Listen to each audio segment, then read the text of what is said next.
Chapter 1. System Activation. In 2008, Hell's Kitchen, Manhattan, New York. In the dilapidated kitchen of Chinese restaurant, the dim lighting cast a gloomy atmosphere over the cramped space, which was suffused with the acrid scent of smoke and heat. A middle-aged man and a young man were mechanically scrubbing an overwhelming pile of various dishes. The water in the sink designated for washing plates was already murky, reeking with an unbearable odor, while the tiles on the walls had long turned yellow, stained with grease and watermarks. The middle-aged man casually accepted a plate handed to him by the young man, rinsing it briefly before inquiring with a hint of skepticism. "Yang-Su, how long have you been in America?" "Not too long. A little over 3 years," came the reply. Though he answered the middle-aged man's question, Yang-Su's hands did not slow in their work. After scrubbing the greasy plate, he passed it to the younger worker, who was being paid less and was poised to take his place. The middle-aged man looked at Yang-Su in shock, reluctantly accepting the plate with evident disdain in his tone. "Over 3 years. In a place brimming with opportunities, you're still washing dishes." Yang-Su felt no resentment towards the middle-aged man's attitude. After all, throughout his years of dishwashing, he had encountered such sentiments repeatedly. He replied casually, "I have no choice, I don't have a green card, and no one is willing to vouch for me. Washing dishes is the only way I can survive. If that were me, after so many years, I would have long become a millionaire, living in a grand villa, owning a fancy dog, and dating several beautiful women." The middle-aged man shook his head, expressing his lofty aspirations as if a splendid future were within arm's reach. When Yang-Su first arrived, he had still held on to some kindness and would have warned newcomers not to stir up trouble in Hell's Kitchen. This place was a melting pot of people from all walks of life, from addicts to hardened criminals, all adhering to unspoken rules. However, after advising a newcomer to keep a low profile, save money, and leave quietly, that individual not only disregarded his counsel, but was also caught while causing a ruckus, subsequently forced to toughen up by a group of older locals. To his astonishment, the newcomer then had the audacity to confront Yang-Su, accusing him of speaking ill fortune and demanding compensation. Had Yang-Su not brandished a gun on the spot to force the individual to retreat, he might have been unjustly blamed. Having learned from past experiences, Yang-Su naturally refrained from shattering the illusions of these undocumented immigrants. He merely responded in a flat tone to the middle-aged man, who was idly working beside him, with an air of indifference. "With such grand ambitions, you are bound to succeed." Suddenly, the long-anticipated mechanical electronic voice resonated in Yang-Su's mind, capturing his full attention. Ding. "The infinite arrival system has been successfully activated. A new player gift pack has been issued. Finally, my system has been completely activated." Yang-Su suppressed the overwhelming joy within, knowing that the locals were unfriendly towards undocumented individuals and that he must remain vigilant. He felt as though he could leap for joy and scream in celebration that moment. The middle-aged man, having not heard the expected praise, could not help but inquire, "What's going on?" suppressing the overwhelming joy and the impulse to flee. Yang-Su spoke with a stiff tone. "It's nothing. I merely recalled that I haven't paid this month's rent, which is somewhat bothersome. What a pity. I will soon be moving to a villa." Ignoring the middle-aged man's disdainful murmurs, Yang-Su took deep breaths to calm the turmoil within. 3 years in the system has finally been activated. Oh, you have any idea how I have endured these past 3 years? Just when I was happily indulging in hot pot and singing, a sudden bang transported me to this unfamiliar place. Had it not been for the original owner's lack of money, identity, and friends, I might not have survived even a week before succumbing to despair after being scammed online. In a mind filled with chaotic thoughts and inner excitement, Yang-Su hastened to wash the towering stack of dishes. After work, he declined the middle-aged man's invitation to drink and hurried out of the restaurant. Navigating through the unsavory crowd, he arrived at a street devoid of signs, streetlights, and even a name. Drawing from his experience of having been robbed multiple times, Yang-Su avoided misfortune and returned safely to his dilapidated, cramped room. Upon entering the space that could barely accommodate a bed, Yang-Su exhaled deeply, feeling as though a tremendous weight had been lifted as he sat heavily upon the bed. He then eagerly activated the system that had been by his side since his arrival, yet had remained in a state of loading and activation. In the next moment, an exceedingly rudimentary virtual panel appeared before Yang-Su's eyes. Host, Yang-Su. Identity, reputation points, 0. This panel, which was inferior even to a third-rate game, caused Yang-Su to gasp in disbelief. Fortunately, I didn't act impulsively and quit my job. Even if the system is lackluster, it should suffice to scrape by. After a heavy sigh, he began to meticulously examine the system. After spending half an hour in investigation, Yang-Su had thoroughly grasped all the functionalities of the system. The first function was to generate events that would attract the attention and admiration of others, thereby earning reputation points. Naturally, the greater the individual's power, the higher the reward from their admiration. The second function was a store, where he could use the earned reputation points to purchase corresponding lottery chances. There were 5 tiers of lotteries. Black Iron Lottery, 100 reputation points for a single draw, can yield Black Iron tier characters and everyday items. Bronze Lottery, 1,000 reputation points for a single draw, can yield Bronze tier characters and items imbued with extraordinary powers. Silver Lottery, 10,000 reputation points for a single draw, can yield Silver tier characters and items containing formidable extraordinary powers.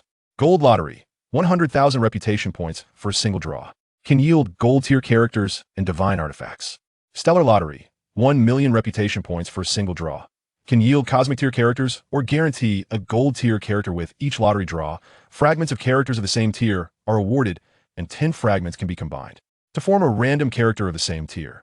The lottery also features a guaranteed mechanism. A 10-fold draw will certainly yield a character card. After thoroughly reviewing the entire system's introduction, a peculiar thought arose in Yang-Su's mind. Creating joy with earnings, what can one achieve without funds?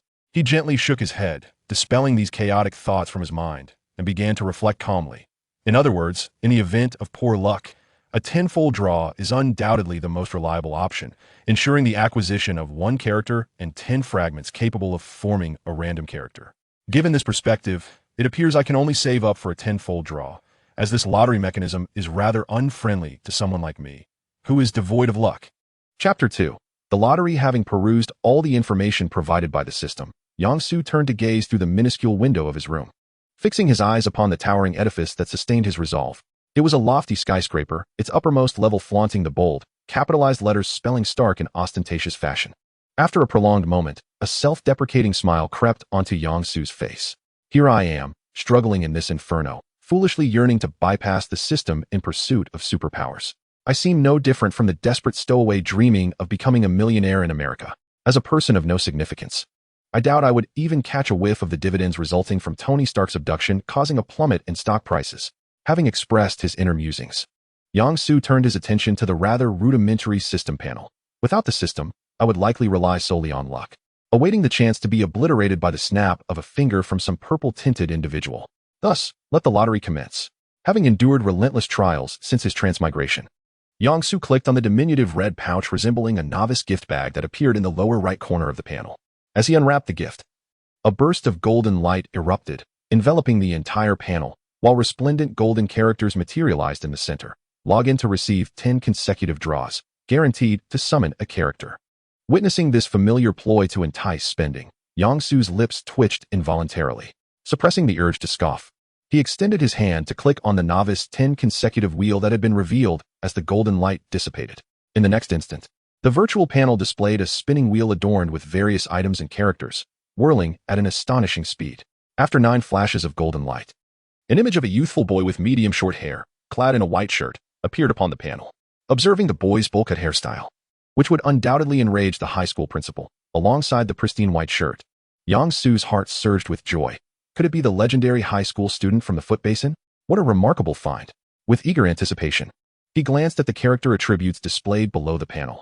Character: Bin Bin. Tier: Scrap Iron. Source: a certain public service educational film. Skill: Intoxicated. When intoxicated and in the presence of others, there is a 50% chance of not being selected as a target. Description: you exude an air of sarcasm. Away. After reading the character description, Yang-Su was momentarily taken aback. However, the subsequent annotation struck him with profound dismay. Note: Scrap Iron level is a lower tier than Black Iron level, unattainable through conventional means, existing solely within novice random draws, with a probability of acquisition at merely 1 in 10,000. Damn it, are you mocking my luck? After a fit of impotent rage, flailing his fists in the air, Yang-Su's emotions gradually subsided. Yet, undeterred, he meticulously scrutinized Bin Bin's attributes once more. After concentrating all his attention and examining them repeatedly, Yang-Su could only weakly murmur in resignation. Indeed, if he were truly useful, he would not have been classified as Scrap Iron level. Realizing that this character draw had yielded nothing of value, Yang-Su sighed heavily and then turned to examine the various items drawn. Second-hand skeleton, Bronze level. Said to have been used by a certain death goddess. The bulletproof button phone. despite its commendable qualities, is overshadowed by the might of smartphones. The solar-powered flashlight, void of light, remains utterly dim. 100 rolls of ordinary tissue paper, simply pedestrian. 100 tubes of toothpaste, nothing more than standard dental care. 10 large gas canisters, formidable in their own right. 10 tons of flour, which, since a certain espionage film, have acquired alternative uses. After perusing the extracted items, Yang-Su collapsed onto his bed, languidly murmuring, "To expect me to wield this pile of goods to earn legendary status is nothing short of tormenting me. Fat tiger." Thankfully, I didn't resign and flee immediately. At least now I can wash dishes for a meager living. Struck by a profound sense of despair, Yang-Su lay listlessly on his bed, gazing at the disembodied fragments of various characters floating in the air, his expression vacant.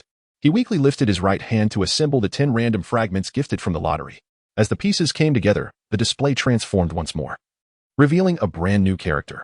The visage was pallid, seemingly coated in inferior cosmetics, with lips split open in a long, crimson gash, and a mane of dark green hair. Goodness! At last, I've struck gold. Sensing the exceptional nature of this character, Yang-Su sprang from his bed, eagerly examining the character's attributes. Character: the Joker. Tier: Bronze. Origin: Batman. The Dark Knight. Skills: Master Criminal. Source of chaos: exceedingly proficient in all matters related to crime. From extreme oppression by order arises ultimate chaos, swiftly identifying the weaknesses of orderly affairs. Description: the cost of safeguarding order is often far greater than that of destroying it. Note: though I am the Joker, I am not merely a fool. Right, Harley? Having experienced a roller coaster of emotions, Yang-Su paid no heed to the implications of the note. With exhilaration surging through him, he promptly pressed the descent option at the bottom of the panel. In the next moment, a torrent of criminal knowledge and skills flooded into him from an unknown source, altering his perspective on reality itself. Once the character fully manifested, Yang-Su felt his physique transform into something remarkably robust. His thoughts became crystal clear, enabling him to pinpoint numerous flaws in various matters. Yet, a sense of gloom and anguish lingered within, compelling him to wear a grotesque smile, as if in release. Moreover, he sensed a shadowy figure resembling a clown standing behind him, ready to manifest at the slightest invocation of his will. Feeling an unsettling dissonance within himself, Yang-Su hurried to the bathroom, gazing into the mirror at a youth clad in simple attire, his face adorned with a smile more sorrowful than tears. He felt a chill run down his spine. Is the Joker influencing me? Or is this the price of acquiring power? As he pondered whether to continue embracing the Joker, the overwhelming negative emotions began to dissipate. As Yang-Su regained clarity during the Qingming festival, an unsettling wave of trepidation washed over him, prompting a fleeting desire to cease utilizing the system. However, this notion was swiftly quashed by his mind, fortified by the presence of characters. There were no alternatives left. He could either carve out a path to greatness with the system or become a mere skeleton beneath the beacon of freedom. Even with the looming risk of being possessed by a character, he had no choice but to proceed. Calming the tumultuous thoughts within, Yang-Su solemnly transitioned into the state of the Joker. Suddenly, the shadow behind him expanded dramatically, enveloping his entire being and transforming into a protective shell. Contrary to his expectations, the worst-case scenario of engaging in a mental duel with the descended character did not materialize. In fact, he barely sensed any alteration at all. Turning his gaze once more to the mirror in the restroom, he was struck by the realization that his appearance had completely morphed into that of the Joker. Clad in a purple suit, with a ghastly pallor and exaggerated expressions, his reflection was vividly captured in the mirror. Chapter 3. The Outlaw. Upon donning the guise of a jester, Yang-Su gazed into the mirror and was struck by the grotesque figure reflected back at him. A thought materialized in his mind. Those who adhere to the rules are akin to livestock ensnared in shackles. His thoughts, now remarkably agile, allowed him to grasp the deeper implications of this notion. Recalling the tumult of negative emotions that had engulfed him upon his arrival, he surmised that these emotions, potent enough to rend asunder all barriers, were indeed the true source of the jester's power. Hence, the system refrained from suppressing it, allowing it to exert its influence upon him. In this light, it seemed prudent to maintain a distance from individuals of a more idealistic nature, lest he unwittingly fall under their sway. With the truth dawning upon him, Yang-Su's prior agitation began to dissipate. After a brief interlude in the restroom to stretch his limbs, he discerned that the spectral guise served merely as decoration, offering no tangible enhancements. This masquerade was but a ruse. The jester's powers had already permeated his being. His enhanced cognition soon unveiled his current state, and rather than hastily instigating chaos, he contemplated how to maximize gains in his relatively precarious position. Before long, a cunning idea struck him, and a peculiar chuckle escaped his lips. What could be more captivating than robbing a bank in America? Even in the bustling climate of 2005 America, traffic jams persisted during peak hours. Disguised as a jester, Yang Su sat in the back seat of a taxi, listening to the cacophony of blaring horns outside. He caught the taxi driver casting curious glances at him through the rearview mirror, gently patting the handgun nestled in his lap. A grotesque smile crept across his pallid face. Was it the jester who awakened his inherent chaos, or had he succumbed to its influence? The surrounding din and disarray filled him with an exhilarating joy. He felt an undeniable affinity for this ostensibly opulent city, rife with hidden malevolence. Violence, coercion, murder, robbery, every sin birthed from a distorted order elevated Yang Su's spirits to euphoric heights. As the morning rush subsided, the taxi arrived at its destination. After settling the fare, he elegantly and theatrically pushed open the door. Before him stood the largest bank in the entire block. Yang Su, now outside, surveyed the establishment, which spanned approximately 500 square feet yet boasted only a single story. He let out a playful whistle and, clutching an empty briefcase, sauntered inside with an eccentric gait. Once inside, he quickly realized that the bank's interior was far more compact than it appeared from the outside, likely not exceeding 200 square feet. With the prowess of a master criminal, he accurately assessed the bank's layout and its staff. There were 5 service counters, 8 employees, and roughly 30 patrons queued to conduct their business. 3 guards were present, with one stationed at the entrance while the other 2 wandered about, each armed with a pistol. "Good morning, sir," he exclaimed with an exaggerated grin as he approached one of the patrolling guards. The guard halted, eyeing the clownishly dressed Yang Su with irritation, and replied, "Good morning, sir. I cannot assist you." However, as Yang Su drew near, a subtle flick of his right hand caused a pistol to miraculously materialize in his grasp, pressed firmly against the guard's forehead. Following this, a voice laced with mockery rang out, "Don't move. Otherwise, I'll blow your head off." "What? A bank robbery?" The guard, momentarily stunned by the gun at his temple, took 2 seconds to regain his composure. With no intention of risking his life, he immediately raised both hands in a proper French salute. Observing the guard's compliance, Yang Su nodded in satisfaction and praised, "Good boy." He then lifted the pistol from the guard's forehead and fired a shot into the air. Bang! The sharp, resonant sound captured the attention of everyone inside the bank. Seasoned Americans quickly grasped the situation, and all individuals instinctively crouched down to evade potential bullets, letting out piercing screams. The bank erupted into chaos, with people scurrying in all directions. Their panicked cries further fueled the fear that spread through the crowd, causing turmoil, gaining 0.1 reputation points among New Yorkers, instigating unrest. Gaining 0.3 reputation points among bank guards, instigating unrest, gaining reputation points. It appeared that my guess was correct. Infamy is indeed a form of notoriety. After validating the method of gaining reputation points, Yang Su swung his right hand, knocking the compliant guard unconscious. He also deftly retrieved the sidearm strapped to the guard's waist. At that moment, the remaining 2 guards snapped back to reality, quickly drawing their pistols. "Don't move. Put your guns down," they shouted over the chaotic crowd, but the panic-stricken individuals hindered their aim. Fearing collateral damage, the guards resorted to shouting loudly in an attempt to restore order. Indeed, maintaining order is far more challenging than creating disorder, is it not? Yang Su had no interest in allowing his adversaries to regain their composure. His smile grew increasingly exaggerated. A sharp, eerie laughter mingled with the sounds of gunfire, bang, bang, bang, filling the entire bank. With no intention of harming the civilians, Yang Su aimed solely for the legs of the 2 guards. With his enhanced marksmanship, he could easily dispatch them with a single shot if he wished. After several shots, both guards screamed in agony, clutching their wounded legs as they collapsed to the floor, their pistols flying from their hands. The incessant gunfire rendered the already chaotic crowd even more disordered. A cacophony of increasingly frantic screams erupted as people desperately sought refuge from the gunfire. Bang, bang, bang. Another series of shots rang out, and in that moment of turmoil, no one paid heed to the eccentric figure responsible for the shooting. Instinctively, they continued to scream loudly, scattering throughout the bank. Amidst the relentless gunfire and the anguished cries of the guards, everyone crammed into what they believed to be a safe haven, anxiously awaiting the arrival of the police and the departure of the robber. Having emptied 2 handguns, Yang Su had fully confirmed the conditions for acquiring legendary value, or rather, the limitation. The same group of individuals cannot provide a second reputation value for an event occurring on the same day. What a pity. The plan to confine the culprit in a small dark room had utterly collapsed. Chapter 4. Confrontation. As Yang Su distractedly changed magazines, the piercing wail of the bank's alarm suddenly erupted. Clearly, amidst the recent chaos, a responsible bank employee had pressed the panic button. Unlike a typical robbery, Yang Su did not exhibit the usual panic. This was all part of his meticulous plan. According to his calculations, the nearest police station was merely a few blocks away. Furthermore, the morning rush had subsided, and they should arrive within 10 minutes. Ignoring the cowering crowd in the corner, Yang Su strode directly towards the 2 handguns that had been flung aside when the guards fell. After retrieving both weapons, he turned to face the anxious throng. At that moment, the entire bank lay firmly within his control. Good ladies and gentlemen, it is now time for the heist. Men to the left, women to the right. And those who are neither, please stand in the center. Thank you. Yang Su's voice, laced with a mocking lightness, sought to reassure the frightened individuals. I want you all to understand that I am robbing the bank's money, which is none of your concern. As long as you comply with my instructions, I will not harm you. Under the threat of truth, no one dared to misplace themselves or stand incorrectly. The crowd obediently formed 2 rows, men and women, huddling together with their heads down, avoiding the center altogether. Once the hostages were arranged, Yang Su casually handed a briefcase to the bank staff behind the counter. His demeanor relaxed. Fill it up right now, and if there is any extra cash, take it out as well.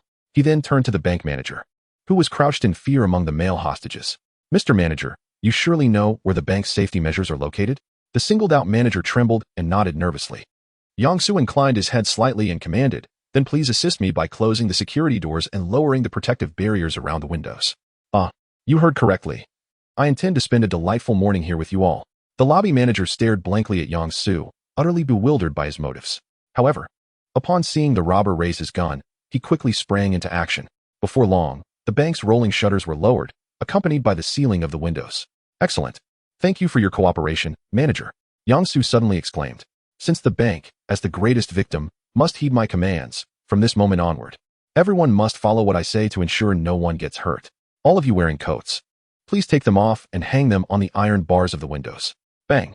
The menacing gunfire sent a shiver through the people in the bank once more.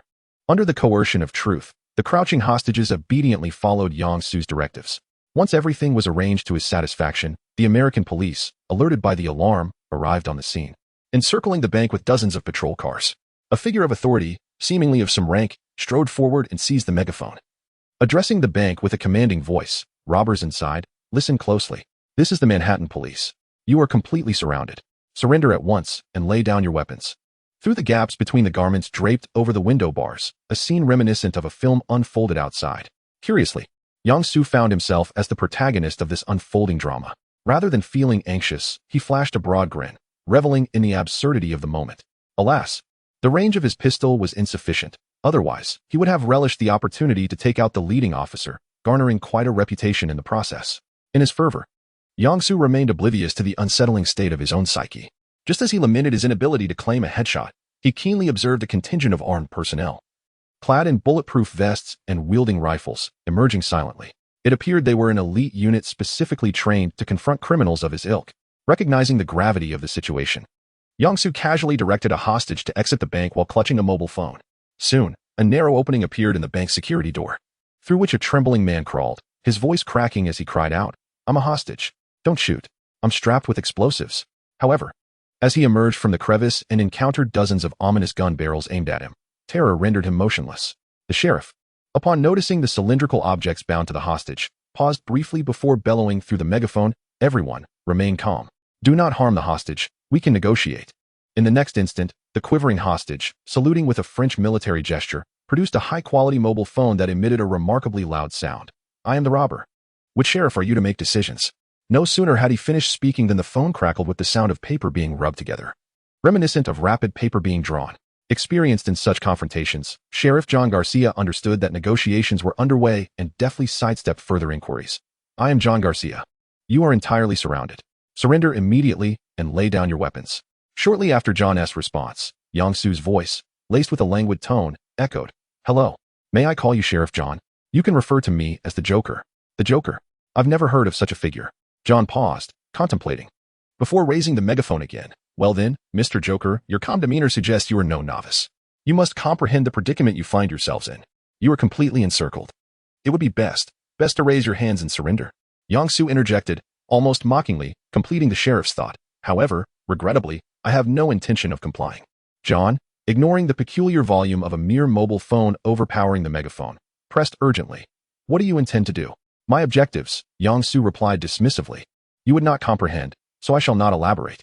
However, I have also prepared certain matters you may wish to know in order to facilitate our collaboration. Through the reflection in the glass, Yang Su observed the armed personnel concealed in the shadow of the safety door, and spoke in a calm tone. I can assure you that I do not have any companions. This operation is solely mine. Currently, I hold 42 hostages. all of whom are fortunate to be alive. Only 2 guards sustained leg injuries due to their resistance. However, I have implemented countermeasures for them, and they are stable for the time being. I have laid bare my circumstances. Surely, with your seasoned experience, you comprehend the reasoning behind this, do you not? Chapter 5. Unity John, clutching a megaphone, was momentarily taken aback upon hearing Yang Su's request to summon others. After a prolonged hesitation, he finally responded with incredulity. You wish to escalate the situation here? Hee hee. Ha. As John's voice faded, an eerie, high-pitched laughter echoed from the hostage's phone. This bizarre laughter was short-lived, soon followed by Yang Su's voice. Precisely, Sheriff, you are quite astute. I require you to notify the press and the chief of the New York Police Department to come forth. I wish to engage in a little game with you all. However, should I discover, before this delightful game commences, that you intend to sever the bank's power supply, initiate an armed raid, or deploy smoke bombs through the vents for a surprise assault, I assure you, I may resort to some rather irrational actions, including but not limited to executing hostages or detonating the bank. As a premeditated criminal, you are well aware of my capabilities, Sheriff. At this juncture, Yang Su paused briefly before gently continuing. Now, Sheriff, your demeanor will dictate everything. Please do not let me down. The threatened Sheriff John clenched his right fist and struck the nearby car roof with fury, letting out an enraged roar before coldly seizing the radio, begrudgingly declaring, Operation cancelled. Retreat immediately. The armed personnel, receiving the superior's command, retreated cautiously without question. Once they saw the armed men withdraw through the window's crevice, Yang Su spoke calmly. You are a well-behaved child, and I am quite pleased. Now you have ample time to fulfill my requests. Should you fail to meet my demands within half an hour, I dare say you shall find yourself in quite a predicament. You may take the phone from the hostage for now. Upon uttering these words, the call interface on the phone went dark, and the hostage, as if instructed, slowly crouched to place the phone on the ground. With the watchful eyes of numerous police officers upon him, he then struggled back through the reopened safety door into the bank. Damn it. These scoundrels have the audacity to wreak havoc in my jurisdiction, damn. Sheriff John vented his frustration, while accepting the high-quality phone after a cursory inspection by the officers. With a grim expression, he ordered, report the situation to Chief Stanzi and only notify the press once we have his consent. After the hostage returned to the bank, he hurriedly untied the explosives strapped to his body and tossed them to the ground. Yang Su showed no surprise or alarm, for the so-called explosives were merely makeshift contraptions fashioned from cardboard tubes found within rolls of toilet paper. Once the individual had returned, Yang Su casually tossed a bundle of cash toward him. The recently returned hostage fumbled to catch the thrown cash, expressing fervent gratitude, entirely devoid of the trembling, urine-soaked demeanor he had displayed moments earlier outside. Amidst the envious and covetous gazes of a group of hostages, he cautiously concealed the stack of dollar bills, huddling not far from Yang Su. I have stated before that those willing to work for me shall receive appropriate compensation, without exception. A melodious voice emanated from Yang Su, beguiling the hearts of those present like a devil's whisper. He sat atop a suitcase brimming with American currency, while beside him lay a disarray of banknotes, carelessly piled together. Yang Su waved his pistol, casting an intrigued glance at the frail, blond youth squatting nearby. The young man's eyes roamed incessantly over the heap of cash, filled with longing. His ill-fitting suit draped awkwardly over his gaunt frame, betraying the hardships of his existence. Grabbing a handful of bills, he crumpled them into a ball, which Yang Su then tossed towards him. The youth instinctively caught the flying bundle of cash. Before he could react further, Yang Su's voice lowered, imbued with an enticing undertone. What is your name? Taken aback, the bewildered youth hesitated, then tightened his grip on the dollar bills, stammering, Joy. Joy Morit. Excellent, Joy. What is your dream? Upon posing this rather sinister inquiry, Joy seemed to apprehend Yang Su's intentions, his voice suddenly urgent. I need money. My family requires surgery. I need a substantial amount. Yang Su nodded gently, then inquired softly, I prefer to engage with intelligent individuals. What can you offer me? Joy gazed at Yang Su's exaggerated, mocking facade, trembling as he replied, I will do anything for money. Ha ha ha. Ha ha. An eerie laughter echoed within the confines of the bank, akin to the cackling of a malevolent spirit. The laughter was short-lived as Yang Su brandished his firearm, his tone laced with seduction. Then come forth. Take what you deem sufficient. Upon hearing this, Joy glanced around at the fearful eyes that dared not meet his. Gradually, he rose from among the hostages, trembling as he approached the towering pile of cash. Under the watchful eyes of all the hostages, he began shoving banknotes into his pockets. As he amassed more and more, the hostages grew restless. Had Yang Su not been brandishing the truth, this covetous throng would have surely surged forward to seize the money strewn across the floor. Once Joy had filled every pocket, he reluctantly ceased his efforts.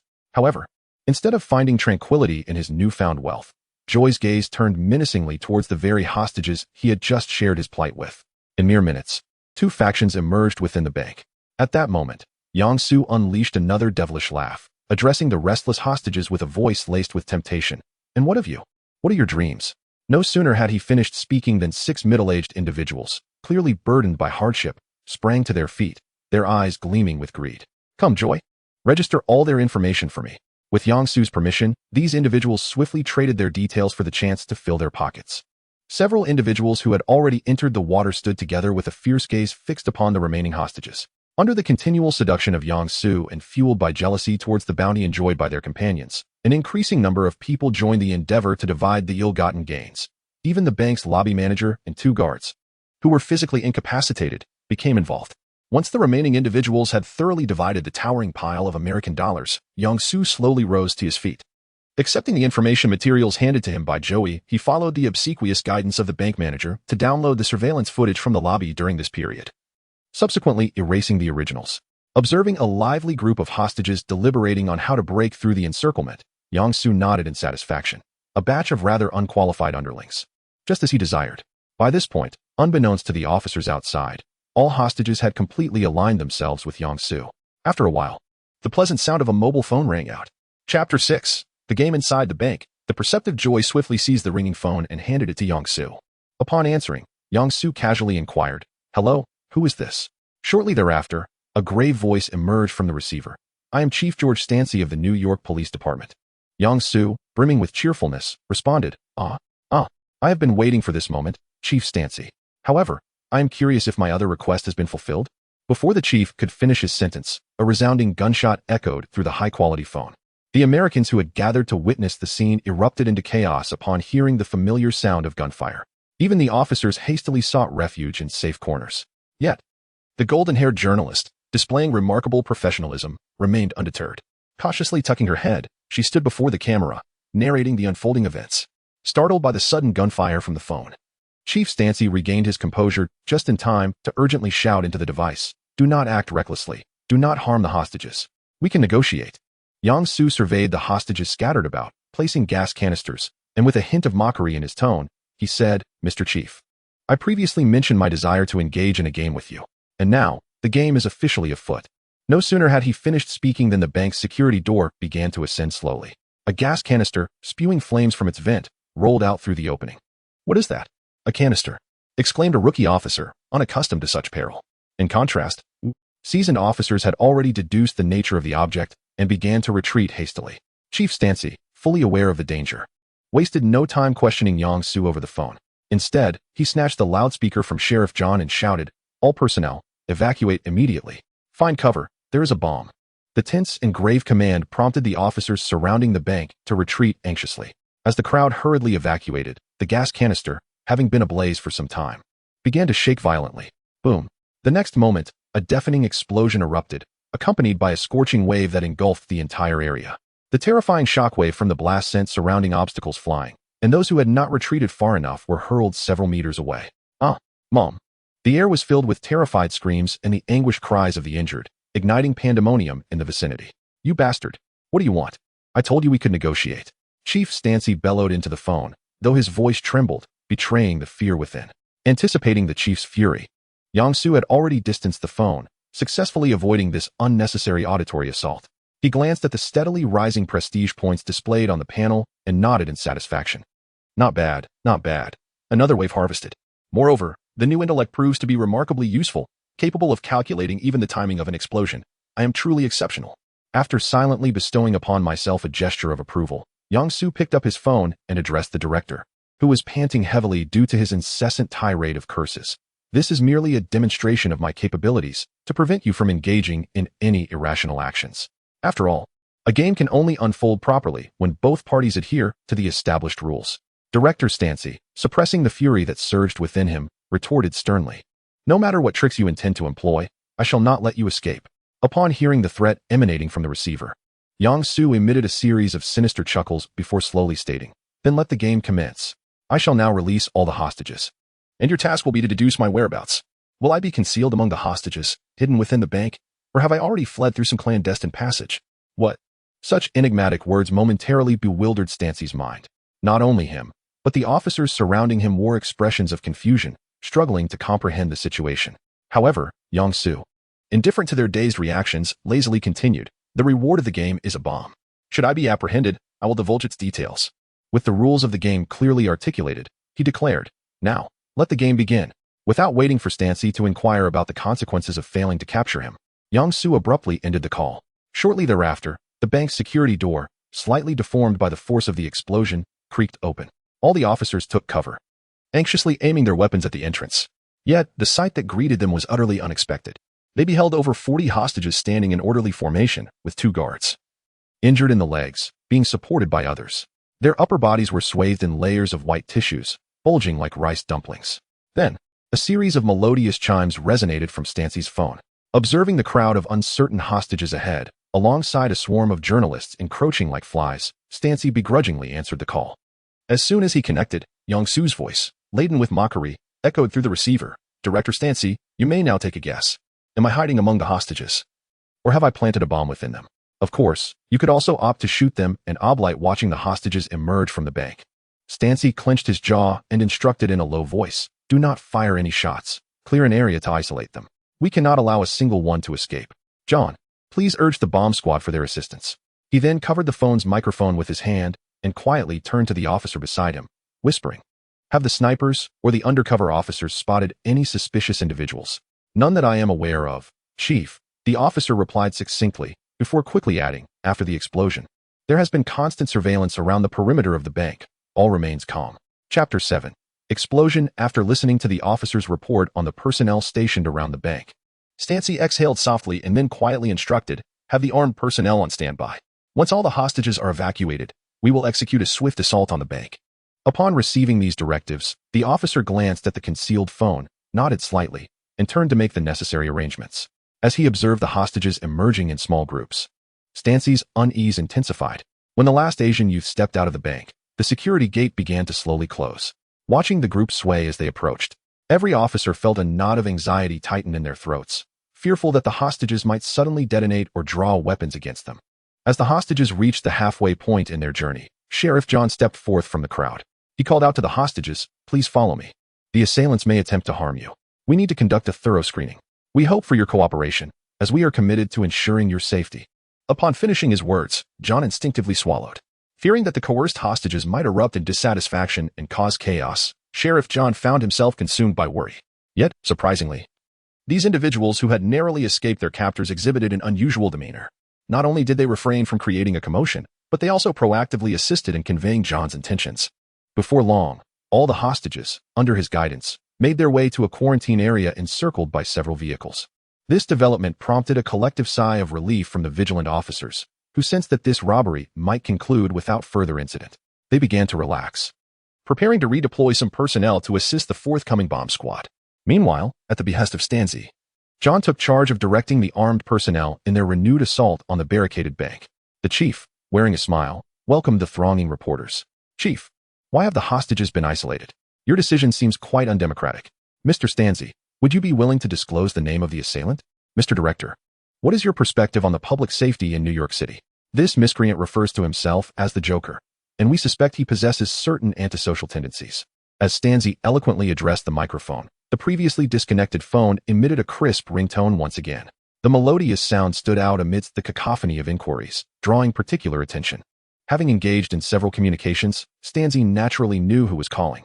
Thus, under the curious gaze of a multitude of reporters, with an air of assured victory, he answered the call with confidence, his tone gravely serious as he declared, "You no longer have any hostages.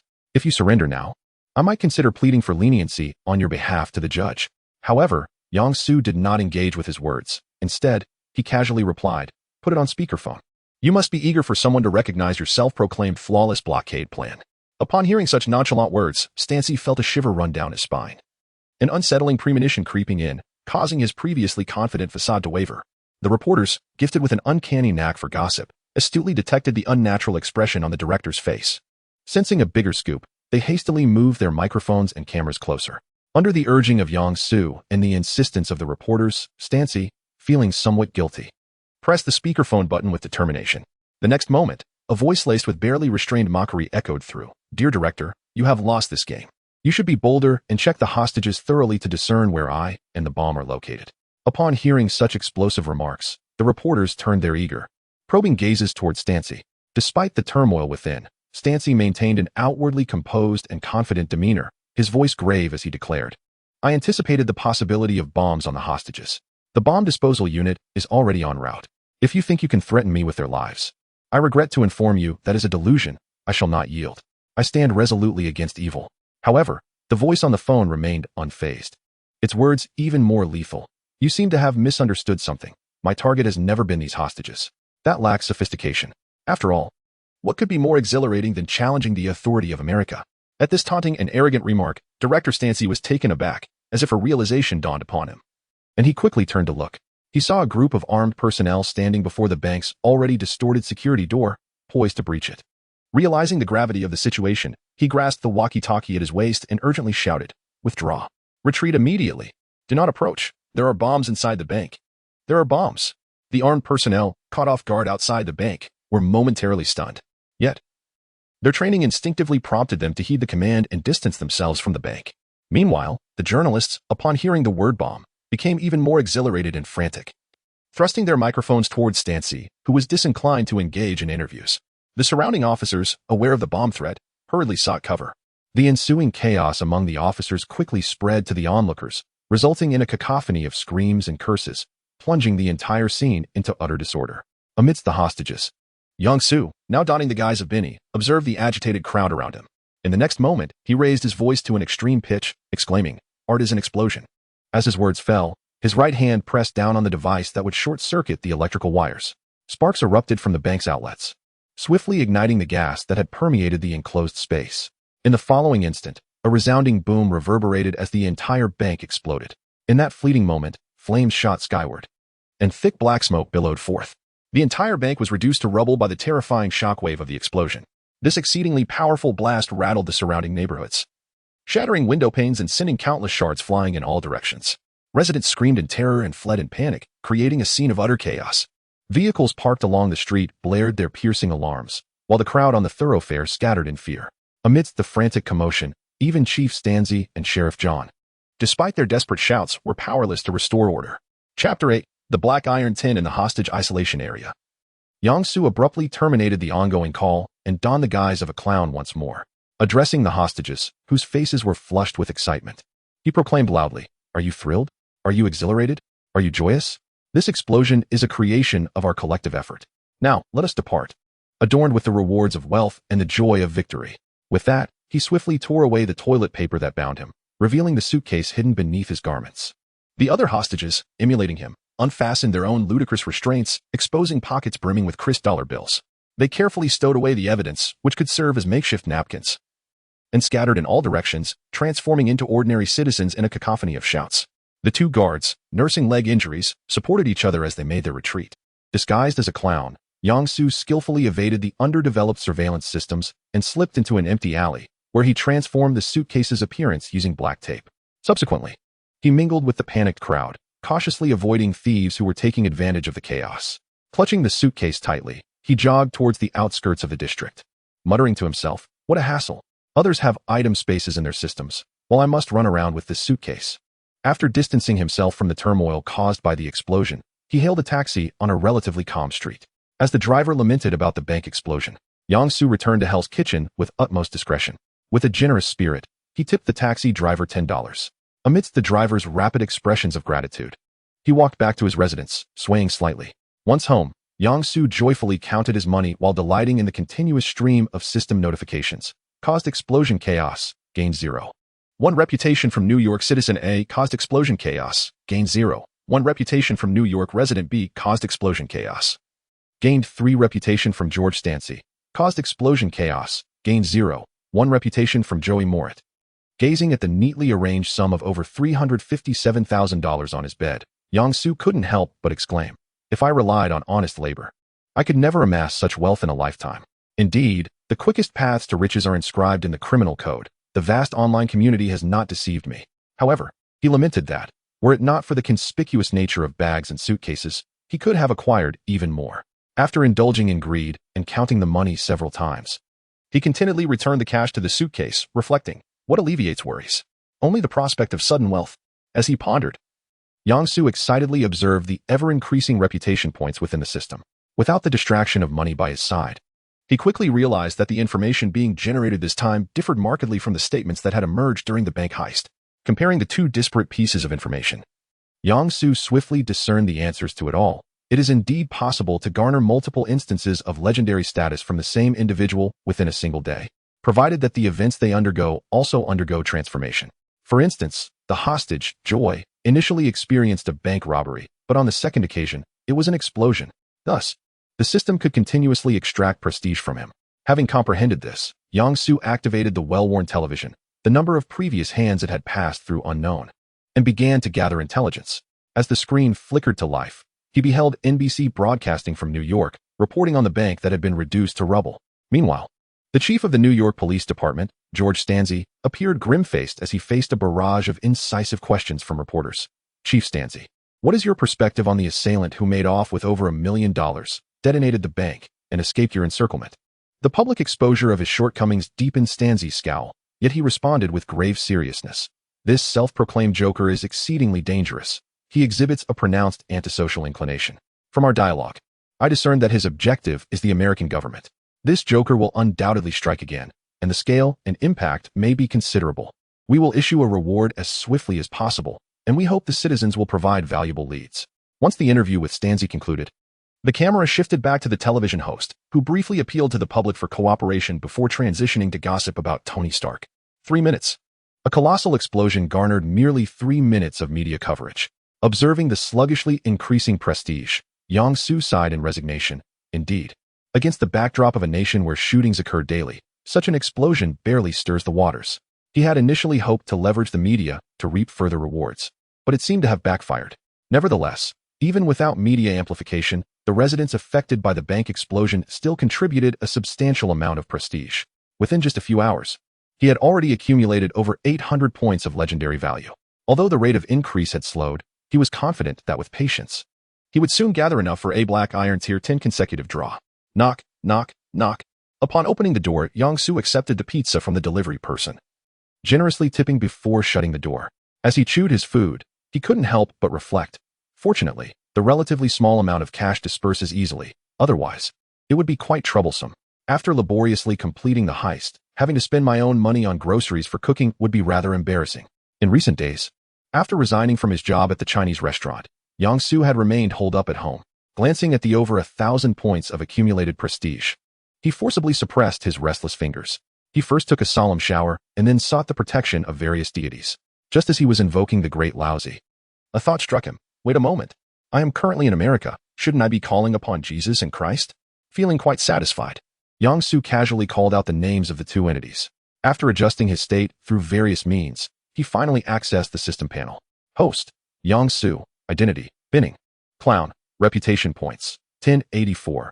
Without lingering on the still rudimentary interface, Yang Su promptly expended 1,000 points and initiated a 10-fold summon at the Black Iron level. In the next moment, 8 beams of dark light flashed, transforming into 8 screens before him. Simultaneously, 10 fragments, resembling pieces of iron, floated nearby. Hooray! I drew 2. My luck is truly remarkable. Yang Su, undeterred by the items and fragments he had acquired, eagerly turned his attention to the 2 characters he could summon. Character, John Wick. Rank, Black Iron. Source, John Wick. Skills, Masterful Marksmanship. Combat continuation, standing at the pinnacle of marksmanship achievable by mortals, and as long as he is not shot in the head, he can restore his unusual physique with just a night's sleep. Chapter 9. Characters the pinnacle of mortals.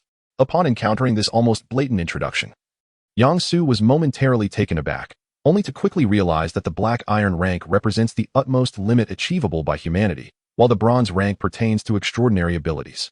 From this perspective, the Joker's capacity to forcibly ascend into the realm of the extraordinary through sheer willpower is indeed formidable. Most notably, this rendition of the Joker from Batman, The Dark Knight, is not even the most deranged version. According to the portrayal, this Joker embodies a philosophical essence of judgment and redemption, rather than insanity. Exhaling softly, Yang Su set aside his tangled thoughts and turned his attention to another character he had drawn. Character, Takumi Fujiwara. Rank, Black Iron. Source, Initial D. Abilities, Street Racing. Cornering in sewers. Gains significant enhancements during competitive racing. Capable of overtaking in constricted spaces.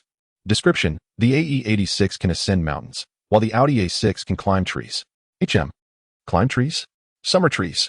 And is that car model truly an A6? Upon reading this description, Yang-Soo couldn't help but mentally critique Takumi Fujiwara's strength.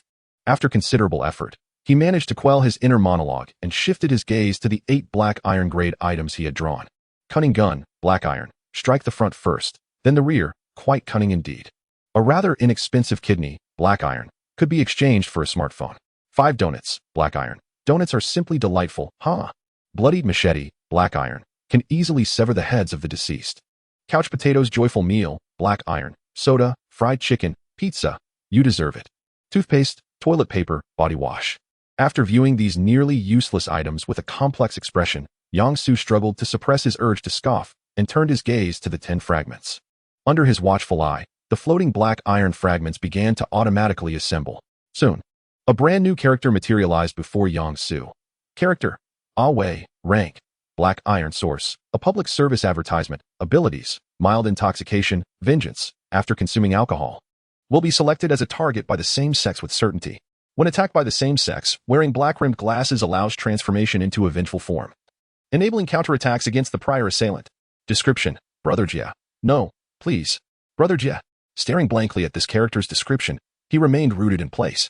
After a considerable time, regaining his composure, Yang-Soo glanced again at the system panel and involuntarily exclaimed, "Ah, why must such bizarre characters always emerge? Why? Bin, away. Why not bring out Brother Jia as well, and create a drunken ensemble for me? Damn it." After a few moments of impotent rage, he gradually calmed down, only to notice a message from the system: "Congratulations, host. You have acquired a black iron character, and system permissions have been further unlocked." The host can transfer the abilities of drawn characters for others to utilize. The presence of the ability to acquire skills would bestow unwavering loyalty upon the host, rendering any malevolent actions towards the host utterly impossible. Upon reviewing the newly granted permissions from the system, Yang-Soo's eyes lit up with excitement as he murmured, "Ability transfer. This implies that I can extract abilities from characters to forge my own faction." Moreover, the system's feature, coupled with the newly introduced character Wei, who possesses an unerring ability to control others of the same gender, presents a remarkable opportunity. Transferring abilities to induce intoxication in others, compelling them to sacrifice themselves to restrain foes, is nothing short of perfection. The more I ponder, the more promising it appears. After all, Wei ascended to black iron solely due to this skill. And without it, he would merely be scrap metal. An ability that enables ordinary individuals to transcend their limitations surely possesses formidable strength. Yet, the method of activation is rather peculiar. After some contemplation, the morally upright Yang-Soo ultimately found this application of abilities unacceptable and opted to completely disregard this character. Although this decision meant losing a powerful ally, he did not find it regrettable. Once he concluded all the miscellaneous tasks, Yang-Soo replaced the Joker he had been equipped with, opting for John Wick instead. He intended to utilize the Joker as a summoned character to create an assistant to aid him in accumulating prestige. With the summoning character's replacement, Yang-Soo felt his previously slack muscles tighten and his limbs become remarkably coordinated. Knowledge of firearms and the vulnerabilities of the human body seamlessly integrated into his consciousness. Becoming instinctual, having acquired the full knowledge of an assassin, Yang-Soo practiced a simple combat technique within the confines of the small room. He swiftly disassembled and reassembled the handgun several times, gradually acclimating to the new character's physique.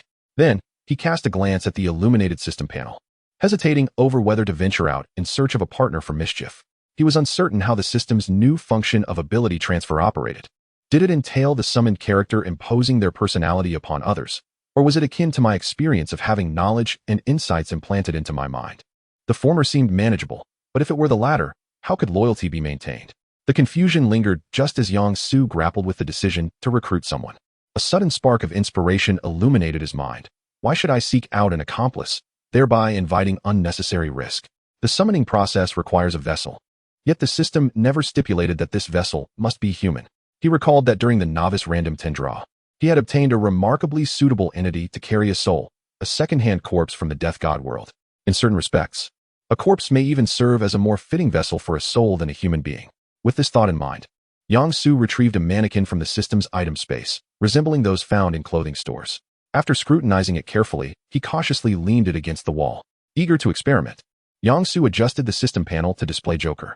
He placed his right hand over the screen, attempting to utilize the system's new function to extract the character Joker. With his meticulous manipulation, The image of the Joker emanated a gentle green radiance, reminiscent of the crisp and profound tones of bronze. The light surged and coalesced in Yang-Su's hands. In a brief moment, the ethereal green luminescence transformed into a card akin to a playing card. The card presented a deep, somber green hue, its texture akin to that of finely cast bronze. Prominently featured on its front was the image of the Joker along with all his pertinent information. The reverse side was adorned with countless enigmatic runes, forming intricate magical circles. Upon closer inspection, these magical circles were in a constant state of rotation. After scrutinizing the card, he found no particular distinction in this piece that resembled a work of art. Chapter 10. The new plan with an acute sense of self-awareness. Yang-Su recognized that further study of character cards would yield no fruitful results at this juncture. He lifted his gaze towards the towering figure of the Revenant, standing not far off, and without hesitation, he flicked his right hand. The card spun gracefully through the air, striking the Revenant squarely in the chest. A deep thud resonated from its torso.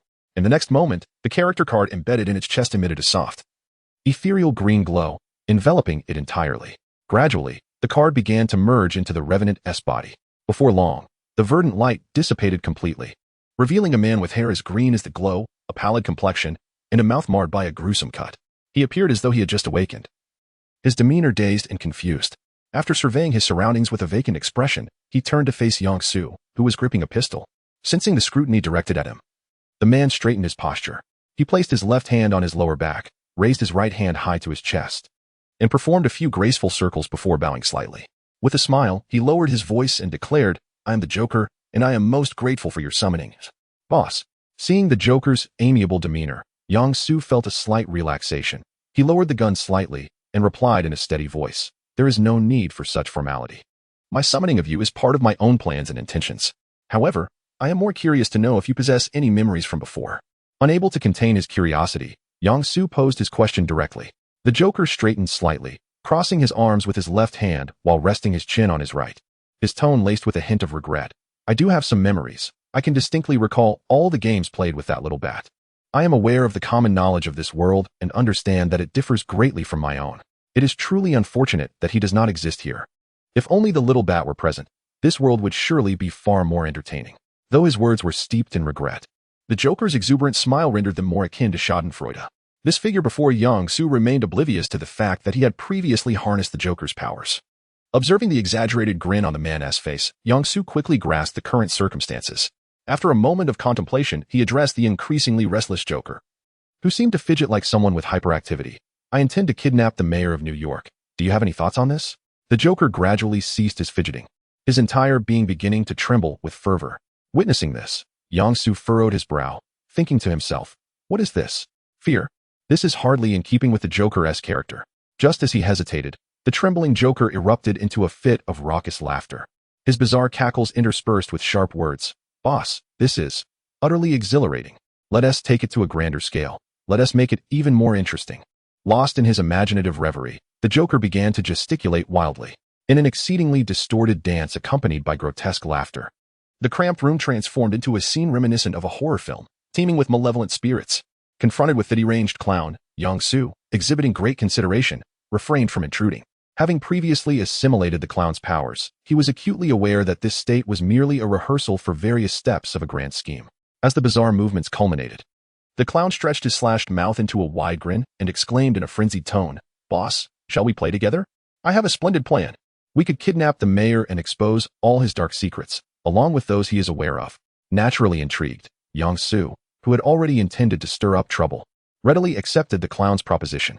Yet, he abruptly shifted his tone, contemplatively stating, "However, such a significant event would hardly attract the attention of any television station, would it?"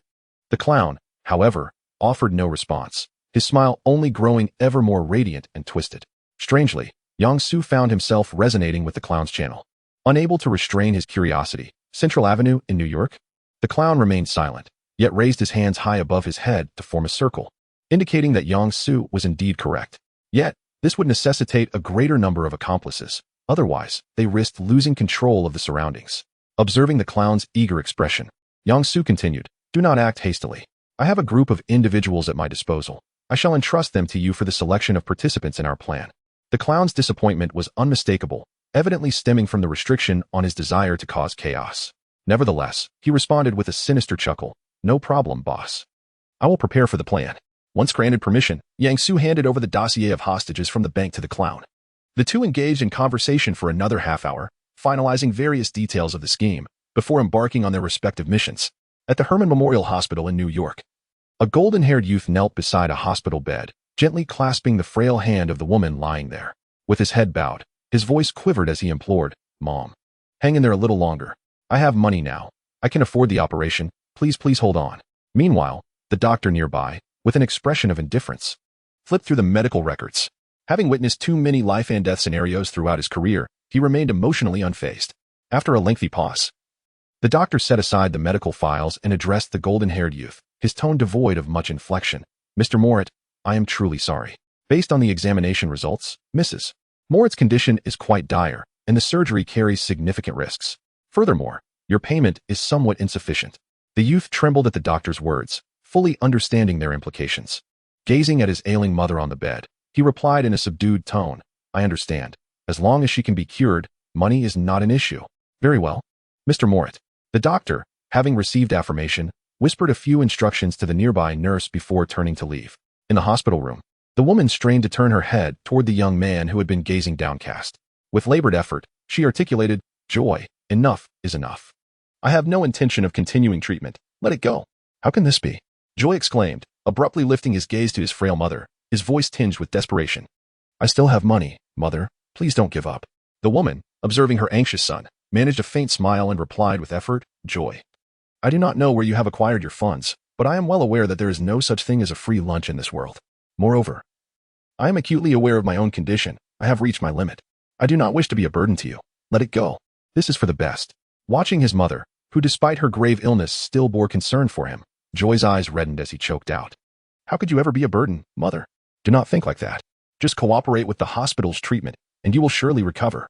With Joy's gentle reassurances, the woman, laden with worries, gradually succumbed to sleep. Chapter 11. Before the beginning, Joy, having left the hospital in a daze, returned to his damp and cramped quarters. He flung himself onto the bed with force, enveloping his body in the blanket. Crouched within its folds, he trembled, voicing a desperate and powerless whisper. "What should I do? What can I do? The money I had seized is exhausted. Must I resort to robbery like he did? On one side lies my mother, tormented by illness, and on the other, the peril of capture should I fail. If I proceed, I risk failure and arrest, but if I do nothing, my mother will surely." From the outset, I have had no choice. It has always been. Realizing that he had no avenue for retreat, Joy's gaze hardened as he prepared to emulate the clown portrayed by Yang Su and undertake a daring heist. Just then, the door to his room was abruptly flung open from the outside. A voice, both feared and revered by Joy, penetrated his thoughts. "Oh, it seems my lock-picking skills have not dulled. Long time no see, Joy. Are you cold? Why do you tremble so?" Though the words were light-hearted, the tone was ominously deep, rendering it exceedingly eerie. Hearing that voice, which could send shivers down the spine, Joy excitedly threw off the blanket. Indeed, he recognized the familiar attire and stammered, "Who are you?" "Mr. Clown, of course it is I. Are you interested in joining me for another job? The rewards will be most gratifying. How about it? Are you intrigued?" Faced with the clown's extraordinary grin, Joy did not respond verbally, but instead mirrored the smile. Seeing this similar expression, the clown yanked him off the bed, exclaiming with a hint of madness, "Then let us embark." Since the clown began recruiting, Yang Su had taken to rigorous training, absorbing the various lethal skills imparted by John Wick. During this period of physical conditioning, the fervor surrounding the bank explosion incident had waned. Aside from the occasional fluctuations in public notoriety, no further news emerged. In just a few more days, even those who had experienced the explosion firsthand would likely forget the event and revert to their usual routines. Having spent a considerable sum at the firearms training facility and mastering his body, Yang Su received a text from the clown. "Dear boss, we shall act tonight, and hope you can help us draw the authorities' attention." Upon reading the message, Yang Su could not suppress a bemused chuckle. "I never imagined that as the boss, I would be compelled by my subordinates to take action. However, drawing attention, that is not unfeasible. The perfect opportunity presents itself. I can gauge your worth." Yang Su turned to the television, where an advertisement for a midnight party hosted by Stark Industries was playing. At that moment, oblivious to being targeted by Tony Stark, he was confidently presiding over a board meeting, dressed in a tailored suit, seemingly augmented by lifts, and sporting a meticulously groomed mustache. Tony stood at the head of the table. He gazed at the seated board of directors with an air of ease and casually inquired, "What is today's agenda?" Before Tony's secretary, Pepper, could respond, A bald man sprang up from the boardroom with a resonant voice, declaring, "Tony, the company's profits have seen a decline. As far as I know, the military seems to have reservations about us and is engaging with other firms. Thus, we are all somewhat apprehensive about the potential impact on the company's stock price." Tony's previously relaxed expression swiftly morphed into one of disdain. "Come on, are you really convening a shareholders' meeting over such trivial matters? This is not a trivial issue, Tony. Many eyes are upon us. We must defeat and suppress them." As he spoke, the bald man rose and positioned himself beside Tony, his demeanor suggesting their alliance. The seated directors exchanged glances, their expressions varied. Director A remarked, "Isn't it Obadiah who organized this impeachment against Tony? Why is he up there?" Director B replied, "I don't know. I came because I heard there was money to be made." Director C interjected, "Clearly, this is a scheme orchestrated by Stark to compel our compliance." Director D questioned, "Compel our compliance? What should we do? Run?" Director E added, "How do we run? Should we claim a stomachache?" As the directors silently communicated through their glances, Tony felt a surge of satisfaction at Obadiah's support. Obadiah returned a smile, as if they truly were allies. Meanwhile, the directors, who had been caught in this predicament, lowered their heads, lost in contemplation. Tony seemed quite pleased with the director's retreat, adopting an increasingly casual tone. "There is no need for concern. I understand your apprehensions. But this is not a problem. The new weapon has been designed, and, at the appropriate time, I will personally market it." The directors, aware of Tony's capabilities, lifted their heads. Curiosity piqued. Obadiah seized the moment, saying, "Tony, why don't you enlighten our board about this new weapon? Do you think they would comprehend what weapon I am referring to?" "I refuse to waste my breath explaining it to a group of laymen. They merely need to know that the design blueprints are with the production department. The military will purchase it in due course. The company's stock will not falter, and their dividends will remain intact. They do not need to know any more." Tony's firm response momentarily left Obadiah at a loss for words. Yet the directors appeared unfazed, for Tony Stark's sharp tongue was well known. This group of shareholders had endured their fair share of his barbs for the sake of profit. Seeing how easily they were swayed, Tony was taken aback, pondering, these old-timers, who never act without seeing results. Why are they so readily convinced this time? Obadiah, having observed the silence from both sides, quickly took the initiative. "Tony, could you have the weapons department provide me with the design blueprints for the new weapon? I intend to persuade certain individuals within the United States Department of Defense. As you are aware, the opinions of some among them hold considerable significance. Regardless, should you require assistance, feel free to approach Pepper. She will grant you the necessary permissions." It is evident what the disposition of the American military is, Tony, for they have not opposed Obadiah's requests. Excellent. Obadiah, in his pursuit of objectives, remained succinct and refrained from further elaboration. Tony, momentarily distracted from his thoughts, did not dwell on why the board members were so amenable this time. Instead, he cast his gaze across the assembly within the conference room, his demeanor suddenly shifting to a more frivolous tone.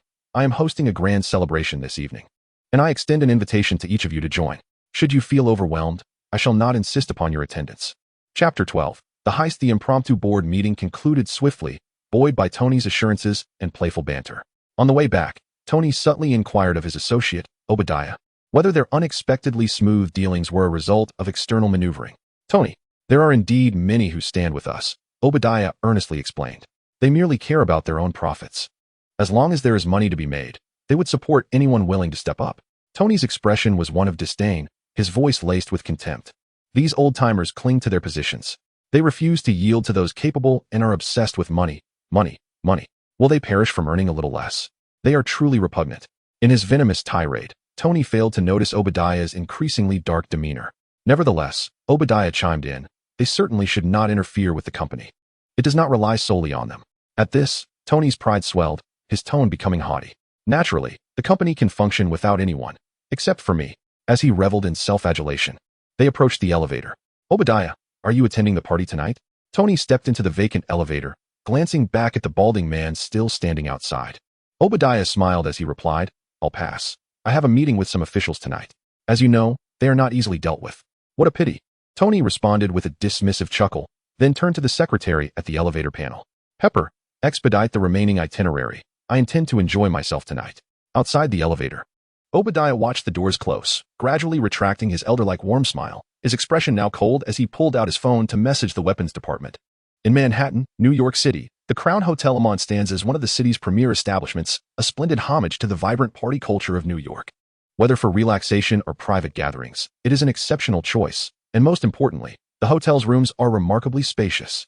On the 14th floor, A vast 650 square meter terrace garden buzzed with staff adjusting the sound equipment. The hotel manager, dressed in a tailcoat, anxiously observed the bustling workers. Is the sound system ready? This event cannot afford any mistakes. Many celebrities will be in attendance. Joy, clad in work attire, paused to turn and flashed a broad smile at the manager, confidently assuring, "Rest assured, our team is professional." As midnight approached, the festive party was on the verge of commencing. "Boss, we have arrived." The driver and bodyguard, Happy Hogan, halted at the hotel entrance, turning to remind Tony, who sat in the back seat. "Oh, a delightful evening is about to begin." Tony glanced at the crowd by the entrance, a smile unconsciously gracing his lips. The usual Happy, "Join me upstairs." "Sure thing, boss." Happy promptly exited the vehicle, tossing the car keys to the doorman and opening the door for Tony. As the gentle opening music began to play, the party commenced.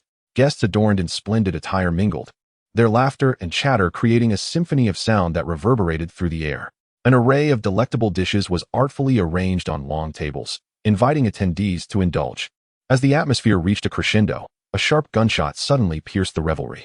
Seasoned Americans instantly recognized that sound. The joyful clamor transformed into frantic screams. In the next moment, the music system blared a commanding voice. "Everyone, remain still. Raise your hands above your heads and crouch down. Anyone who dares to move will be shot." A series of chilling gunshots followed, compelling all to obey the command of truth.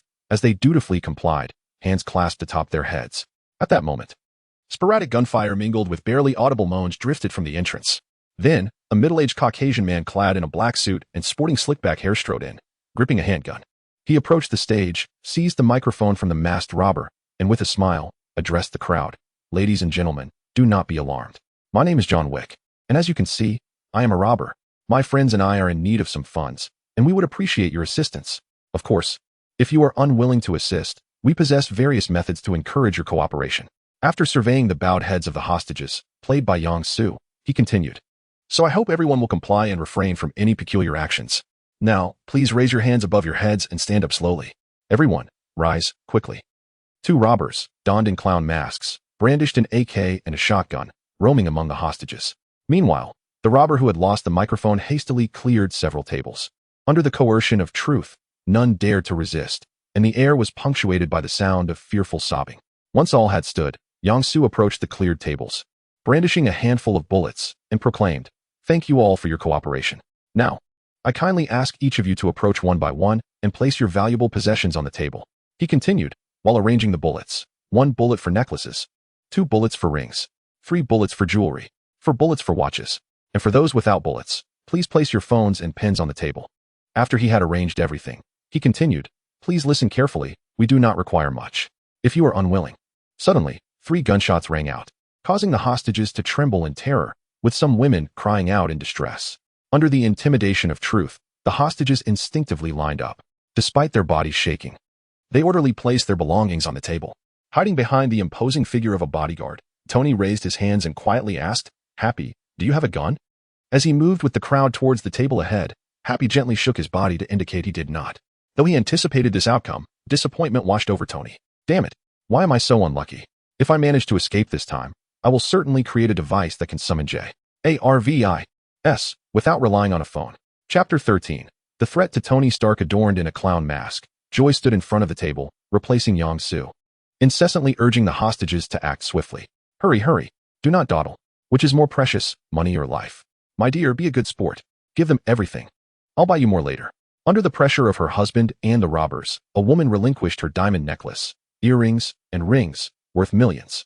As hostages passed one by one, the table became laden with an array of exceedingly valuable jewels. Meanwhile, Yang Su stood at the edge of the terrace, detached from the robbers' plundering, seemingly entranced by the still vibrant New York nightscape. Yet, he was intently observing the messages generated by the system. Hostage taken. Gain prestige from Tony Stark. 100. Hostage taken. Gain prestige from Happy Hogan.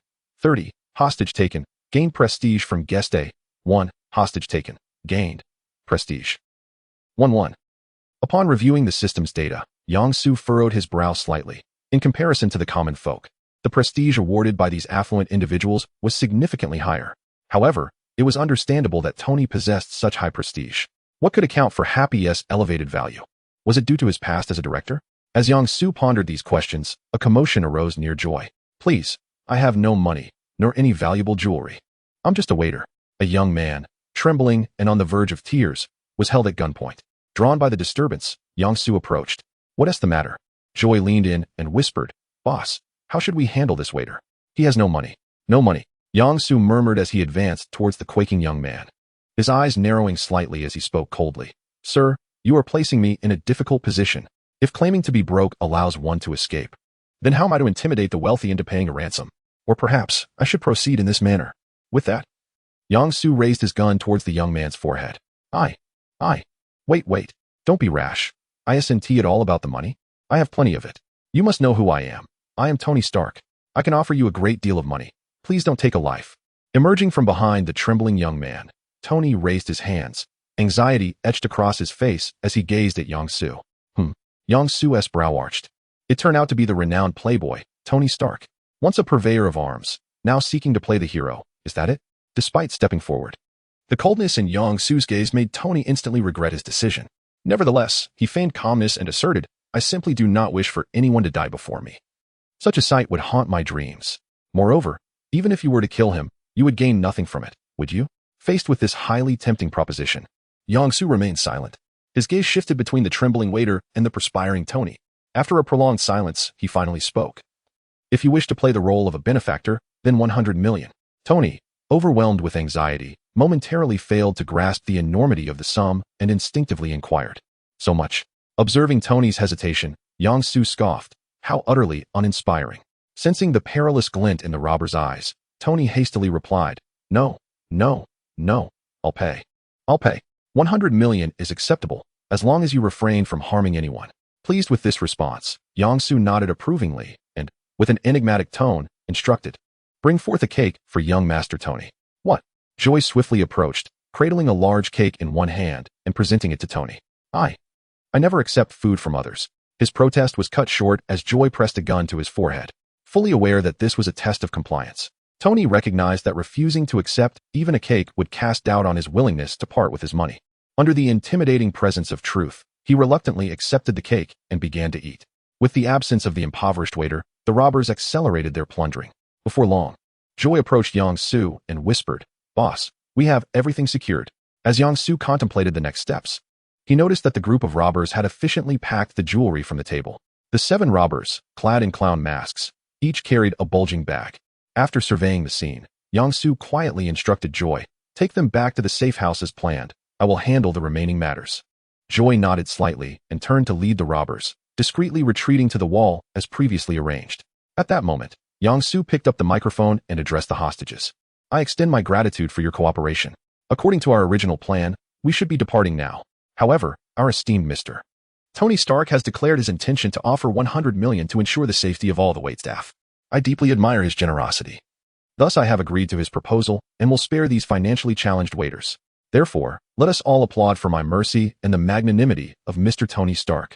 The wealthy victims, stripped of their riches, exchanged bewildered glances, momentarily at a loss. Bang, bang, bang. The sound of 3 gunshots jolted them back to reality, and terrified screams mingled with fervent applause echoed through the night sky. Seizing this opportunity, the masked robbers stealthily made their exit. The applause resonated for about 5 minutes before ceasing at Yang-Su's signal. Now, Mr. Stark, please come forward to retrieve your phone. With Yang-Su's consent, Tony, clutching his burgeoning belly, sifted through a pile of mobile phones on the table until he found his own. At that moment, Yang-Su suddenly raised his gun and aimed it at Tony's head, pulling the trigger without hesitation. Bang!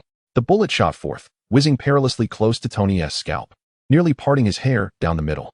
The hostages, stirred into a frenzy by the gunfire, were silenced by Yang-Su's stern warning. Should they fail to provide a remittance notification within 5 minutes, the cake they had just consumed would be their last meal. After delivering this grim ultimatum, Yang-Su proceeded to jot down the details of an anonymous account facilitated by the clown gang. Feeling the heat of anxiety prickling at his scalp, Tony hastily unlocked his phone and began to navigate the necessary actions. Chapter 14. Traces of exposure with a gun pointed at him. Tony swiftly ascended to his private account to initiate a transfer.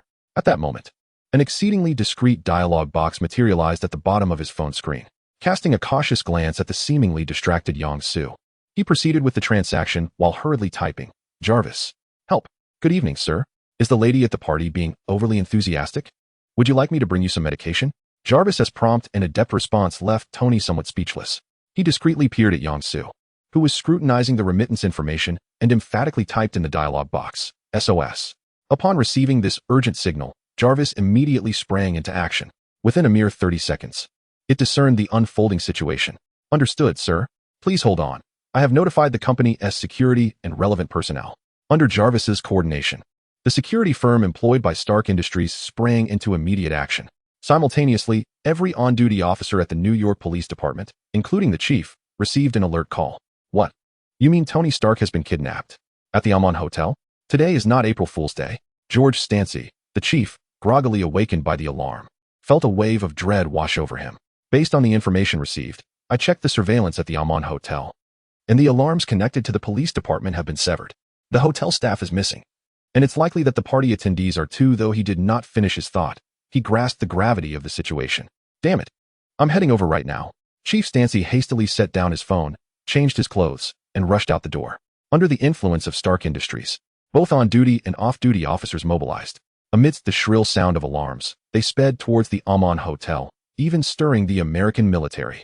Meanwhile, as Yang-Su gazed at the message indicating the transfer's success, he noticed the system frantically displaying various notifications. Major incident. Gained 5 reputation points from George Stancy. Major incident. Gained 0. 3 reputation points from Officer A. Major incident. Gained 0. 5 reputation points from Soldier A.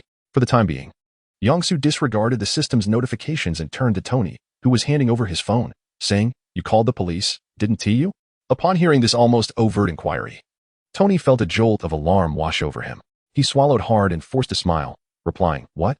I don't quite understand what you mean. I was merely transferring funds. How could I have called the police? You've been watching me the whole time." Yang-Su, seemingly unfazed, remarked, "Jarvis, a weak artificial intelligence. Compared to a strong AI with the ability to learn autonomously, one that solely obeys human commands serves as humanity's finest assistant, does it not?" Having had his cards laid bare by others, Tony's initial panic dissipated entirely as he decisively remarked, "The news of my kidnapping has likely spread throughout New York. All officers will be on their way. I suggest you surrender immediately to avoid any bloodshed." Just then, the thunderous roar of a helicopter's propeller echoed outside the terrace, and a brilliant searchlight illuminated Yang-Su. Just as Tony believed the situation was under control, Yang-Su suddenly rolled aside, swiftly taking refuge against a nearby wall. Bang! In the next instant, a sizable hole was blasted where he had just been standing, clearly the work of a sniper. It seemed to be an employee of Stark Industries. If it were the police, the approach would be less direct. As Yang-Su anticipated, a helicopter overhead dropped a rope, from which 5 heavily armed personnel swiftly descended, quickly shielding both Tony and Happy. Casting a glance at the sniper tracking the searchlight, Yang-Su chose not to confront him directly and turned to leave the 14th floor terrace. He hastily traversed the hotel's corridors, ignoring the staff who lay unconscious on the ground. Yang-Su bypassed the elevator, dashing straight towards the fire escape. After descending 2 flights, the corridor's motion sensor lights abruptly extinguished, leaving only the green emergency lights aglow. The power was cut. Was it the police or a security firm? In the next moment, he noticed the fire door on the 10th floor slowly creaking open. Seizing the opportunity, Yang-Su lunged forward, delivering a powerful kick that sent the door pusher crashing against the wall behind. Without hesitation, he burst through the safety corridor, firing 3 shots to the right without so much as a glance. The armed personnel stationed there barely had time to let out a scream before collapsing. Ignoring the fallen, Yang-Su swiftly maneuvered, spinning around, and then leaping slightly to execute a fierce kick that struck the head of the armed man who had just staggered to his feet after being hurled against the wall. The man, reeling from the blow, crumpled once more. After neutralizing this threat, Yang-Su approached the security personnel who lay on the ground, struggling, and delivered a decisive kick to their head, rendering them unconscious. Without further delay, he stripped the uninjured individual of their clothing and equipment, donning them for himself. As he changed, he faintly glimpsed the words Blackwater emblazoned on the back of the uniform. Blackwater Company? One could only surmise that Stark Industries truly lived up to its reputation as a collaborator with the American military. Once fully equipped, a voice suddenly crackled through his earpiece. 9th floor, secure. Without hesitation, Yang-Su lowered his voice, speaking in a somewhat indistinct manner. 10th floor, secure. Having relayed this, he again sprinted towards the fire escape, plunging downward at maximum speed. By the time the Blackwater personnel reported their count on the 14th floor, Yang-Su had already reached the hotel lobby. At that moment, another command echoed through his earpiece. All units, report your names by floor. On the 1st floor, wild wolves. On the 2nd, hounds. As the imminent threat of exposure loomed, Yang Su pressed the detonator for the specially modified bomb concealed within the hotel room. Boom. The deafening explosion resonated from the upper floors, drawing the full attention of all personnel from the Blackwater Company. Ignoring the frantic shouts emanating from his earpiece, Yang Su hastened towards the hotel entrance. The 3 armed guards stationed outside, upon seeing the approaching figure, barked, "Who are you?" Quickly, before he could finish, Yang Su raised his rifle and unleashed a barrage of gunfire. Caught off guard, the armed personnel were overwhelmed by the relentless hail of bullets and scattered in search of cover. The dense onslaught of ammunition was momentarily halted by the walls they sought refuge behind, as the trio successfully established a concentrated fire network, cross-firing in response. Chapter 15. Escape. As Yang Su burst forth from the fire escape, he meticulously surveyed the hotel lobby's environment. Confronted by the intimidating gunfire of the guards, he executed a tactical roll, taking refuge in a corner to evade the incoming bullets. Listening to the cacophony of bullets striking the walls and the frantic shouts emanating from his earpiece, he exhaled deeply, momentarily calming the tumultuous breath that had accompanied his frantic dash. He then raised his weapon at an angle upon his shoulder and unleashed a rapid succession of shots towards the ceiling, light fixtures, and columns. The bullets, guided by an almost supernatural mastery of marksmanship, ricocheted off various angles, bouncing around the hotel lobby. A target emerged within the lobby. Before the team leader could complete his report, 2 bullets ricocheted from improbable angles, resulting in a fatal blow to his head. With the sudden loss of 1 member, the firepower network formed by the 3 guards became instantly compromised. Seizing this opportunity, Yang Su swiftly dashed from his cover. He did not take aim but fired instinctively, eliminating the armed personnel hiding to his right. Following this, he executed another tactical roll to evade the final guard's hail of bullets. As he rose, he fired several rounds in the direction from which the bullets had come, delivering 2 shots to the chest and 1 to the head, neutralizing the last remaining threat. Having dispatched his adversaries, Yang Su hurriedly exited the hotel and sprinted towards the vehicle that had been prepared in advance. On the terrace of the 14th floor of the hotel, Tony's expression darkened immediately upon hearing the commander declare that the thief had escaped. However, rather than unleash a torrent of vitriol upon the commander, he retrieved his phone and exclaimed, "J-A-R-V-I-S. I'm here, sir. Track the direction of that thief's escape and relay the data to me." Tony instinctively glanced at the heavily armed security personnel beside him, who bore no resemblance to benevolent protectors, and added, "Also send it to the NYPD so they can pursue this thief." "Wise judgment, sir." After J-A-R-V-I-S acknowledged his command, Tony's phone screen displayed Yang Su's figure, who was seen sprinting from the hotel towards a white sedan. In no time, the car sped away like an arrow released from a bow.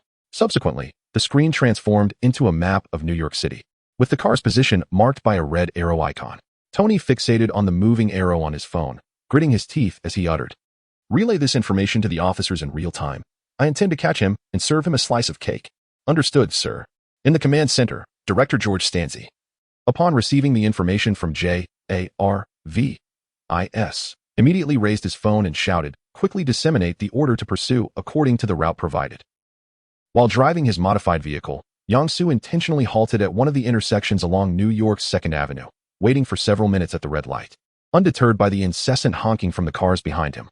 Not long after, the piercing wail of police sirens echoed from behind the vehicle. Through the rearview mirror, Yang Su observed several police cars rapidly closing in. The real spectacle was about to unfold, and he silently hoped the clown would not disappoint. After a whispered incantation, he assumed the persona of Takumi Fujiwara. In the next moment, amidst the subtle vibrations of the automobile, he accurately sensed the entirety of the vehicle's condition. As he glanced at the traffic light poised to turn red, he pressed the accelerator to the floor.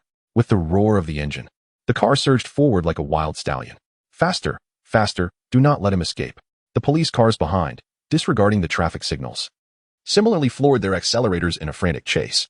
Utilizing Takumi Fujiwara's drifting prowess, Yang Su navigated effortlessly through the densely packed traffic, feeling as though the vehicles around him transformed from obstacles into excellent shields, effectively obstructing his pursuers.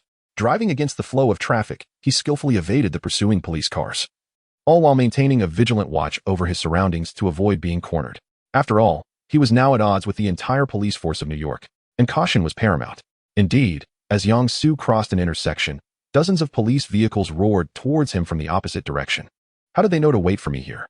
Was it Jarvis? Faced with the oncoming police cars, Yang Su, in that instant, felt as though he was possessed by the spirit of a racing god. He slammed the brakes, yanked the steering wheel to the left, swiftly shifted gears, and pulled the handbrake. This series of maneuvers was executed within seconds, and at the moment the police cars bore down on him, Yang-soo executed a flawless drifting turn, forcing his vehicle to veer sharply in front of a dozen police cars, leaving behind a trail of black tire marks as he smoothly entered an adjacent lane. Observing this astonishing scene broadcasted by Jarvis, Tony Stark suddenly sprang to his feet, incredulous, exclaiming, "How is this possible? This was the optimal interception route I calculated." As he grappled with his astonishment, Jarvis's voice chimed in, "Sir, Chief Stanzi is on the line. He requests your assistance with another interception route." Regaining his composure, an involuntary smile of excitement spread across Tony's face. Of course, let him wait a moment. New York's great racer gained 85 reputation points from Tony Stark. Gained 5 reputation points from George Stanzi. Happy. 30. Officer A. 05. Casually glancing at the information sent by the system, Yang-soo smirked. As expected, Jarvis is tracking me. Although the artificial intelligence is formidable, he remained unfazed. The steering wheel in his hands, the accelerator beneath his foot, and the shifting gears all moved in perfect rhythm. Were it not for the absence of music in the car, Yang-soo would have even considered belting out a tune. At that moment, a beam of light descended from the heavens, enveloping the entire vehicle. To everyone's astonishment, a relatively small helicopter appeared seemingly out of nowhere, pursuing the car driven by Yang-soo with fervor. The side doors of the helicopter swung open, revealing a photographer brandishing a camera, clearly broadcasting this unexpected street race live. Illuminated by the spotlight, Yang-soo's eyes sparkled with fervor, his face adorned with a confident smile. With a deft twist of the steering wheel, he deftly maneuvered the car over a modest flower bed, evading the police car waiting at the intersection. Chapter 16. The race under Yang-soo's adept control. The white car weaved through the bustling traffic, continuously accelerating to overtake others. Apart from the helicopters soaring above and the police vehicles lurking at the intersection ahead, the pursuers behind had long been left in the dust. Casting a glance at the increasing number of small helicopters in the sky and the steadily rising prestige points on the system panel, Yang-soo contemplated for a moment before activating the car radio to validate his suspicions. The enthusiastic voice emanating from the radio confirmed his thoughts. "We have just received reports from citizens that lawbreakers are racing against the New York police on New York Avenue. Let us witness how the police pursue these offenders." Hearing the exhilarating announcement from the radio, Yang-soo couldn't help but smile broadly. This certainly has the quintessential essence of America, doesn't it? As his teasing whisper lingered in the air, he deftly turned the steering wheel again, maneuvering past the flower bed to evade the ambush of the police car at the intersection. Once he escaped the interception, he found himself on a winding two-lane mountain road.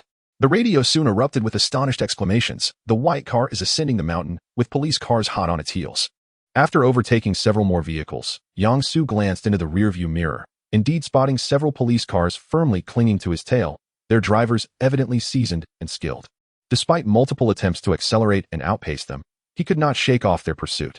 As the surroundings grew darker and more desolate, Yang-soo suddenly twisted the steering wheel, swiftly shifting gears and pulling the handbrake, causing the speeding car to execute a dramatic 180-degree turn as if it had lost control. In the astonished gazes of Tony, the pursuing officers, and the live commentator, he sped back along the route he had come. Only after overtaking a few more vehicles did the radio relay an incredibly excited voice, a flawless drift and turn. Not only has he evaded a potential dead end, but he has also escaped the police chase. The car was remarkably swift and agile, even with dozens of police cars in pursuit. They could only catch a glimpse of its taillights. However, despite the impressive maneuver, Yang-soo could sense from the slight tremors of the vehicle that it was on the verge of succumbing to its limitations. Indeed, shortly after this unsettling feeling arose, the left front tire suddenly blew out. With the tire's protection lost, the bare rim scraped against the road, emitting white smoke and scattering sparks, compounding the predicament. The pursuing police cars were relentlessly closing in, and several more were lying in wait at the intersection. Even in this dire situation, Yang-soo remained composed, gripping the steering wheel firmly to prevent the vehicle from spiraling out of control. Continuing onward, his exceptional skills allowed him to fully manage the car despite the loss of a tire. With another glance at the relentless police cars behind him, he pressed the accelerator to the floor, barreling straight toward the city. On the winding mountain roads, the car, now with a single tire, not only maintained its speed, but continued to accelerate and overtake. What on earth was he thinking? Was he truly intent on returning to the city, a realm dominated by officers? If he returned now, he would undoubtedly be trapped. Tony stared at the live broadcast on his phone, momentarily rendered speechless. It was not just him. Even the pursuing officers were bewildered. However, Yang-soo, driving a vehicle with a missing tire, understood all too well. The instant the tire blew, The prospect of escaping capture via the vehicle had become utterly futile. Although the car was still operational, its speed, agility, and controllability had diminished significantly. No matter how skilled he was, he could not bridge the gap in quality and quantity, as he had anticipated, with the vehicle's speed waning. The once distant wail of police sirens grew ever closer. Utilizing his exceptional driving skills, Yang-Su skillfully navigated through traffic and swiftly returned to the city. After evading several ambushes at intersections, he finally arrived at his destination, a gas station.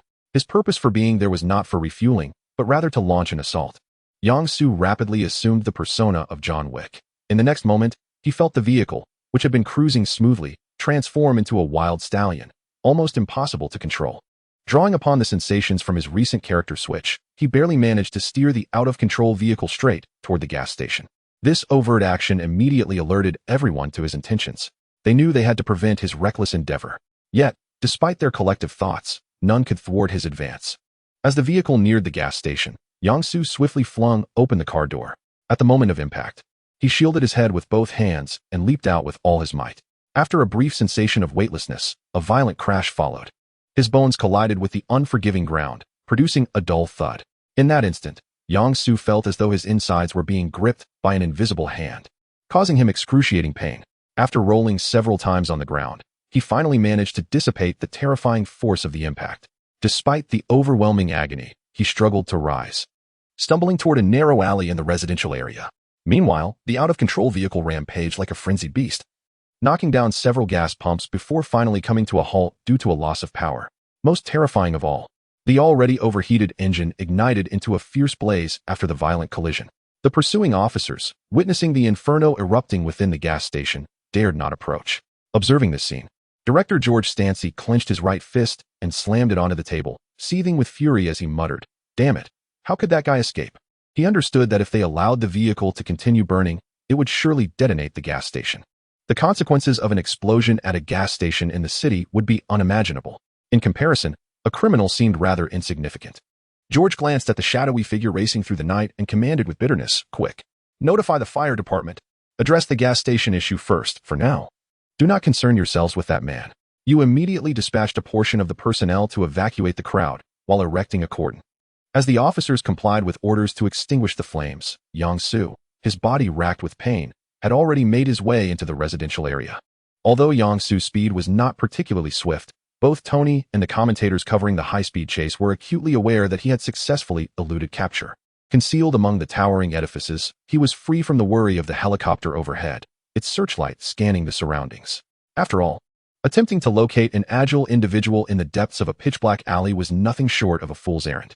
Ultimately, as everyone had surmised, despite the helicopter's prolonged surveillance in the vicinity, it failed to locate its target. Chapter 17.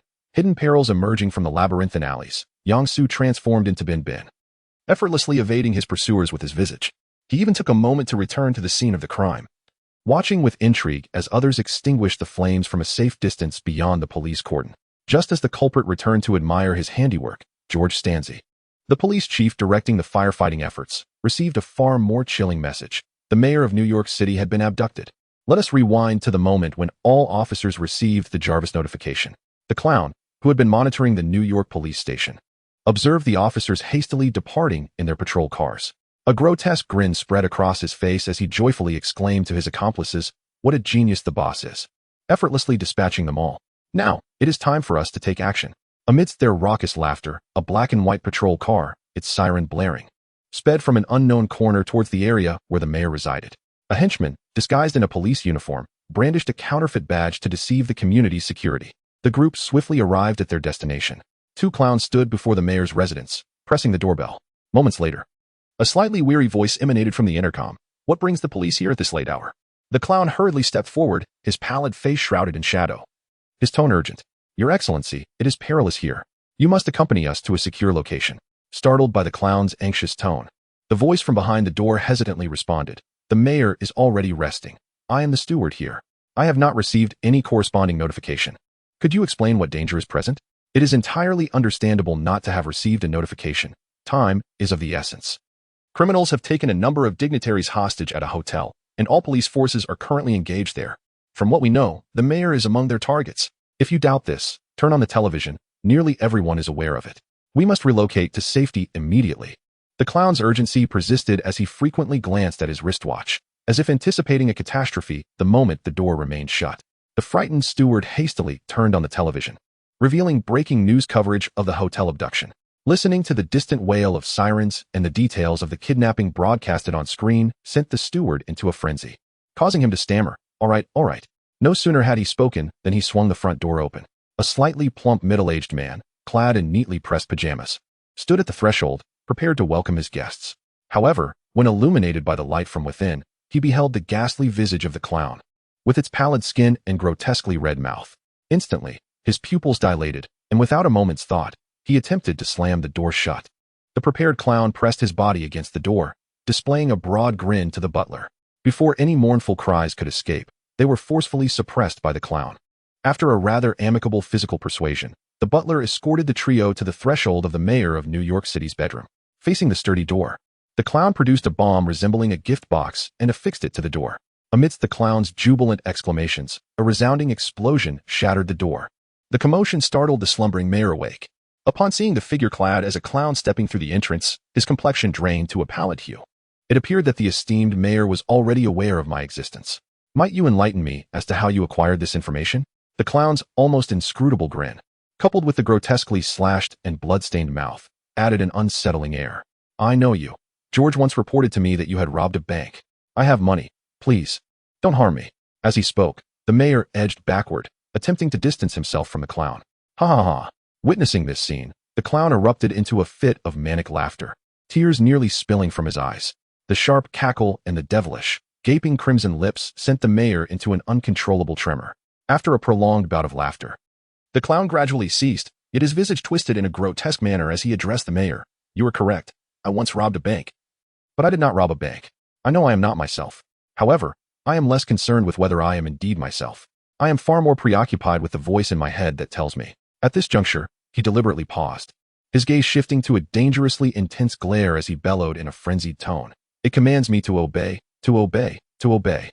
The clown screamed, while violently striking his own head with his right hand. He only ceased this self-inflicted torment when blood began to flow. Raising his bloodied palm, he seized the mayor, who was now petrified with fear, and yanked him closer.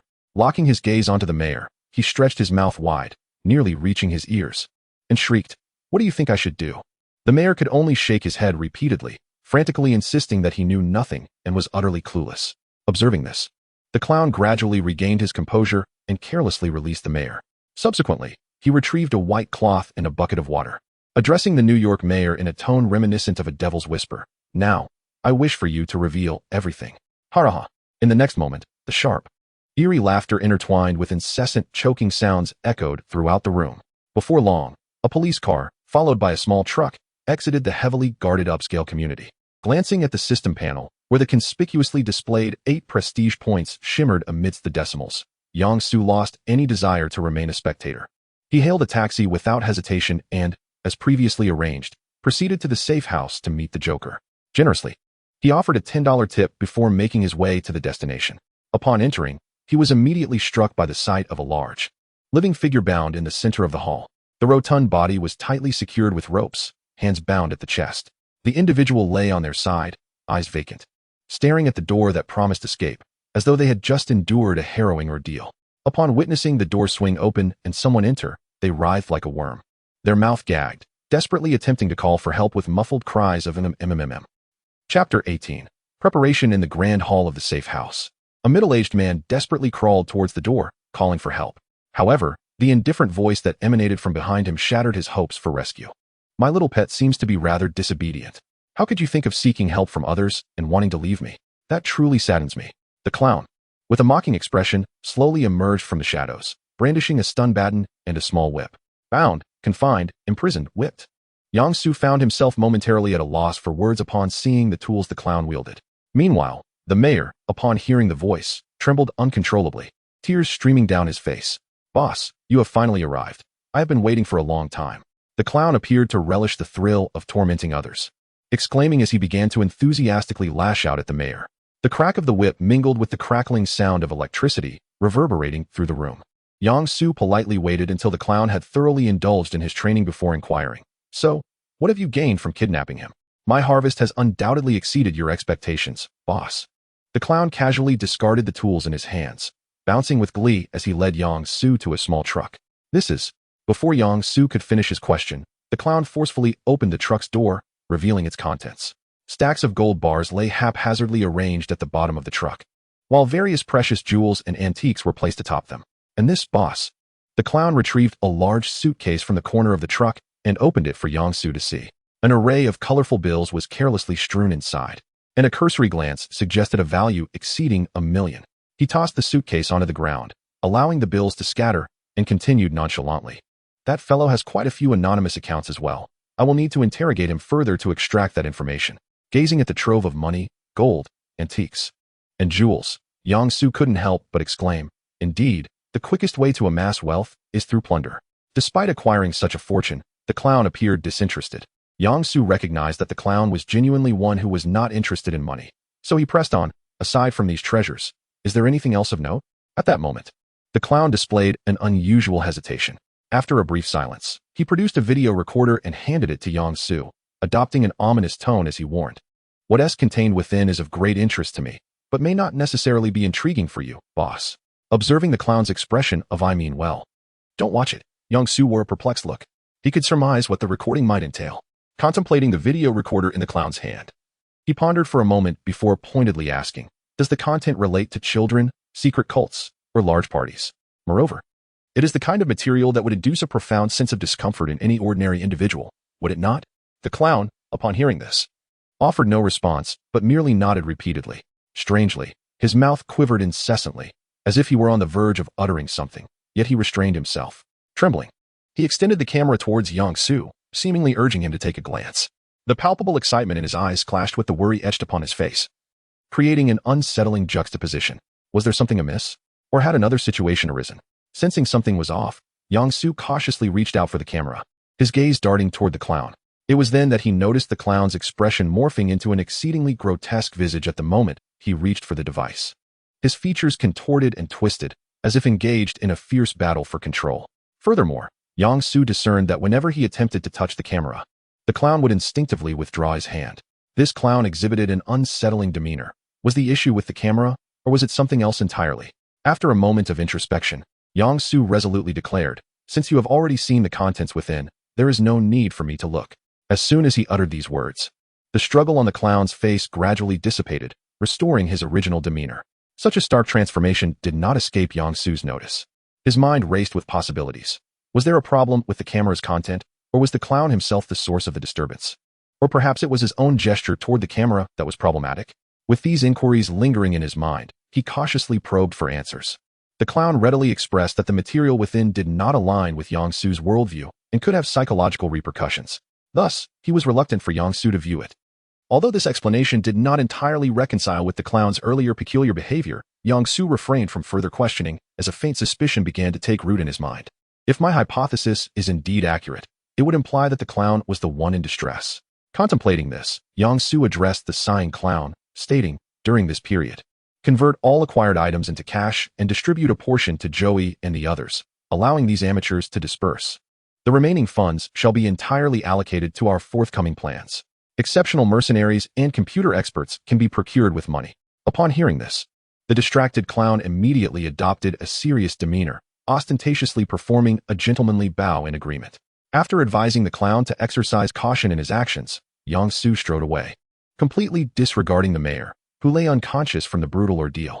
In a dilapidated and cramped room, a television, having passed through countless hands, displayed a morning news broadcast. Although this heinous act, reminiscent of a terrorist attack, was promptly thwarted by the police, the assailant managed to escape. This individual is proficient in firearms and possesses exceptional driving skills, marking him as an exceedingly dangerous criminal.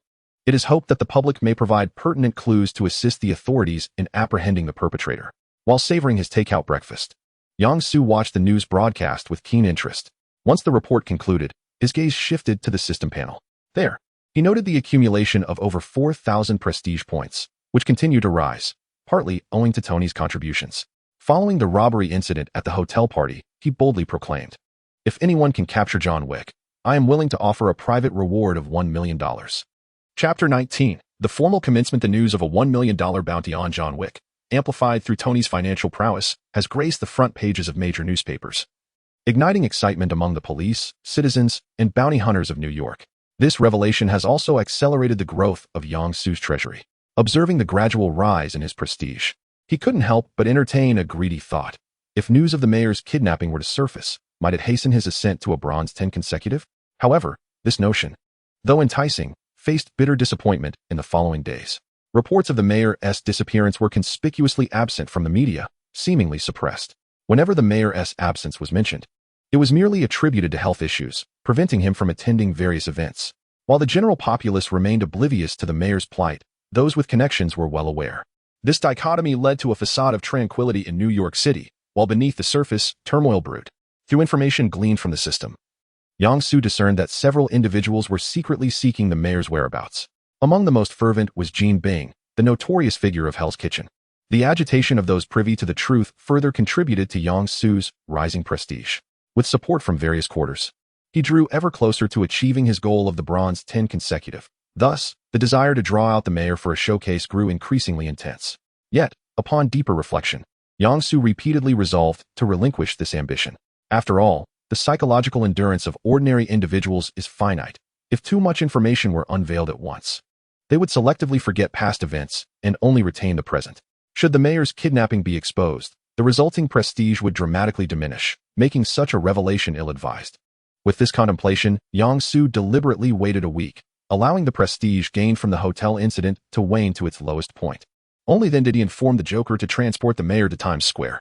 Subsequently, Yang-Su, accompanied by a cadre of professional mercenaries hired at a premium by the Joker, launched a direct assault on the New York Times building in Times Square. Confronted by heavily armed mercenaries, the security personnel of the New York Times had no capacity for resistance. Yang-Su thus experienced the sensation of being effortlessly carried by godlike allies, requiring no personal involvement. These mercenaries swiftly dismantled the building's security systems and rounded up the Times staff for oversight. At that moment, a middle-aged man with neatly parted golden hair, clad in a white shirt and black tie, stood beside Yang-Su with a forced smile. He was Murphy Johnson, the head of the New York Times. Casting a glance at the armed mercenaries donning black masks, he nervously inquired, "Mr. John, how may I assist you?" "If it pertains to the bounty on the front page, we can retract it immediately, ensuring it will not happen again." With a cautious glance at the notorious robber before him, he scratched his head in bewilderment. Shouldn't these highly trained mercenaries be seeking out trouble with the one who placed the bounty, Tony Stark? Why had they come here, to a place devoid of treasures, celebrities, or riches? Casting a look at the hostages huddled together with their hands on their heads, Yang-Su turned to the smirking Morphe and earnestly declared, "I require your assistance in orchestrating a live broadcast, one that will leave an indelible impact." A live broadcast? The captors wish to stream it live? And it must be a stunning broadcast? Hearing such demands, a terrifying thought flashed through Morphe's mind. This is an act of terrorism. Seizing a television station is no different from hijacking a plane to crash into a tower. These individuals are planning something monumental. The realization sent a chill down Morphe's spine. Meanwhile, Yang-Su paid no mind to his apprehensions, commanding armed men to seek out the personnel capable of facilitating the live stream. As Morphe called out names, several unfortunate souls were dragged out. Under the intimidation of truth, they trudged dejectedly to the control panel. Once these preliminary arrangements were settled, Yang-Su disregarded the group of hostages sitting on the floor with their hands over their heads and promptly took out his phone to message the Joker, awaiting his arrival. At that moment, a seven-seater van sped towards Times Square, illuminated by the warm glow of the evening sun. Inside, the mayor of New York, clad in an ill-fitting suit, was unbound yet restless, scanning the interior for an escape route. However, the fully armed mercenaries remained ever vigilant, denying him any semblance of opportunity. "The boss's pace is truly swift. I am still en route. I shall conjure some amusement," the Joker mused to himself, picking up his phone and dialing emergency services. "Hello, New York Police Department? I wish to report a crime. The New York Times Tower has been taken hostage, and the mayor is here. Hurry, send someone." After relaying the information, he hung up abruptly and tossed the phone out of the van's window. "Haha," the Joker exclaimed, his mouth stretching into a disturbingly wide grin. Before long, the van arrived at its destination. Two mercenaries forcibly dragged the mayor, who resisted vehemently, out of the vehicle. Ignoring the struggling mayor, Yang-Su approached the hopping Joker and inquired, "What do you intend to do? Spread his scandals?" The Joker's previously cheerful demeanor immediately soured, his tone laced with impatience and disdain. "Scandals? That is not my intention. Every great performance requires a flawless setup. His actions possessed no allure whatsoever, merely trash, utterly dull.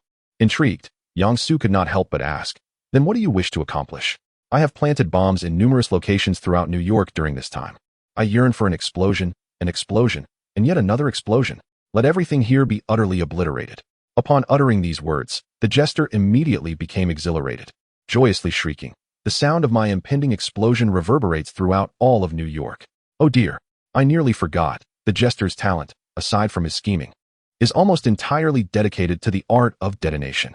Whenever he makes an appearance, no matter the circumstances, an explosive spectacle is assured."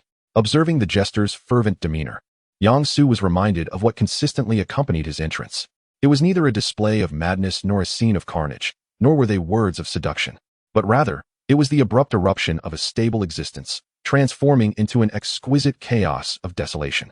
Chapter 20. Live broadcast as night falls. The evening rush hour has just subsided. Times Square, often referred to as the crossroads of the world, is bustling with countless tourists who pause to admire the towering skyscrapers and the vibrant neon lights, fully immersing themselves in the splendor of the most prosperous nation on earth. Suddenly, an unexpected turn of events unfolds. The electronic billboards that typically display advertisements, news, and music videos in Times Square abruptly shift their content. The television channel of the New York Times also undergoes a transformation. A middle-aged man with a neatly parted hairstyle appears on the electronic screens of Times Square and on televisions across the city. This individual is none other than Murphy Johnson, the editor-in-chief of the New York Times.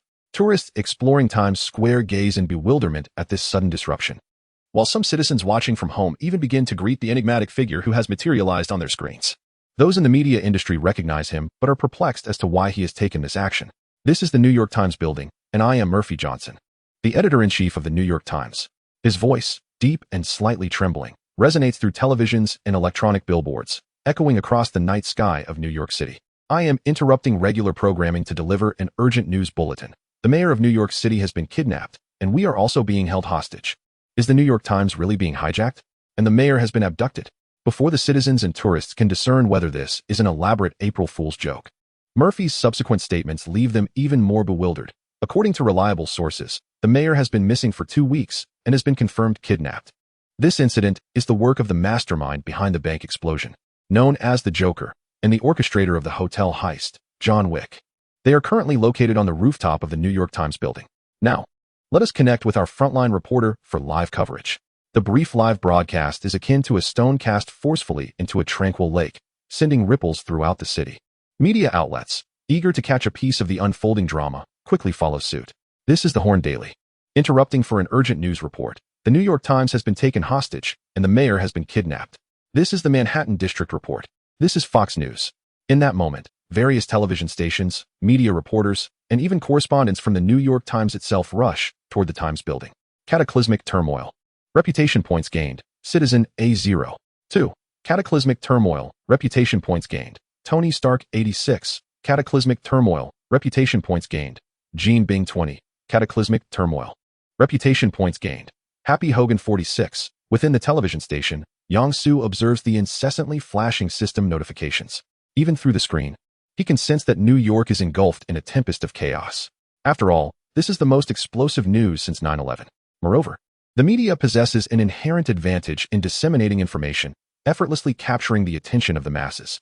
At this moment, the New York Police Department found itself in utter disarray due to the unfolding events. The incessant ringing of emergency calls filled the air, with several officials and affluent individuals directly contacting Chief George. Some enterprising reporters even rushed into the precinct with cameras in hand, demanding to know, what is the situation regarding the mayor's abduction? How did the Joker and John Wick suddenly join forces? Chief, have you reflected upon the series of significant incidents that have occurred recently? Inside the precinct, Chief George disregarded the reporters' inquiries, instructing officers to prevent anyone from barging in. He swiftly issued a flurry of commands to his subordinates. Is the helicopter ready? Mobilize armed personnel immediately, quickly. Also, contact the Federal Communications Commission to interrupt the New York Times broadcast. This is a terror attack. However, the images and sounds emanating from the New York Times channel shattered his plans and expectations. A man, with hair the color of deep green, a pallid complexion, and exaggerated red lips akin to a clown, appeared on screen. Ladies and gentlemen, I am the Joker. It is a pleasure to meet you all. After cheerfully greeting the audience, he snapped his fingers, directing the camera towards the mayor, who was bound to a chair. Soon after, the Joker's gleeful voice resonated off-screen. "I hope the relevant authorities will cooperate with me and refrain from attempting to cut the broadcast, or else." As he spoke, a flying knife soared through the air, precisely embedding itself in the mayor's right shoulder. A scream of agony erupted, causing Chief George to halt his order to notify the FCC. He then witnessed the Joker, holding a coat adorned with explosives, skipping merrily towards the mayor. With a chilling cry, the Joker extracted the knife and carelessly tossed it aside. He then produced a stapler from seemingly nowhere and pressed it against the profusely bleeding wound, effectively stitching it shut. The professional cameraman, in tandem with the camera, faithfully broadcasted the sound of the stapler and the mayor's agonized cries to every viewer. Could a stapler truly be utilized in such a manner? This Joker must be a seasoned military medic. Otherwise, such proficiency would be unimaginable. The brutal reality of his method for treating wounds caused those who witnessed it to involuntarily gasp in horror. The Joker's subsequent actions incited Chief George to bellow in fury at his subordinates. After securing the wound, the Joker carefully draped the explosive-laden coat over the mayor and thoughtfully bound the two together with twine. The Joker had outfitted the mayor with a bomb vest, and one could only wonder where the first responders had disappeared to. The officer in charge of communication faced the furious roar of Chief George, his forehead drenched in sweat as he replied in a flustered tone. "The area surrounding Times Square in New York has been completely obstructed by crowds. We are unable to drive and can only proceed on foot. Furthermore, even if they manage to arrive in time, given their firepower, they will be incapable of breaching the building's defenses." Chief George pounded his desk with his right hand, growling in frustration. "Damn it, clown. Was this part of your scheme as well?" At that moment, a figure hurriedly entered from outside, speaking with fervor. "Chief, the helicopter and armed personnel are ready. We can depart at once." Upon hearing this, George immediately sprang to his feet and dashed out of the office towards the helicopter. Chapter 21. The series of explosions atop the illustrious Times Tower in New York's Times Square. Several small helicopters circled incessantly. Brilliant beams from powerful searchlights illuminated the rooftop, banishing the darkness of night. These helicopters belonged to prominent television networks, equipped with the finest technology available. High-definition cameras extended from the cabins, while the hosts, securely fastened with safety belts, leaned out, microphones in hand, passionately addressing the cameras. Each helicopter mirrored this fervor, clearly vying to capture the initial wave of excitement. As the centerpiece of this grand spectacle, the Joker elegantly performed a gentlemanly bow to the cameras, while the other key figure, the mayor of New York, appeared pale and trembled uncontrollably. Standing beside the cameraman, Yang-Soo beamed with delight as he watched his prestige soar. The Joker, surveying the hovering helicopters, retrieved a controller and spoke in a hushed, urgent tone. "Given the gravity of this occasion, I must deliver an extraordinarily fervent opening performance. This way, both you and I shall revel in joy." Before anyone could react, he pressed the button in his hand. A deafening explosion resonated from afar, igniting the sky above City Hall with a brilliant blaze, as dark smoke billowed skyward. All attention was seized by the commotion caused by the blast. "My goodness, that S in the direction of City Hall. I was just there this morning. Surely, this madman has not only kidnapped the mayor, but also blown up City Hall. Does that mean I won't have to go to work tomorrow? This is utterly insane." Whether watching live on television or witnessing the chaos in person, screams erupted and fervent discussions ensued. Series of explosions, prestige acquired. 8 from Tony Stark series. Prestige from George Stanzi. 03. Following the detonation, Yang-Soo joyfully noted that his prestige points were nearing 10,000. In contrast, the spokesperson for the New York Police Department was left in shock. "What? You say City Hall has been bombed?" Director George, en route to the Times Tower in a helicopter, felt a wave of dizziness wash over him upon receiving the news. This lunatic, what is he aiming to achieve, disregarding negotiations entirely? After gasping for breath, he seized his radio, gritting his teeth as he commanded, "Ground personnel, dispatch a portion to investigate the explosion site. Armed units on the helicopter, upon arrival. Secure the high ground and be prepared for sniping." The rooftop, now illuminated as if it were midday by multiple searchlights, witnessed the Joker exclaiming in exuberance before discarding the remote control. Bringing his face closer to the camera, he threatened in a nonchalant tone. "I haven't just planted a bomb in one location, but in numerous others. If the officers do not arrive here within a minute, I shall detonate one of them." No sooner had he uttered these menacing words than the distant thrum of helicopter blades filled the air. It was the unmistakable sound of a helicopter approaching, specifically, that of the New York Police Department. Rather than landing on the rooftop, the helicopter hovered at the edge of the building. Director George, holding a megaphone, stood at the open cabin door and shouted, "Clown, you are completely surrounded. Surrender immediately and release the hostages." However, the clown seemed oblivious to the chaos around him. walking instead to the back of the mayor's chair. In this concealed spot, he withdrew a glinting dagger from his suit pocket. Crouching slightly, he leaned his head next to the mayor's left, brandishing the knife menacingly above him. Witnessing this, George's expression darkened instantly, and the audience felt their hearts race. The clown, unfazed by the tension surrounding him, mused, "Do you want to know how I got the scars on my mouth? My father was a drunkard, a demon." As he spoke, his expression hardened, his gaze fixated on the visibly anxious George, his voice low yet laced with an unsettling excitement. "One day, he went mad beyond his usual insanity. And my mother picked up a kitchen knife in self-defense. He did not like that, not at all. I watched as he plunged the knife into her chest, laughing all the while.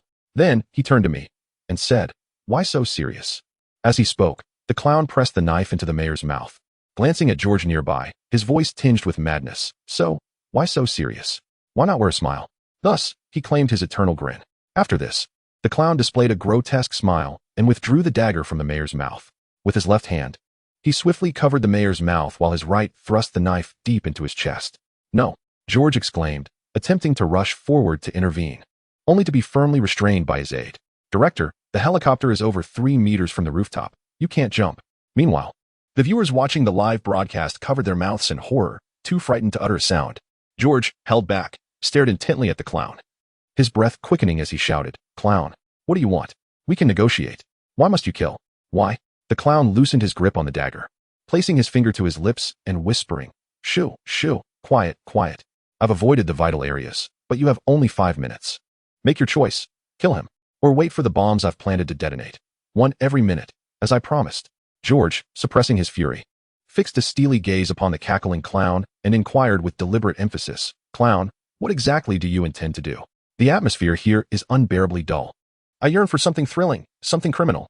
The clown slowly rose to his feet, producing a controller from his coat, his mocking tone unabashed.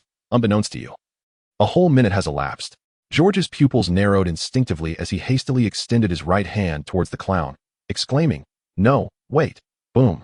The deafening roar of an explosion reverberated through the night sky once more, sending countless citizens into a frenzy of panic and screams. "Where has been bombed?" "The school." The explosion emanated from the direction of the school. 2 locations have already been targeted. Where will be next? Chapter 22. The Joker's scheme once again. The Joker instigated an explosion, plunging countless citizens into a chaotic state of panic. Fear gripped everyone as they dreaded the next explosion occurring in their immediate vicinity. At the helicopter's door stood Director George Stanzi, utterly on the brink of collapse. 2 explosions had already transpired, yet he remained bewildered regarding the enemy's true intentions. Trembling with rage, George fixed his gaze upon the Joker, who merrily pranced around the rooftop. Nearby, the mayor, bleeding profusely from his chest and barely clinging to life, cursed inwardly, Damn. This clown is undoubtedly insane. Since my inception as an officer, I have never encountered such a brute, devoid of desire, negotiation, or plan, resembling nothing more than a madman who revels in destruction." As George's mind churned with fervent curses, the Joker's voice rang out like a death knell. "Ding, ding, ding. Time's up, Director. What will you choose? This dying mayor of New York, or the other undisarmed bombs?" Before George could respond, the Joker pressed the button once more, and a violent explosion echoed from afar. Listening to the distant commotion, Yang Su, who had been monitoring the panel, noted that the surge in notoriety from this explosion was not as pronounced as before. It seemed that human adaptability was remarkably resilient. After enduring several such events, individuals could accept what was once inconceivable. As he pondered this, George, still reeling from the Joker's irrational behavior, regained his focus. Trembling with fury, he fixed his unwavering gaze upon the still jubilant Joker, unable to contain his inner wrath any longer. He recognized that if this continued, not only would his future be jeopardized, but his very livelihood was at stake. Resolutely, Director George decided it was time to put the Joker in his place. With a piercing glare, he signaled to his deputy in the helicopter cabin, gesturing, "Is the sniper ready?" The deputy, not disappointing him, swiftly confirmed with tactical hand signals, "The sniper is in position and ready to act." As the Joker prepared to press the detonator once more, George, filled with murderous intent, could no longer restrain himself and issued the order to fire. The deputy dutifully relayed the command to the concealed sniper. In the next moment, a sharp and resounding gunshot pierced the air. A bullet soared from a distance, whistling through the air and penetrating the Joker's chest as he reached for the detonator. A spray of crimson erupted from his right side, the tremendous impact causing the device to fly from his grasp. Just then, a second bullet followed suit, striking the Joker's body with precision and unleashing a cascade of blood. Hooray! It was a sniper rifle. It was high time he was eliminated. Were those officers merely idle? Good riddance. The citizens, witnessing the Joker's body erupt in a cloud of blood through the live broadcast, erupted in jubilant cheers. As Yang Su gazed upon the clown struck by bullets, his heart remained utterly unmoved, even tinged with a hint of amusement. The force of 2 successive shots sent the clown careening uncontrollably backward. Strangely, during his descent, he managed to forcibly turn his head toward the camera, revealing a bizarre smile. This peculiar grin, reminiscent of a plot successfully executed, instantaneously jolted those who had begun to cheer into a state of alarm. A shared thought flickered through the minds of all who beheld that smile: the assailant who could effortlessly abduct the mayor of New York City, orchestrate the placement of numerous explosives, and seize the New York Times building for a live broadcast. It is utterly implausible to be shot so easily. There must be an underlying issue, a significant problem at hand. Upon this realization, the jubilant crowd instinctively became flustered. Yet, they were at a loss as to what precisely they should fear or defend against. The citizens merely gazed around in bewilderment or fixated on the screen, awaiting the onset of an unexpected event. Feeling that the situation was almost unreal in its smoothness, George swiftly seized the communicator from his subordinate and urgently inquired, "What is the status? Can we confirm any possibility of the target's survival?" In the distance, within the towering edifice, the marksman peered through the scope of his rifle, scrutinizing the jester sprawled in a pool of crimson. He then responded to the inquiry in his earpiece. "Report, sir. The bullets struck the target in the chest and abdomen, confirming the loss of mobility. Vital signs required direct observation. You have performed admirably. Remain vigilant at all times." "Understood, Commander." After listening to the sniper's report, Director George exhaled, his doubts somewhat alleviated. Yang Su, upon witnessing the clown being shot before him, displayed not a trace of surprise, as if he were already mentally prepared for such an outcome. Soon enough, an unexpected turn of events unfolded, one that caught everyone off guard. The electronic billboard outside Times Square suddenly switched to display the figure of the clown. As the citizens watching the broadcast beheld the character on screen, a wave of tension swept over them. What was happening? Hadn't he been shot? Was he still alive? Had he returned from the dead? Or was it merely a decoy? As the citizens indulged in wild speculation and concern, the image on the screen shifted. The clown, with one hand holding the camera, pointed the lens towards his own face and cheerfully declared, "By the time you see this recording, I assure you, I will have been killed. This indicates that you have not addressed the multiple choice questions I provided." Thus, as he spoke, the clown's voice momentarily faltered before he stretched his mouth into a grin that nearly reached his ears. With a wildly ecstatic expression, he leaned closer to the camera and excitedly exclaimed, "I am about to present you with a magnificent gift, an exceedingly grand and monumental gift." Within the vast expanse of the electronic screen, accompanied by the chilling and penetrating laughter of the clown, a resounding boom echoed forth. The deafening sound of an explosion reverberated once more, and this time the site of the blast was none other than the New York Times building. Following the initial explosion, the subterranean and first floors of the building erupted in a series of successive detonations. A resounding explosion reverberated within the Times Tower, echoing relentlessly. Even the spectators gathered in New York's Times Square, kept at a distance due to the presence of robbers, felt the powerful gusts generated by the detonation, which swept away all who lingered in the square. Citizens, both affected and unaffected by the blast, gazed in terror towards the source of the sound. At that moment, their eyes beheld the Times Tower, utterly engulfed in flames and thick smoke. Amidst this chaos, the colossal electronic screens continued to display footage of the Joker, while piercing, cacophonous laughter echoed through the frantic and tumultuous atmosphere of Times Square. Chapter 23. The escape. At this moment, the hosts broadcasting live from the rooftop were struck by a sudden realization. Their expressions shifted dramatically, and in unison, they exclaimed, "The entire building is shaking." No, it was more than just shaking. The whole structure was tilting, or rather, the citizens watching on television, observing the scene from a third-person perspective, quickly understood what the hosts were trying to convey. The building is collapsing. The entire edifice is leaning precariously to one side. Before the eyes of all, the building crumbled from the bottom up with a resounding crash, the falling debris creating a tremendous shockwave that caused the ground to shudder. The police helicopter, which had been hovering at the edge of the building, swiftly retreated under the pilot's command, distancing itself from the impending collapse. Observing the tilted structure, Chief George leaned weakly against the cabin, his eyes vacant as he murmured, This is impossible. What should we do?" Faced with a scene akin to a natural disaster, Yang Su felt utterly bewildered. He understood the reason behind the clown's suicide, yet he had not anticipated such a vast void left in its wake. The thunderous roar of the collapsing building jolted Yang Su from his stupor. His instincts screamed for action. If he remained idle, he would surely perish. regaining his composure. He struggled to maintain his balance on the already inclined rooftop. He was acutely aware that the building could not withstand much longer. Immediate action was imperative. With this thought, and having never encountered such a catastrophic event, Yang-Su's breath became rapid, his heart pounding in his ears. Despite the perilous situation, he forced himself to remain calm.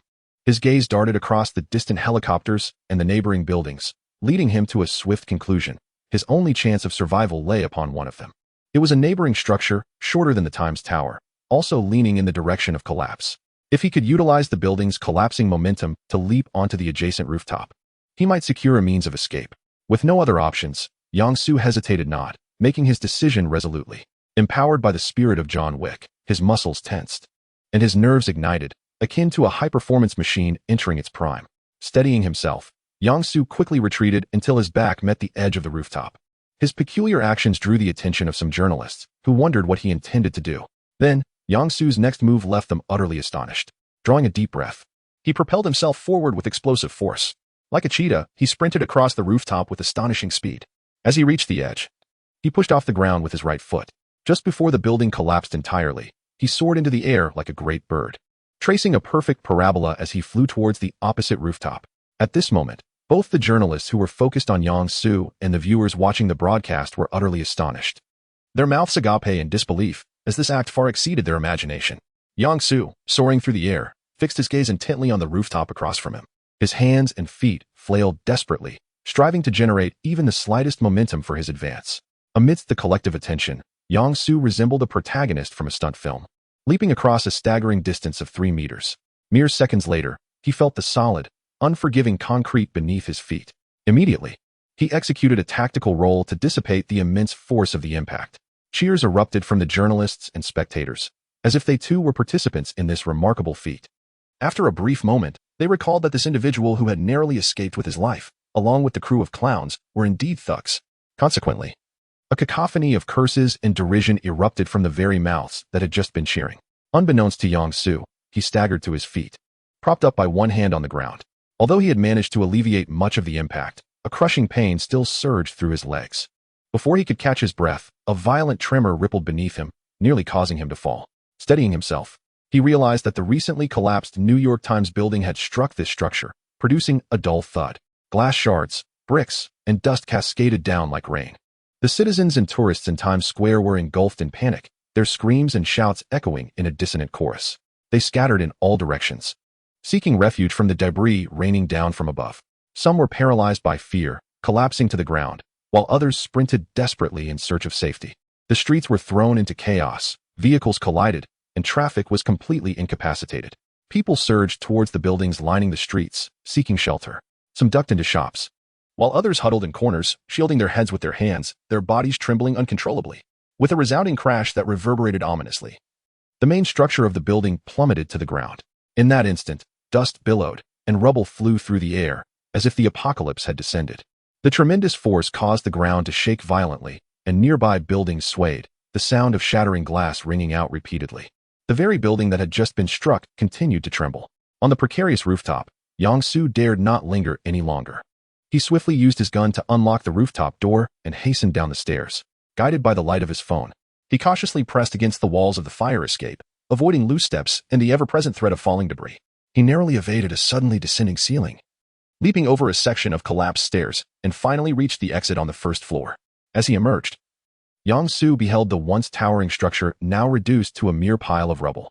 Only twisted steel rebar and shattered concrete blocks remained. A thick veil of smoke and dust enveloped the ruins, obscuring the surrounding chaos. Under the cover of the billowing smoke, Yang-Su swiftly transformed into the persona of Bin Bin and made his hasty exit from the scene. Not long after his departure, a multitude of police cars, ambulances, and fire trucks raced to the location, their sirens wailing.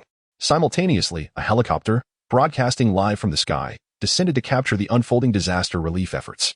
Director George Stancy, filled with frustration, cast an irate glance at the now blacked-out electronic billboards surrounding him, and begrudgingly began directing officers to establish a perimeter to assist the rescue operations. In his mind, he harbored the futile hope of apprehending the accomplished John Wick to rectify his own missteps. However, such aspirations were destined to remain mere illusions. For Yang-Su had long since vanished from the scene. As the rescue efforts commenced, this grand spectacle, reminiscent of the 9/11 terrorist attacks, drew to a definitive close. Chapter 24. The Saint? By the time Yang-Su returned to his residence from Times Square in New York, it was already past 1 in the morning. Having just endured a life-threatening crisis, he conducted a brief review of the system. Upon discovering that he could perform a bronze level 10 consecutive draw, he quickly freshened up before collapsing onto his bed. I shall partake in the lottery after my bath and change. With this thought in mind, Yang-Su succumbed to a blissful slumber, enveloped in fatigue. The next morning, Yang-Su rose early from his bed. Yet he did not immediately activate the system to initiate the draw. Instead, he took the time to wash up and don a clean outfit before accessing the system panel. Host: Yang-Su. Incarnation: Bin. Away: Takumi Fujiwara, John Wick. Joker: Deceased. Reputation points: 18560. Upon seeing the word deceased, Yang-Su couldn't help but furrow his brow, shifting his attention to the item inventory. As he opened it, the first item he noticed was Loyal Corpse, damaged. A twinge of regret washed over him at the loss of such a valuable item. Nevertheless, it was fortunate that the system could automatically recycle damaged goods. This alleviated any concerns regarding post-battle cleanups or the need to specifically dispose of broken items. After reviewing the inventory, he turned his gaze to the fallen character, Joker, his thoughts becoming increasingly tumultuous. The Joker's actions were likely a reflection of his chaotic nature. Such a jester, inherently averse to all forms of order, especially loyalty that could restrain his chaotic endeavors, would naturally seek to exploit the boundaries set by the system. It seemed that while attempting to gather incriminating evidence against the mayor of New York, the Joker had discerned the extent of the system's constraints on him, subsequently plotting against me. As he recalled the Joker's crude and brutal methods of assassination, a hypothesis surfaced in his mind. The system's influence over the Joker must be substantial. Otherwise, he would not resort to such risky tactics to eliminate me, given the precariousness of such a method. If only he had reacted swiftly when the building collapsed. Immediately proceeding with the bronze level draw, he might have emerged with only severe injuries under the protection of extraordinary power. Moreover, the Joker's actions had indeed yielded considerable benefits for me. This undertaking was akin to a bronze level 10 consecutive draws.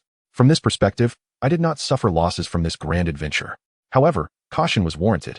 The system's power was not infallible, as the Joker exemplified. Having resolved these thoughts, Yang-Su chose to disregard the Joker's affairs. Instead, he steadied his emotions and, as per his usual custom, offered prayers to the divine before finally opening the lottery page. Gazing at the system interface, he beheld the spinning wheel gleaming with a verdant metallic sheen. May I not draw, Brother Jia? May I not draw, Brother Jia? After whispering this prayer multiple times, he lifted his hand to tap the 10 consecutive draw option. Come forth, witness the rise of the fortunate. As his impassioned voice resonated, 10 beams of green light flickered across the bronze level roulette. In the next instant, 9 item icons, a character page, and 10 bronze shards materialized in midair. Upon witnessing that the lottery yielded only one character, Yang-Su couldn't help but sigh. Indeed, seeking divine intervention is mere superstition. It is utterly ineffective. I simply hope it is not Brother Jia. I have no desire to assemble a combination. While he murmured to himself, the system unexpectedly transmitted a lengthy message. You have acquired a bronze level character, system permissions have been elevated, and the host has gained fusion rights. This privilege allows the host to merge characters of the same rank, bronze, silver, gold, and stellar, with the host as the focal point. Note: only one character may be fused per rank. In acquiring their complete powers, the host can also summon characters, thereby achieving a cumulative strength. Upon reading this, Yang-Su's eyes instantly sparkled with excitement. This means I can harness the powers of 2 characters simultaneously. Moreover, as my rank elevates, I can continue to stack this power until I have 4 characters combined. How marvelous! With a heart brimming with elation, he continued to read. Characters fused by the host will be removed from the lottery and transformed into a separate character prize pool. This pool can only draw entities related to the fused character, and the required prestige points amount to merely 1/10 of the character's rank. Upon finishing this revelation, a name flashed through Yang-Su's mind. Exclusive card pool. If that is the case, I can have a maximum of 4 exclusive card pools. This is excellent. Although the exclusive card pool can only draw items related to the fused character, its affordability is its greatest advantage. For instance, for the bronze level, a single draw costs merely 100 points, while a 10 draw costs 1,000 points. A substantial profit. After carefully calculating, Yang-Su couldn't help but exclaim, "Truly remarkable, system. You have effortlessly discovered a means to entice me into spending." After a brief moment of joyous celebration, he turned his attention to the character he had just summoned. Character: the Master, Stone Sculpture. Rank: Bronze. Source: Jackie Chan Adventures. Skills: Demon Physique. Summon Shadow Legion. possessing a body as resilient as stone, capable of summoning numerous shadow ninja troops. Description: I am currently lacking everything. Upon reading the character's description, Yang Su's eyes widened in astonishment as he gazed at the dragon-shaped stone sculpture in the image, exclaiming in excitement, "What the heck? It is actually the master?" His enthusiasm was understandable. Who could resist the allure of summoning a multitude of subordinates with a mere wave of the hand? After several deep breaths, he managed to suppress his inner exhilaration. Simultaneously, a bold idea began to blossom in his mind. Should I merge with the master? To claim his power for myself, and subsequently open an exclusive card pool. After all, the master is an ancient demon lord and represents the fiery monarch of the Baghuazli. At the height of its power, it undoubtedly possessed the strength of silver rank, if not even gold rank. Even if its actual might is not as formidable, the indomitable nature of its soul and the capabilities bestowed by the 12 talismans are undeniably enticing. No, I must wait a little longer, just a little longer. Once I have assembled 10 bronze fragments, I will take my time to make a choice. If there are no better options, I shall merge with the saint while still at the bronze level.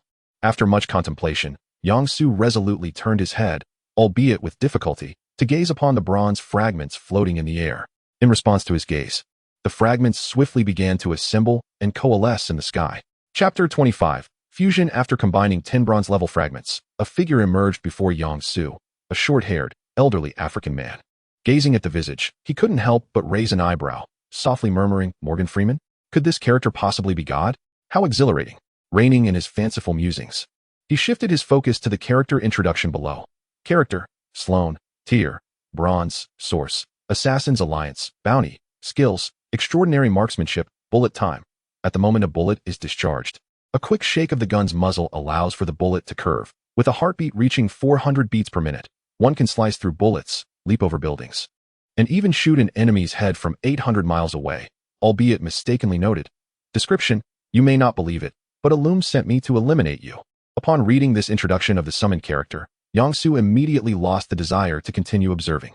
He activated the system's fusion capability, using the master as the material for the process.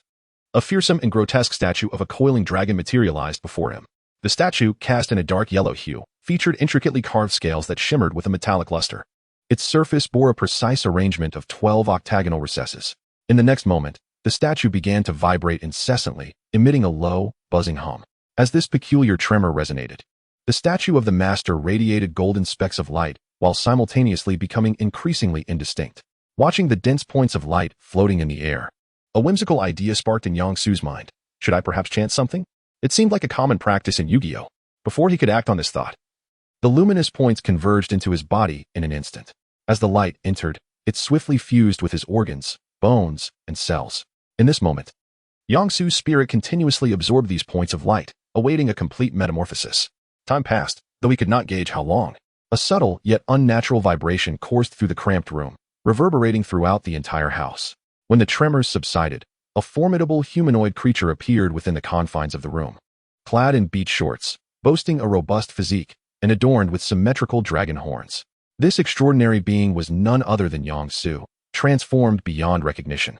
Now gazing in astonishment at his outstretched hands, he lifted his gaze to survey the familiar yet utterly altered scenery.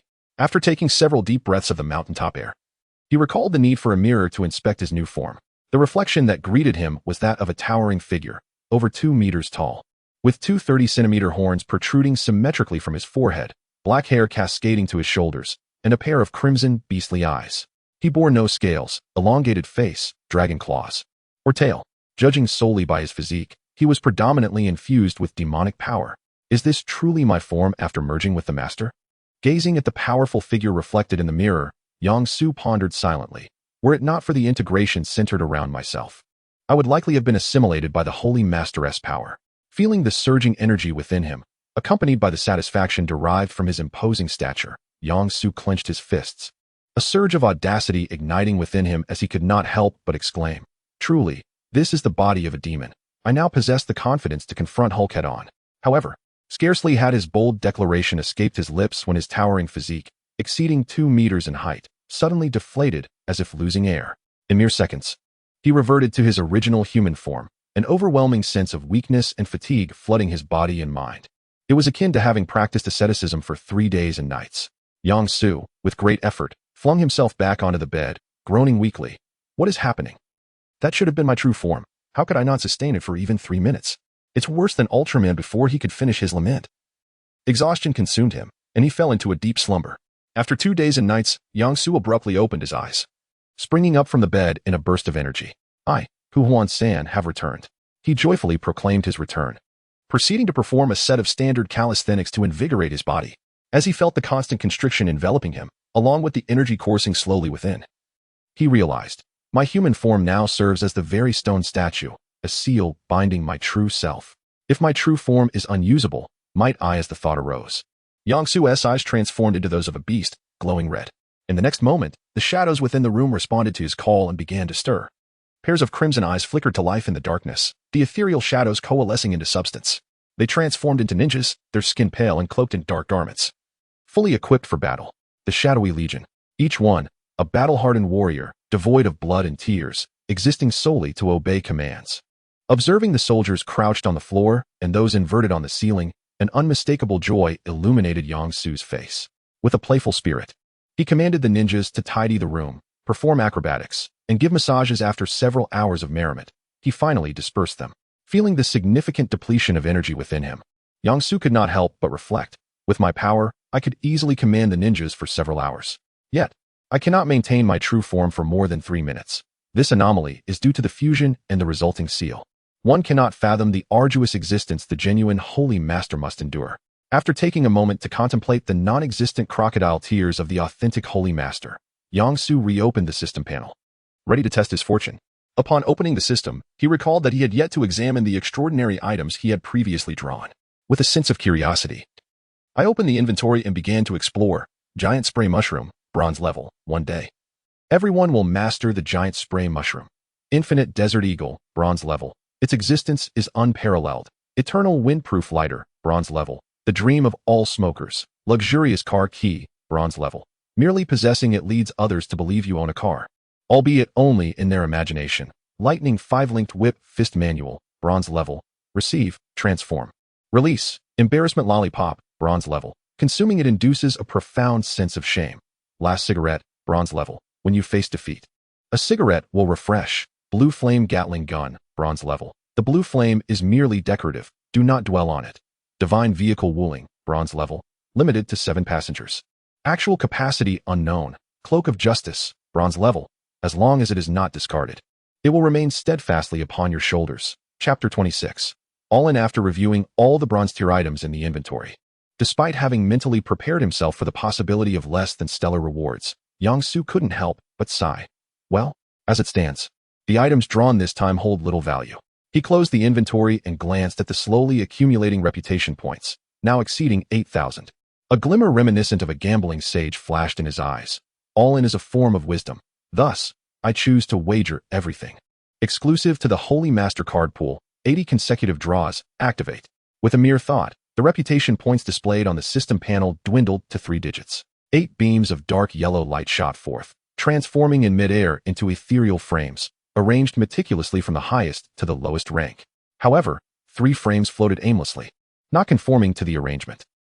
Can the exclusive card pool also summon characters? Curious, Yang-Su gently waved his right hand, causing the 3 ethereal frames to obediently glide before him. Subsequently, the complete profiles of the 3 summoned characters unfolded. Character, Talu, rank, bronze, source, Jackie Chan adventures, skills, superhuman physique. Introductory, Chi magic, a formidable man capable of hauling 20 tons of gold. Proficient in both physical and magical arts. Character, Black Tiger Afu, rank, bronze, source, Jackie Chan adventures, skills, witty banter, mastery of martial arts, crows flying in planes, tornadoes demolishing parking lots, elephants delivering kicks. Character, Leisu, rank, black iron, source, Jackie Chan adventures, skills, escape from danger, able to retreat unscathed from any peril. Note, the moment I witnessed Jackie Chan running up a cliff atop a derailing train, I realized that physics had met its demise. Physics PhD, Leisu's final words. After perusing the profiles of these 3 familiar faces, Yang-Su's expression grew increasingly perplexed. He found himself at a loss for words. Their past performances had been so remarkably colorful that asserting their usefulness felt somewhat misplaced. Yet, to claim they were of no value seemed equally misguided. With a silent sigh, he stowed away the 3 summoned characters and turned his attention to the multitude of items. Upon examining the 8 bronze tier items at the pinnacle of the list, an unexpected question arose in his mind. Does the exclusive card pool also possess a guarantee mechanism for draws? Is it that one must draw 10 times to obtain a single bronze item? Suppressing the peculiar thoughts that arose, Yang-Su turned his attention to the spoils of this lottery. Bronze level. Mountain Demon Chi, treasure of the Golden Rooster King, talismans, ox, tiger, horse, goat, chicken, cup of life. Black iron level. Pufferfish, mask of the bull warrior, dragon teeth, dragon teeth. After reviewing the items drawn, Yang-Su couldn't help but murmur in disappointment. This isn't satisfactory. After 80 consecutive draws, I have barely acquired half of the talismans. To complete the collection of 12 talismans, would I not need to conduct another 100 consecutive draws, assuming I am fortunate? Furthermore, I still need to draw the dragon teeth, which represent the power of the Holy Lord's body. As he grappled with the dilemma of whether to continue drawing, he gently raised his right hand to summon the illusory frame containing the talismans and dragon teeth. In total, there were 8 dragon teeth and 5 talismans, which should restore half of my strength. Observing the items before him, Yang-Su exhaled softly and reached out to retrieve the 5 talismans from the ethereal frame. The talismans were octagonal in shape, merely half the size of a palm, their surfaces etched with clear animal symbols: ox, tiger, horse, goat, chicken. Ox maximizes the strength of the possessor. Tiger balances yin and yang, resolving conflicts between powers. Horse dispels harm and influence against the possessor. Goat, soul projection. Chicken controls gravity with mental force. Gazing at the talismans in his hand, Yang-Su felt a moment of hesitation. I am not a stone sculpture. I cannot embed the talismans into my body. Am I to consume them directly? Or perhaps, as he contemplated whether to swallow them whole. The 5 talismans seemed to sense the energy within him. Suddenly, they radiated a dazzling brilliance, levitating in the air, and before Yang-Su could react, they surged into his body. In the next instant, Yang-Su's true form reappeared in the cramped room. Buzzing. A peculiar humming resonated, accompanied by a colossal and majestic aura that spread outward. The 12 dragon teeth were also affected, soaring from the frame and burrowing into his body. The energy, which had been gradually stabilizing, began to surge violently once more with the addition of the dragon teeth. As the energy continued to intensify, a series of cracking sounds, akin to stones splitting, echoed around him. This unusual noise subsided shortly after, calming along with the energy. Yang-Su could distinctly feel that, with the return of the talismans and dragon teeth, the energy within him had strengthened several-fold. The enhancement of his physical form was equally pronounced, both strength and hardness having increased. Even his height reached 3 meters, nearly filling the entire room. The simultaneous enhancement of energy and physique left him with an unprecedented sense of comfort and an overwhelming feeling of satisfaction. It is no exaggeration to say that now, facing 10 opponents who have never absorbed talismans or dragon teeth, I would have no issues at all. With an exhilarating mood, Yang-Su glanced around the cramped and dim room, quickly making a decision. This house is far too small. I need a larger space. Perhaps I could even lease a shop and open an antique store. After all, the Holy Lord is better suited to an antique shop.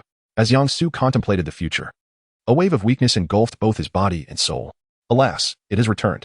The essence of the demon, constrained by the seals, was forcibly reverted to human form.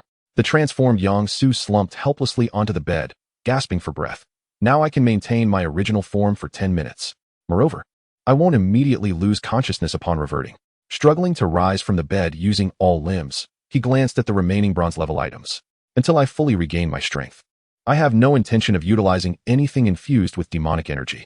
The elixir of youth derived from the cup of life can only preserve the vitality and youth of an ordinary person, accompanied by unavoidable side effects. As for the treasure of the Golden Rooster King, it is indeed splendid. It grants me financial freedom, liberating me from monetary concerns. Although with my current strength, acquiring wealth would be a trivial task. After categorizing the extracted items, Yang-Su felt a sense of contentment as he slowly drifted off to sleep on the bed. Chapter 27. New objectives. Nestled near the fringes of Hell's Kitchen lies an antique store. Modest in size yet brimming with an array of intriguing artifacts that exude an air of mystique.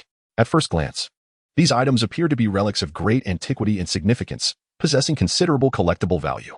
However, upon closer inspection, one can discern that these antiques were unearthed merely a week prior. At that moment, the proprietor of the antique shop was indulging in fast food while watching the news broadcast. It had been a week since the Times Square bombing, and the New York Police Department remained utterly ineffectual. Not only had they failed to apprehend the elusive John Wick, but they had also neglected to ascertain the origins of the clown involved in the incident. This prompted a series of inquiries. Within the confines of his small shop, The owner sat at a wooden desk, mindlessly consuming authentic Chinese cuisine in the form of General Tso's chicken. Soon enough, he carelessly discarded the overly sweet and cloying meal into the trash. As the news transitioned from the gravely serious bombing incident to the gossip surrounding Tony Stark, the owner stroked his chin thoughtfully, pondering. The fervor surrounding the bombing was waning, and my reputation points were on the brink of stagnation. Casting another glance at the system panel, which barely registered 1,000 reputation points, Yang-Su couldn't help but sigh. With the clown and John Wick, both devoid of any traceable background, now absent, should I perhaps summon a black iron tinfold to orchestrate some significant event? Though the notion was tantalizing, he ultimately chose to dismiss it. He was acutely aware that employing fictional characters to create chaos would likely draw unwanted attention. The New York Police Department, already under scrutiny, would not let such leads slip through their fingers. Engaging in conflict with an official organization bolstered by national and societal backing was beyond the capabilities of an ordinary individual. Should supernatural powers come into play, it would almost certainly provoke the intervention of S.H.I.E.L.D. While this organization is purportedly funded by 5 major rogue factions and tasked with addressing various extraordinary incidents, its base of operations is firmly entrenched in America, which currently boasts considerable national strength. Within American borders, S.H.I.E.L.D. maintains a vigilant watch over extraordinary abilities, much like Thor's hammer, which was discovered and secured within a day of its arrival. Of course, Yang-Su could, by virtue of his demonic essence and the power of 5 talismans, easily penetrate the ranks of the largely ordinary S.H.I.E.L.D. agents. However, what would follow? It is crucial to understand that S.H.I.E.L.D. harbors a multitude of lizard people scrolls. Moreover, the Black Egg holds the leverage of the fat orange creature, Devourer, and the formidable Captain Marvel as trump cards. In his current state, without having fully restored his powers, Yang-Su was keen to avoid excessive entanglement with them. Furthermore, with S.H.I.E.L.D. now effectively functioning as a Skrull agency, revealing his identity could lead to unforeseen repercussions. As Yang-Su's thoughts wandered, contemplating ways to enhance his reputation points, he remained cautious. The sudden chime of the antique shop's doorbell interrupted Yang-Su's wandering thoughts. Moments later, the door swung open, revealing a middle-aged man clad in a suit, adorned with a tie, and leaning on a cane. Without glancing at him, Yang-Su lethargically greeted, "Welcome. How may I assist you? I have something to inquire." At this juncture, the newcomer abruptly halted, his tone shifting to urgency. "Where has the previous owner gone? How would I know where he has gone?" Upon raising his gaze and noticing the man's sunglasses and cane, Yang-Su swiftly altered his response. "I'm not entirely sure. I merely heard from the intermediary that the original proprietor encountered some issues at home and entrusted this place for transfer. If you don't mind, I could inquire on your behalf," he offered. The gentleman did not decline. Instead, he skillfully produced a box of business cards and handed one over, speaking gently. "Thank you. This is my card. If you receive any news, please inform me." Noticing the blind man's remarkably dexterous hands, Yang-Su accepted the card and remarked, "Not at all. Matt Murdock, is it? Should any information arise, I will contact you." After expressing his gratitude multiple times, Matt turned to leave the antique shop. Watching the blind man depart, Yang-Su smiled. "Daredevil, huh? Intriguing. It seems the former owner of this antique shop had quite a remarkable identity. Perhaps I could seek out these superheroes or supervillains to enhance my reputation. Their worth surpasses that of ordinary individuals." With a mere lift of his right hand, shadows within the room morphed into several fully armed ninjas. The shadowy brigade was mobilized, concealed themselves within the blind man's shadow, and remained undetected. The ninjas nodded slightly before dissipating into the darkness. The hurriedly departing Daredevil failed to notice that his shadow had significantly enlarged. He distanced himself from the bustling crowd, slipping into a concealed corner to change into a black uniform. Proceeding through the chaotic and perilous alleyways of Hell's Kitchen, he arrived at the door of a dilapidated apartment. "Knock, knock." A raspy voice emanated from within. "Who's out there?" "Claire, it's me." As soon as the words left his lips, the door swung open, and a long-haired woman welcomed Matt into her room. Claire cautiously shut the door and immediately pressed, "What is the news? Were you able to find any leads?" Daredevil shook his head in resignation, stating, "The trail has gone cold. The antique shop has a new owner. Although he agreed to assist in contacting, I feel the chances are slim." Claire, initially anxious, suddenly deflated, venting her frustration. What is the hand's true objective? Why would they blind their own workers? It makes no sense. Beyond his sight, the Night Devil, endowed with remarkably acute senses, perceptively discerned the anguish and turmoil within the individual before him. Gently placing his hands upon Claire's shoulders, He spoke in a deep and soothing tone. I am uncertain of their intentions, yet I am aware of their stronghold. No, Night Devil, this is perilous. I cannot. I must not.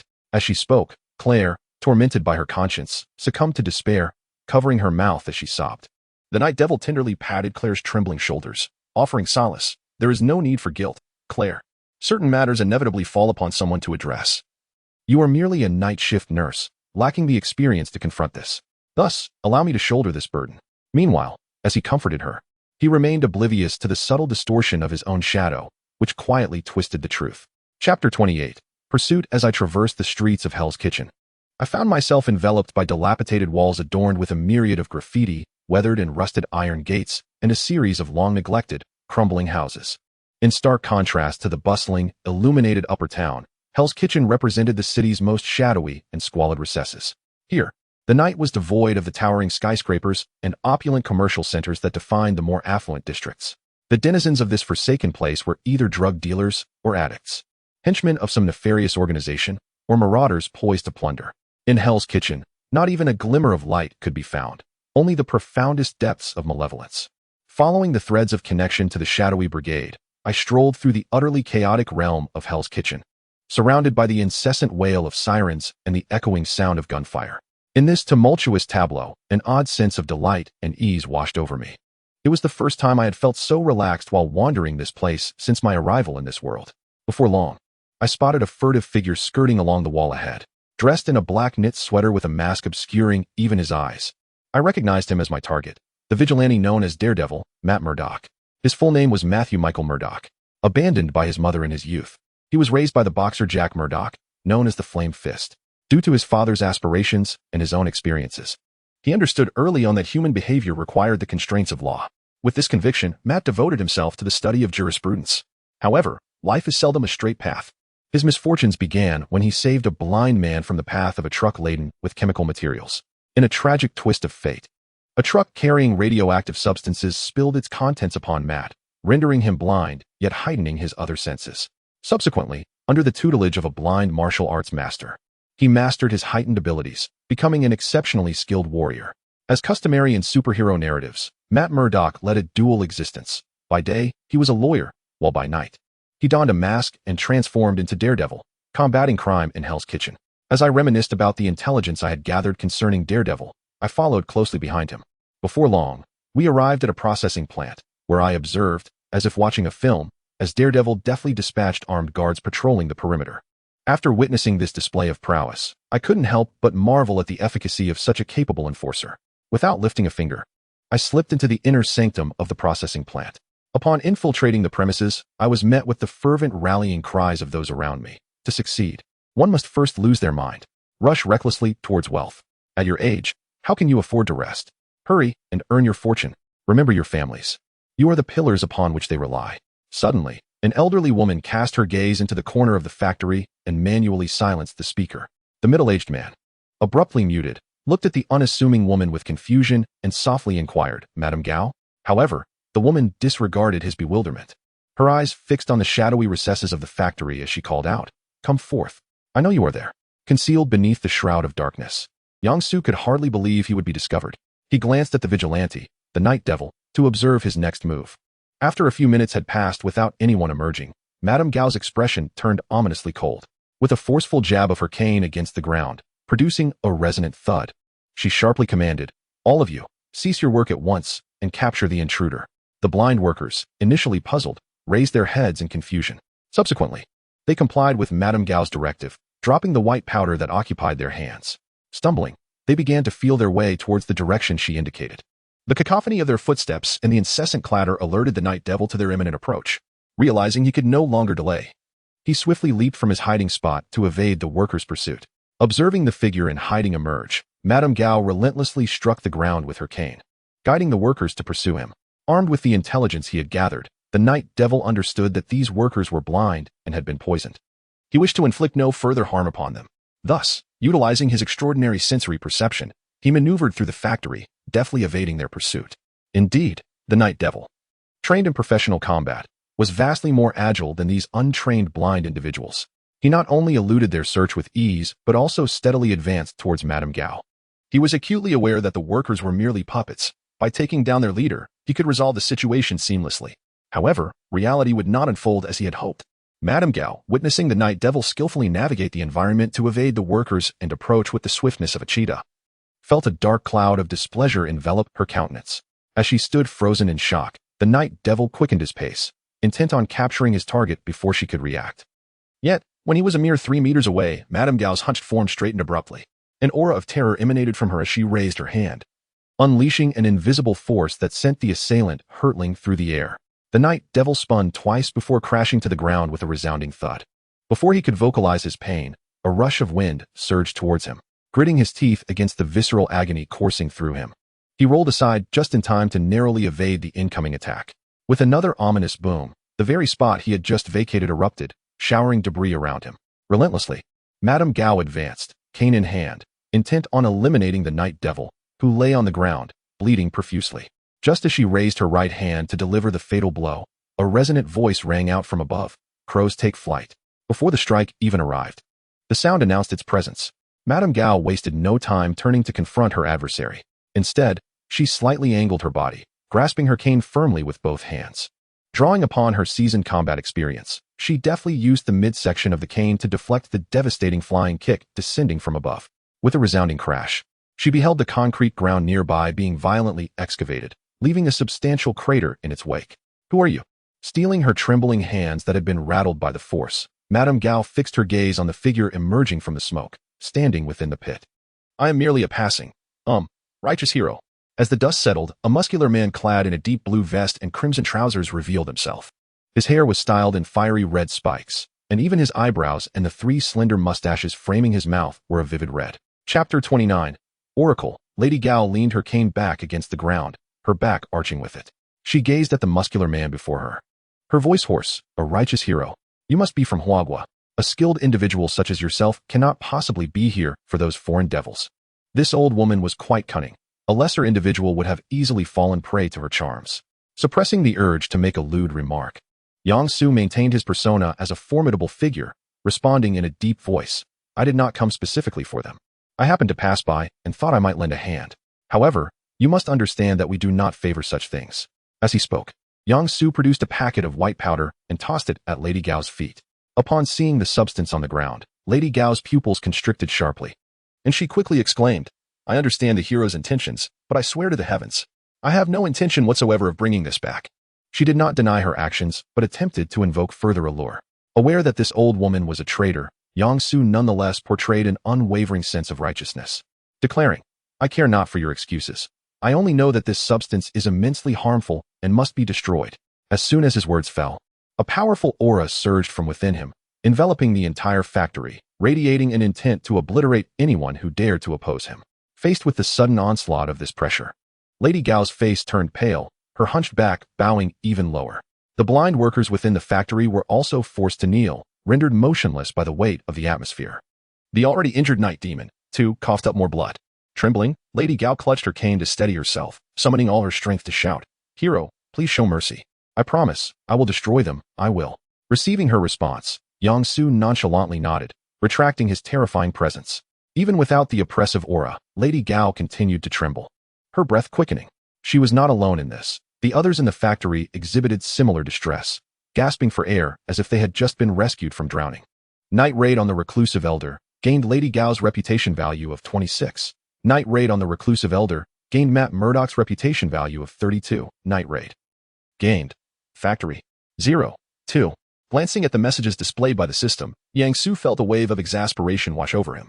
Suppressing the impulse to voice his frustration, he maintained his composure and addressed Lady Gao. "I require you to assist me with a task." Observing Yang Su's demeanor, which radiated confidence against any potential rejection, Lady Gao managed a strained smile. "Esteemed hero, please feel free to ask. I will assist in any way I can. I seek a person, a very enigmatic individual." Lady Gao waited in silence for a considerable time, sensing Yang Su's pause, before hesitantly inquiring, "Hero, is that all?" "There is nothing more to say." Yang Su nodded, indicating he had finished. Lady Gao, after a moment of silence prompted by Yang Su's response, hesitantly inquired, "Brave one, could you provide some basic information, such as what that person looks like?" "Without any knowledge, it is quite challenging for me to proceed." Yang Su, however, replied bluntly, "I only know that they hail from an organization known as the Oracles, which prefers to lurk around the wealthy and influential, exploiting their power to amass the divine heritage and thereby obtain immeasurable strength. But as for who is actively involved, I cannot say. I do not even know their name, whether they are male or female, their age or nationality. The oracles, the divine heritage. Could it be that their objective is the dragon bone? At this thought, Lady Gao felt a sudden jolt of alarm, yet she maintained a calm demeanor and probed further. Brave one, might I inquire about the purpose of this divine heritage? Aware that Lady Gao was testing him, Yang Su remained nonchalant and recounted the narrative he had fabricated. Possessing the divine heritage grants one formidable powers that transcend the mortal realm, albeit with exceedingly severe side effects. Thus, we must recover and safeguard it. Strange insight. Gained 18 reputation points with Lady Gao. Strange insight. Gained 27 reputation points with Matt Murdoch. Yang Su did not feel particularly elated about the reputation points gained from revealing the divine heritage. After all, his primary aim was to announce the arrival of two mysterious organizations in America to create a formidable facade for any future appearances, thereby intimidating seemingly strong yet fundamentally weak organizations such as the Hand Association, a certain Defense Department, or even S.H.I.E.L.D. Moreover, these narratives could lay the groundwork for subsequent grand maneuvers. Upon hearing the explanation regarding the divine heritage, Lady Gao breathed a sigh of relief. She understood that this extraordinarily powerful individual likely had no designs on the dragon bone, as it merely served to sustain life, without conferring significant strength to others. With her mind eased, Lady Gao quickly recalibrated her approach and began to strategize. Brave one. We could directly seek out the divine heritage, thus eliminating the need to search for unidentified individuals. However, Yang Su interrupted her thoughts. That would be quite difficult. The divine heritage can only be awakened by those deemed worthy. Unsure of how to proceed, Lady Gao remained silent for a long while before cautiously asking, Brave one, could you disclose what this divine heritage we are seeking actually is? Since I require your assistance, there is no longer any need for further concealment. After a moment of contemplation, Yang Su seemed to come to a realization and explained, the heritage we have discovered is the mountain's demonic aura, according to records. Only those of considerable strength can attract and awaken it. Upon hearing this news, Lady Gao felt an inexplicable flutter in her heart, suddenly recalling a robust figure with a muscular build. However, she refrained from voicing it immediately and instead diverted the conversation, her expression laced with curiosity as she inquired, the demonic aura of the mountain? Is it not a divine legacy? Why does it bear such a name? Yang Su responded with veiled implications. Where there are victors, there inevitably exists the vanquished, and the vanquished are always relegated to the realms of malevolence. Though his words were not entirely explicit, Lady Gao comprehended their underlying significance with utmost clarity. After a moment of silence, she lowered her gaze and gently remarked, I understand, noble warrior. I shall devote myself entirely to seeking out the one who possesses the divine revelation, as well as the source of the demonic aura of the mountain. Chapter 30. Departure from the factory, despite the sincerity reflected in Lady Gao's expression and words. Yang Su was acutely aware of the lingering doubts within her heart.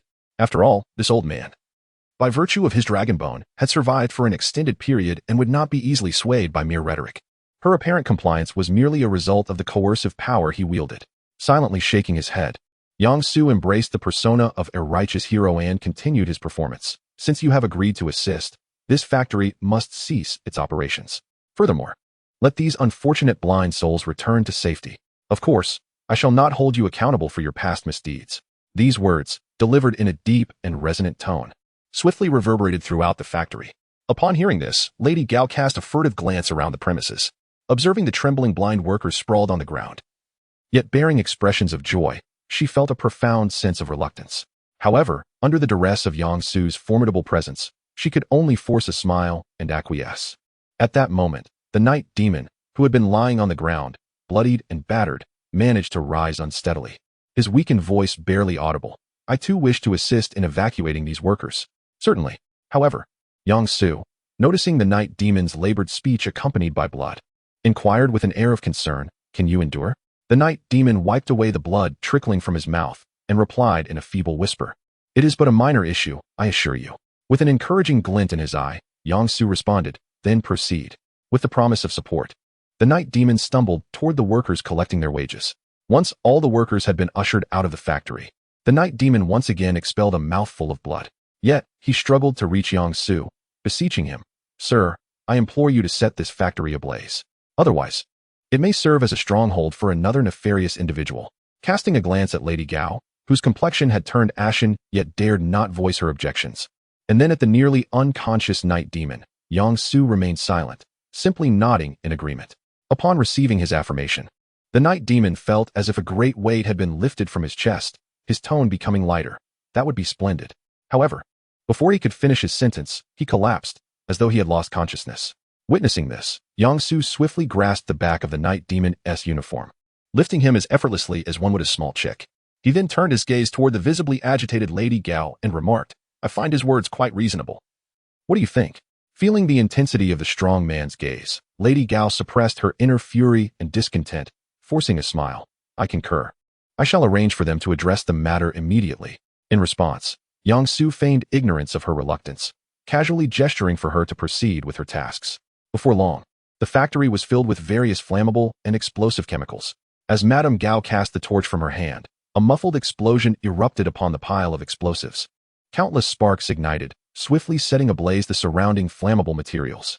In this deliberately arranged environment, the flames surged rapidly, soon engulfing the entire factory. The dense, dark smoke and the fire's brilliance, illuminating the night as if it were day, captured the attention of all nearby. Observing the ferocious blaze within the factory, Yang-su was struck by a peculiar thought. Can the white powder burn? If it cannot, wouldn't the entire hellish kitchen come alive? He quickly shook his head, dismissing the notion of trying to quell the flames. Never mind, I can't be bothered. After all, there is the horse talisman, which can ward off harmful entities. The white powder poses no threat to me. As for the others, what does it matter if they come alive? It hardly concerns me. Casting aside these jumbled thoughts, Yang-su handed a card inscribed with his phone number to the pale-faced, breathless Madame Gao. "This contains my number. Should there be any news, please inform me." Once Madame Gao trembledly accepted the card, Yang-su carried the unconscious night demon out. As he walked through the agitated streets, stirred by the fire, Yang-su keenly sensed the night demon's waning vitality. "Were it not for my need for a breakthrough, I wouldn't care about your fate. Now, you are fortunate." With that, a standard resembling a horse ignited within his pupils. A bright, pure white light enveloped the severely injured night demon. However, the next moment, Yang-su dispelled the healing power, refraining from fully restoring him. Despite the brief duration of the healing energy, the night demon's condition visibly improved. His breathing and heartbeat regained their rhythm, and even his pallid face, drained from blood loss, regained some color. Before long, the suspended night demon stirred slightly, weakly inquiring, "Where am I?" "You have sustained serious injuries. I am currently taking you to the hospital. Do not even think about refusing. You could die at any moment." Hearing Yang-su's calm, yet threatening words, the night demon hesitated in his struggle. After a brief pause, he replied in a feeble voice, "No, I cannot go to the hospital. Can you take me somewhere else? I have a friend whose medical skills are exceptional. I hope you can take me there." Although the night demon's suggestion aligned perfectly with Yang-su's intentions, he feigned difficulty and replied, "Sir, are you certain you wish to proceed with this? If your friend's skills are inadequate, you could truly perish." The night demon hesitated briefly but resolutely stated, "Of course, this is my decision." Yang-su, embodying the role of a righteous knight, spoke earnestly, "Then I shall not dissuade you further. I only hope your friend's medical skills are indeed sufficient." Upon hearing the affirmative response, the night devil finally uttered the destination in a feeble voice. Yang-su, already aware of the precise location, replied with a tone of surprise, "I must say, you are indeed fortunate. I happen to know that place." Before the night devil could respond, Yang-su admonished with a tone reminiscent of a warning, "Clench your teeth to avoid biting your tongue." "What? Ah." Before he could finish his sentence, Yang-su's right foot suddenly exerted force, creating a deep pit in the concrete ground. Immediately thereafter, a violent whirlwind surged into the night devil's mouth and nose, stifling the words he wished to express. A faintly sorrowful wail echoed relentlessly through the pitch-black street. Chapter 31. The night nurse. In a swift and frantic rush, Yang-su arrived at a dilapidated, modest apartment, the residence of Claire Temple, colloquially known as the night nurse. She was, after all, an unremarkable night shift nurse. Bang, bang, bang. Who could be at the door? The urgent knocking in the dead of night jolted Claire, who had been anxiously awaiting the return of Daredevil. Instead of making a sound, she quietly approached the door, cautiously peering through the peephole. What she saw outside intensified her worry and anxiety. A muscular man with a red starfish-shaped hairstyle stood menacingly at her door. In the chaotic Hell's Kitchen, Claire, as a solitary woman, had encountered her fair share of such situations, but she had always managed to navigate them with caution. However, the crucial detail was that the intimidating figure at the door was holding someone aloft. Though she could not discern the face of the person being carried, she recognized the black uniform. Daredevil. He had been captured. Realizing the gravity of the situation, Claire quietly retreated to her room and grasped a handgun in her hand. The weight and feel of the weapon offered her a modicum of reassurance. Once more, she approached the door, cautiously opening it a crack. Claire, he is not a bad guy, please help me. Despite his severe injuries, Daredevil sensed her movement at the door. Claire, filled with trepidation, was momentarily stunned by the familiar yet weakened cry for help. Quickly regaining her composure, she hurriedly swung the door wide open. Bending down, she strained to support the injured hero, her voice trembling with emotion. Daredevil, I'm so sorry. I'm so sorry. With his injuries freshly inflicted and having been hastily carried by Yang-Su, Daredevil managed to muster a faint smile. Claire, seeing the battered figure before her, his clothes tattered and blood staining his mouth and chest, Claire's eyes welled with tears. Flustered, she apologized profusely. I'm so sorry. Daredevil, it's all my fault, miss. I believe it would be prudent to set aside the pleasantries for now. You should focus on saving him, otherwise he may not have much time left. Upon hearing Yang-Su's reminder from the doorway, Claire snapped back to reality. She quickly turned, draping one of Daredevil's arms over her shoulder, and assisted him into her apartment. Laying him upon the coffee table, Claire hurriedly began her frantic efforts to administer first aid. Even with Yang-Su's discreet support, she labored for over an hour before she could barely stabilize Daredevil. I'm so sorry, Daredevil. It's all my fault. I am acutely aware of the peril involved, yet I still. Claire wept as she tended to Daredevil's wounds, lamenting, I should never have placed you in such jeopardy. This does not concern you, Claire, Daredevil replied. This is precisely what I wish to do. Even if you had not mentioned it, once I learned of the situation, I would have chosen to intervene. In the living room, a barely recovered Daredevil gently reassured the sobbing Claire. After a considerable pause, her emotions stabilized. Claire turned to glance at Yang-Su, who sat on the adjacent sofa. Lowering her voice, she inquired of Daredevil, who lay upon the coffee table, is he your friend? Or is this individual perhaps seeking your assistance as well? Claire's question momentarily caught Daredevil off guard. After a brief internal struggle, he replied, no, I am not entirely certain of his identity, but he should not be a villain. After a moment's reflection, Daredevil recounted to Claire the events of the evening. You mean to say the instigator controlling the patient's relatives is an elderly woman, and she was able to inflict such injuries upon you? Furthermore, what of this divine heritage and secret organizations? Observing Claire's incredulous expression, Daredevil sighed. I understand this is difficult to believe, but it is the truth. Claire furrowed her brow, her gaze scrutinizing Daredevil's grievous wounds, her eyes betraying her confusion. Yet, she recognized that Daredevil had no reason to deceive her. It was simply unnecessary. Although it was indeed hard to accept, the truth remained as such. Had it not been for Daredevil's own experience that evening, he too would struggle to believe such extraordinary events. Very well, Claire exhaled deeply, a smile gracing her lips. In any case, he was the one who came to your aid. At this, she cast a pointed glance at Yang-Su, whispering to Daredevil, perhaps we both should express our gratitude to him for saving you. Perhaps, Daredevil replied, mustering his weakened body to rise unsteadily from the coffee table. With Claire's support, he slowly approached Yang-Su and earnestly said, Sir, I am deeply grateful for your assistance. May I know your name? Casting a glance at the faltering Daredevil, who appeared on the verge of collapse, Yang-Su casually replied, my name is Afu, though you may also refer to me by my nickname, Black Tiger. Daredevil pondered for a moment before responding, then I shall address you as Black Tiger. With great effort, he suppressed the pain in his chest, gritting his teeth as he articulated. Please do not trust Lady Gao. I can sense that she is not a good person. I am fully aware that she is not benevolent. Moreover, I know she will offer no assistance whatsoever. Upon hearing Yang-Su's seemingly all-knowing tone, both Daredevil and Claire were taken aback, their minds racing with questions. How do you know? Claire could no longer contain her curiosity and hastily inquired. In contrast, Yang-Su replied with a composed demeanor, it is quite evident. In the face of my threat, she readily acquiesced. She didn't even deign to address me as father. Cough, cough. Suddenly realizing his own folly, Yang-Su quickly masked his subsequent banter with a fit of coughing, his thoughts racing. Wait a moment. Isn't it typical for Afu's flamboyant remarks to be reserved for naming techniques? Why then? Does it seem that even casual conversation now prompts a desire to interject with a flamboyant quip? After a few tactical coughs, Yang-Su continued under the slightly concerned gazes of the two. Madame Gao would not even dare to inquire about my name or the organization I hail from. It is evident that she has no intention of getting involved. She merely seeks to deceive me into leaving. Chapter 32, Celestial City. The Night Demon knew that the muscular man before him did not believe Lady Gao, and he quietly exhaled in relief. However, Claire, wearing a distinct expression of concern, glanced at Yang-Su and said, since Lady Gao will not assist you, Will she not divulge this information to others or notify the oracle? Yang Su waved his hand dismissively, his tone exceedingly casual. It matters not whether she reveals it. I am merely casting a wide net.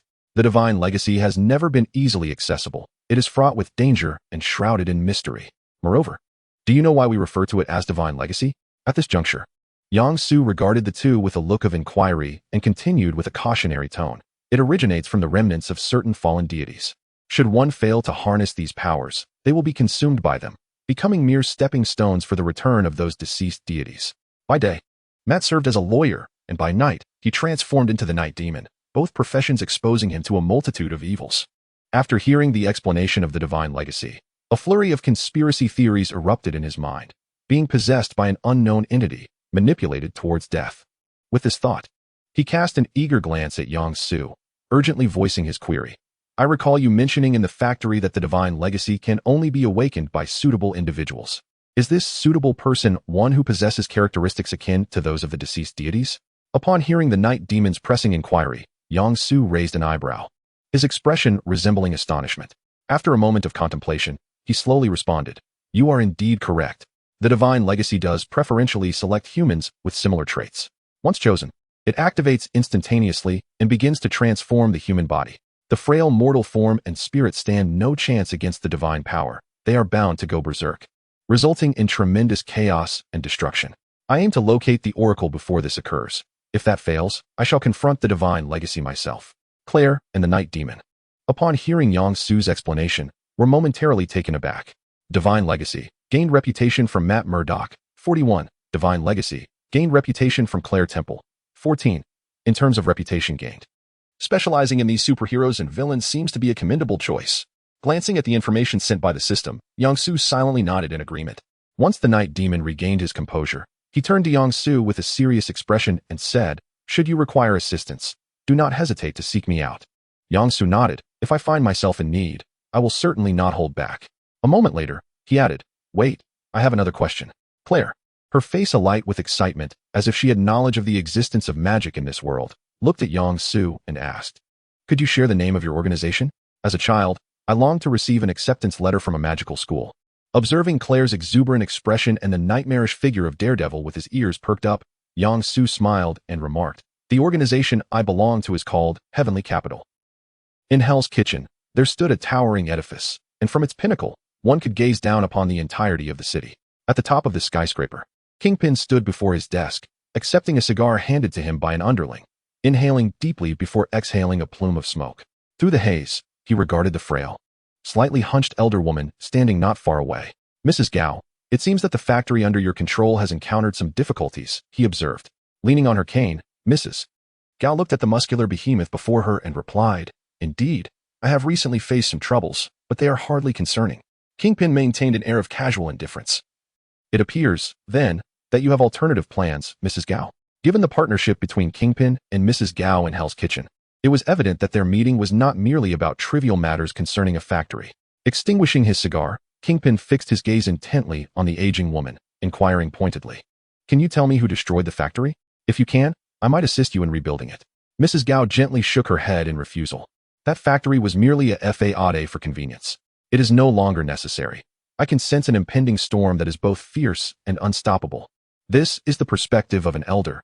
Do not harbor illusions of gaining advantage, Kingpin. The assets and leverage you possess are utterly inconsequential. Truly, it will lead to your demise. Kingpin's casual demeanor vanished as he regarded Mrs. Gao, who seemed to possess an uncanny insight. You already know, he pressed. Mrs. Gao offered no reply, turning instead to navigate her way toward the elevator, her steps faltering. However, she paused, glancing back at Kingpin. Let me offer you one last piece of advice. Exercise caution. Someone has already arrived, and you cannot hope to overcome him. Kingpin made no attempt to persuade her to stay as he watched Mrs. Gao ascend in the elevator. Before turning to the expansive floor-to-ceiling window, his imposing frame, clad in a tailored white suit, accentuated the definition of his muscles. Bathed in the luminous glow of the moonlight, he retrieved a letter delivered by a ninja, whose fate remained unknown. To the esteemed Kingpin, to the chosen one, we shall bestow upon you transcendent power. Kneel and accept the divine grace. The divine oracle had remained hidden in the shadows, observing Kingpin's distracted demeanor, and ventured to remind him, Boss, this is merely a ludicrous prank. No, Lester, perhaps it is not a prank at all. Kingpin caressed the letter gently, a contemplative expression adorning his face. As he murmured to himself, "This world indeed conceals boundless secrets and wonders. I can now faintly sense their presence. They undeniably exist, albeit concealed." Jean shifted his gaze from the letter, peering down through the floor-to-ceiling window at the world below. "In terms of wealth, power, and even physical prowess, I have reached the zenith attainable by an ordinary person. Progressing further seems increasingly arduous, unless observing the flickering flames in Hell's Kitchen." Jean gently tucked the letter away and whispered with a hint of excitement, "At last, an organization is willing to guide me toward a brand new world. I yearn for advancement." Chapter 33. The lottery again. Upon uttering the name Heavenly Capital, both the Night Devil and Claire exhibited expressions of bewilderment. Yang-Su refrained from clarifying, as a degree of mystery surrounding the enigmatic organization was essential. Although neither the Night Devil nor Claire had previously heard of this organization, it did not diminish their sense of intrigue and wonder. Mysterious organization. Gained reputation points from Matt Murdoch, 46. Mysterious organization. Gained reputation points from Claire Temple, 12. Casting a glance at the rapidly increasing reputation points, Yang-Su suppressed his urge to engage in a lottery and addressed the Night Devil. "Do you know who the strongest individual is within Hell's Kitchen?" Once again, both the Night Devil and Claire wore looks of confusion. Observing their expressions, Yang-Su seemed to have an epiphany and slapped his forehead. "Ah, I forgot. For ordinary people, there are many interpretations of strength. Perhaps I should rephrase. Do you know who holds the most power in Hell's Kitchen?" Taken aback by the abrupt change in questioning, the Night Devil soon responded. "Do you believe the Oracle would leverage a powerful individual as a stepping stone to utilize their influence in identifying those capable of activating the divine legacy?" Noticing the slight nod from his companion, the Night Devil fell silent. Being a figure navigating both the light and dark realms, he was well aware of who wielded the greatest authority in Hell's Kitchen. It was neither the newly appointed mayor nor the frequently thwarted chief of the New York Police Department, but rather the actual ruler of the underworld. After a moment of contemplation, the Night Devil finally uttered a name: Wilson Fisk. Of course, he was currently known as Kingpin. Yang-Su nodded in satisfaction. "I am quite curious to see whether the Oracle will choose him as a pawn. Thank you for your assistance." He paused, turning to the Night Devil. "But may I inquire your name? We have conversed for quite some time, yet I have not heard you introduce yourself." After a brief hesitation, the Night Devil replied, "You may call me the Night Devil." "The Night Devil? It seems the underworld holds considerable expectations for you." Yang-Su did not dwell on it further. After a moment of reflection, he produced 2 business cards akin to those given to Madame Gao and instructed the Night Devil and Claire, "If you uncover anything noteworthy, please refrain from acting impulsively and contact me using this." Once both received the cards, Yang-Su bid them farewell and departed. Arson at night. Gained reputation points from Kingpin, 48. Arson at night. Gained reputation points from Lester Bont, 10. Arson at night. Gained reputation points from Resident A. 2. Leaving Claire's residence, Yang-Su strolled through the alleys of Hell's Kitchen, thoroughly pleased as he observed the continually refreshing system notifications. Especially gratifying was witnessing the total reputation points surpass the 2,000 mark while still on the rise. Wonderful. My concept was indeed not misguided. I can effortlessly concoct fictitious organizations, utilizing these superheroes and villains to serve my ambitions, contributing to my path of ascension. With a subtle exertion of force beneath his feet, Yang-Su vanished from his position in an instant, racing home at remarkable speed. Despite the tumultuous excitement within, he refrained from immediately engaging in the lottery. First, he removed the disguise of the summoned entity. Then, with a sense of ritual, he took a cleansing bath and changed his attire. Once his mood was suitably adjusted, he activated the exclusive lottery of the Holy Master, invoking the blessings of myriad deities as customary. Although he previously surmised that 2,000 points would yield at most 2 talismans, this did little to diminish his elation at the prospect of continuing the draw. In no time, 20 beams of light flickered through the room. Yang-Su first directed his gaze towards the solitary figure of the summoned entity. Valen. Rank: Bronze. Origin: Jackie Chan. Adventures. Skill: in the name of Crown. This can be utilized as another summoned entity, Terra, whose ability is telekinesis. Description: life is merely a series of highs and lows. The name of the skill sounded grandiose, yet it amounted to little more than a mere substitute. After casually mocking Valen, Yang-Su turned his attention to the neatly arranged assortment of items nearby. He set aside materials suitable for releasing magical energies and other items that held no utility for himself. What remained in his possession were merely 3 dragon teeth and a serpent talisman capable of rendering living beings and objects invisible. Without hesitation, Yang-Su swiftly absorbed them all into his being. Following an extraordinary surge of energy, the Dragon Man form re-emerged. As he felt his physique and energy once again amplified, Yang-Su couldn't help but exclaim, "I still require 6 talismans. I must persist in my endeavors, and yet more endeavors."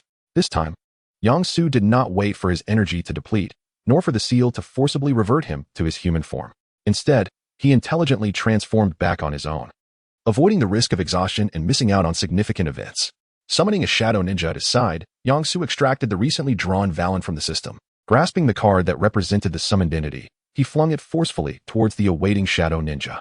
Harnessing the inspiration of the shadow troop to bind the summoned entity, he drew upon the black energy magic to command the unfortunate souls of Gon, Won, Chui, and Shan. With the shadow magic governing their bodies and the system controlling their minds, should failure occur, it could only be deemed fate.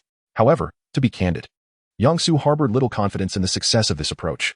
The shadow ninja possessed its own energy, and as a vessel, it could likely repel external forces. Thus, he opted to experiment with Valen, whom he deemed fated to the shadow troop. If successful, he could contemplate staging a grand spectacle. If not, the dream of sudden riches would have to be set aside for a more gradual cultivation. As for why he did not choose an ordinary person as a vessel, it was simply due to the overwhelming shadow cast by the clown. As Yang-Su was lost in thought, the ethereal green light emanating from the card gradually enveloped the shadowy ninja. Was success finally within reach? Witnessing such a phenomenon, Yang-Su could not suppress an exclamation. In the next moment, the light surrounding the shadowy ninja dissipated. In its place stood Valen, with white hair tied into a small ponytail, dressed in a dark green suit. Immediately, Yang-Su sensed a peculiar energetic connection with Valen. It felt as if a mighty river had diverged into a tributary, continuously drawing sustenance to sustain itself. Meanwhile, he felt akin to a dam, capable of severing the source at any moment, rendering it utterly desolate. As Yang-Su immersed himself in this extraordinary sensation, a voice filled with mirth echoed, "I am Valen, and I am profoundly grateful to you for allowing me to return." Chapter 34. Within the opulent Fist Tower, Kingpin sat at a grand desk on the top floor, continuously exhaling clouds of white smoke. His cold gaze fixated on a letter that gradually emerged from the shadows on the tabletop. In a world inhabited by extraordinary beings, Kingpin, as a sovereign of the underworld, was acutely aware of their existence. His partners, the Hand, wielded such mystical powers. Although they had long concealed this reality, Kingpin, as the local overlord, found it trivial to uncover the secrets of the foreign organizations operating in his territory. As he reached for the letter, his loyal confidant, James Wesley, intervened. "Wilson, you must exercise greater caution and refrain from casually engaging with this sudden apparition." However, Kingpin, despite his elevated status and the reverence for life one might expect, shook his head and murmured to himself, "No, Wesley, you do not comprehend. I can sense that both my body and spirit have reached their limits. If there is no path forward, I shall become an ordinary mortal, riddled with vulnerabilities." With that, Kingpin disregarded his confidant's counsel, decisively grasping the letter and unfolding it. "Wilson, what does it say?" Wesley inquired, leaning closer as he observed Kingpin quickly refold the letter. "It states that they will arrive shortly."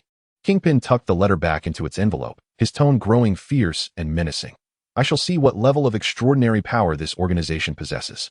Should it fall short of my expectations, I will not hesitate to rend you asunder." He then handed the envelope to the shadowy figure of Bullseye, who was idly playing cards. "Investigate. I want to know everything about this letter within half an hour. There is no need for such measures. We have already arrived." At that moment, a resounding and elegant voice echoed from outside the door. The atmosphere in the luxurious office shifted as Kingpin and Bullseye exchanged grave glances upon hearing the sudden proclamation. Bang! A thunderous explosion resonated from outside the door. In the next instant, the heavy door of the office was violently hurled aside. As a professional assassin, Bullseye deftly sidestepped, evading the oncoming projectile with ghostly agility. Kingpin, despite his imposing stature reminiscent of a cumbersome figure, was merely an illusion. Beneath his substantial exterior lay a body honed by rigorous training. With a swift motion, Kingpin braced himself against the desk, demonstrating an agility that belied his size as he evaded the crashing door. Meanwhile, Wesley, realizing he could not escape in time, dove forward, seeking refuge beneath the desk. Boom! The door, propelled by sheer force, crashed down upon the desk, creating a significant indentation. In that moment, aside from the sound of splintering wood, the office fell into an eerie silence. Amidst the chaos, Jean Bin and the target eye, along with Wesley concealed beneath the table, beheld the imposing door inserted into the office desk, involuntarily swallowing hard. They quickly redirected their gazes toward the entrance, where a towering figure, nearly 3 meters tall, sporting braids and a fierce countenance, stood peering inside. Observing this, Wesley's voice trembled with apprehension. "Boss, is this the mysterious organization's associate you spoke of? I recall Jean being quite rotund. It must be you then." Valen emerged from behind True, swaggering into the office, meeting the scrutinizing stares of Jean, the target eye, and Wesley with unabashed confidence. In an instant, the professional assassin, the target eye, recognized Valen as the unmistakable leader and launched an immediate counterattack. His hands flew with remarkable speed, unleashing a barrage of playing cards aimed at Valen. Yet, the shadows within the office morphed instantaneously from ethereal to tangible, giving rise to a multitude of shadowy ninjas. Countless blades gleamed as all the incoming cards were sliced into mere fragments. Is this what extraordinary power entails? The ability to summon such a multitude in an instant. Jean and Wesley's breaths quickened, while the target eye wore a manic grin. Without delay, he swept his hands at his waist, producing several throwing knives that materialized in his grasp. Valen regarded this cosplaying target eye with derision, remarking, "I have an appointment with your boss. What business do you, a mere minion, have in this commotion? Go back to where it's comfortable. Once I dispatch you, we can have a proper conversation." Before the target eye could finish his retort, his hands danced rapidly, sending forth dozens of throwing knives in the blink of an eye. The knives collided mid-air, navigating around the obstructing ninjas at astonishing angles, hurtling straight towards Valen. The shadowy ninjas swiftly drew their shurikens, targeting the airborne blades. Yet, against the barrage of shurikens, even the most erratic trajectories of the throwing knives were thwarted. A futile endeavor, utterly ineffective. Before Valen could complete his scornful remarks, the knives that had been struck suddenly glowed with a crimson light. Bang! The office reverberated with a cacophony of explosions, the ensuing gust of wind scattering the intercepted shurikens. The remaining throwing knives, propelled by the explosive shockwaves, surged fair. The meticulously prepared explosive daggers posed not the slightest inconvenience to Valen. Is this what one calls extraordinary power? Jean, Wesley, and even the target eye could not help but reveal expressions of astonishment. At that very moment, a shadowy ninja silently emerged behind the target eye, brandishing a sharp long knife with a swift motion. A sudden sound resembling a blade piercing flesh echoed through the air. The long knife plunged fiercely from behind the target, its edge emerging from the chest. Before he could make any move of resistance, several shadowy ninjas materialized from the void, each drawing forth their long blades. The glint of the bright edges flashed momentarily, followed by several piercing sounds reverberating in the air. Chapter 35. Collision of strength. With a sharp thrust from the blades of the shadowy ninjas, a torrent of crimson surged forth from the target's mouth, akin to a porcupine's quills piercing through. Although he was a seasoned assassin, previously a mercenary and a target for knife throwing in a circus, never had he encountered such a proximity to death until this moment. At this critical juncture of survival, an inexplicable flush crept upon his face.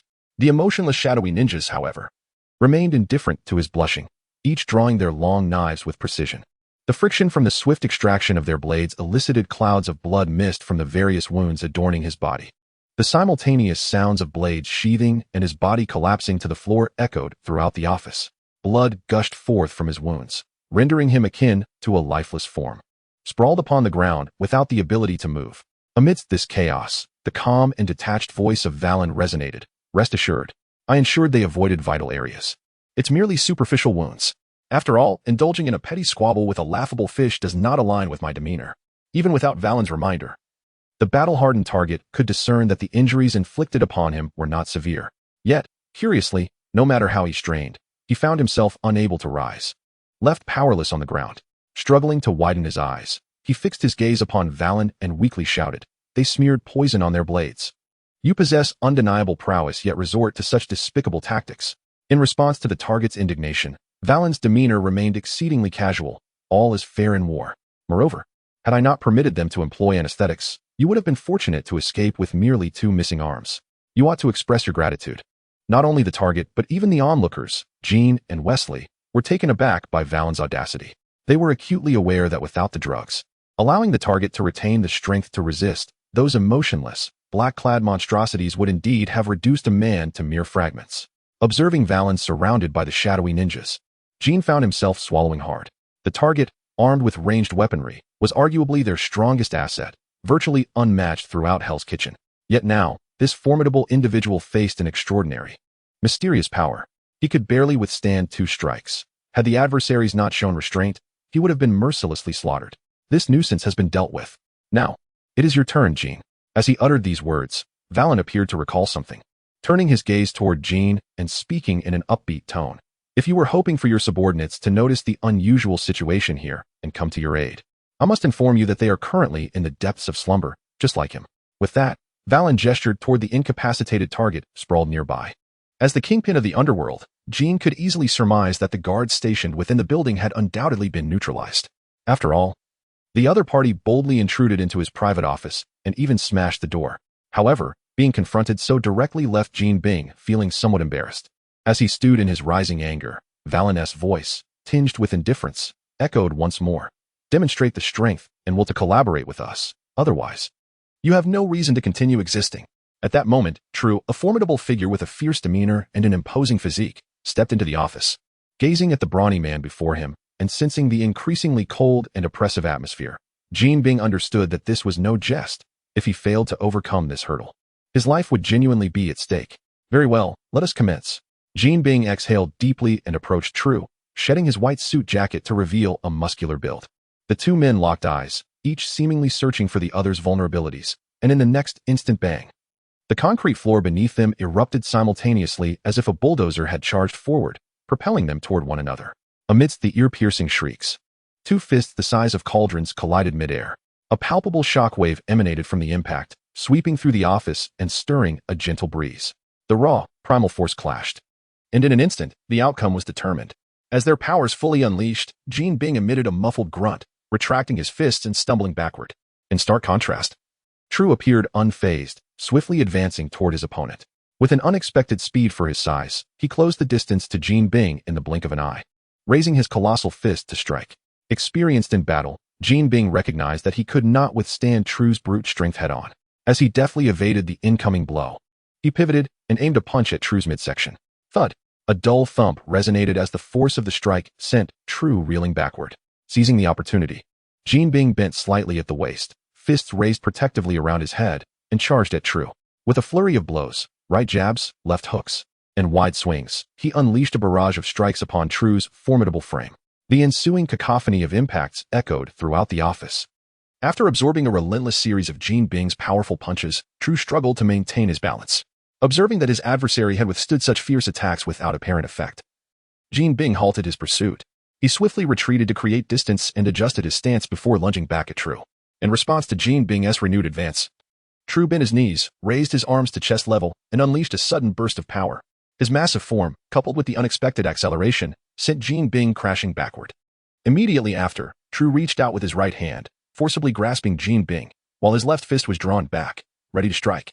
Jean Bing reacted swiftly, raising his arm to shield his head and using his elbow to block the colossal fist barreling down toward him.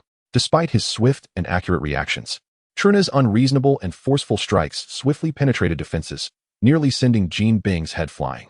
Before he could muster any response, a barrage of blows, akin to cannon fire, rained down upon him.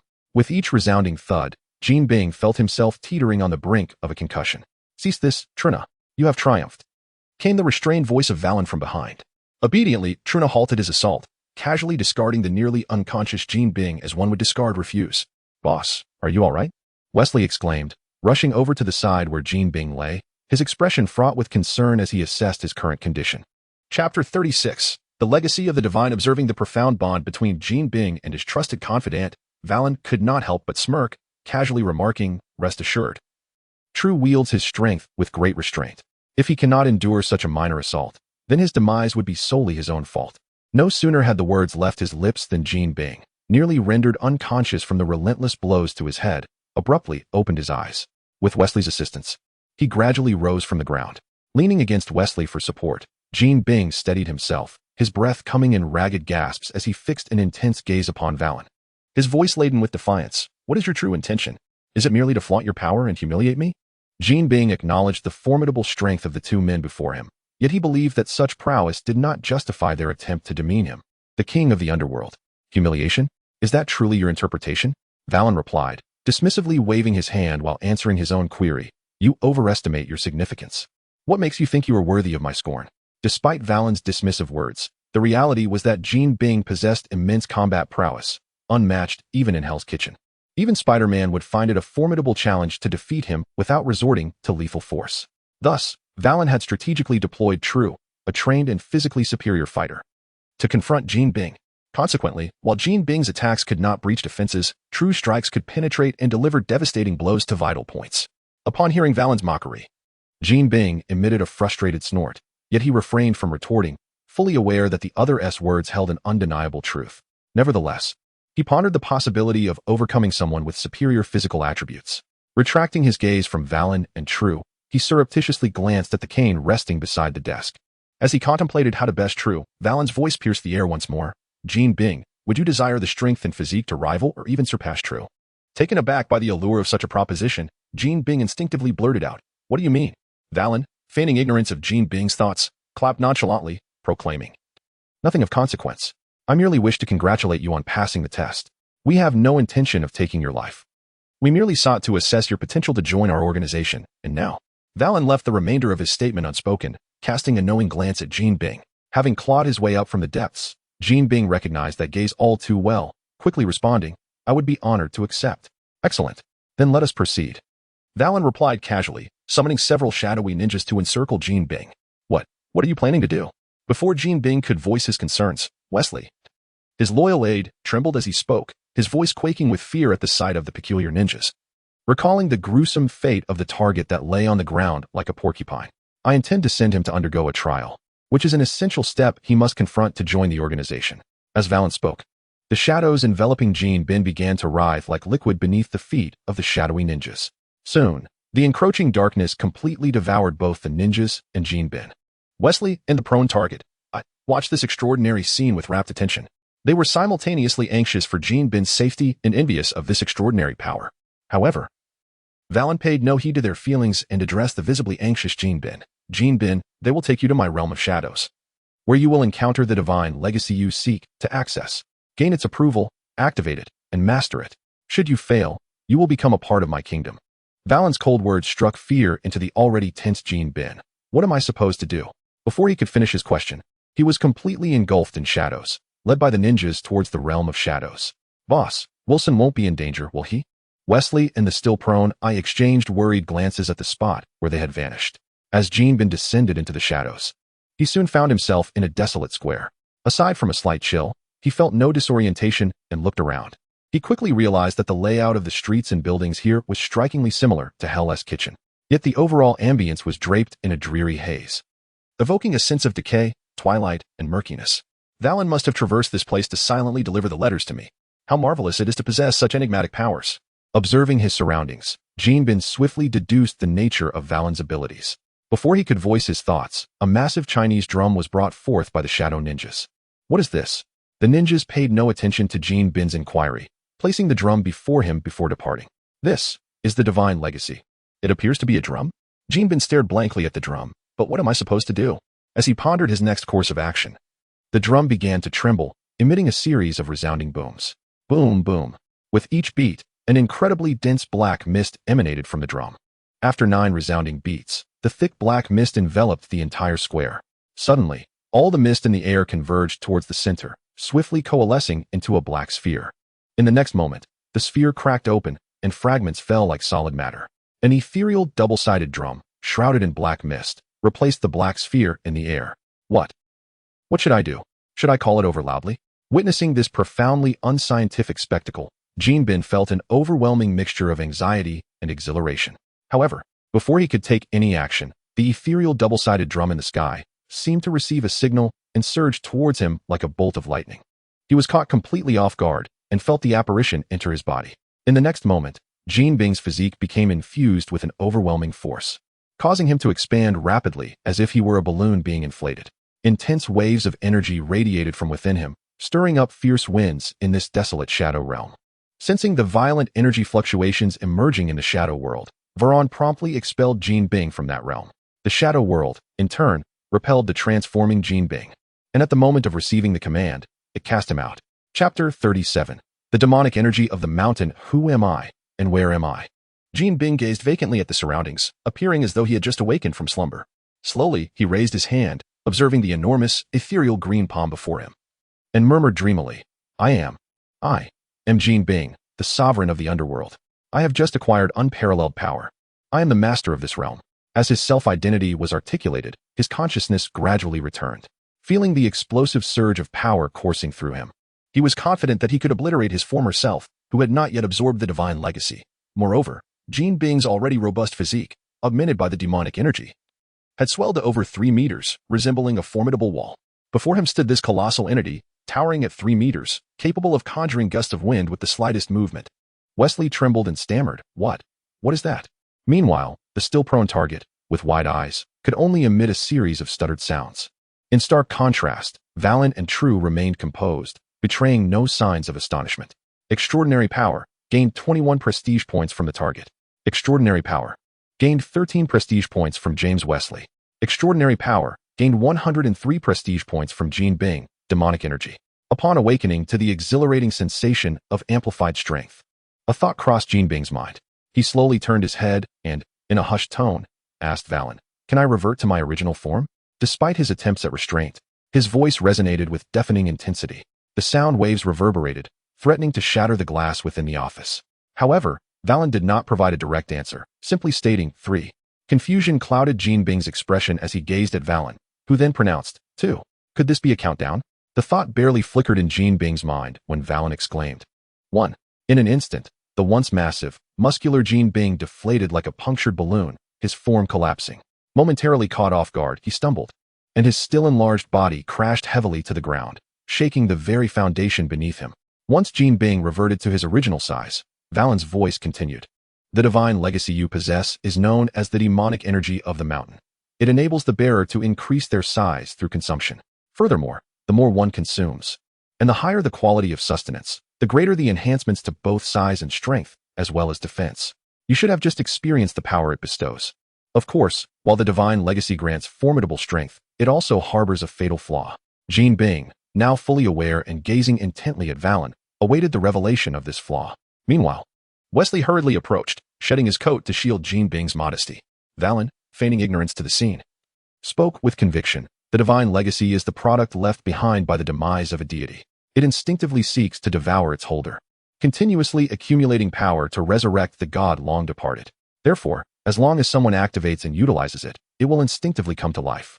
Unless the holder possesses a will strong enough to resist the desires that arise from within, the divine legacy will grow increasingly active and potent until it completely erodes the holder, transforming them into a part of it, serving as a stepping stone for the god's return. Jean Bing adjusted the suit jacket draped over his waist, casting a glance at True, who stood nearby, and hesitantly inquired, "Why have you chosen me? He seems far more suitable." Valen chuckled lightly before explaining with a smile. True is not the type to endure hunger. The desire instigated by the mountain's malices to consume, each use invokes an overwhelming hunger. If he were to wield it, he would not last 3 days before becoming part of the divine legacy. Upon hearing Valen's explanation, Jean Bing, Wesley, and the target all glanced at the grinning True.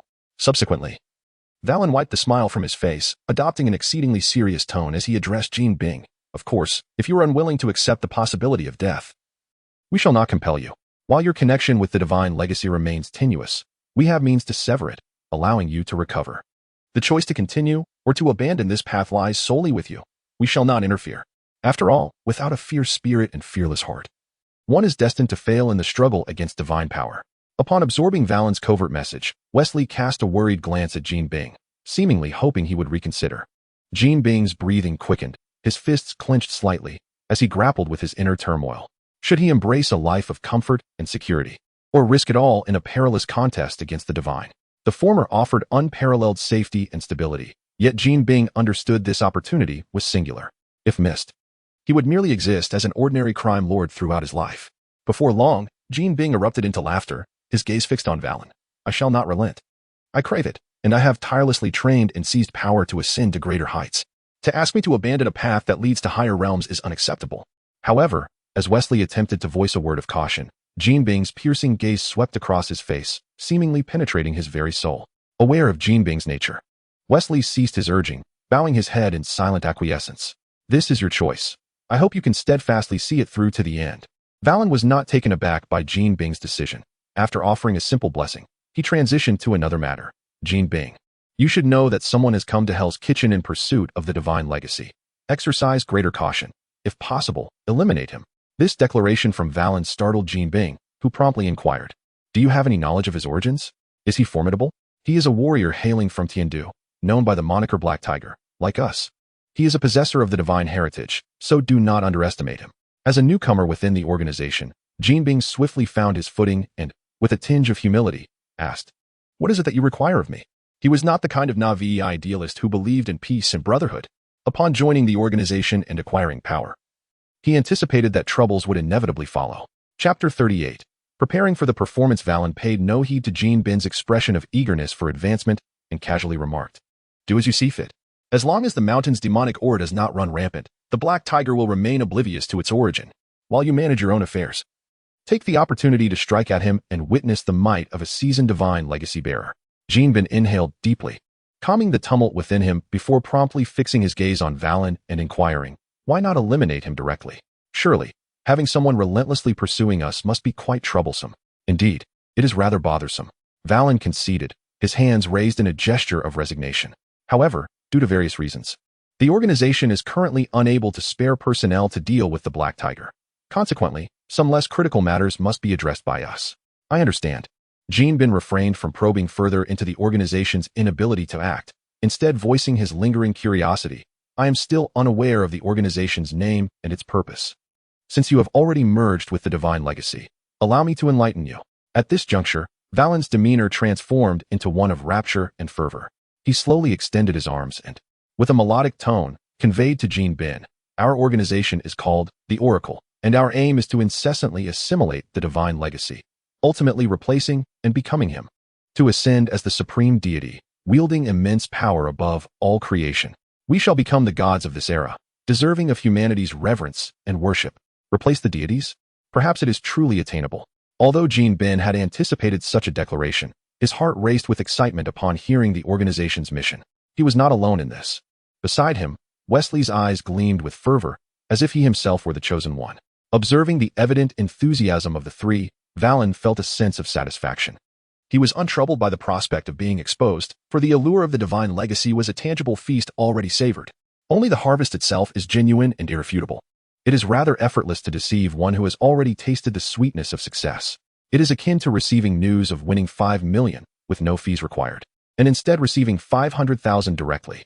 After a brief exchange, Valen left several shadow ninjas as communication tools and departed the shadow realm with True. Having witnessed the shadow world, Jin Bin was not astonished by the manner in which the two were engulfed by the shadows. With Wesley's assistance, the target slowly rose from the ground, his wounds ceasing to bleed as the anesthesia wore off. As they marveled at the unfolding events, Jin Bin's voice resonated, "Wesley, Lester, I wish for no one else to know of what transpired this evening." Upon hearing this, both men instantly straightened, assuring him with fervent oaths that they would divulge naught. Satisfied with their response, Jin Bin nodded approvingly. "It is time for me to test the powers I have acquired. I shall eradicate all disobedient factions, grasping the dark underbelly of New York firmly in my hands. This marks the initial step towards my ascension as a great deity, albeit a seemingly trivial one." Jin Bing's right hand tightened into a fist. A sinister smile crept across his face, exuding an aura of absolute dominion. His confident declaration stirred excitement in Wesley and Bullseye, who stood nearby, their doubts dissipated by the imposing figure towering over 3 meters. Upon observing the newly updated data on the panel, Yang-Su nodded in satisfaction. From a revenue perspective, the progress made this evening was commendable. After having dazzled Jin Bing, my previously depleted reputation was on the verge of revival. Fortunately, my efforts in fabricating an organization to attract attention had not been in vain. Moreover, this opportunity allowed me to experiment with Jin Bing, attempting to engage outsiders in utilizing lottery items to see if I could thereby garner reputation points. If successful, I would not hesitate to distribute the extraordinary items drawn to others for their use. Contemplating this, Yang-Su sighed, feeling that the rate of acquiring reputation points was somewhat sluggish. Currently, the number of individuals capable of causing an uproar was rather limited, with only a few such as Valen, True, Sloan, and AFO in the mix. Yet, deploying individuals of a black iron caliber raised concerns about maintaining control over the situation. After all, figures like Daredevil and Jin Bing possessed extraordinary abilities. The available support charms were predominantly auxiliary, lacking in offensive power. Additionally, given that Celestial Capital is established as an organization of the Huagua, the presence of Westerners would seem incongruous, thus disqualifying Sloan from joining the righteous side. However, should he be dispatched to confront Jin Bing, the disparity in combat prowess would be stark. Even Bullseye, who could kill with flying cards, would pose a significant challenge for Daredevil. When combined with Sloan, who could bend bullets, and Jin Bing, who merged with demonic energy, Daredevil might not even grasp the concept of death. Furthermore, as a righteous warrior, AFO could not carelessly entrust the perilous divine relics to ordinary individuals. If reinforcements were not provided for the righteous side, the unfolding narrative would become increasingly difficult to navigate. Perhaps I could seek out the Punisher, Jessica Jones, or Luke Cage, members of the Future Defenders, to preemptively unite against Jean Bing, allowing them to mitigate the threat posed by Jean Bing's divine relics. With a clearer understanding of the overarching direction, Yang Su relaxed and stretched. Murmuring in contemplation, the number of arriving individuals remains insufficient. If only there were enough, I could confront America directly. Should I abandon drawing for the Lord and instead conserve reputation points to summon silver-tier individuals? Yet, after a moment's reflection, Yang Su dismissed this notion entirely. Silver-tier powers were excessively formidable for dealing with minor characters like Daredevil, and the current situation did not necessitate the emergence of high-end combatants. If one could draw magical energy from the exclusive card pool, or if the Dragon and Pig talismans could also resolve the issue of asymmetrical combat power, it appears that greater and more significant endeavors must be undertaken to rapidly accumulate sufficient prestige points. Thus, the next course of action is to send Afu to seek out the superheroes and unite them to confront Jean, who has acquired the divine legacy. Without hesitation, upon Yang Su's decisive command, he waved his hand to summon a multitude of shadow ninjas. Once they received their orders, they dispersed into the shadows. Chapter 39. Jessica in a dimly lit alley. A strikingly beautiful woman with black hair donned in a leather jacket intercepted a man attempting to flee. The man kept glancing back, as if evading an unseen pursuer. "Get lost. I have no time for your nonsense," he exclaimed, brandishing a knife menacingly. Yet, before the blade poised before her, the woman displayed no hint of trepidation. With a swift step forward, she delivered a powerful punch that sent the bearded man sprawling. Following that, she executed a swift kick that sent him crashing against the wall with a resounding thud. As the man slid down the wall, the woman nonchalantly retrieved her camera and snapped a photograph. "Someone is interested in your whereabouts. If you have a moment, accompany me," she remarked, pausing to assess the twitching figure of the bearded man. "It seems you do have the time." At that moment, several shadowy figures emerged in the alley, evidently the pursuers of the man. As the brightly dressed individuals approached, an unmistakable irritation crossed the woman's face. "I just completed a job and was in a good mood. If you dare to impede me." Her chilling laughter trailed off ominously. The peculiar reaction of these individuals, standing motionless and gazing at her like puppets, intensified her annoyance, transforming it into a grave concern, tinged with a hint of panic. Her apprehension escalated until a figure clad in purple, his very skin a shade of violet, stepped forth from behind the puppets. "Jessica, what a delightful surprise to encounter you here," he declared. Instinctively, Jessica took a step back, but quickly regained her composure. Her eyes narrowing as she hissed, "Kilgrave, what are you doing here?" Observing Jessica's feigned ferocity, the purple-clad man wore a mocking smile and casually replied, "Jessica, come along quietly. You cannot escape my grasp."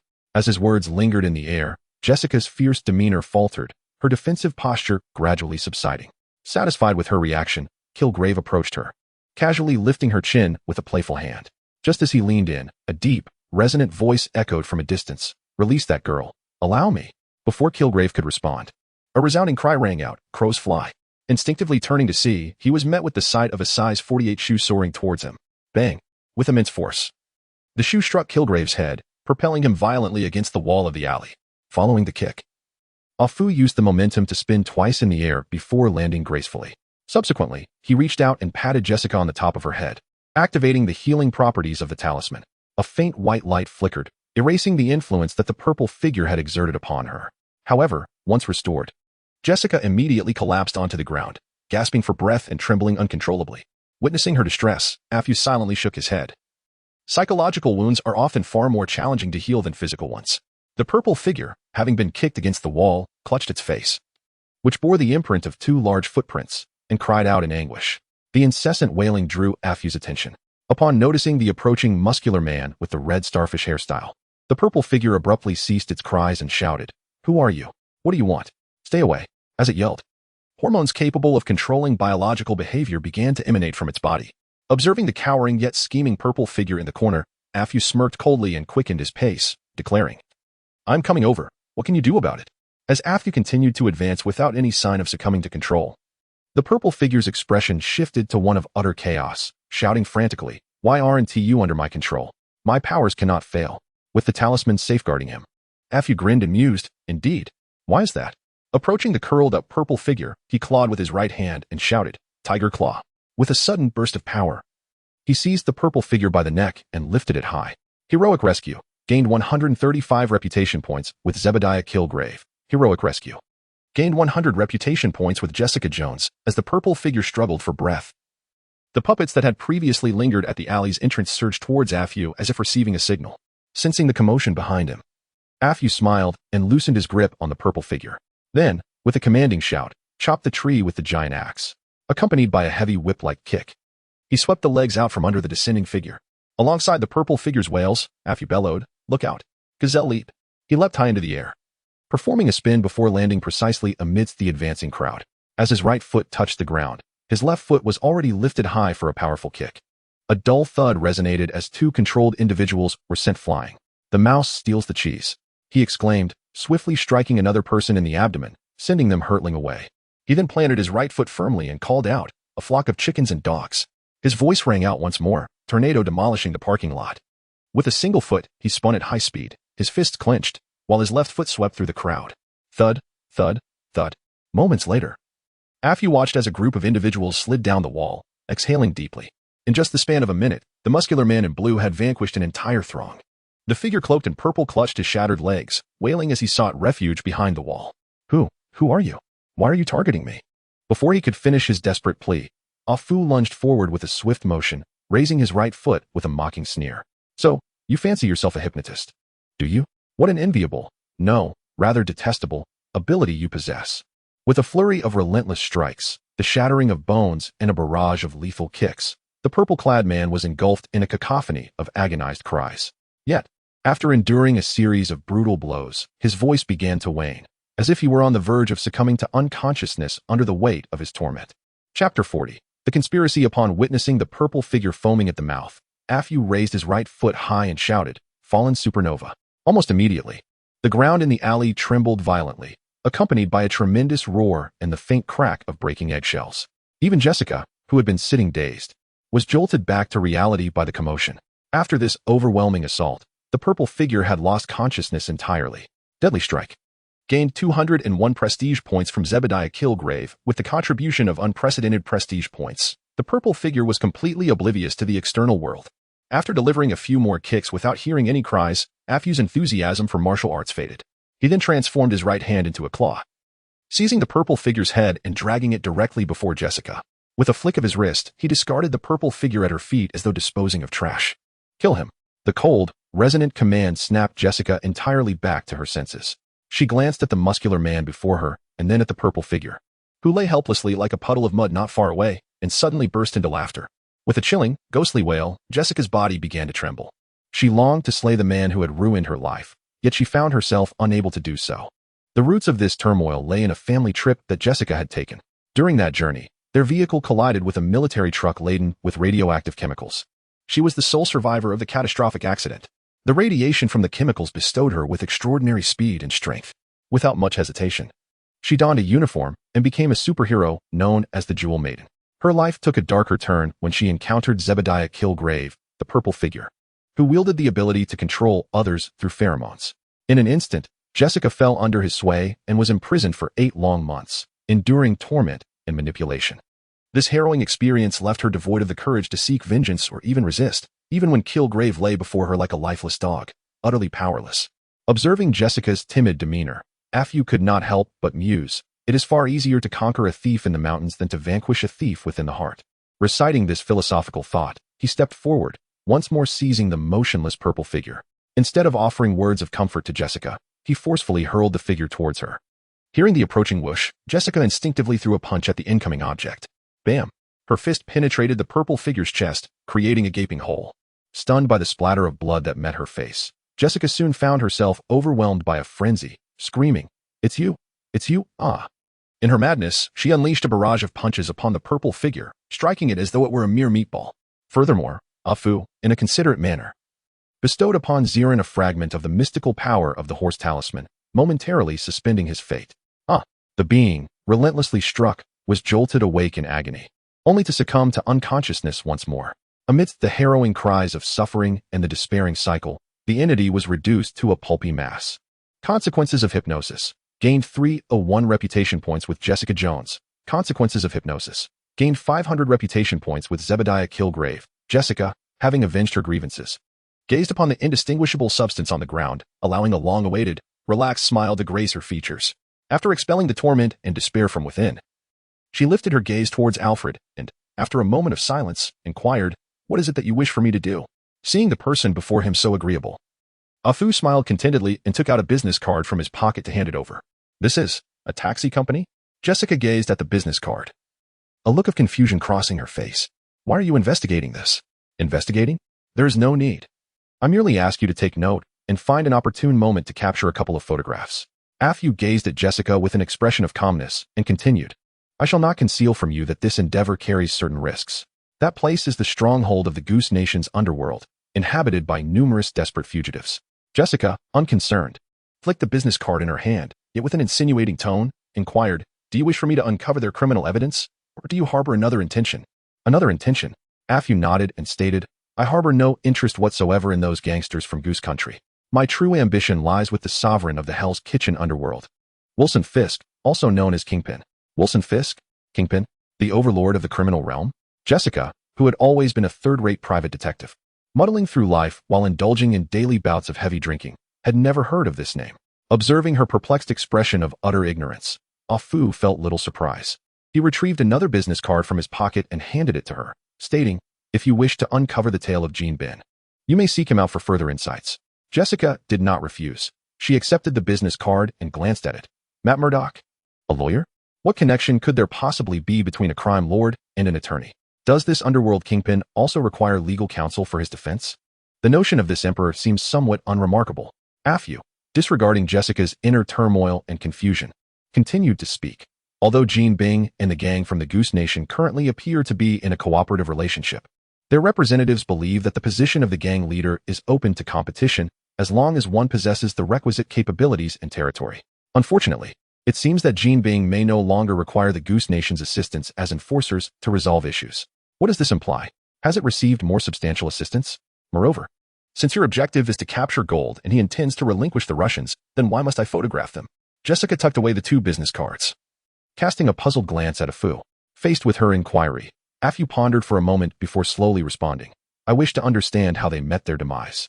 Jessica, increasingly perplexed, was met with Afu's serious gaze and an exceedingly solemn tone. "I suspect that Jean Bin, or perhaps one of his subordinates, has acquired powers that are entirely beyond the realm of mortals. This formidable force could unleash unspeakable calamities. Therefore, I seek to ascertain who possesses it and to take action to reclaim it. If this power were to run rampant, it could very well engulf the entirety of Hell's Kitchen." Chapter 41. The Ascendant Golden Servant. After listening to the events recounted by Afu, Jessica gazed at his solemn expression, pausing thoughtfully before slowly nodding. "Very well, I shall accept your commission, but with that," her gaze turned disdainfully towards the mess on the ground, "you must first tell me how you came to know of Kilgrave. Furthermore, what is your connection with him? Or were you merely fortuitously present here?" Initially, she had not comprehended the gravity of the situation, but after a period of reflection, she recognized the peculiarities at play. The occurrences of this evening had transpired with such uncanny coincidence, as if orchestrated by unseen hands. Faced with Jessica's skeptical inquiries, Afu furrowed his brow, appearing visibly conflicted. "Is it something that cannot be disclosed?" Jessica's voice turned icy. "Or do you truly have ties to him?" Afu did not deny that his actions held ulterior motives. He candidly admitted, "My presence here is indeed no mere coincidence. It is a directive from the organization. I was sent to seek assistance and was informed of the grievances between you two." "What? An organization? How did this suddenly become entangled with a mysterious entity?" Jessica, who had been in a state of confusion for so long, felt utterly bewildered, unable to grasp the situation. Noticing her perplexed expression, Afu sighed softly and replied, "Have you heard of Tiandu?" "Tiandu? I have not." I hastily shook my head. My professional background is not that extensive. Afu, fully aware that she could not possibly know of this organization, proceeded to reiterate the details relayed by Night Devil. A mysterious organization, gaining Jessica Jones a prestige of 50. Prophecies, Tiandu, divine legacies, underworld emperors. Is this still the world I recognize? Jessica stared blankly at Afu, feeling as though her worldview had been utterly upended. Although she herself possessed superhuman abilities, the people and life around her had always seemed remarkably ordinary. This led her to believe that she was the sole individual with such powers in existence. It was precisely for this reason that she had been so easily ensnared by the Purple Man. After a prolonged moment of stupor, Jessica gradually regained her composure and ceased her inquiries about how Du had become aware of her affairs. After all, it was not surprising for an organization of divine caliber to have one or two seers among their ranks. Once she had collected herself, Jessica hesitated for a moment before looking back at Fu, her expression earnest as she stated, "I will fulfill the tasks you have assigned. But you must promise me one thing. Do not deceive me into committing wrongdoing or engaging in malevolent acts." Otherwise, she paused, extending her hand to point at the pile left by the purple man. "I will ensure you become just like him." In the face of Jessica's threat, Fu calmly patted his chest, assuring her grandly, "I am a champion of justice. How could I possibly engage in nefarious deeds? You need not worry." In Manhattan, a colossal casino in Queens, the warm yellow glow of the lights illuminated the entire casino, which was adorned akin to a luxurious cruise ship. No matter which level one found themselves on, the expansive hall filled with gambling paraphernalia at the center was visible. Yet, for reasons unknown, the working dealers and the patrons mingled together, their expressions rife with trepidation as they gazed at the incessantly quaking entrance. Meanwhile, more than a dozen security personnel clad in suits, wielding M4A1 rifles, remained tense, their eyes fixed upon the trembling, formidable vault door. Suddenly, the cacophony at the entrance ceased. However, the guards dared not relax, their gazes still locked onto the door. In the next instant, a resounding crash echoed as the heavy iron door was forcefully hurled aside. It spun through the air, tumbling dozens of times before crashing into the opulently decorated wall, creating a gaping hole. Before the astonished crowd appeared a towering green giant, its body a mass of imposing, formidable musculature. "Ah, a monster, perish." The automatic rifles erupted in a blaze of scorching fire, the barrage from over 10 weapons capable of obliterating any carbon-based life form. Countless bullets rained down, pummeling the walls and floor, creating vast craters and stirring up clouds of dust. Yet, the gargantuan creature seemed momentarily halted by this relentless onslaught, not advancing an inch. After emptying numerous magazines, until the barrels warped from the heat, the guards exhaled deeply, gradually lowering their weapons. "It must be dead." "Surely it is. Even a whale couldn't withstand such concentrated firepower. If it's still alive, I'll eat my gun."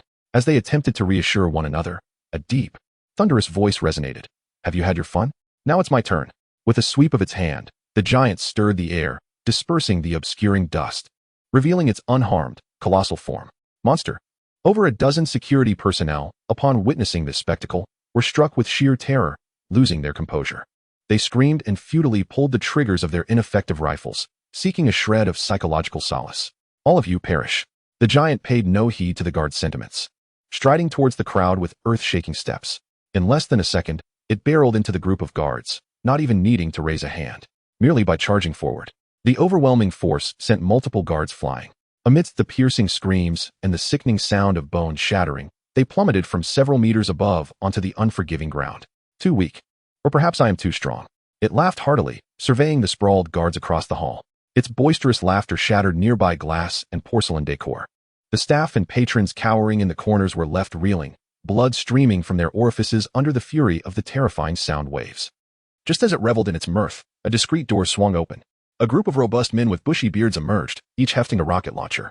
As they emerged, they immediately raised their rocket launchers, aiming at the towering green giant standing in the hall. Whoosh! Several shells, propelled by the grenade launchers, erupted in searing flames directed at the giant. "I am not merely a creature of strength devoid of intellect." "Haraha!" The giant roared with laughter, bending down. And with a thunderous clap, his enormous hand struck the ground, forcefully lifting it. A formidable wall of concrete was torn from the earth, shielding the giant from the onslaught. Boom, boom. The moment the rockets made contact with the stone wall, they detonated violently. An overwhelmingly fierce explosion unleashed a terrifying shockwave that engulfed the entire hall in an instant. The subsequent force shattered glass and ceramic shards, scattering them in every direction.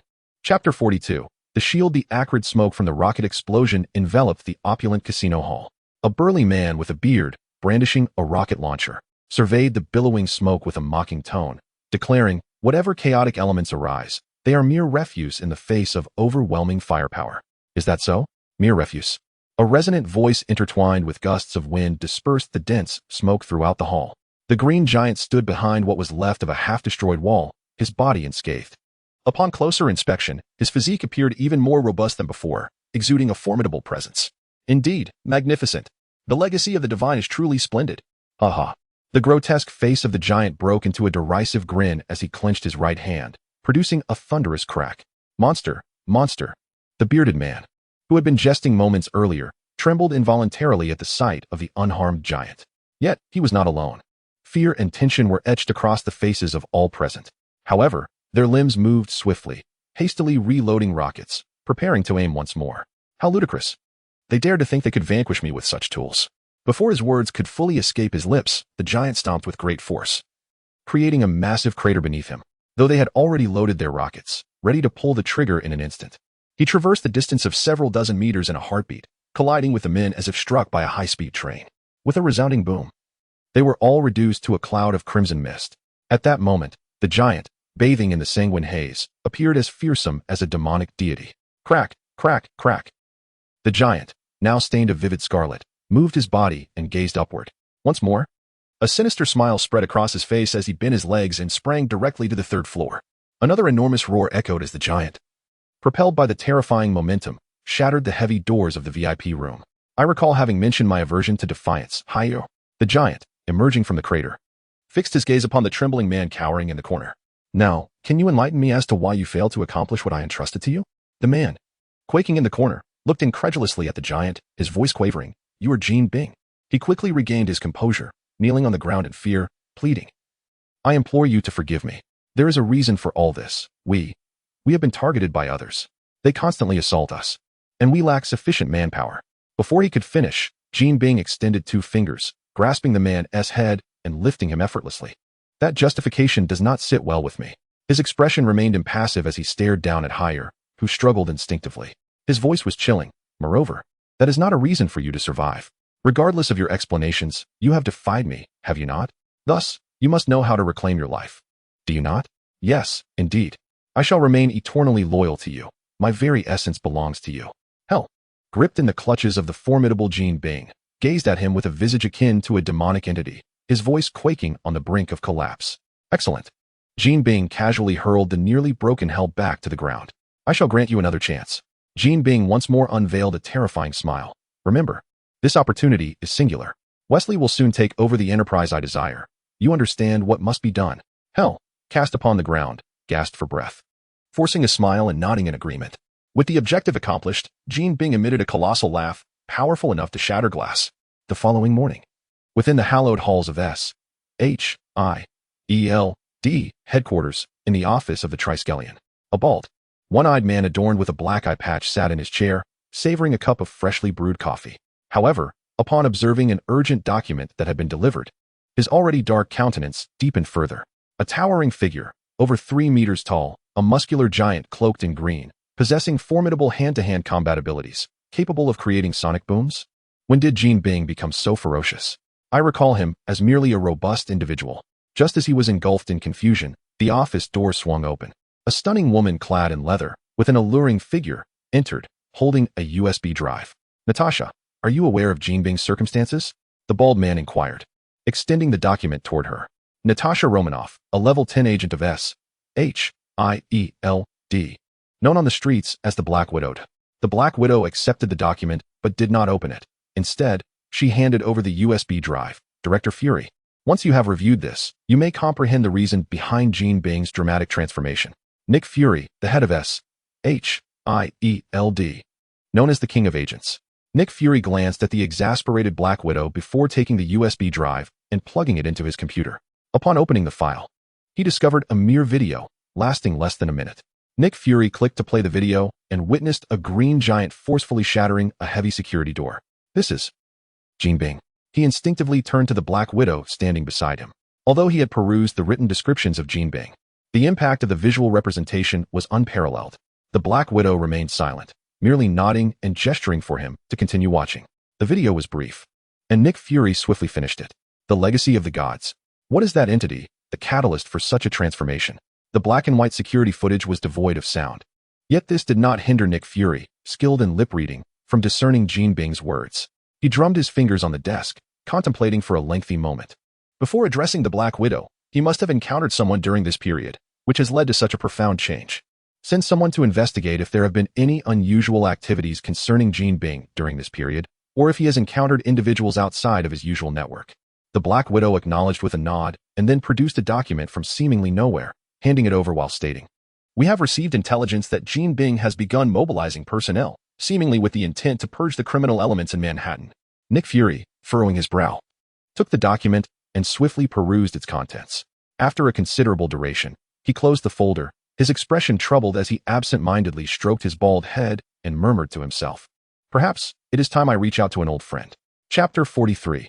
The Punisher in the early morning, under the bright and dazzling sunlight. A man with a resolute face, albeit bearing the weight of fatigue, moved nimbly along a concealed path. His undershirt was a black vest emblazoned with a white skull, and beneath the voluminous trench coat that cloaked him, the wind subtly revealed the outlines of various weapons concealed within. Before long, this man entered a dilapidated basement. The somewhat spacious cellar was sparsely adorned, furnished only with neatly arranged firearms and a workbench. Upon entering his designated safe house, the man's expression remained taut, for the warning devices he had previously set had been triggered. He turned to the shadows in the corner, his tone cold and detached. "What brings you here? Do you have business with me?" "Frank, there is no need for such hostility towards me." The figure stepped from the shadows, saluting with a French military gesture. Frank Castle, a former Marine Corps captain, his family slaughtered by the mob, found the law to be of no use.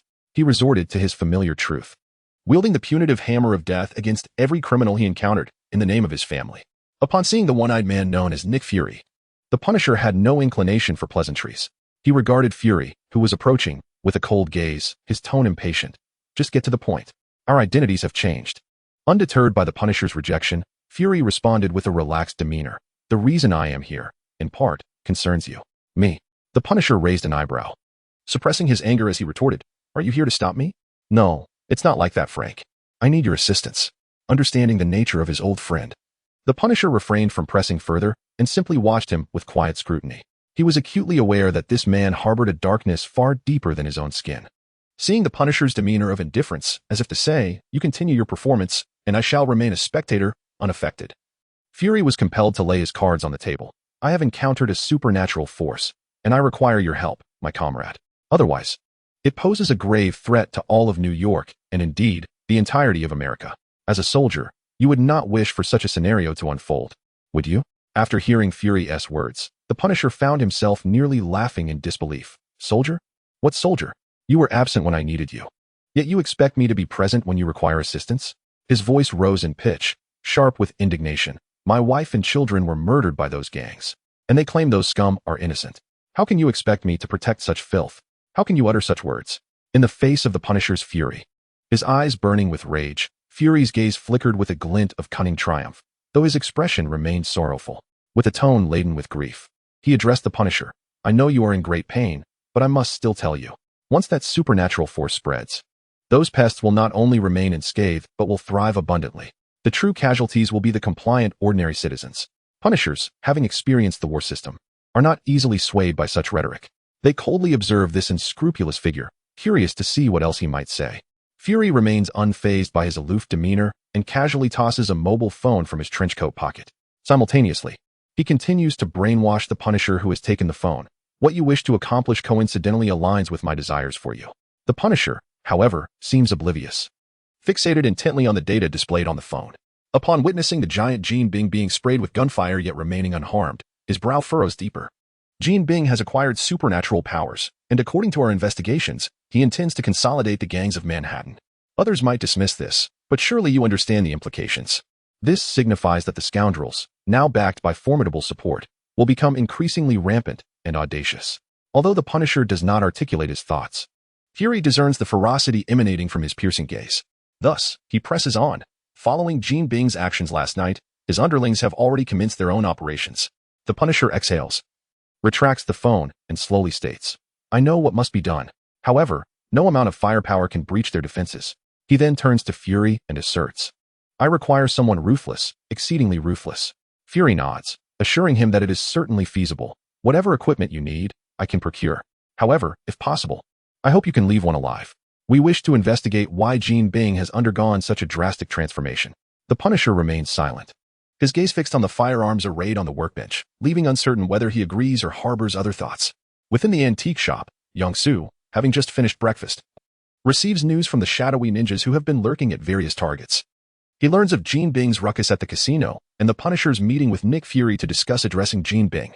Watching the video of the seemingly invincible giant Jean Bing, Young-Soo wraps his fingers on the desk, pondering. with Jean Bing causing such a commotion infused with demonic energy? I have not gained even the slightest benefit. It appears that the notion of disseminating extraordinary items to accrue prestige points has fallen through. In that case, I should relinquish the constraints on the mountain's demonic energy and allow it to begin eroding Jean Bing. Meanwhile, in a lavish restaurant, Jean Bing, devouring a thick steak, remains blissfully unaware that he will soon spiral out of control, abandoning the idea of waiting for returns. A question arises in Yang Su's mind. Why is it that allowing descendant figures to create chaos yields prestige points, whereas extraordinary items do not? Gazing at the system panel that had been feigning death, he could no longer suppress a quiet murmur of discontent. Could it be that the system requires the arrival of a character as an intermediary to receive the signal? Unable to discern the answer to his question, Yang Su set it aside and redirected his gaze to the next objective. As he observed the video captured by the shadowy ninjas, he couldn't help but exclaim, "They must be gathered together. Otherwise, I would have to incessantly scurry around them to accumulate reputation points, which is exceedingly bothersome." The screen that appeared on his mobile device vividly depicted a muscular black man resiliently enduring the adversary's knife strikes and gunfire. Chapter 44. The Gathering. What a ridiculous notion from the denizens of Geese Country. Do they truly believe they can stand on equal footing with me? At the pinnacle of Fist Tower, Jean Bing opened his gaping maw and devoured the steak, bones and all. Beside him, the watchful target, I glanced at Jean Bing, whose physique had grown increasingly imposing, and cautiously spoke. "Wesley went to negotiate with them and has not returned. He is likely. Lester, do you not perceive the significant issue at hand?" Jean Bing paused his consumption momentarily and, in his deep voice, continued, "They are fully aware of my strength. Yet they dare to provoke me. What do you imply?" "Target," I responded, realizing the implication. "A trap." "Indeed. That is the only possibility. Someone has set their sights on us, or rather, the divine heritage." Rising from nothing to this stature, Jean Bing possessed no shortage of wisdom to discern the essence of matters. Upon hearing divine heritage, target, I immediately blurted out, "Should we inform the Oracle?" "No need for that. If we cannot resolve such trivial matters, then my training would be for naught." Despite recognizing the validity of Jean Bing's assertion, target, I could not help but interject, "What if?" "There is no what if." Jean Bing interrupted his hesitation, a fierce grin spreading across his face. "I can resolve everything." Unable to persuade Jean Bing, target, I slowly lowered his head in submission to his command. Emerging from the antique shop, a Fu wandered the bustling streets, seemingly awaiting something. Finally, as dusk descended, he received a call from Daredevil Matt. As soon as he answered, Matt's slightly urgent voice came through. "Are you free now? I have found clues regarding Jean Bing and the divine heritage. I may need your confirmation." A Fu, fully aware of the unfolding plan, responded with surprise and urgency. "You found it so quickly. Where is it?" "I will head over immediately." Sensing the underlying urgency in a Fu's tone, Matt could only helplessly add, "Do not rush. I have merely found a clue. We shall discuss it in detail when we meet. It is too convoluted to explain over the phone."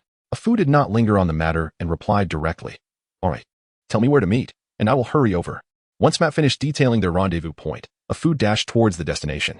As a martial artist, a Fu chose neither to drive nor take a vehicle, but sprinted directly to the agreed location. Upon arriving, he spotted a man wearing sunglasses and leaning on a cane at the roadside.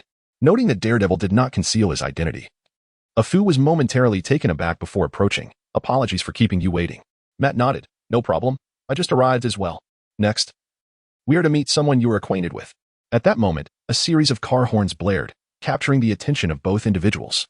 Matt raised his hand and pointed to a nearby dilapidated Ford, its horn blaring, which had changed hands countless times. "She is waiting over there. Let us get into the car and discuss in detail," he said, walking towards the worn-out vehicle, showing no sign of being blind. AFO, peering through the windshield, caught a glimpse of the driver and followed suit towards the car. As they approached, the window slid down, revealing a striking woman with dark hair who leaned out. "For your sake, I spent a fortune on this car, so remember to reimburse me." Jessica, AFO, who had spotted her earlier, feigned surprise. Jessica rolled her eyes in disdain and retorted, "Your acting skills are truly abysmal. You handed me Murdoch's business card solely to prompt me to seek him out. And now you pretend to be oblivious? Such a poor act. I simply did not anticipate that you would reveal your identities to each other so swiftly. You must understand that even when I intervened to save him, he did not disclose his true identity to me directly," AFO replied, glancing at Matt, who was donned in a suit and ready to open the car door. Such a twist of fate.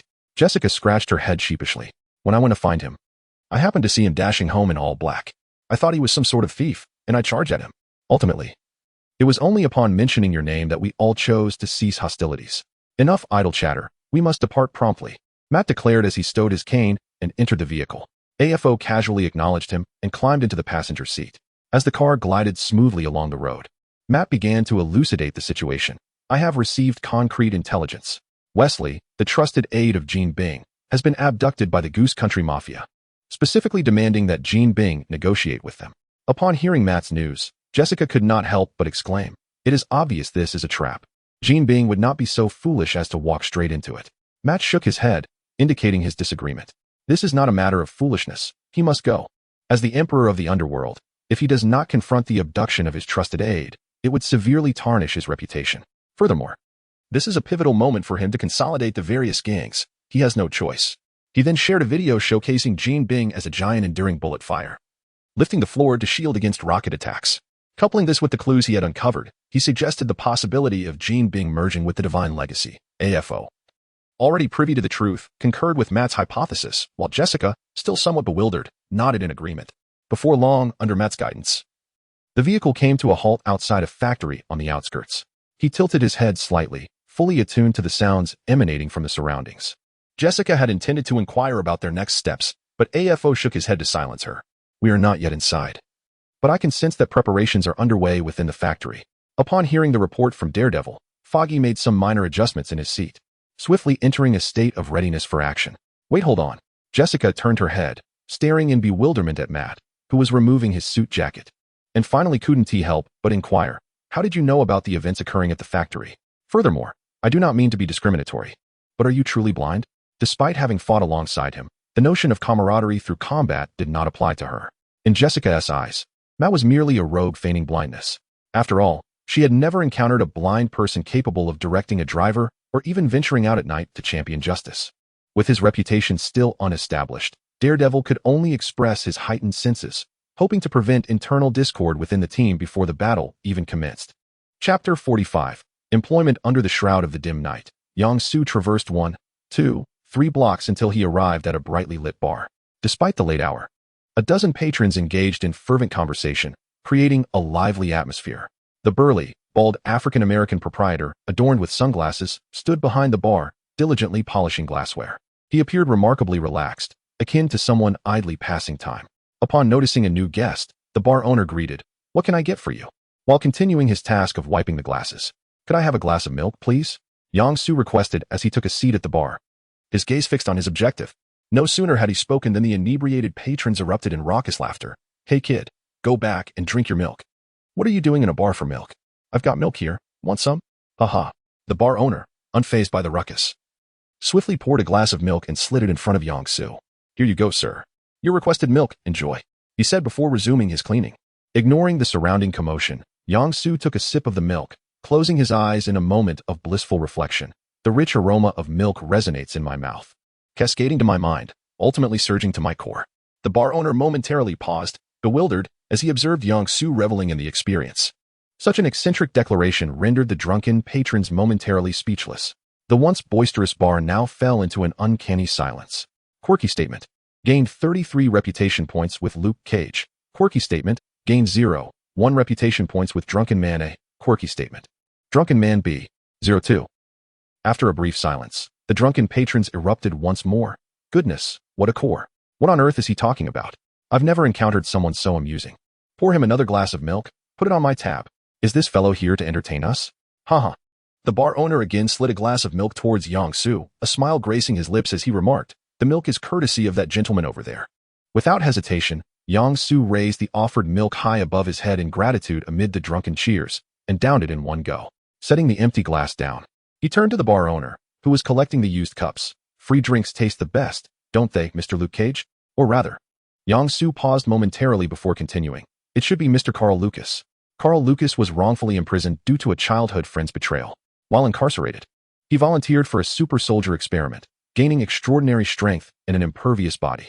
Utilizing this newfound power, he escaped from prison and adopted the name Luke Cage, later opening a bar in Hell's Kitchen, Manhattan. Luke, caught off guard by the revelation of his identity, continued his task without pause, merely muttering, "Sir, you may have mistaken me for someone else. I am not Carl Lucas, nor do I know him." "Is that so?"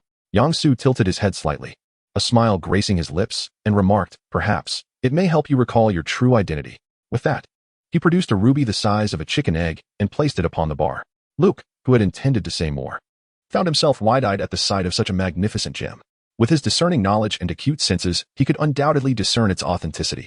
Yang Su casually tapped the ruby with his index finger and nonchalantly inquired, "Mr. Carl, tell me, if I were to sell such a sizable gem, how much currency could it fetch?" Hard to say. A gem of this secret treasure level would start at a minimum of $1 million at auction, with no ceiling. After hesitating to express his thoughts, Luke reluctantly withdrew his longing gaze and earnestly advised, "Sir, it would be wise to secure it immediately and call in a team of bodyguards to escort you from this place." Yang Su shook his head with a smile, saying, "I do not intend to take it back. I wish to hire you for a task." He then pushed the ruby forward. Seeing the gem within reach, Luke instinctively swallowed hard. After a prolonged internal struggle, he forcibly restrained his eager hand and turned to a Fu, asking, "What manner of significant business requires such a precious item to engage my services?" Yang Su spread his hands in a gesture of resignation, replying, "Only your modified physique can serve as an adequate shield." Luke, observing his nonchalant demeanor, asked in a dry voice, "Is this undertaking perilous?" "Indeed, it is quite dangerous." Yang Su, sensing his hesitation, added, "However, I've also found a few reasonably reliable companions." With a conflicted expression, Luke's gaze oscillated between the ruby and Yang Su. The tension of his dark complexion was palpable, flushed with indecision. Through his contact with a Fu, Yang Su, aware that Jean had yet to arrive, remained patient, awaiting Luke's response. After finishing his milk, Luke emphatically struck the glass he had been cleaning against the bar. His eyes reddened as he growled, "All right, I will take this job." Seeing him agree, Yang Su picked up the ruby and tossed it to him, saying, "Then let us depart at once." Luke fumbled to catch the thrown gem, examining it closely while asking, "So soon? Is the matter urgent?" Slowly rising from his seat, Yang Su expressed with a hint of distress, "Not exceedingly urgent, but time is of the essence. If we delay any longer, we may miss our opportunity." Missing the commission, losing the ruby, and having nothing to show for the effort. The realization of this equation prompted Luke to quickly secure the gem and call out to the patrons in the bar, "Gentlemen, I sincerely apologize. We must close early today as I have pressing matters to attend to." At that moment, the inebriated revelers, engrossed in their merriment and boasting, were unwilling to depart so readily, persistently raising a ruckus. It was only when Luke promised to treat them to 3 rounds of drinks the following day that they finally vacated the bar with raucous cheers. "Let us be on our way," exclaimed Luke as he donned his coat and locked the bar door. Yang Su then took his seat in his well-worn Hummer, hastening towards their destination. Despite Luke being of African descent, his demeanor starkly contrasted with that of others. He had previously stated that he would neither exhibit peculiar rhythms nor be overly boisterous. While driving, he refrained from unnecessary inquiries, only asking how many adversaries they were to confront and who among them were allies. Chapter 46. An End Before It Begins in the Stillness of Midnight. A cold storage facility on the outskirts of Manhattan stands shrouded in a deceptive façade. Ostensibly, it serves as a legitimate establishment for the storage, packaging, and transportation of frozen goods to numerous fast food chains. However, beneath this veneer lies a nefarious operation, primarily engaged in human trafficking and the illicit trade of white powder. The harsh, pallid lights illuminate the desolate and frigid atmosphere within the factory, where an oppressive mood prevails.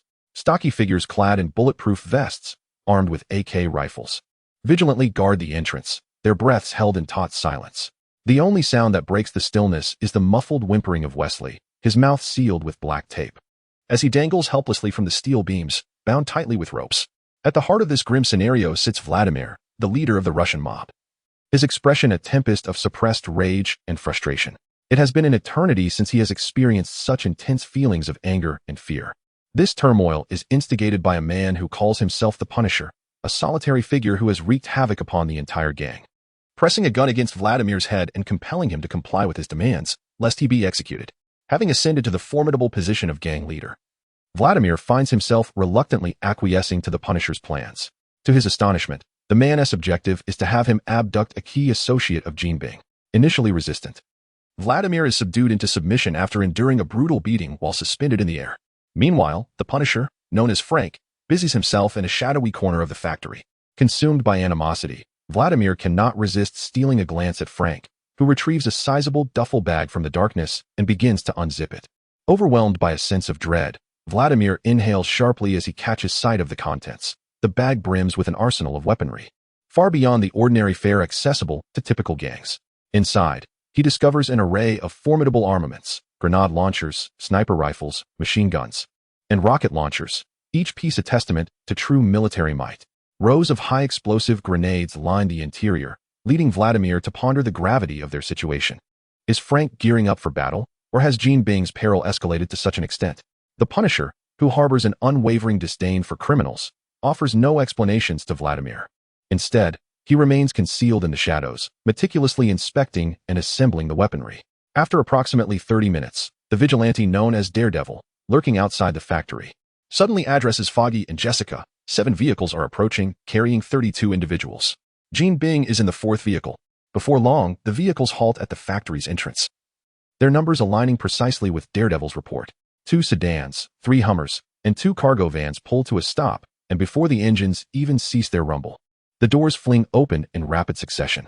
One by one, towering and robust men leaped from the vehicle and swiftly ran towards the idling Hummer in the center. They formed 2 orderly lines, solemnly welcoming the descending Kingpin. Jessica, concealed nearby, was initially taken aback by the grand display. Then, as if struck by a revelation, she raised her right hand, lightly tapping her fingers as she began to count the number of individuals present. Indeed, he had not been exaggerating. Unable to contain her astonishment, she glanced over at the vigilante Daredevil, her heart brimming with admiration. The individual receiving such a grand welcome was none other than Kingpin. As Daredevil and Foggy were tallying their targets, the line of hulking men welcoming Kingpin began to disperse. They retrieved an array of firearms and ammunition from the back of a small truck, preparing themselves for combat. Are we going in now? Or should we wait until they finalize their negotiations before making our move? Jessica queried, observing the armed men donning their gear while looking towards Foggy and Daredevil. However, Foggy shook his head, responding, "Let them tear each other apart. There are no hostages to rescue inside the factory." Daredevil nodded slightly in agreement, and Jessica saw no reason to object. Amidst the throng of armed men, Kingpin strode into the factory. Upon entering, he immediately spotted Vladimir seated atop a forklift. Meanwhile, Punisher, lurking in the shadows, had already readied a machine gun aimed directly at them. Vladimir jumped down from the forklift and addressed Kingpin bluntly, "Kingpin, your greed knows no bounds. We need to have a serious discussion about the distribution of power in Hell's Kitchen." Uninterested in the negotiations of these 2 scoundrels, Punisher did not wait for Kingpin's response and immediately pulled the trigger. The dimly lit corner was suddenly illuminated by the muzzle flash, and the thunderous roar of the heavy machine gun erupted. Brass bullets, the thickness of an adult's finger, rained down upon Kingpin and his entourage, infused with dark energy. Kingpin and Bullseye, a former mercenary, sensed the imminent danger the moment the gunfire began. Without a moment's notice, they sprang to the side and rolled away from their original positions. The others, lacking such heightened awareness, found themselves ensnared by the relentless barrage, with no means of escape. In an instant, a metallic storm engulfed their bodies, as bullets tore through flesh and bone. Heads were shattered, brains and blood splattered, and bodies were reduced to a sieve, with innards and bone fragments strewn about. Within mere seconds, 30 fully armed men were obliterated. Regrettably, Kingpin and 1 other managed to flee. As a seasoned veteran, Punisher instantly recognized that the ambush had failed. The overwhelming scent of blood and gunpowder roused Vladimir from his stupor. In that moment of clarity, he turned to the dark corner. At that instant, Vladimir beheld the expressionless Punisher, who had now redirected his weapon. His eyes widened in terror as he raised his hands and shouted, "Wait, we are..." But before he could finish, the thunderous roar erupted once more. As the metallic storm tore through the air, targeting the gangsters of the Goose Country, the gangsters gazed in horror as their leader was torn to shreds. In the next instant, the Punisher's weapon was aimed directly at them. Confronted with the overwhelming firepower of the machine gun, their bulletproof vests proved as fragile as mere paper. These gangsters from the Goose Nation fell one after another, unable to utter a single cry of despair. Their bodies were left riddled with wounds, and blood completely soaked the factory floor. The sturdy walls and heavy doors of the factory were reduced to mere crumbling frames under the relentless onslaught. When the cacophony of gunfire finally ceased, only Wesley, suspended in the air, the evasive Jean, and the target remained. All the other gangsters had been mercilessly annihilated by the Punisher. Chapter 47. The Punisher and Bullseye. The cacophony unleashed by the heavy machine gun startled the 3 individuals hiding outside. Upon witnessing the gaping holes punctured in the door and walls, Jessica could not contain her astonishment, exclaiming, "What on earth is this? What incredible power! Are gang negotiations this ferocious, or is my knowledge simply too limited?" Afyu shook his head and explained to Jessica, "This is not a reflection on you. That is the sound of a heavy machine gun. Such weaponry is typically inaccessible to ordinary individuals. There must be a grave situation at hand. Let's wait a moment until I ascertain whether that machine gun is still operational." Daredevil suddenly interjected. Both Afyu and Jessica nodded in silence. Although they possessed greater strength than the average person, they were not impervious to injury. Given the formidable nature of a machine gun, unless one was invulnerable, it was prudent to take cover. The factory, apart from the entrance, was entirely enclosed, necessitating entry through the front door, which was directly in the line of fire of the machine gun. Unless the factory were to be demolished, gaining access would prove exceedingly difficult. Within the factory at that moment, Gene, fortunate enough to evade the machine gun's onslaught, cowered in a corner, his expression one of profound distress. Damn it! Who has set their sights on me? They've even deployed a heavy machine gun. Had it not been for a sudden instinct, I would have been unable to activate the divine inheritance in time and would have been reduced to mere pulp. Observing the factory walls that had been perforated, Gene felt a wave of anxiety wash over him. He then concealed himself further and cautiously peered at the assailant who had targeted him. Meanwhile, Bullseye, who had narrowly escaped the surprise attack, exhibited neither fear nor concern, but rather a flush of excitement upon his face. His gaze fixated on the individual operating the machine gun, a cryptic smile curling at the corners of his mouth. After eliminating the potential hindrance posed by the gang members, the Punisher rose, shouldering the rocket launcher that had been resting beside him. He understood well that a machine gun, lacking the capacity for effective fire suppression in an open area, would be of little use against an enemy capable of unrestricted movement. At that moment, Bullseye, clad in a black trench coat, sprang forth with the agility of a cheetah. As he advanced swiftly, he unleashed a continuous barrage of metal playing cards toward the adversary. It's Bullseye, Gene's subordinate. The instant the figure materialized, the Punisher recalled all pertinent information regarding Bullseye. Yet, his reflexes were equally swift. The modified M4 in his hands erupted in a series of sharp reports. Bang, bang, as the bullets deflected the incoming metal cards. Recognizing that his hand-to-hand combat skills paled in comparison to those of the seasoned assassin Bullseye, the Punisher pivoted his weapon, abandoning the interception of the flying cards to engage in a direct exchange of fire. Unable to match the velocity of bullets, Bullseye evaded for a few seconds before executing a tactical roll behind a forklift. Taking cover, Bullseye swiftly drew two throwing knives and seized the opportunity to extract intelligence from the Punisher. You are the Punisher, the one active in Hell's Kitchen during this period. Are you not? How did you know we would appear here and set an ambush? The Punisher, with freshly loaded bullets, approached the target with a gun in hand. Speaking in a chilling tone, you are guilty, target. Guilty. Target sneered, leaping from behind the forklift and swiftly throwing two flying knives at the Punisher. The Punisher quickly maneuvered his gun, deflecting the knives aimed at his throat and heart. In a swift motion, he unleashed a barrage of bullets at the enemy who had emerged from cover. However, Target had anticipated this, rolling to the side the moment he threw the knives, evading the incoming bullets. Yet, he had underestimated his opponent's marksmanship. During his tactical roll, his movements were already predicted. Just as he was about to continue his roll, an alarm blared in his mind, compelling him to halt his body's momentum. Relying on instincts that had saved him from death numerous times, he twisted his body and leaped sideways. Indeed, several bullets whizzed past, grazing his back and striking the wall behind him, leaving behind a series of clear bullet holes. Once back behind cover, Target felt a searing pain in his back and glanced at the bullet holes in the wall. A frenzied smile suddenly broke across his face as he whispered, "If I had been a moment slower, I would have been dead." Reloading his weapon, the Punisher moved closer to Target's cover. "Do you think you have me cornered?" Target roared, drawing a flying knife that glowed with a red light. The Punisher, unaware of Target's capabilities, knew that for a seasoned veteran like himself, the only correct choice was to attack. Retreating or showing fear would lead to dire consequences. In the next moment, swish, two more flying knives were hurled from behind the cover. The Punisher fired twice, accurately hitting the knives, but at the instant of impact, the knives exploded, sending sharp fragments flying everywhere.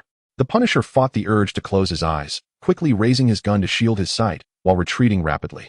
At that moment, Target surged from cover, wielding two short blades, and like the wind, aimed for the Punisher's wrist, which was protecting his eyes.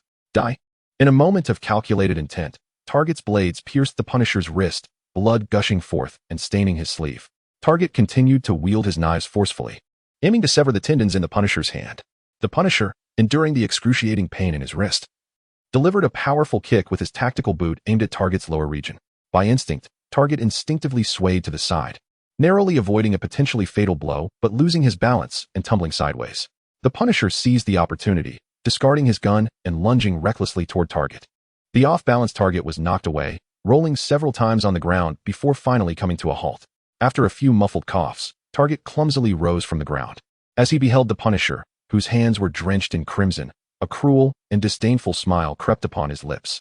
The Punisher cautiously raised his fists, vigilantly bracing for an impending assault.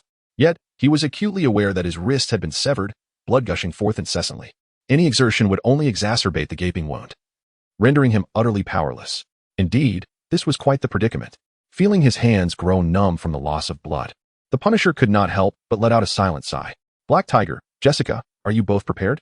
Daredevil swiftly rose to his feet, urgency tinging his voice as he called out. Chapter 48. Afu strikes upon receiving the signal from the Night Demon. Afu let out a fierce cry and charged towards the factory like a hunting tiger.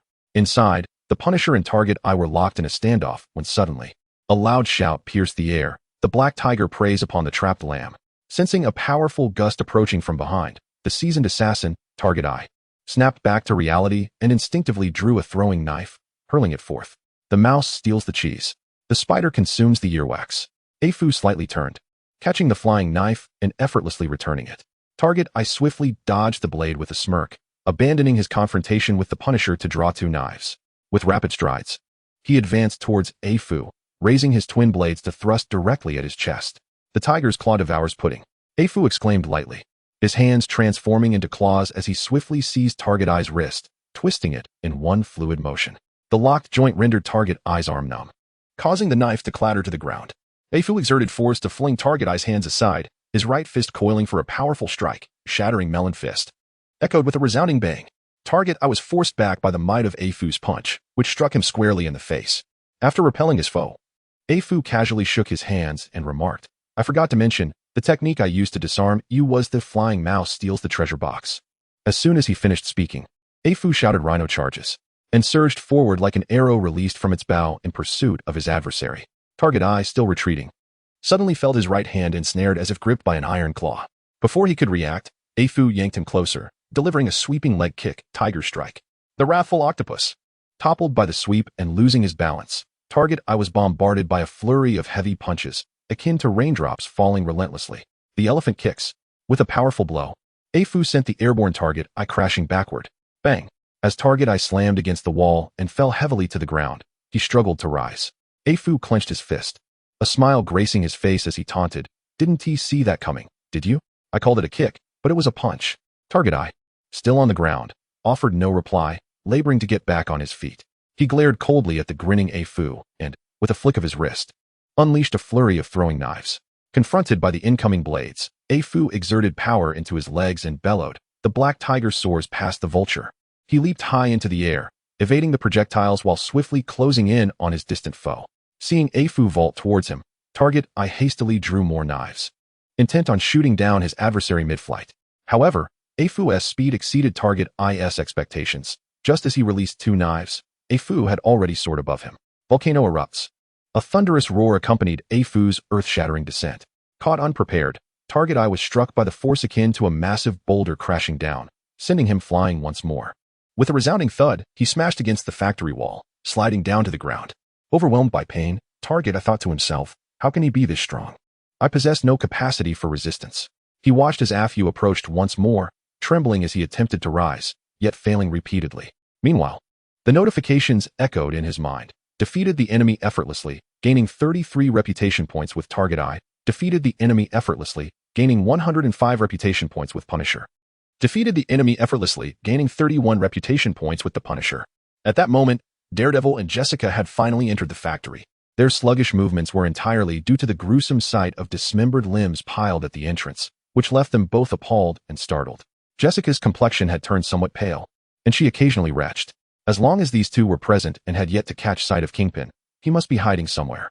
Afu gestured towards Target Eye, who was slumped against the wall, and the Punisher, who was tending to his wounds. Daredevil understood his implication, tilting his head slightly in search of Kingpin's whereabouts. Meanwhile, Kingpin, concealed in a corner of the factory, glanced at his suspended henchman, Wesley, and the incapacitated Target Eye, feeling trapped in a dilemma. If he fled outright, he would be deemed incapable of leading the underworld by his peers. Losing two capable assistants would also pose a significant complication.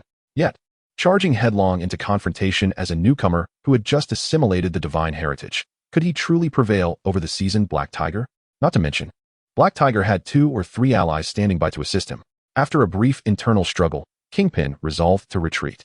As a boss, one need not be reckless. He could devise a plan later for Wesley and Remus. At present, his raw strength was simply insufficient. Just as Kingpin resolved to flee, Daredevil's voice rang out. Found him. He's over there. Startled by the revelation, Kingpin cautiously peered out from his hiding spot. Upon seeing someone pointing in his direction, he quickly recoiled. Damn it! Kingpin cursed under his breath, feeling a surge of frustration. How had he been discovered so suddenly? And who was that person? Exposed in his position, Kingpin caught a glimpse of Afu approaching with an inexplicable smile. Daredevil and Jessica, aware of his giant form, also gradually moved closer to support Afu. Realizing he was on the verge of being surrounded, Kingpin, embodying the spirit of a warrior, gritted his teeth and stepped out from his hiding place to confront his adversaries. Noticing the three surrounding him, though cautious and guarded, they exhibited no signs of fear. Kingpin recognized that these three individuals, including the one tending to his injuries in the distance, were unafraid of his transformation. Sensing the impending trouble, Kingpin's eyes flickered with uncertainty. This was becoming quite troublesome. Despite these thoughts, he did not falter, activating the divine heritage, Fury of the Mountain. In an instant, a powerful aura erupted from within Kingpin, sending gusts of chilling wind swirling through the factory. His body began to swell like an inflated balloon, and soon, a towering figure over 3 meters tall, entirely green and rippling with muscle, emerged within the factory. Gazing upon the colossal figure that emits a terrifying wail with every movement, even Jessica, who had previously encountered it in a video, could not help but gasp in astonishment. The Punisher, having just finished bandaging himself, was equally struck by the intimidating presence of the giant. Although Daredevil, being blind, could not perceive the giantess' visage, he was nonetheless overshadowed by the menacing aura, rendering him momentarily speechless. In that instant, however, AFO let out a hearty and boisterous laugh. Ha! The divine legacy truly resides within you. Thus, I shall not hold back. With that declaration, the glow of the mystical talisman ignited deep within his eyes. AFO's muscles rapidly swelled, becoming exceedingly resilient and robust. His physique now comparable to that of the giant transformed by Jean. Chapter 49. Overcoming as Yang-Su sat in the vehicle en route to the factory. He noticed a message on the system panel, nodding internally. With such excitement in the air, let me make one final grand appearance. A sheep talisman materialized in his hand, only to vanish into the shadows moments later. Unbeknownst to him, the brawny African-American driver, Luke Cage, remained oblivious to Yang-Su's actions, fully focused on navigating the road. Inside the factory, two towering giants, each over 3 meters tall and exuding an imposing presence, faced each other in a tense standoff. This scene, reminiscent of a mythological tale, left the breath of onlookers quickening in anticipation. Observing the nearly equally robust figure of AFO, Kingpin grinned malevolently, his voice booming. No wonder Wilson Fisk instructed me to eliminate you. It appears your divine legacy bears a striking resemblance to my own. Wilson Fisk. The name resonated in the minds of Daredevil and Jessica as they recalled the information AFO had just divulged. Divine legacy? Do they possess that too?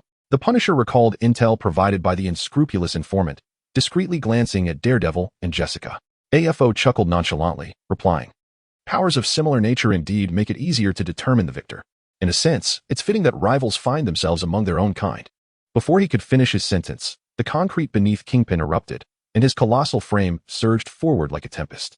Then come, taste my screw punch. AFO's feet similarly shattered the ground, propelling him with a rotational force toward the approaching foe. Bring it on. Kingpin charged forward, raising a fist the size of a cauldron and launching it at AFO. Headbutt. AFO bellowed, crashing his forehead against Kingpin's fist. The clash of raw power ignited a cataclysmic explosion, a shockwave that reverberated through the factory, shaking its very foundations. In the blink of an eye, AFO was sent soaring like a broken kite, crashing violently into the thick walls of the factory. With a resounding thud, he collided against the structure. Jessica was the first to recover from the overwhelming impact, her gaze fixating on the human-shaped dent embedded in the factory wall. In a state of disbelief, she exclaimed, "Is he out of his mind? Who would use their head to strike another's fist?" Daredevil, however, remained silent, his acute senses reeling from the sudden and deafening explosion. Were it not for his formidable willpower, he might have succumbed to the ground. Kingpin, having sent his adversary flying, clenched his fist, alleviating the tingling sensation that coursed through it. He turned his gaze toward the black tiger emerging from the indentation, a sinister grin spreading across his face. Afu leaned against the wall with his left hand, while his right hand cradled his aching head, shaking it slightly as he muttered, "I was careless. I didn't T-dodge." However, Jean Bing would not grant him the luxury of recovery, as the concrete beneath his feet erupted once more, charging towards him with lethal intent. Sensing the imminent threat, After regained his composure, casting his gaze at the oncoming Jean Bing, in an instant, he sprang into the air with a light leap, declaring, "Behold my flying crane capturing shrimp." As he vaulted over Jean Bing, Afyu deftly twisted in midair, landing precisely behind him.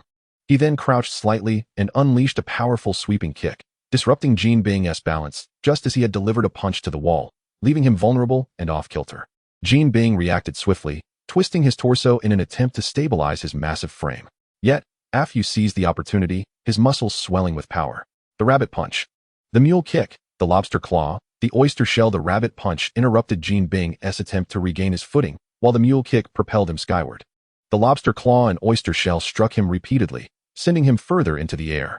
Then, Afyu soared high, positioned directly in front of him, and executed a move he called the crow sits on the plane. His feet launched with ferocity, aiming directly at Jin Bing's kidneys. A scream echoed as the colossal figure crashed back to the ground, creating a deep crater. Meteoric destruction. Afyu spun in midair, his colossal fist descending with terrifying momentum. The earth shook violently as a thunderous explosion erupted from the pit, the shockwave reverberating outward, rattling the walls of the factory as if an earthquake had struck. Witnessing this extraordinary clash, akin to something out of film or myth, everyone stood in stunned silence. Extraordinary battle. Gained 199 reputation points with Jessica Jones. Extraordinary battle. Gained 199 reputation points with Daredevil. Extraordinary battle. Gained 99 reputation points with Hawkeye. Extraordinary battle. Gained 99 reputation points with the Punisher as the tremors within the factory subsided. All eyes anxiously turned towards the deep pit. The Hawk descends. With a low exclamation, Afyu leapt from the crater, landing steadily beside Jessica and Daredevil. Did we win? Jessica asked, astonished, glancing between the pit and the deflated Afyu. Daredevil, along with the Punisher and the recently recovered Hawkeye, turned their attention towards him. Jin Bing has only recently merged with the Divine Legacy. He relies solely on brute strength and cannot possibly surpass me.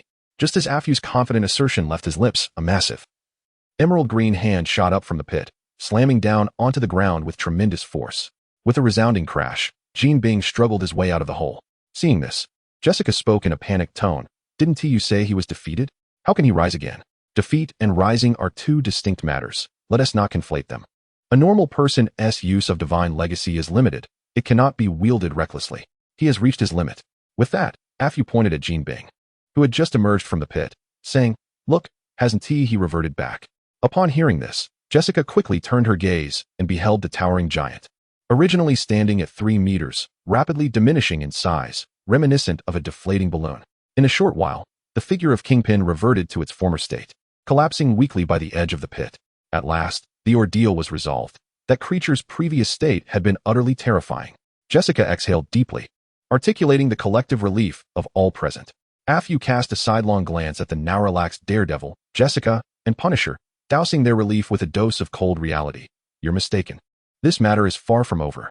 Before anyone could inquire further, Daredevil abruptly turned his head towards a nearby corner, shouting, "Who is there?" Jessica and the Punisher, upon hearing the commotion, directed their attention towards that shadowy nook. Chapter 50. The Shadow Ninja. As all eyes converged upon him, a man clad in a green suit with golden hair tied in a ponytail emerged from the shadows, applauding with a broad smile. Well done, well done. You managed to discover my presence. Daredevil stepped forward, confronting the enigmatic figure. Who are you? How did you suddenly appear here? Or are you the Valen spoken of by Kingpin? The man in the suit produced an ornately decorated cane, resting it before him while intertwining his fingers atop it. With an air of nonchalance, he declared, "Indeed, I am Valen. I am also a member of the Oracles." Taken aback by Valen's candor, Daredevil pressed further. What is your objective in disseminating the Divine Legacy? However, Valen deviated from the expected path, lifting his right hand and gently waving his index finger with a teasing demeanor. I have no desire to converse with someone so utterly uninformed. Let him come. With that, Valen gestured toward the bystander, Foggy Nelson, wearing an enigmatic smile. In 1974, you became the champion of free fighting in Southeast Asia. For 3 consecutive years, you vanquished every Japanese karate master, earning the title of the National Free Fighting Champion. Hailed as the nemesis of karate, nicknamed Black Tiger.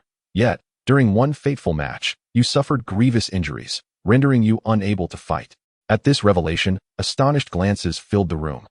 Disbelief etched across their faces. They had not anticipated that this brash combatant would possess such a formidable past. Foggy, taken aback, stroked his chin adorned with 3 crimson whiskers. Pondering aloud, you actually know this? I believed my past had been erased. Hidden past, gained 45 reputation points with Daredevil, hidden. Gained 41 reputation points with Jessica Jones, hidden. Gained 66 reputation points with Kingpin, demonic energy. There must be a way, Valen continued. undeterred by Foggy's feigned ignorance. After all, the charm capable of healing you, the divine legacy, is an indispensable element of the plan. Valen ignored Foggy's pretense and proceeded. If I am not mistaken, the charm that can heal everything should reside within you, correct? After all, it has already been resurrected, and you can no longer conceal it. Indeed, concealment is no longer an option. Foggy concurred, then retorted, but you are in the same predicament, aren't you? Indeed, we are also taking action, Valen admitted candidly. As they engaged in their cryptic exchange, both Daredevil and Jessica felt a gnawing curiosity, eager to uncover the truth. Yet, with the enemy before them, direct inquiry seemed imprudent. They were not alone in their intrigue. Everyone present yearned to discern the nature of the dialogue between the two. Regrettably, neither party pursued the topic further. Foggy cast a glance at Valen, then at Kingpin, still slumped at the edge of the pit, and inquired with genuine curiosity, "So, are you here to reclaim the mountain's demonic energy?" Valen shook his head and candidly declared, "No, I am here to fully activate it." With that, he produced an octagonal stone engraved with a sheep motif and held it aloft for all to see. The crowd was bewildered, failing to grasp its significance. But Afyu's expression shifted dramatically as he turned to look at Jean Bing. His sudden movement caught the attention of Night Demon, Jessica, and the Punisher, who instinctively followed his gaze. It was only then that they noticed Jean Bing's figure slowly vanishing, as if sinking into a quagmire. "We must stop Valron. He must not make contact with Jean Bing, or the consequences will be dire. I will attempt to halt Valron. You all keep an eye on Jean Bing. And you over there with the injured hand, hurry and join us," Afyu urged anxiously, rushing towards Valron. Night Demon, Jessica, and the Punisher were perplexed, but complied with his command. As a group surged towards Jean Bing, while Black Tiger Afyu sought to intercept him, Valron's previously cheerful demeanor darkened, his voice turning frigid. "But I have never feared this." With a heavy strike of his staff upon the ground, a thick shadow enveloped the factory, swiftly spreading its reach. Pairs of crimson eyes glimmered in the darkness, and illusory figures solidified into reality. Countless fully armed ninjas materialized within the factory, occupying the ceilings, floors, beams, and walls, their murderous intent palpable. In the next moment, hundreds of shadowy ninjas surged forth like a swarm, obstructing the path of Night Demon and his companions. Their movements were remarkably coordinated. A portion of the shadow ninjas positioned themselves in the front, while their comrades in the rear launched an onslaught of shurikens. The barrage of projectiles rained down like a relentless storm, forcing Night Demon and the others to halt and pivot to intercept the incoming weapons. Night Demon swung his blind staff with great speed, the sharp sounds of impact echoing as he deflected the shurikens. Jessica, exhibiting even greater ferocity, seized a large metal plate to use as a shield. Lacking superhuman abilities, the Punisher evaded while firing his shotgun to dispatch the incoming projectiles. Although these weapons posed no serious threat to them, they significantly impeded their advance. Valron, with ulterior motives, glanced at Afyu, who had just obliterated a shadow ninja with a punch, and issued a new command. "Do not shoot arrows, I do not throw shurikens. We must not harm Jean Bing." The shadow ninjas, upon receiving the order, silently stowed their shurikens and drew their long blades instead. Having caught a brief respite from the onslaught, the trio was confronted by a horde of shadow ninjas charging with swords drawn. Evading a near-fatal strike, Night Demon swung his blind staff, delivering a powerful blow to the abdomen of the nearest shadow ninja.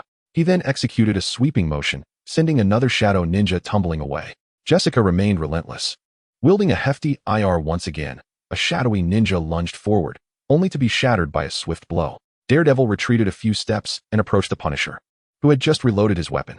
He spoke quickly. "We remain unaware of Valen's intentions. However, at our current pace, we shall certainly be unable to thwart him." As he fired again, obliterating another shadowy ninja, the Punisher nodded in agreement. "What do you propose we do?" "I need you and Jessica to clear a path for me, allowing me to charge through."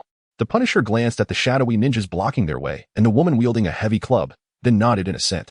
With the confirmation received, Daredevil eliminated several more shadowy ninjas before shouting, "Jessica, clear the obstacles in our path."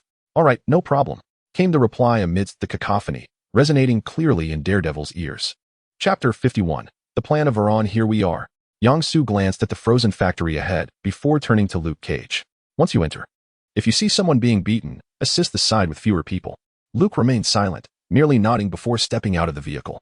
However, his expression betrayed a hint of struggle, as if he had been insulted harshly for monetary gain. Alas, earning money is arduous, and enduring humiliation is even more challenging. He could only hope that the mission's objectives would not be excessively demanding. With a sigh, Luke entered the factory, only to be astounded by the chaotic scene before him. A frenzied brawl unfolded, with shadowy figures brandishing knives charging relentlessly at two men and a woman, while gunfire and the sounds of heavy objects being swung echoed ominously. Factory and Chaos gained 150 reputation points from Luke Cage. As Luke stood momentarily stunned, a group of shadowy ninjas took notice of him, rushing forward with weapons drawn. Clang, clang. The dreadful sound of steel scraping against steel filled the air. Despite being struck by blades, the enhanced Luke bore no visible injuries, although unharmed. He cursed softly upon seeing the gaping slashes in his clothing, swiftly retaliating by sending the ninja who had attacked him sprawling. Confronted with a barrage of deadly strikes, Luke, clad in ragged attire reminiscent of a beggar, stood his ground, absorbing the damage without flinching. As he braved the onslaught from the ninjas, he made his way toward Daredevil, who was not far off. Luke was genuinely curious about the turmoil that had erupted here. He prepared to muster his strength to break through the ninjas' blockade and reach Daredevil's side. At that moment, he sensed a formidable presence approaching, one that could withstand the blows of a sword. Unable to restrain himself, he called out, "Who are you? How did you come to be here?" Someone commissioned me to assist you. I'm not entirely sure of the situation," Luke responded vaguely, uncertain of how to elaborate further. "Watch out. Behind you."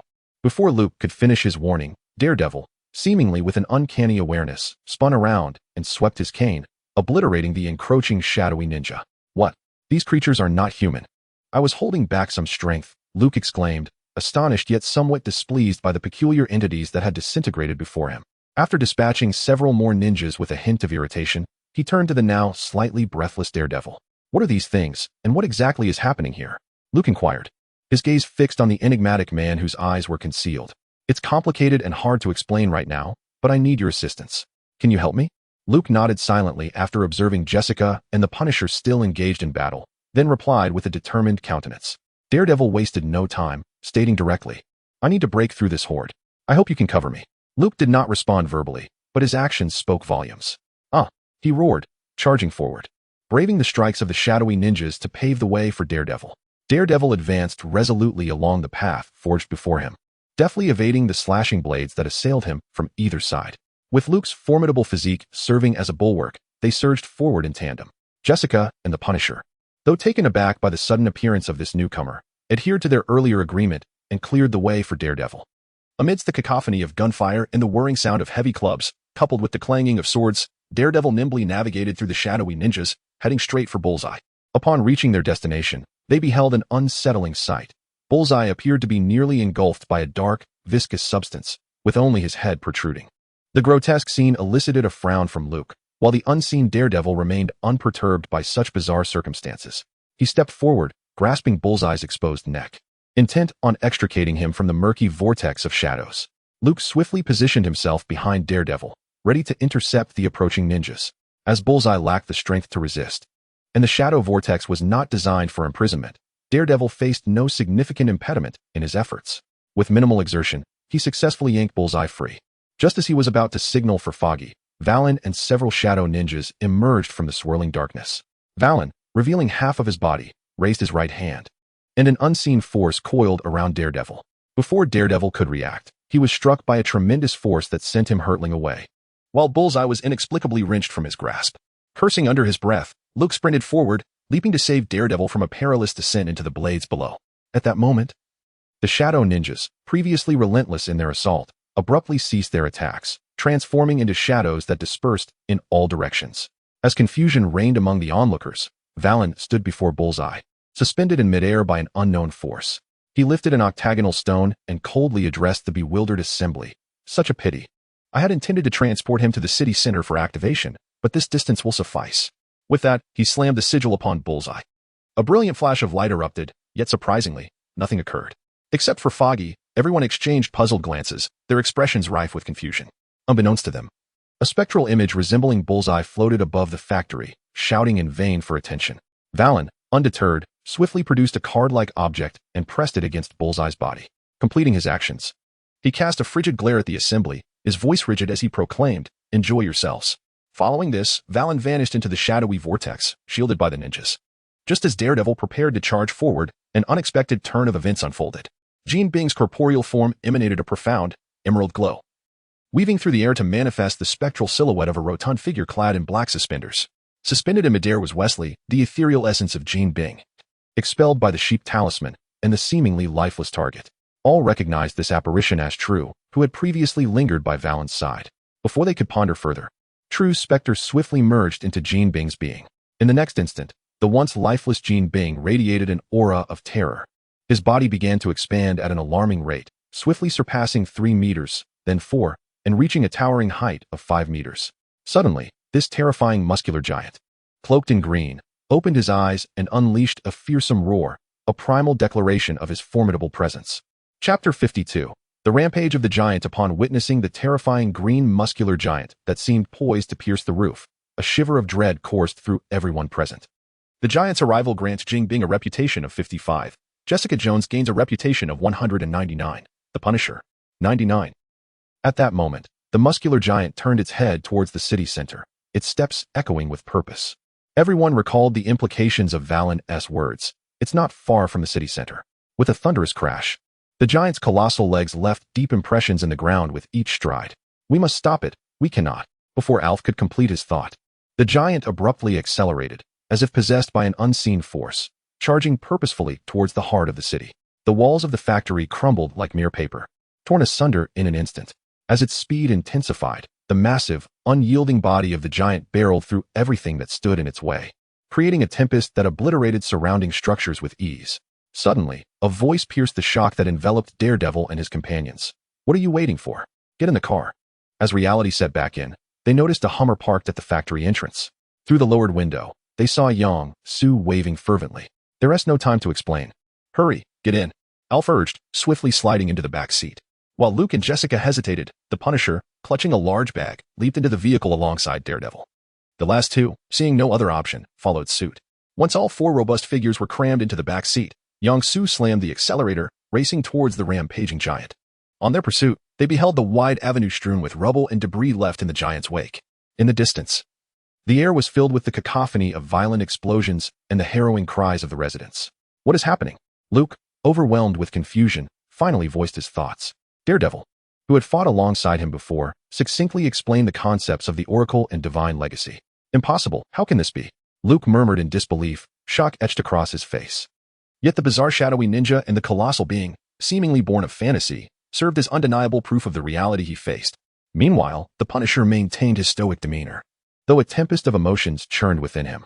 You are here to thwart this thing called the Oracle. Thus, you are a hero organization. Luke, initially incredulous, suddenly spoke with fervor, his voice tinged with excitement. We aim to stop them, but we have failed. Daredevil's tone turned bitter as he sensed the distant structures collapsing and the anguished cries surrounding them. The Punisher dismissed Daredevil's self-reproach, stating firmly, let us set that aside for now. Our immediate priority should be how to subdue that colossal being. As soon as this statement was uttered, nearly everyone turned their gaze towards Afu. He did not hesitate, directly articulating the solution. The divine legacy that had revived Jean Bing had consumed him, and the only recourse was to confront it with sheer brute force. Upon hearing Afu's proposed approach and contemplating Jean Bing's current form, a profound silence enveloped the vehicle. After a considerable pause, Jessica, seated in the passenger seat, suddenly seemed to grasp a crucial point and exclaimed, why? If the Oracle has already activated the divine legacy, would it direct it to the city center? Upon hearing Jessica's inquiry, the occupants of the vehicle began to comprehend the implications. Logically speaking, the Oracle should have aimed to preserve and conceal the divine legacy. Yet, it had instead allowed it to roam to the city center, amplifying the chaos. With this realization, all eyes turned once more to Afu, seeking clarity. Understanding their unspoken thoughts, Afu pondered for a moment before addressing Yang Su. Who was driving? Is this something we can discuss? Yang Su deftly maneuvered around a boulder obstructing the road, casually replied, go ahead. The current situation is no longer one for secrecy. At this, everyone fixed their hopeful gazes upon Afu, eager to uncover the truth. Taking a deep breath, Afu slowly articulated, when the divine legacy is fully activated, it instinctively seeks the core of the deity. This could be the remnants of the deity's physical form or a fragment of its soul, enabling its revival from death. Upon hearing this, Jessica scratched her head in confusion, asking, but you still haven't explained why it must go to the city center? Before Afu could elaborate further, the Punisher, who had remained silent until now, interjected, do you know why the city center is referred to as the city center? Faced with the Punisher's question, Jessica hesitated before answering. Because it is prosperous and easily accessible? As soon as she uttered her response, she regretted it, sensing that the matter was far more complex. However, the Punisher nodded in agreement. Although your answer is somewhat off, it is not entirely incorrect. A city cannot simply materialize out of thin air. All construction is fundamentally centered around a focal point. Thus, theoretically, every location in the city is closest when originating from the city center. Suddenly, Jessica grasped the implication and couldn't help but exclaim, "You mean, it, or the oracle, intends to locate the deity's physical form or soul through the activated divine legacy?" Affy nodded, confirming Jessica's deduction. Luke, recovering from the barrage of information, appeared conflicted and perplexed. Why should we prevent the deity from returning to life? Is there truly no necessity for this? Why must we obstruct the deity's resurgence? This indeed is a profound question. With unwavering concentration on the road, Yang-Su suddenly interjected. It is due to the demise of the deity that its residual power is referred to as the divine legacy. Should it return to life, it would awaken the slumbering forces. Let us not even consider the attitude of a resurrected deity towards humanity. However, even if it is merely the activation of the divine legacy prompted by its return, it poses a significant threat. As he spoke, he rolled down the car window and gestured towards the street, resembling a desolate wasteland, with towering buildings and a panicked crowd fleeing in terror, wailing in despair. His tone grew somber as he acknowledged the undeniable necessity of preventing its resurgence. Chapter 53. The team within the New York Police Department, operators were frantically answering the incessant barrage of emergency calls. What? You say there is a giant rampaging through Manhattan, wreaking havoc?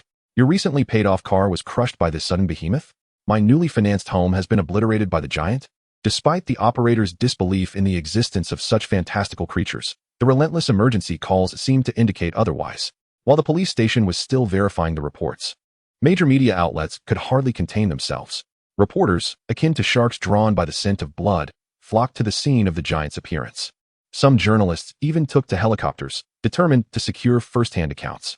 As the muscular giant, having demolished countless buildings in its path, approached its destination, the bustling heart of Manhattan remained alive with nightlife, oblivious until the ground began to tremble with a series of ominous vibrations. Was it an earthquake? Impossible. Earthquakes do not manifest in such a rhythmic manner. Surely, it must be some sort of event, perhaps a parade. Suddenly, the air was filled with the sounds of explosions, collapsing structures, and distant screams. It was then that the crowd beheld a towering green muscular giant, 5 meters tall, charging towards them. The sheer force and terror of its presence sent everything in its wake crashing to the ground. "Monster! A monster is coming!" a voice cried out, prompting the gathered crowd to react in sheer panic, scattering in all directions. There screams a cacophony of fear and trepidation. The horrifying commotion shattered the vibrant nightlife, transforming it into a scene reminiscent of a catastrophic disaster film. Wherever the giant tread, it was as if a devastating war had unfolded, with debris from countless homes and vehicles strewn about. This is the Manhattan Times, interrupting for an urgent news bulletin. A 5-meter-tall giant, indeed, a giant, is rampaging through Manhattan. From its current trajectory, it seems to be advancing from the suburbs. A reporter, the first to arrive by helicopter, spoke into the camera, microphone in hand, delivering the unfolding events with urgency. Utilizing the skills reminiscent of Takumi Fujiwara, Yang-Su adeptly navigated through the chaos of fleeing pedestrians and collapsing structures. He arrived near the giant, and before the vehicle had even come to a halt, A-Fu flung open the door and leapt out. The nightmarish vigilantes Luke, Jessica, and the Punisher prepared themselves and exited the vehicle as well. At that moment, Yang-Su leaned out of the window and shouted, "A-Fu, take this first," tossing an octagonal stone towards him. A-Fu, poised to charge at the giant, caught the thrown object with deft hands. The Punisher, equipped with weaponry at his side, keenly observed an object that had been thrown, a stone etched with the image of a horse. A divine relic? He pondered, noting its resemblance to the one in Vern's possession. Before he could further examine its significance, AFO nodded at Yang-Su, stowed the horse talisman, and charged towards the muscular giant. As he advanced, the power of the bull talisman surged once more, causing his muscles to swell dramatically. "I shall confront it first," AFO declared, leaping high and shouting, "Crows take flight." He propelled himself towards the massive adversary. The rampaging giant remained oblivious to the airborne assailant. AFO's legs struck forcefully against its back, producing a resounding crack. The giant stumbled, crashing heavily to the ground and rolling for several dozen meters before finally colliding with a building, halting its chaotic tumble. Who is this? Another giant. Are they adversaries? Run, run. The rampaging giant earns 0 for reputation points from New Yorker A. The rampaging giant earns 0. 2 reputation points from New Yorker B. The rampaging giant earns 0. 6 reputation points from New Yorker C. Observing the rising reputation points since the muscular giant began its furious sprint, Yang-Su revealed a triumphant grin. Meanwhile, the giant had risen again, seemingly incensed by AFO's kick. No longer sprinting, It let out a furious roar and turned to charge at AFO. Faced with an adversary akin to a frenzied beast, AFO shouted, "Supernova destruction," and unleashed a powerful punch that had been building for some time. The oncoming giant retaliated with a formidable strike of its own. At the moment their fists collided, an explosive force erupted between them, sending shockwaves through the surrounding area. The ground trembled, skyscrapers quaked, and even the helicopter trailing them was affected, swaying violently and emitting piercing alarms as the earth cracked beneath. Following the full force of the explosion, AFO's arm was shattered by the overwhelming power, causing him to stagger backward, leaving deep impressions in the concrete with each step. Yet the giant too bore the brunt of the confrontation. Its arm hung limply, as if its bones had splintered. At that moment, the Punisher emerged, bearing a rocket launcher and adorned with several high-explosive grenades. Without hesitation, he fired a rocket, aiming directly at the giant's head. Sensing the imminent threat, the giant instinctively swung its mangled arm to deflect the incoming projectile. With a thunderous explosion, its already fractured arm was obliterated, yet its body remained unscathed. Infuriated by the severe injury, the giant roared and charged towards the Punisher, perceiving him as a mere insect. Jessica, Luke, Daredevil cast his gaze upon them, with Alfred injured. Only your strength could possibly contend with this situation. Leave it to me, Luke exclaimed with a grin, bending his legs in preparation before propelling himself forward like a cannonball. His robust and formidable physique colliding forcefully with the giant's abdomen, sending him crashing to the ground. I must be out of my mind to be acting alongside you. Jessica cursed under her breath as she turned towards an overturned steamroller. "Ah," she shouted, hoisting the steamroller above her head. With a few empowering strides, she leapt high into the air, proclaiming, "Taste my steamroller." Thud! The steamroller came crashing down, mercilessly striking the muscular giant and causing him to spit blood. Chapter 54. Aftermath of the turmoil. Luke felt the ground tremble as something heavy struck it, creating a deep crater, yet he remained unscathed. Nearby, the Punisher silently loaded his rocket launcher, while Jessica prepared to lift the steamroller once more, bringing it down with ferocity. Daredevil tightened his grip on his cane, his thoughts raging. What manner of beasts are my teammates? Not only him, but Jessica's audacious act of hoisting the steamroller left the ordinary citizens, who had not yet fled, utterly astounded. As she struck the muscular giant once again, causing him to spit blood, AFO's voice echoed from behind. "Let go of that steamroller. Allow me to take over." Crows fly. With a deafening roar, AFO descended with immense force upon the steamroller. The heavy impact elicited a wretched scream from the giant beneath. Standing atop the steamroller, AFO gestured for the exhilarated Jessica to step back, tightening his hand, which had been healed by a magical charm. He glanced at the struggling giant, bent down, and raised his massively swollen fists, striking down with tremendous force.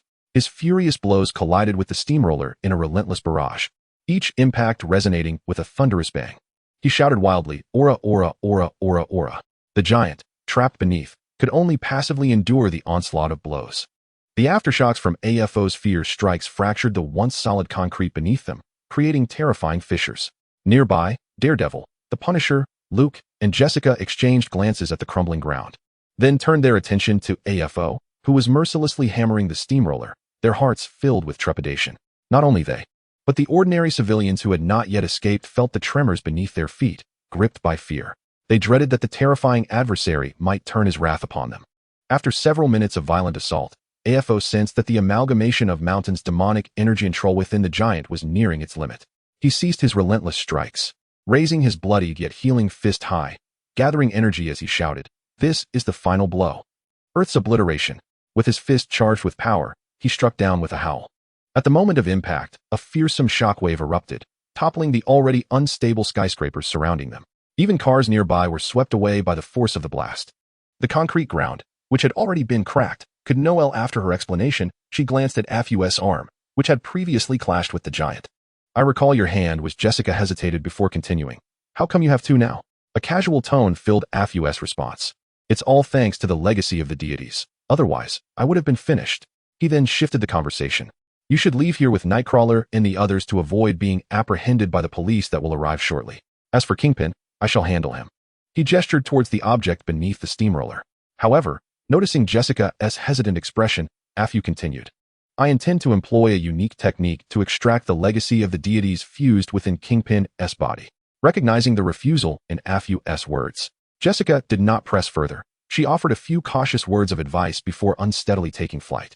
Once alone in the pit, AFU's gaze deepened as he looked at the unconscious muscular giant. with a gentle wave of his right hand. A ghostly green orb along with a drum-shaped magical aura floated away from the giant. The action was effortless, far from the arduous task others might imagine. After securing the two floating items, he turned his attention to Kingpin, who had reverted to his original form. Now missing an arm and slumbering due to the loss of his soul, Afu suddenly sported a peculiar smile and spoke in a youthful voice. Distinctly different from his usual tone. Kingpin, you truly are a commendable actor. Now, do take a good rest.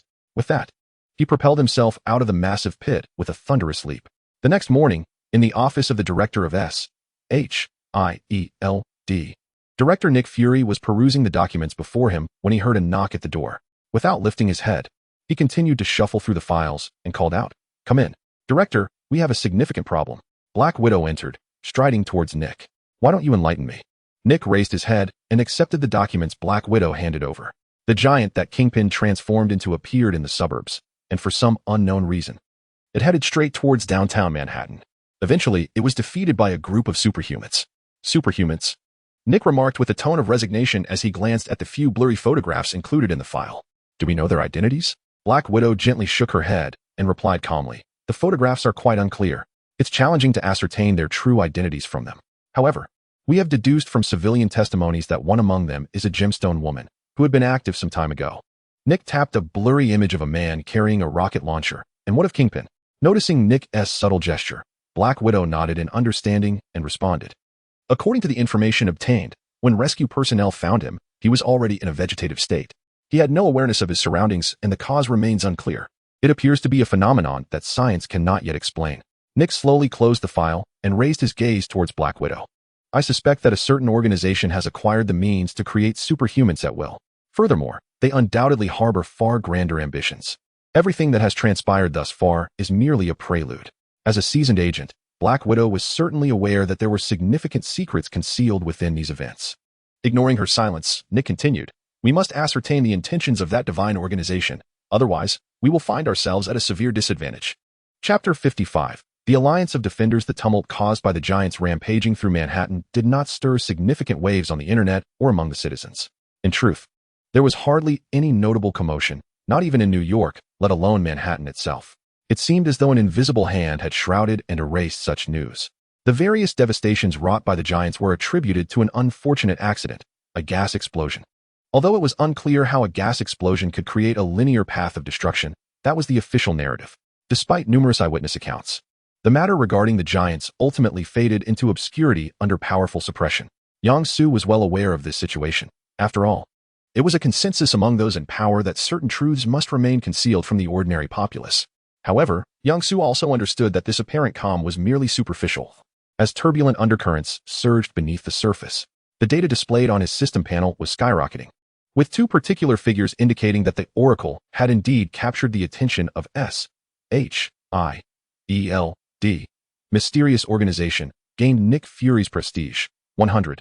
Mysterious Organization gained Natasha Romanoff's prestige, 135.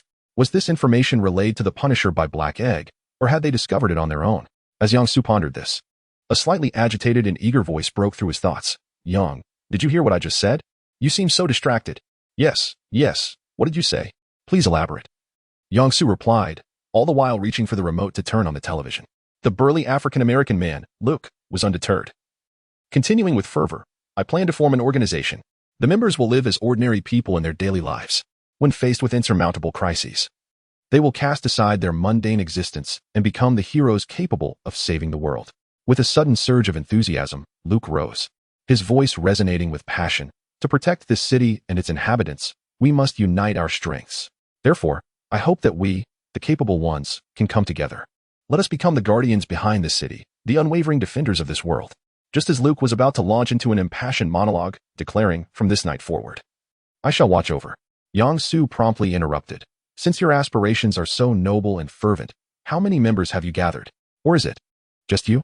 His gaze carried a hint of jest as he looked at Luke. In response to Yang Su's inquiry, Luke scratched his bald head, somewhat evasively replying, "Daredevil has agreed. Jessica has reluctantly consented, but the Punisher refuses to acknowledge me, and Black Tiger has vanished after dealing with the giants." Yang Su raised an eyebrow, a smile playing on his lips as he remarked, "So you came to find me? Looking for my help to locate Alfred? That's part of it. It's because Black Tiger is too formidable. Luke smiled as he looked towards Yang-su. I am truly sorry, Luke. Yang-su shook his head. I am not affiliated with him. We merely have a certain agreement. It is utterly impossible to develop off-fu through me. As the recruitment effort seemed on the verge of collapse, Luke hurriedly replied, I not only want to bring Black Tiger into the fold, but I also hope you will join. Observing Luke's eager expression, Yang-su pondered for a moment before suddenly breaking into a mischievous grin. It is not unfeasible for me to join, but I have a minor condition. You say? I will certainly make it happen. Luke awaited his response with bated breath. Do not be so anxious. It is merely a small request. Yang-su's voice carried an inexplicable mirth. If the Punisher joins, then I will join. Ah, the Punisher joining? Luke stared blankly at Yang-su, momentarily unable to process the information. Ignoring the bewildered Luke, Yang-su turned his attention to the news report on television. The city's renowned entrepreneur and philanthropist Wilson Fisk has fallen ill and is currently receiving treatment in the hospital. Without the aid of a talisman, the soul cannot return to its own body, can it? Through the televised interview, Yang-su observed the soul of Jean Bing moving in and out of his own body, yet it could not merge. He could only scream hysterically at the camera, offering a high bounty in a desperate attempt to find someone to rescue him. This was indeed a novel discovery. Perhaps I could put it to some practical use. Contemplating this, Yang-su began to persuade the still-dazed Luke to seek out the Punisher. Hopefully, the Punisher would not respond with, if Yang-su joins, then I will join. After seeing Luke off, Yang-su hummed a tune and resumed watching the news. The next moment, the beautiful news anchor suddenly received a note from the director. Glancing at it briefly, the anchor's previously smiling demeanor shifted to one of grave seriousness as she announced, We interrupt this broadcast for a significant news alert. Tony Stark, the chairman of Stark Industries, has been attacked by local armed forces while en route to Afghanistan for an inspection. His whereabouts are currently unknown, and the United States has mobilized rescue teams to commence search operations. Obadiah Stane, the second-largest shareholder of Stark Industries, has also issued a solemn statement requesting external assistance. Iron Man, he is the first fortune for so many. Should I not involve myself in this matter? However, what reason should I give? A chance encounter? A kindred spirit in misfortune? Or something else entirely? Yang-su's eyes remained glued to the news, but his mind began to strategize whether to intercede. With Tony Stark now kidnapped, it meant that the $100 million previously extorted from him was no longer under surveillance. The thought of using the ransom money to acquire shares in Stark Industries filled him with excitement. With this in mind, Yang-su eagerly contacted an intermediary to convert the funds in his anonymous account into legitimate profits. At this moment, the artificial intelligence Jarvis, which had been vigilantly monitoring the anonymous account, began to react, incessantly inquiring whether Tony intended to trace the flow of funds or to block the account. Unfortunately, these inquiries received no response at that moment. As an AI, it was unable to make any decisions without contacting its master. Thus, it could only watch as the illicit funds it had facilitated transformed into Stark Industries shares, filling the pockets of others. Transitioning from a severely injured ordinary individual to a fully functional ironworker capable of crafting the mark, I would require a significant period of recuperation. This implies that Stark stock still had the potential to decline further. Observing the continuously plummeting stock prices, Yang-su decided to invest a modest $1 million to test the waters. He let out a peculiar chuckle at the sight of the words transaction successful. Is this the joy of bottom fishing? Truly delightful. Chapter 56, The Hand Meeting Beneath the Majestic Kunlun Mountains. At the foot of the Yushu Peak, a crystal-clear spring remains unfrozen throughout the years. At this moment, Danny lies immersed in the frigid waters, the icy cold enveloping his body as he awaits a profound transformation. Those who have inherited the illustrious title of Iron Fist in Kunlun must endure this lethal trial within the cold spring. Failure to do so would result in becoming a nameless ice sculpture beneath the glaciers of Kunlun. 3 venerable elders, their hair is white as snow, and their faces youthful, stand nearby, observing the foreign man with curling hair and a prominent nose submerged in the icy pool.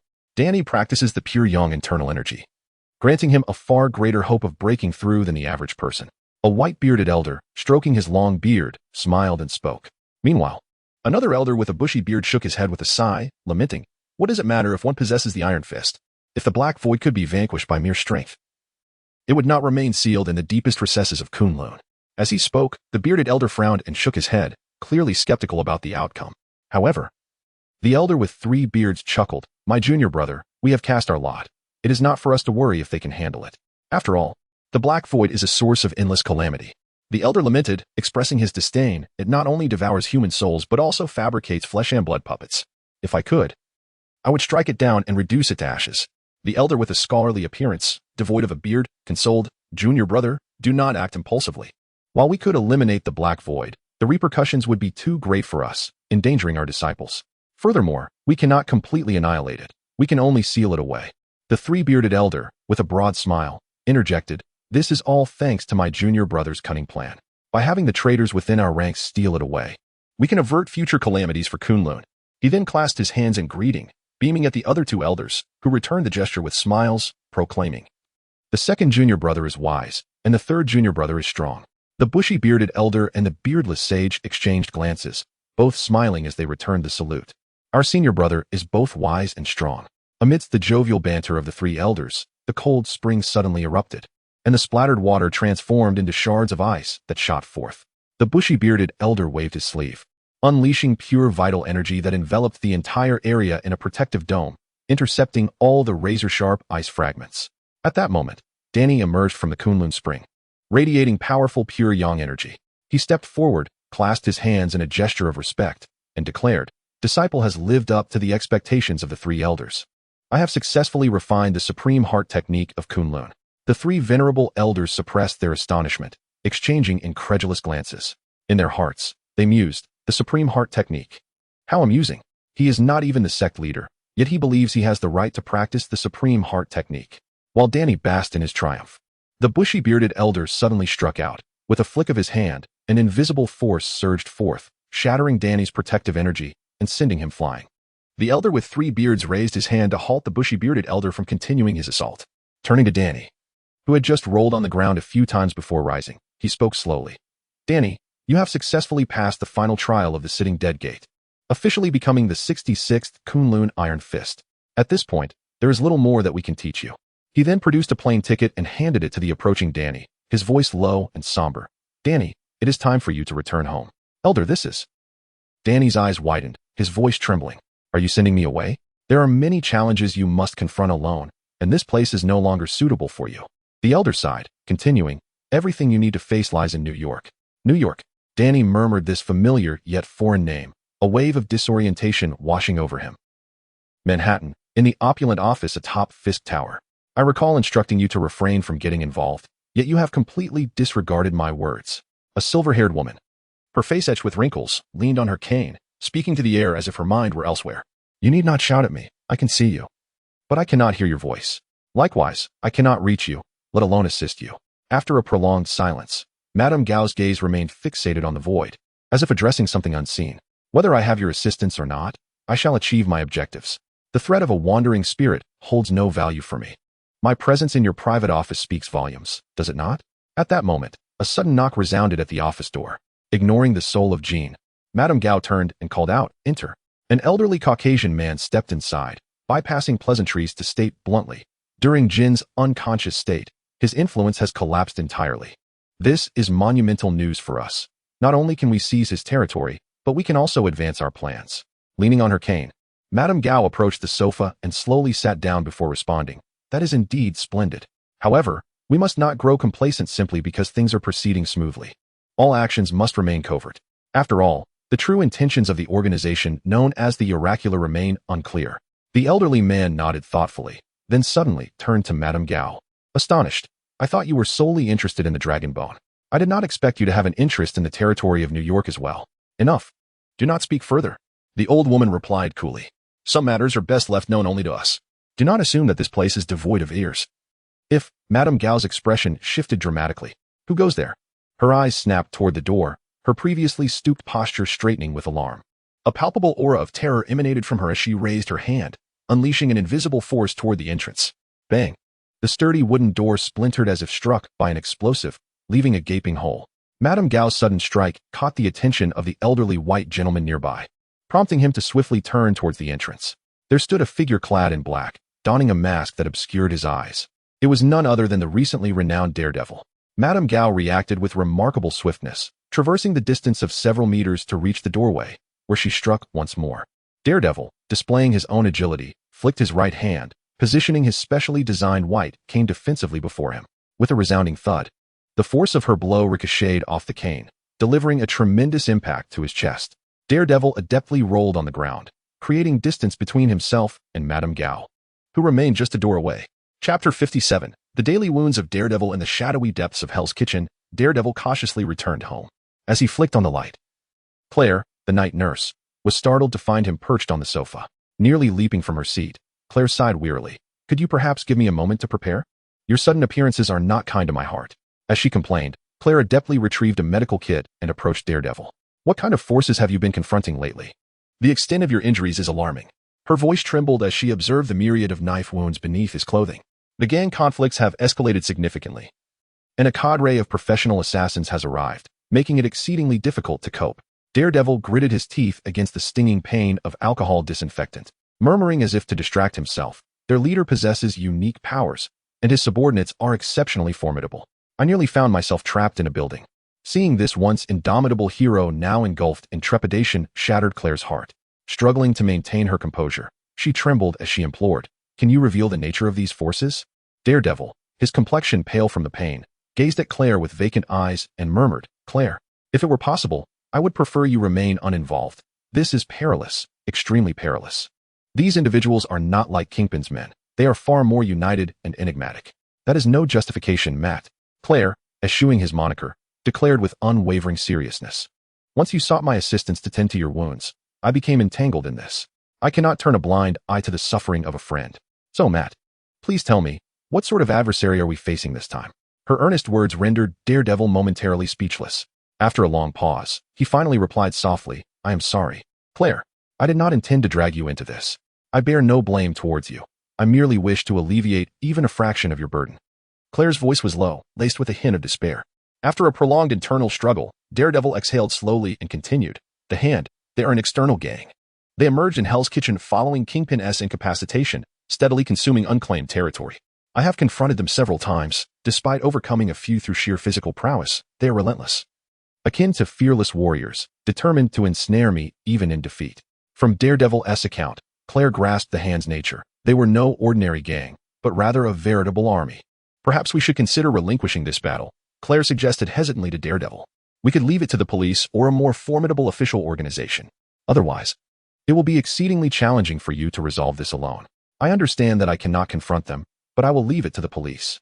Daredevil had yet to finish his thought when he let out a deep sigh.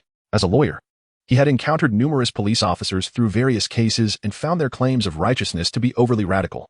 However, to assert that they had never accepted bribes, never tipped off gangsters, or never engaged in illicit activities, such a statement seemed utterly absurd given the current state of law enforcement in New York. After a prolonged silence, Daredevil managed a strained smile and said, "Let me ponder this." As a longtime resident of Hell's Kitchen, Claire could easily discern Daredevil's concerns and continued to suggest, "If you feel you cannot trust the authorities, perhaps you could gather like-minded allies to take action together. For instance, that black tiger we encountered earlier seems quite formidable, doesn't he?" Claire's suggestion conjured an image of a bald man in black within Daredevil's mind, prompting him to instinctively interject. "The Defenders."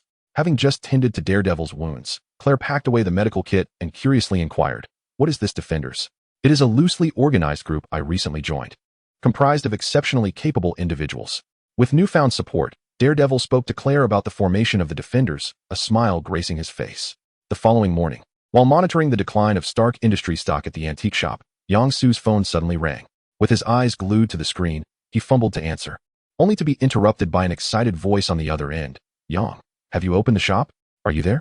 Recognizing the caller as Luke, Yang casually replied, "Of course I'm here. I operate on 007 hours." "Great. We're almost there," Luke exclaimed joyfully. "What? You guys? Who else?" Before Yang could clarify, the antique shop's door swung open, and Luke, beaming with his bright smile, entered alongside Daredevil. Yang nodded in acknowledgement, then turned to the impeccably dressed Daredevil, Matt Murdock, attorney. "It's a pleasure to see you again." "Hello, boss." Daredevil responded politely with a nod. Before Yang could exchange pleasantries with Daredevil, Luke eagerly chimed in, "Yang, are you interested in joining us for a job? It's the first official operation of the Defenders." "Official operation?" Yang inquired, puzzled, glancing between the two. "What do you plan to do?" Before Daredevil could respond, Luke excitedly blurted out, "We're going to rescue some illegal laborers who are being held captive by a group called The Hand. They smuggled a batch of people over and have imprisoned them to make them work." "The Hand?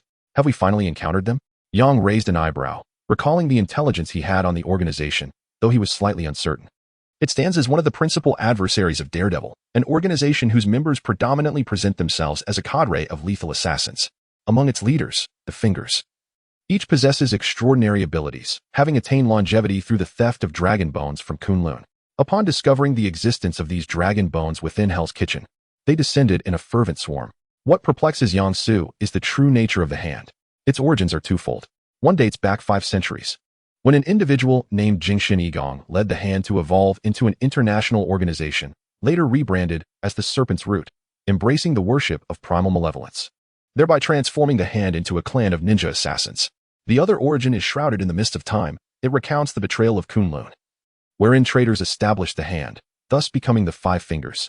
Chapter 58. The team's first mission, reflecting briefly on the origins of the hand. Yang Su had no intention of divulging what he knew. With a perplexed expression, he turned to Daredevil and Luke, inquiring, "If you were going to rescue someone, surely you wouldn't need my assistance, would you? I possess no combat prowess." "Not at all." Luke flashed a broad smile, saying, "Do not underestimate yourself, Yang. You are vital to our team. We still require someone with exceptional driving skills." "Goodness. While other superhero teams utilize aircraft or aerial carriers, you intend to drive a car."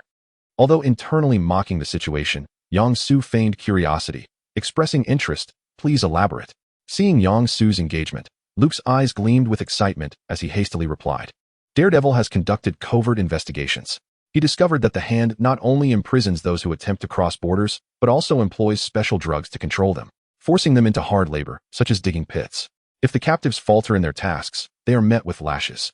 As Yang Su listened, an unsettling feeling grew within him. Observing Luke's empathetic demeanor, he inexplicably thought, lashes, cotton fields, fried chicken, watermelon. "Yang, what is troubling you?" Luke interjected, noticing his distracted gaze. "I am sharing the suffering these individuals endure, yet you appear indifferent." Snapped back to reality, Yang Su awkwardly laughed and waved his hands, sheepishly stating, No. I was merely contemplating how many people are involved in this operation and which vehicle would be most suitable." Luke, who had initially been displeased, instantly brightened.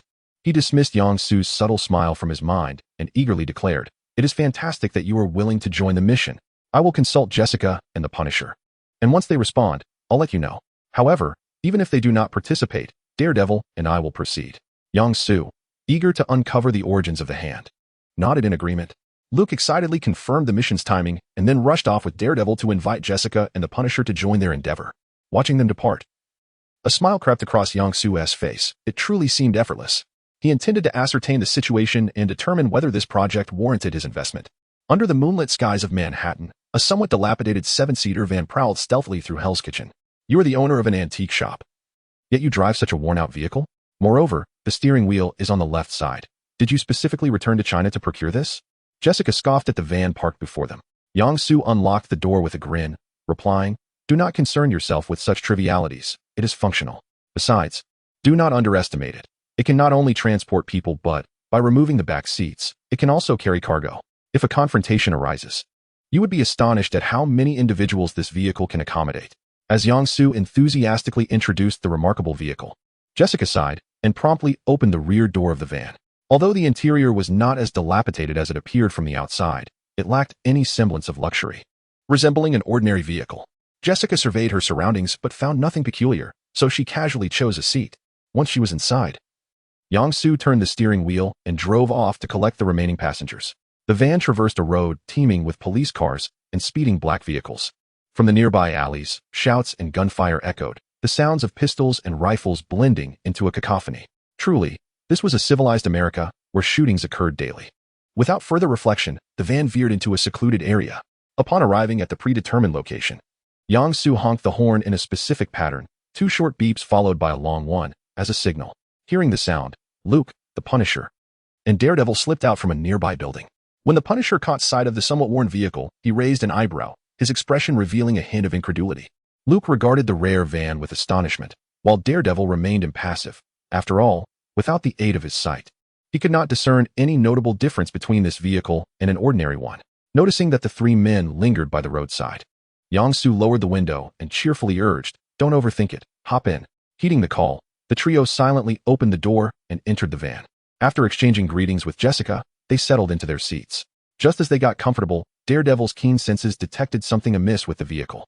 Upon entering, he had perceived only 6 empty seats in addition to Jessica's presence, but now, after sitting down, it seemed as though several additional empty seats had mysteriously materialized, leaving a total of 6 vacant spots in the van. How is it that 3 of us entered yet there are still so many empty seats in the back? Daredevil queried, unable to conceal his suspicion. Luke, the Punisher, and Jessica turned their attention toward the rear of the vehicle, their curiosity piqued. They soon realized that indeed several extra seats had appeared. Yang-Su, unperturbed by the inquiry, responded, "This vehicle is somewhat unique. It can accommodate a large number of passengers. I brought it along upon hearing that our mission involves rescuing undocumented immigrants. Otherwise, it would just gather dust." After speaking, he glanced at the panel displaying the increased reputation points and jested, "Ding ding. Passengers, please fasten your seatbelts. The seasoned driver is about to hit the road." Before anyone could respond, Yang-Su shifted gears, pressed the accelerator, and set off towards their destination. Daredevil refrained from probing further into the vehicle's peculiarities, recognizing that everyone harbored their own secrets that did not require scrutiny.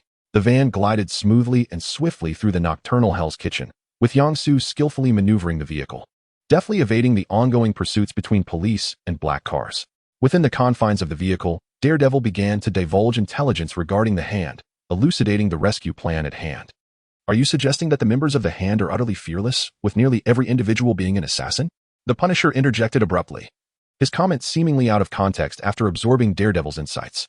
Although the meaning eluded him, Daredevil nodded in agreement, his expression grave as he cautioned, "Do not underestimate these assassins. While their physical prowess may only surpass that of the average person slightly, they are undeniably formidable. I implore everyone to remain vigilant." The Punisher, Luke, and Jessica solemnly nodded in acknowledgement, understanding the gravity of the situation. Through the rearview mirror, Yang-Su observed the conspiratorial gathering, a sinister smile creeping across his face, reminiscent of a puppet master reveling in his machinations. With such a cadre in play, the already tumultuous night in Hell's Kitchen promised to become even more vibrant and raucous. Chapter 59. The return to the factory. The vehicle was driven to a factory that had been reduced to ashes, now surrounded by barricades. This was the very site that had been threatened by a foo, compelling Mrs. Gao to resort to arson in desperation. As the van approached its destination, it was obstructed by the plastic barriers placed there, evidently a tactic employed by the Hand Association to deter vehicles and pedestrians from encroaching recklessly. "Should I charge ahead, or shall we disembark here and stealthily approach?" Yang-Su inquired, halting the vehicle before the barricade and glancing at the Night Devil, who seemed unprepared for such an eventuality. Having always operated solo, he pondered for a moment before suggesting, "Let us move the vehicle to a concealed location." Before he could finish, an ill-fitting security guard emerged from behind the barricade. His gait was peculiar, with noticeable swaying, reminiscent of a frail university student. The guard approached the driver's side of the van, adhering to American driving customs. Upon Yang-Su rolling down the window, he realized that it was the passenger seat that was vacant. The guard paused momentarily, then awkwardly declared, "Sir, this is a fire reconstruction zone. No unauthorized vehicles are permitted to enter or park. You must leave immediately." Just as Yang-Su intended to respond, "We shall depart at once." The Punisher stealthily slid into the passenger seat. Simultaneously, a gun emerged with lightning speed from the passenger window. A deafening gunshot rang out, shattering the guard's skull. Blood and bone fragments mingled with an unseen dark aura, splattering in all directions. Accompanying the shot was the Punisher's cold, unyielding voice. "You are guilty." Jessica, seated in the back, was evidently taken aback by the abrupt violence and couldn't help but scream. What are you doing? Why did you suddenly shoot him? He was just an ordinary office worker." "No, Jessica, you're mistaken." Before the Punisher could respond, Yang-Su interjected. The way that man walked and his unsteady demeanor suggested he was trained to evade sudden attacks. Furthermore, he deliberately aimed for my throat and heart, indicating he was not an ordinary guard, but likely an assassin for the Hand Association. Luke and the Night Devil remained silent, clearly acknowledging the validity of this assessment. Yang-Su glanced at the figures hastening towards them, drawn by the commotion. He promptly engaged the handbrake, manipulating the clutch and accelerator with deftness. As the engine roared with a burgeoning power, he excitedly announced, "Everyone, brace yourselves." Feeling the vehicle tremble beneath them, Jessica nervously asked, "What are you planning to do?" Yang-Su offered a grin without a reply, while Luke, the Night Devil, and the Punisher shared a knowing laugh.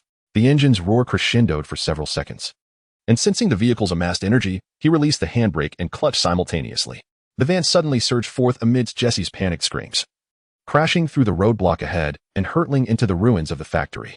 The accelerator was jammed, the steering wheel lightly turned, and with a series of thuds, it knocked aside several individuals clad in ninja attire who attempted to obstruct its path.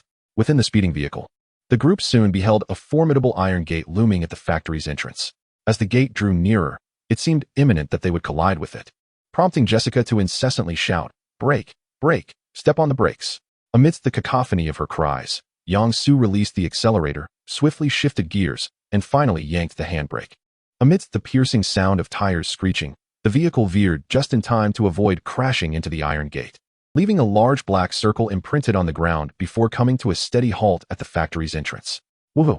Luke exclaimed with excitement, flinging open the car door and leaping out. Surrounded by the acrid scent of burnt rubber, he gazed at the imposing iron gate, his muscles tensing and legs slightly bent. In the next moment, Luke propelled himself forward, crashing through the gate with a resounding boom. Glancing back at the pursuing Hand Association ninjas, Yang Su turned to the three preparing to exit the vehicle, saying, "You all go save the people. I'll keep an eye on the vehicle and guard the door. Remember to be swift, do not dawdle." The seasoned Punisher and Daredevil nodded in acknowledgement before sprinting into the factory after Luke. "Hold on, we'll be back," Jessica cautioned. Also rushing inside, Yang Su then turned to face the swarm of approaching figures, his eyes gleaming with an otherworldly light. When confronted with the sharp blade slicing towards him, he stood resolute, allowing them to strike his body. With a dull crack, the blades wielded by the ninjas shattered into fragments. "Afy's iron will is indeed impressive," he mused. Brushing aside the tattered fabric of his clothing and grinning, he added, "I won't be like him, indulging in banter during battle." Absorbing the oncoming blows, he delivered a powerful right punch to the heart of the nearest ninja, shattering his chest. Immediately after, he spun around, executing a sweeping kick that sent another ninja flying. With a physique far superior to that of the Hand Association ninjas, every strike from Yang Su thwarted their attempts to breach the factory. Any ninja that dared to approach was met with his unyielding strength, and the seasoned experience brought by Afyu sent reeling away. Listening intently to the sounds of combat and gunfire emanating from within the factory, Yang Su understood that Luke and the others had gained the upper hand. He retaliated with a punch that ruptured the insides of an advancing ninja, deflecting another attack with a swift block, then unleashed a powerful kick that obliterated his opponent. In the ensuing spray of blood, Yang Su's eyes caught a glimpse of a strand of dark energy contained within. Simultaneously, an unusual pull emanated from it, as if that essence bore a connection to him. Could it be the dark energy? Or perhaps something else entirely? Suppressing the stirrings within, he refrained from recklessly pursuing the dissipating dark energy. With a resounding thud, he executed a swift whip kick, shattering the ninja before him, from which a wisp of dark mist emerged. The familiar allure returned, and the series of inexplicable events unmistakably conveyed to Yang Su that this was no mere coincidence. Exhaling softly, he resolved to engage with the Hand Association to discern the situation. It was imperative to unravel the nature of this phenomenon. If it truly stemmed from dark magic, then the precarious state of my Saint Lord would, indeed, be perilous. Chapter 60. The event as Yang Su contemplated his forthcoming strategy. His body remained unyielding, executing combat maneuvers with remarkable acuity and ferocity. With a swift kick of his right leg, he shattered the spine of a modified Hand Association ninja. The companion beside him, displaying an expression of utter indifference to the demise of his ally, charged forward with a blade, devoid of any discernible emotion. They seemed akin to puppets, manipulated by unseen hands. Was it the need for secrecy regarding the excavation of the dragon bone that necessitated the presence of these mindless tools? Or were all ninjas of the Hand Association inherently like this? Lacking the expertise to delve deeper into such musings, Yang Su dismissed these thoughts. He then turned his attention to the approaching ninjas, and with a powerful stomp of his right foot, he sent shards of stone flying from the ground. In the next instant, he pivoted around his right foot, spinning with great velocity. The force he generated drew the debris toward him, allowing each of his punches and kicks to strike the airborne stones with precision. Countless fragments rocketed forth like cannonballs, sending the advancing Hand Association ninjas sprawling in disarray. When Yang Su ceased his rotation, all the ninjas lay scattered on the ground, silent and motionless. After surveying the area and confirming that no further adversaries approached, he stealthily returned to the van to await the return of Luke and his companions. It was not long before Daredevil and his entourage emerged from the factory, leading over 30 ragged Latin American individuals.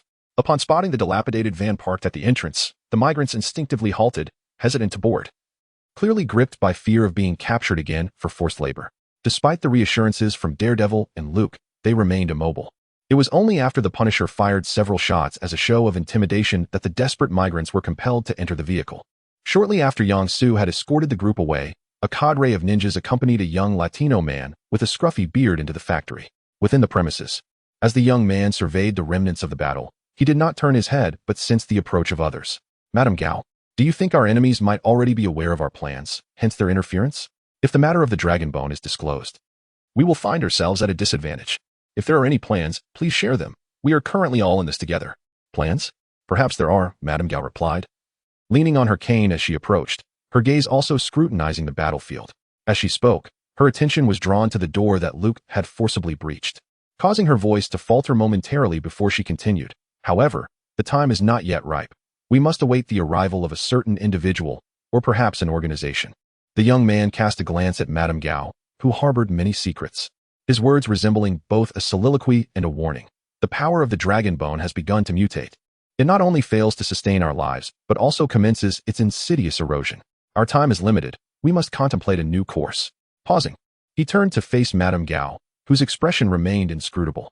After all, the sensation of waning vitality is truly akin to hell itself. Even if it manifests itself in a distorted form, it remains usable, does it not? The gambler. The price of immortality merely requires the sacrifice of one's soul, which, in a certain sense, is indeed quite a bargain.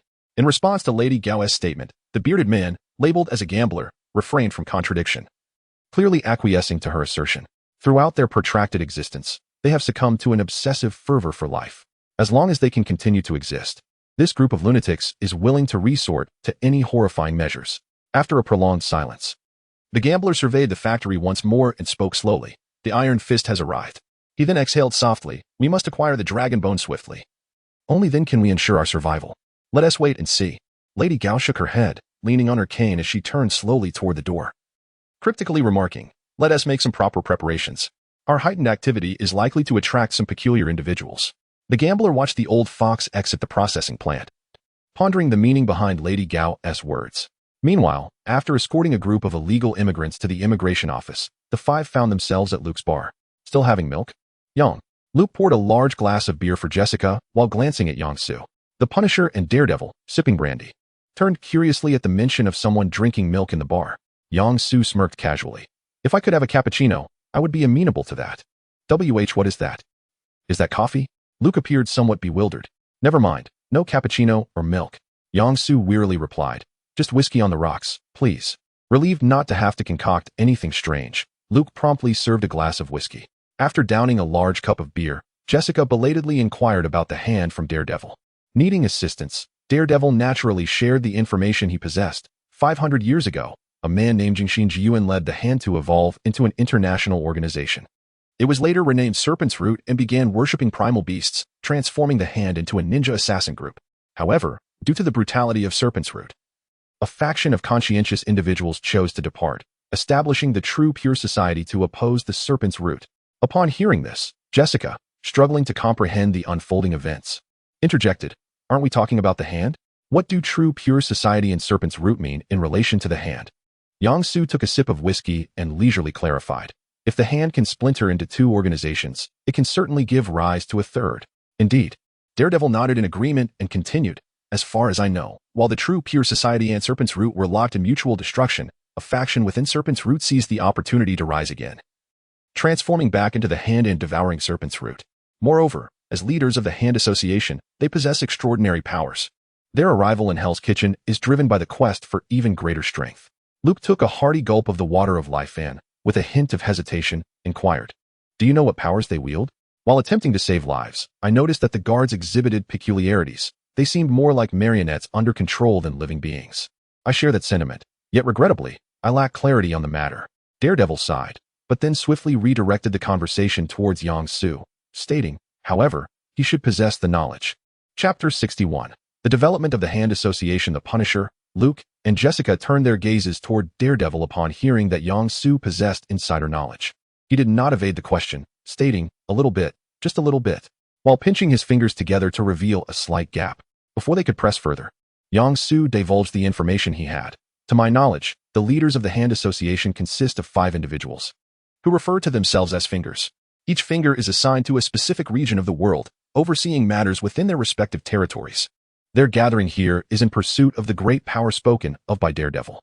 At that moment, the Punisher, who had been listening intently, suddenly inquired, do you know what that power is? Yang Su did not respond directly. Instead, he posed a counter-question. What do you think would compel someone in a position of high authority to pursue something with such fervor? What is it? Please, do not keep us in suspense. Jessica, who was eagerly engrossed in the gossip, exclaimed. Yang Su continued, if I were to say that the current leaders of the Hand Association are, in fact, Its founders, would you believe me? He glanced at Jessica, whose expression shifted from confusion to disbelief, and elaborated. The true power possessed by the leaders, or rather the founders of the Hand Association, is immortality. They have existed in this world for at least a millennium. Immortality? Living for 1,000 years? That seems implausible. At Yang-Su's revelation, everyone widened their eyes in sheer incredulity. He pressed on with his disclosures. The fingers of the Hand Association originated from another enigmatic organization in Huagua known as Kunlun. These 5 individuals are traitors who, after stealing treasures that extend life, fled from Kunlun.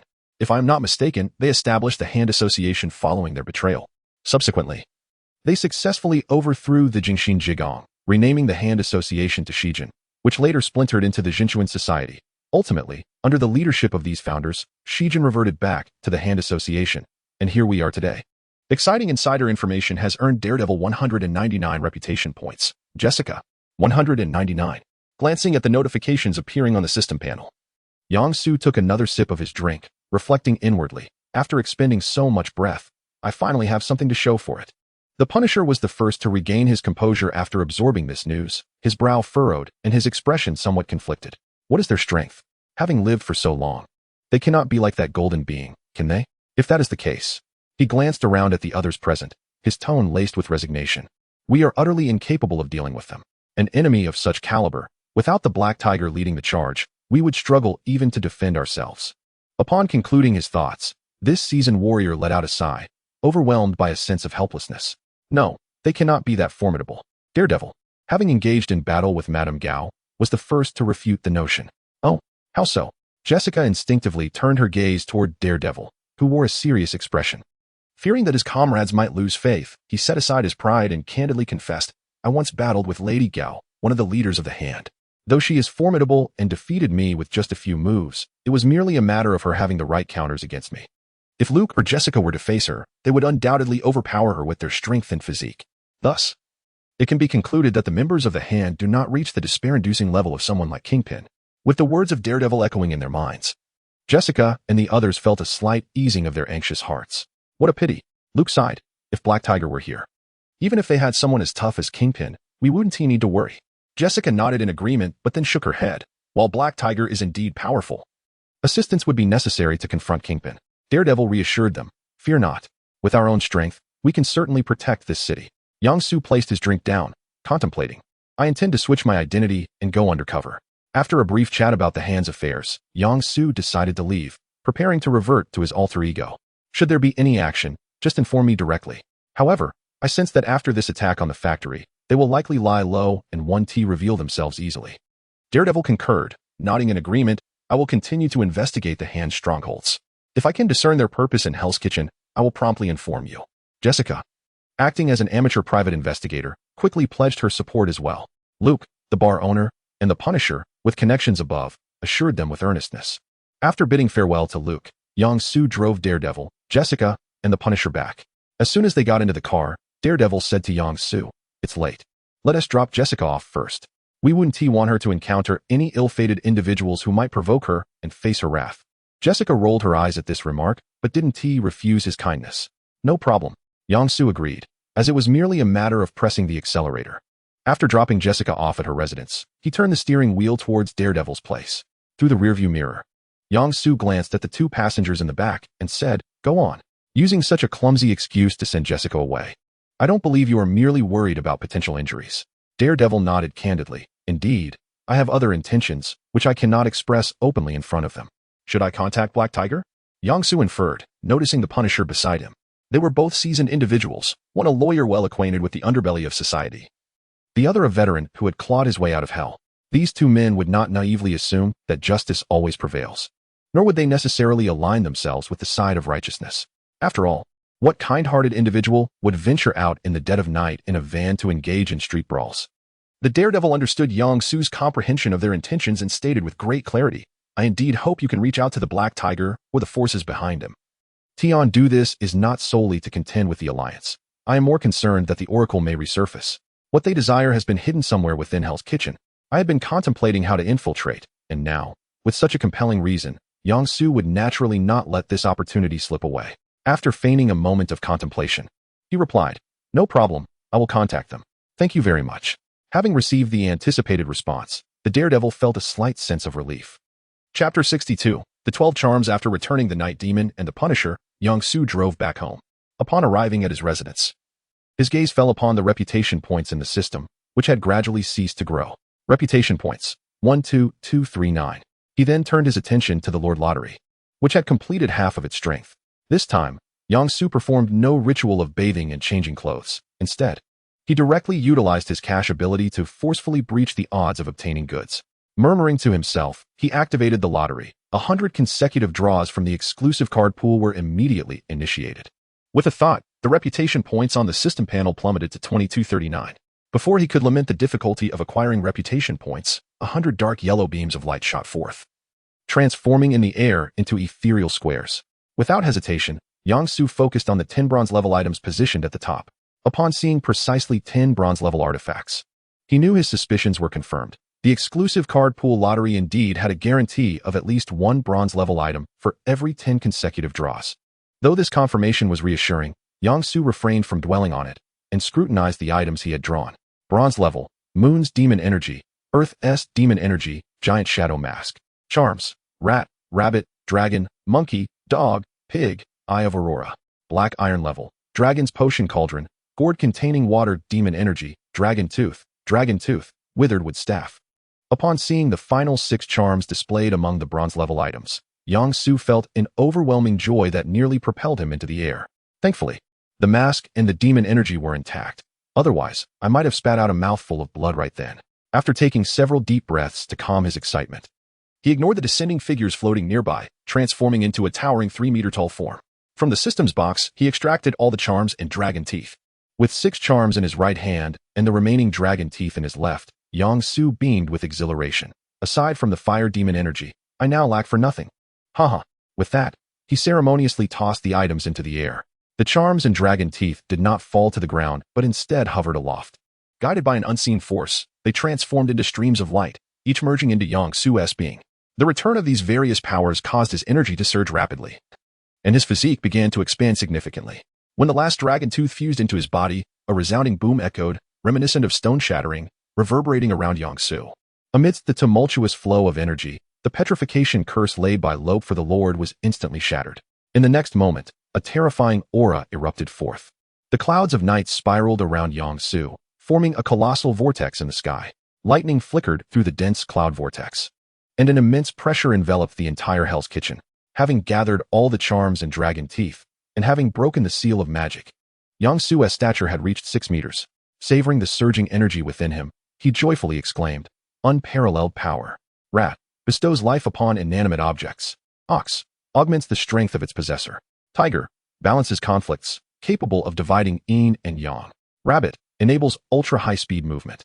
Dragon unleashes devastating, explosive flames. Snake conceals the shape of beings or objects. Horse eliminates abnormal influences caused by external forces within the possessor's body. Goat facilitates out-of-body experiences. Monkey allows the possessor to transform into various animals. Rooster suspends in midair, controlling the levitation and movement of objects. Dog preserves eternal youth and immunity to all fatal attacks, yet cannot eliminate the sensation of pain. Pig emits high-pressure, high-temperature laser beams. With 12 distinct energies coursing through him, Yang-Su felt an overwhelming sense of invincibility. He gazed upward at the swirling clouds crackling with lightning, breaking into a broad grin, merging the floating abilities of the rooster with the rabbit's speed. Yang-Su's colossal form moved instantaneously to the heart of the cloud without causing the slightest disturbance. The crackling lightning within the clouds was drawn to the high-density energy emanating from him, roaring towards him in a fierce onslaught. "Bring it on," Yang-Su shouted with exhilaration, activating the pig's and dragon's traits. His eyes and hands emitted twin beams of scorching, high-pressure crimson rays, sweeping horizontally to meet the incoming thunder. The night sky erupted into a symphony of silver light and fiery sparks, filling the air with an incessant cacophony that roused countless sleeping souls. A chorus of curses, terrified screams, and car alarms intertwined in chaos. The source of their sleeplessness was now darting through the clouds at an imperceptible velocity, deftly evading the lightning strikes. Supported by the immense energy within him, the pursuing bolts of electricity could not find their mark. Even when a lightning bolt fortuitously obstructed his path, he surged through the barrier unscathed, bolstered by the horses and dogs' traits, feeling not even a hint of discomfort. After frolicking with the thunder for over 10 minutes and acclimating to his newfound strength, Yang-Su activated the traits of the monkey and snake, transforming back into human form before vanishing within the dense storm clouds. In less than a second, he returned from the heights to the small villa that his enlarged body had breached. With a mere flick of his wrist, he repaired the damaged areas of the house, feeling a sense of satisfaction as he glanced at the messages from the system. Heavenly Change, gained 99 prestige points as the Punisher. Gained 132 prestige points from Jessica Jones, gained 2 prestige points from Citizen A. To his surprise, while testing and adapting to his abilities, he encountered such unexpected rewards. Although thrilled by these unforeseen gains, Yang-Su restrained the impulse to cause a ruckus. Setting aside the question of whether the hand possessed dark magic, there was still the formidable Sorcerer Supreme, Ancient One, to consider. It was prudent to remain humble and avoid a sudden downfall. After silently repeating from the heart several times, Yang-Su turned his attention to other bronze-level items. He stowed away the black iron trinkets and the more familiar lunar and terrestrial demonic energies, retrieving the mask of the Shadow Legion. This is a menacing mask of a deep green hue, adorned with 2 eyebrows that soar towards the heavens in a row of brown, elongated whiskers at the chin. Merely holding it invokes a sense of the dark and profound power contained within. With systematic protection, I can don it without succumbing to its influence. However, once removed, the shadowy soldiers summoned through it would dissipate. After a moment of internal conflict, Yang-Su ultimately refrained from wearing the mask of the giant Shadow Legion. Not due to a lack of potency, but rather because of its grotesque appearance. Strength may be a transient concern, but attractiveness is a lifelong matter. Furthermore, the might of the giant Shadow Legion is not indispensable. The 12 charms surpass it by far. Chapter 63. The Colossal Shadow Legion. Choosing to forego donning the mask of the Colossal Shadow Legion, Yang-Su has identified one of his shortcomings. What I am lacking now is not merely the fiery magic essence, but an array of pertinent magical knowledge. Although I possess the control terminal in my grasp, I am unable to seize control of the Shadow Legion through spellcasting, as the Overlord does. Additionally, when confronted with targeted magic, I find myself bereft of adequate defensive measures, left with no choice but to endure the onslaught. It is rather peculiar that the Overlord, one of the 8 great demons, exhibits a certain weakness to magical attacks. Any elemental magic seems to affect him. Contemplating this, Yang-Su gazed somewhat despondently at the mask of the Colossal Shadow Legion. Is it possible to leverage the characteristics of a rat to animate a statue and have it wear the mask? After a moment's reflection, he dismissed this fanciful notion. Resurrected beings do not heed commands, rendering the exertion unnecessary. With no desire to don the mask and no clear method to pilfer authority, it seems prudent to set it aside for the time being. After reviewing the extracted items, Yang-Su turned his attention to the figure still suspended in the air. Summoning the ethereal interface projected by the system, his eyes brightened upon seeing this character. Clearly pleased with the revelation. Character, Dagger Dragon. Rank, Bronze level. Source, Jackie Chan Adventures. Skill, Grandmaster level Dark Magic. Description, a formidable dark magic sorcerer capable of retrieving the Overlord from the depths of hell. Note, damn the Overlord, he deceived me. I need to download an anti-fraud app. To his astonishment, it is the Dark Magic Grandmaster. Dagger Dragon, precisely what I needed has arrived. How wonderful. Although Dagger Dragon was overpowered by the Overlord, his formidable spell-casting prowess cannot be overlooked. The sole drawback is that Yang-Su hesitates to unleash Dagger Dragon for use. Drawing from the cautionary tale of that jester, he is reluctant to permit any specialized characters to roam freely. Who knows what peculiar magic a master like Dagger Dragon might conjure, potentially escaping the confines of the system. Having resolved not to release him, Yang-Su turned his gaze to the final character that had descended. Character, Augustus Black. Rank, Black Iron level. Source, Jackie Chan Adventures. Skill, Apprentice level magic. Relatively competent professional abilities. Description, leader of the secret organization, District 13, in Jackie Chan Adventures. Note, I was once a staunch materialist until I encountered the Overlord. Upon examining the introduction of Sheriff Black, Yang-Su felt a twinge of confusion. What does that question mark signify? Recalling how Sheriff Black managed District 13, akin to a public restroom one could access at will, he discerned that the question mark likely reflects doubts regarding his professional capabilities. Nevertheless, having finally drawn a genuinely upright character, I shall refrain from further criticism. After carefully storing the summoned character, Yang-Su stretched extravagantly, a broad smile perpetually gracing his face. It must be said that this lottery was remarkably generous. Not only had he gathered talismans and dragon fangs, which significantly restored his full strength, but he had even summoned the Blade Dragon, somewhat compensating for his weakness in magic. Elated with these thoughts, Yang-Su decided to don the Blade Dragon character. He was eager to discover the essence of a magician, whose prowess relied on knowledge, manifesting within him. A flicker of eerie green light heralded the appearance of an elderly figure, distinguished by a mane of white hair, a slightly hunched back, and an inscription adorning his forehead. Clad in a black and purple robe, he wielded a gnarled wooden staff. As the character successfully materialized, Yang Su felt a surge of magical knowledge flooding his mind, insights he had never encountered before. From the most fundamental ability to discern the attributes of spell-casting items to an array of intricate and esoteric incantations, it was all there. With this comprehensive and detailed knowledge, Yang Su felt as though he had ascended to the status of a master of dark magic. As he absorbed the arcane wisdom, he discerned an intriguing truth. The existence of knowledge-based characters functioned more like a passive skill, akin to having a grandfather imparting guidance within his mind. After consulting the necessary spells, he excitedly retrieved the mask of the Shadow Legion.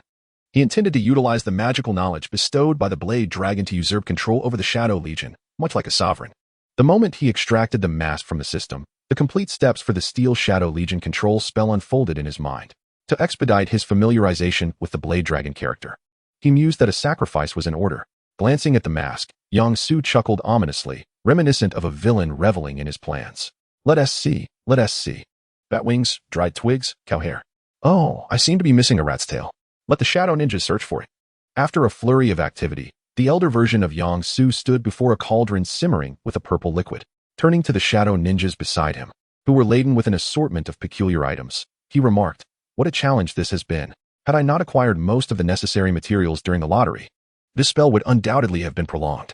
With a brief expression of gratitude, Yang Su turned back to the bubbling cauldron. The soul of magic within him stirred restlessly, igniting an impulse to commence the spellcasting. Calming his racing heart, he proceeded to add the prepared ingredients into the cauldron, following the recipe etched in his memory. With each ingredient, he chanted the corresponding incantations. Though these peculiar actions should have felt entirely foreign to him, he executed them with remarkable precision. As all the materials merged within the cauldron, the simmering concoction transformed from a vigorous boil to an unsettling stillness, despite the intense flames still licking at the pot. Witnessing this change, Yang Su realized that the spell had succeeded. A smile involuntarily crept upon the corners of his mouth as he cast the carefully prepared mask of the Shadow Legion into the cauldron. Once the liquid completely engulfed it, the contents of the pot began to swirl around the mask without any intervention. Soon, a thick, dark mist rose from the center of the vortex, transforming into ghostly figures in midair. Upon witnessing this apparition, Yang Su understood that the authority to command the Shadow Legion had been stripped away. Gazing at the specter emblem suspended in the air, he chose not to merge with this authority. Instead, he retrieved a translucent jade pendant, holding it aloft while reciting an arcane incantation. Chapter 64. The Blade Dragon. Once Yang Su completed his incantation, the spectral image in the air transformed into a beam of black light that surged directly into the jade pendant. The once translucent jade was instantly enveloped in a deep, obsidian hue.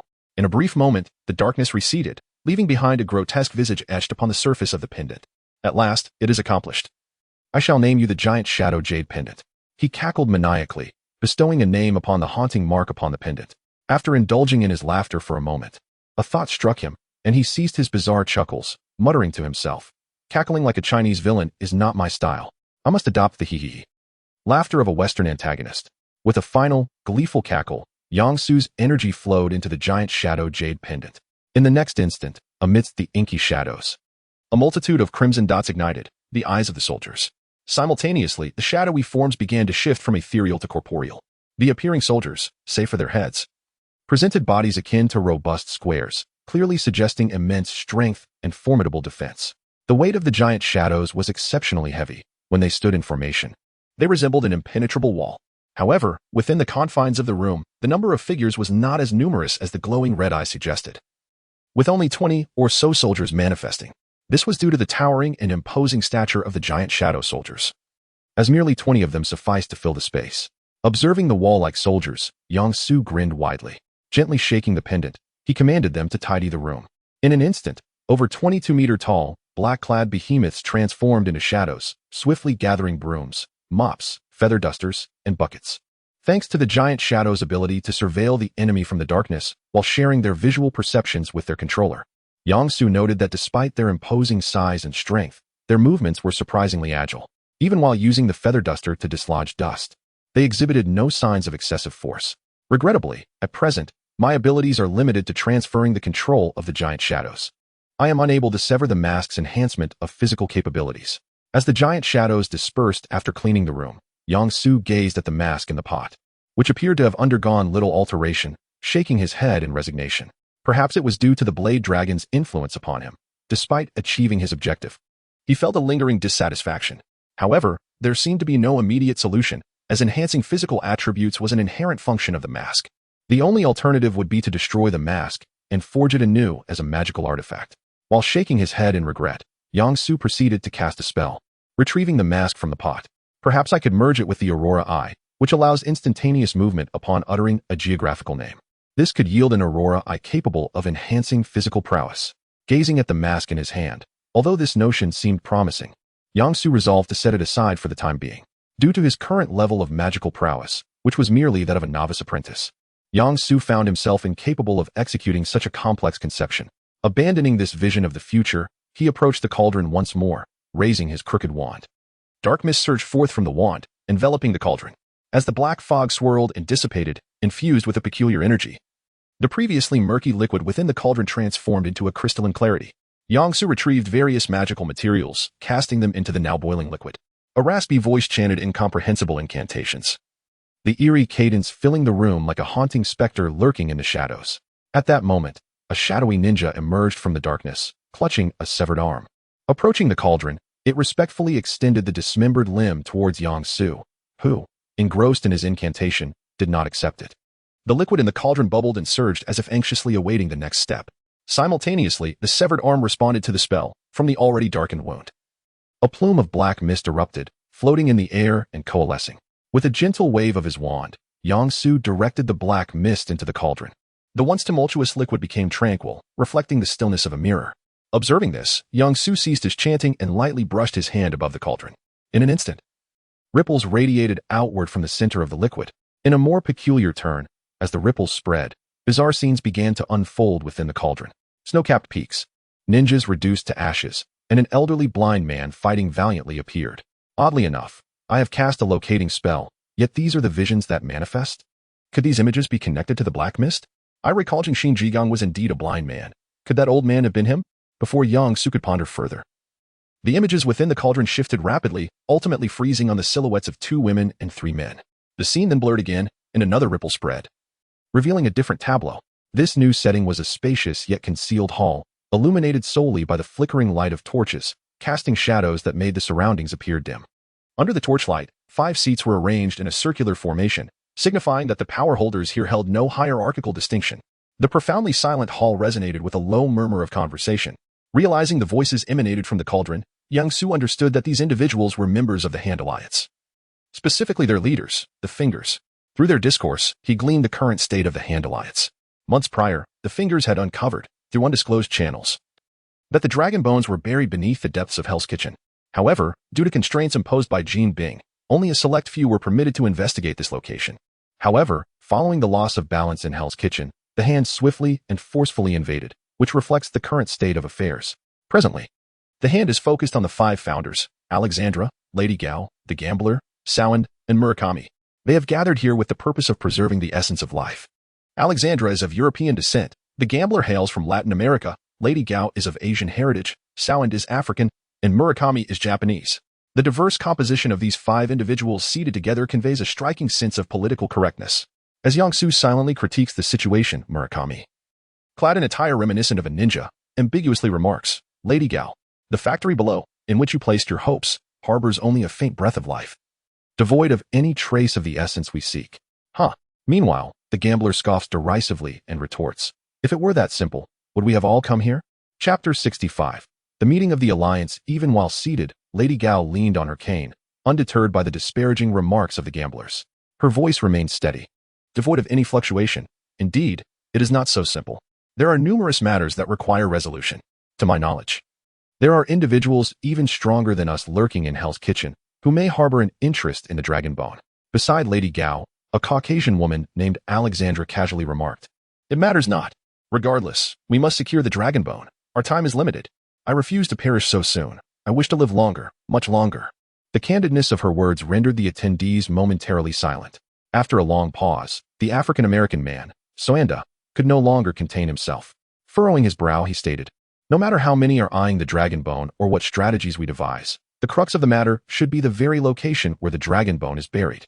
If we are unaware of its whereabouts, contemplating subsequent actions is rather ridiculous. Meanwhile, Alexandra appeared nonchalant as she gazed at her fingers, maintaining her casual demeanor. Do not be so tense. I have already prepared for this. The father of Kunlun's contemporary Iron Fist, Danny Rand, once had dealings with the dragon bone and seems to have left behind some means. We can keep a close watch on Iron Fist to ascertain the whereabouts of the dragon bone. Furthermore, there exists a peculiar connection between the Black Void and the dragon bone. If enough ninjas perish, we shall uncover the location of the dragon bone. What does that mean? Even if the Black Void is related to the dragon bone, what does the number of slain ninjas have to do with it? Someone, please assist me in deciphering this. Yang Su grasped most of the conversation, but remained perplexed by this particular statement. Regrettably, it seemed that everyone present was privy to the underlying implications, and none spoke up to clarify his confusion. After a lengthy contemplation, Lady Gao finally spoke. Albeit weakly, the members of Jinshuan society have arrived in New York and have established connections here. Is it the elder and his disciple, Erica? Alexandra inquired with a smile directed at Lady Gao. Indeed, Lady Gao nodded. They seem to have caught wind of our intentions and are also searching for traces of the dragon bone, seemingly progressing at a faster pace than we are. That is truly splendid. Alexandra exclaimed joyfully. This double agent is, to my knowledge, the most perfect vessel for the Black Void. If successful, we shall no longer have to act with such haste as we have this time. Afterward, she turned to the gamblers and Soanda, instructing, you two shall pursue the trail of Iron Fist, locate him, and urge him to embark on the quest for the dragon bone. As for myself, Lady Gao, and Murakami, we shall address the matters concerning Erica, the Elder, and the Black Void. In response to Alexandra's commands, no one voiced opposition. However, Yang Su appeared somewhat astonished. Shouldn't the Alliance be concerned about the Black Void merely because of its formidable nature? It seems that the Dark Void harbors secrets unbeknownst to me. However, there is little time to ponder further, as the fingers of the Hand Association are on the verge of dispersing. Yang Su, not wishing to delay any longer, retrieves the Eye of Aurora to perform a spatial shift. As Lady Gao and the others rise to depart, an elderly man, who exudes an unwholesome aura, materializes in this clandestine chamber. The five superpowered fingers immediately sense the presence of this unabashed intruder. They are momentarily taken aback upon realizing Yang Su's arrival. Who is this? How did he suddenly appear here? Is there a traitor among us? Countless questions and conspiracy theories swirl in the minds of these seasoned individuals. A peculiar, sinister chuckle jolts the entranced few back to reality. As they regain their composure, Yang Su suppresses his eerie laughter, adopting a brazen demeanor. You must be the masters of the Hand Association. I have no time for idle chatter. I am the Blade Dragon, and you shall all serve as my subordinates. At the same time, this diminutive, frail figure emanates a powerful aura that starkly contrasts with his appearance. Sensing the formidable presence and the enigma that accompanies it, the fingers recognize the strength of the newcomer. A flicker of understanding crosses Lady Gao's eyes as she discreetly retreats a few steps, seeking refuge behind her companions. The others, oblivious to the truth and accustomed to their high status, can hardly tolerate this brazen intrusion. The gambler steps forward first, regarding the Blade Dragon like Yang Su with a cold glare. Old man, who do you think you are? You are nothing but a servant, he retorts casually, while Yang Su stows away the Eye of Aurora and dons the giant shadow pendant. Servant. Very well. The gambler's voice drips with malice. I will crush your bones piece by piece, leaving you to grovel on the ground, begging for death. Such futile and laughable threats. Yang Su, with a mocking glint in his eye, responds, have you lived so long merely to hone your empty threats? Even so, your so-called threats do not grant you the privilege to tickle me. With that, he nonchalantly shrugs, openly ridiculing the gambler. The gambler, silenced, suddenly lunges at Yang Su with the force of a cheetah. Yang Su, now infused with the majority of the Holy Master's power, watches as the opponent approaches at a snail's pace, unable to suppress a sneer. Such audacity from a mere gambler, how laughable. In an instant, the giant shadow pendant emits a profound black light, summoning over a dozen formidable warriors as solid as walls. The gambler, charging ahead, is unable to halt his momentum and collides with this wall. A resounding thud echoes as he is flung backward, rolling several times before dissipating the immense force of the impact. The giant shadow soldiers, however, merely stagger back a few steps, displaying no signs of distress. Did you not wish to kill me? Why are we already here cleaning? Emerging from the path cleared by the towering soldiers, Yang Su glanced at the disheveled gambler struggling to rise from the ground. He then turned his gaze toward the front, where Alexandra, Soanda, and Murakami stood. I can offer you one more chance. Should you remain unwilling to submit, I would not hesitate to let you meet your demise. Before the five could react, Yang Su waved his staff and began to chant a spell for his own purposes, regardless of his intentions. The urgency of the situation prompted Soanda and Murakami to rush forward, sensing the impending danger even before Alexandra could issue a command. Chapter 66. The control of the fingers surrounded by a cluster of colossal shadows. Yang Su paid no heed to the two individuals rushing towards him. He merely raised his staff and proclaimed in a thunderous voice, "Gone, Win, Chui, Shan. Old fool, perish." Meanwhile, Soanda and Murakami vociferously shouted, brandishing their heavy fists and sharp blades as they charged at the enemy. In the fleeting moments before their assaults connected, a thick plume of deep purple smoke enveloped Yang Su, obscuring his silhouette. Yet, amidst this haze, several figures faintly emerged. Suddenly, a robust, orange-hued hand thrust forth from the swirling purple mist, seizing Sawanda's fist with an iron grip. On Murakami's side, the resounding clash of steel echoed. Sawanda's eyes narrowed. What? Murakami's heart raced in surprise. How could they have been obstructed so abruptly? Just moments ago, there was nothing here. What was happening? As this thought crossed their minds, the hand that grasped Sawanda's fist exerted tremendous force, yanking him violently. Before he could react, his body lost balance and toppled backward. The mysterious figure then raised its massive fist, and an incessant barrage of blows followed, punctuated by anguished cries. In mere seconds, Soanda was mercilessly struck dozens of times across the chest. After a brief interval, the shadowy figure seemed to grow bored, and with a powerful swing of its right fist, it sent Soanda flying. He soared several meters before crashing down with a thunderous crash, shattering the tables and chairs meant for meetings. Simultaneously, Murakami did not endure such treatment. In the instant of steel colliding, he was forcefully propelled by a colossal hammer. Blood spewed from his mouth as he fell heavily onto the hall floor. After sending both men flying, the deep purple smoke that had swirled around Yang Su dissipated, revealing four peculiar beings clad in scanty leather. Their skin and hair a striking orange. They wielded nunchaku, a massive T-hammer, and a three-bladed boomerang. The last figure, though unarmed, was a mass of muscularity, exuding an aura of formidable power and authority. These extraordinary entities were the Dark Assassins, the ultimate manifestation of the Blade Dragon's dark energy magic. This magic demanded a substantial amount of energy to infuse dark artifacts, granting them corporeal form to serve their creator. The four Dark Assassins, Gon, Wen Shui, and Shan, were forged through the magical artifacts, nunchaku, the razor-edged boomerang, the great hammer, and the anvil. The primary authority over this magic naturally rested in Yang Su's hands. Although devoid of artifacts as mediums, as long as the fundamental structure of the magic remained, sufficient energy could enable its reweaving. For Yang Su at present, energy was of no consequence. In fact, while shaping the Dark Assassins, he intensified the energy output, endowing them with attributes of certain spells. Satisfied with his creations, he turned his gaze towards the trembling figures of Murakami and Soanda, who struggled to rise from the ground. Standing beside the gambler, Alexandra and Madame Gao, Yang Su spoke with an expression devoid of emotion. You might as well confront them together, or you will have no chance whatsoever. While I am not in a hurry, I do not wish to squander my time on a group of inconsequential minions. As he spoke, the colossal shadows in the rear advanced with heavy steps, aligning themselves with the four Dark Assassins. The gambler and Alexandra exchanged grim looks, fixated on these unmistakably inhuman beings. Meanwhile, the injured Murakami and Soanda supported each other, determined not to fall. Madame Gao, deliberately concealing her presence, wore an extremely unpleasant expression. She had never anticipated that their side would suffer the defeat of two powerful warriors in the blink of an eye. Crush the enemy. Gain 166 prestige points from Madame Gao. Gain 176 prestige points from Alexandra. Facing such formidable foes, they harbored no inclination to fight. 500 years ago, when confronted with the overthrow of the hierarchy by Yashika Wajiku, they had felt the same, and now, facing the mysterious and potent Yang Su, they felt no different.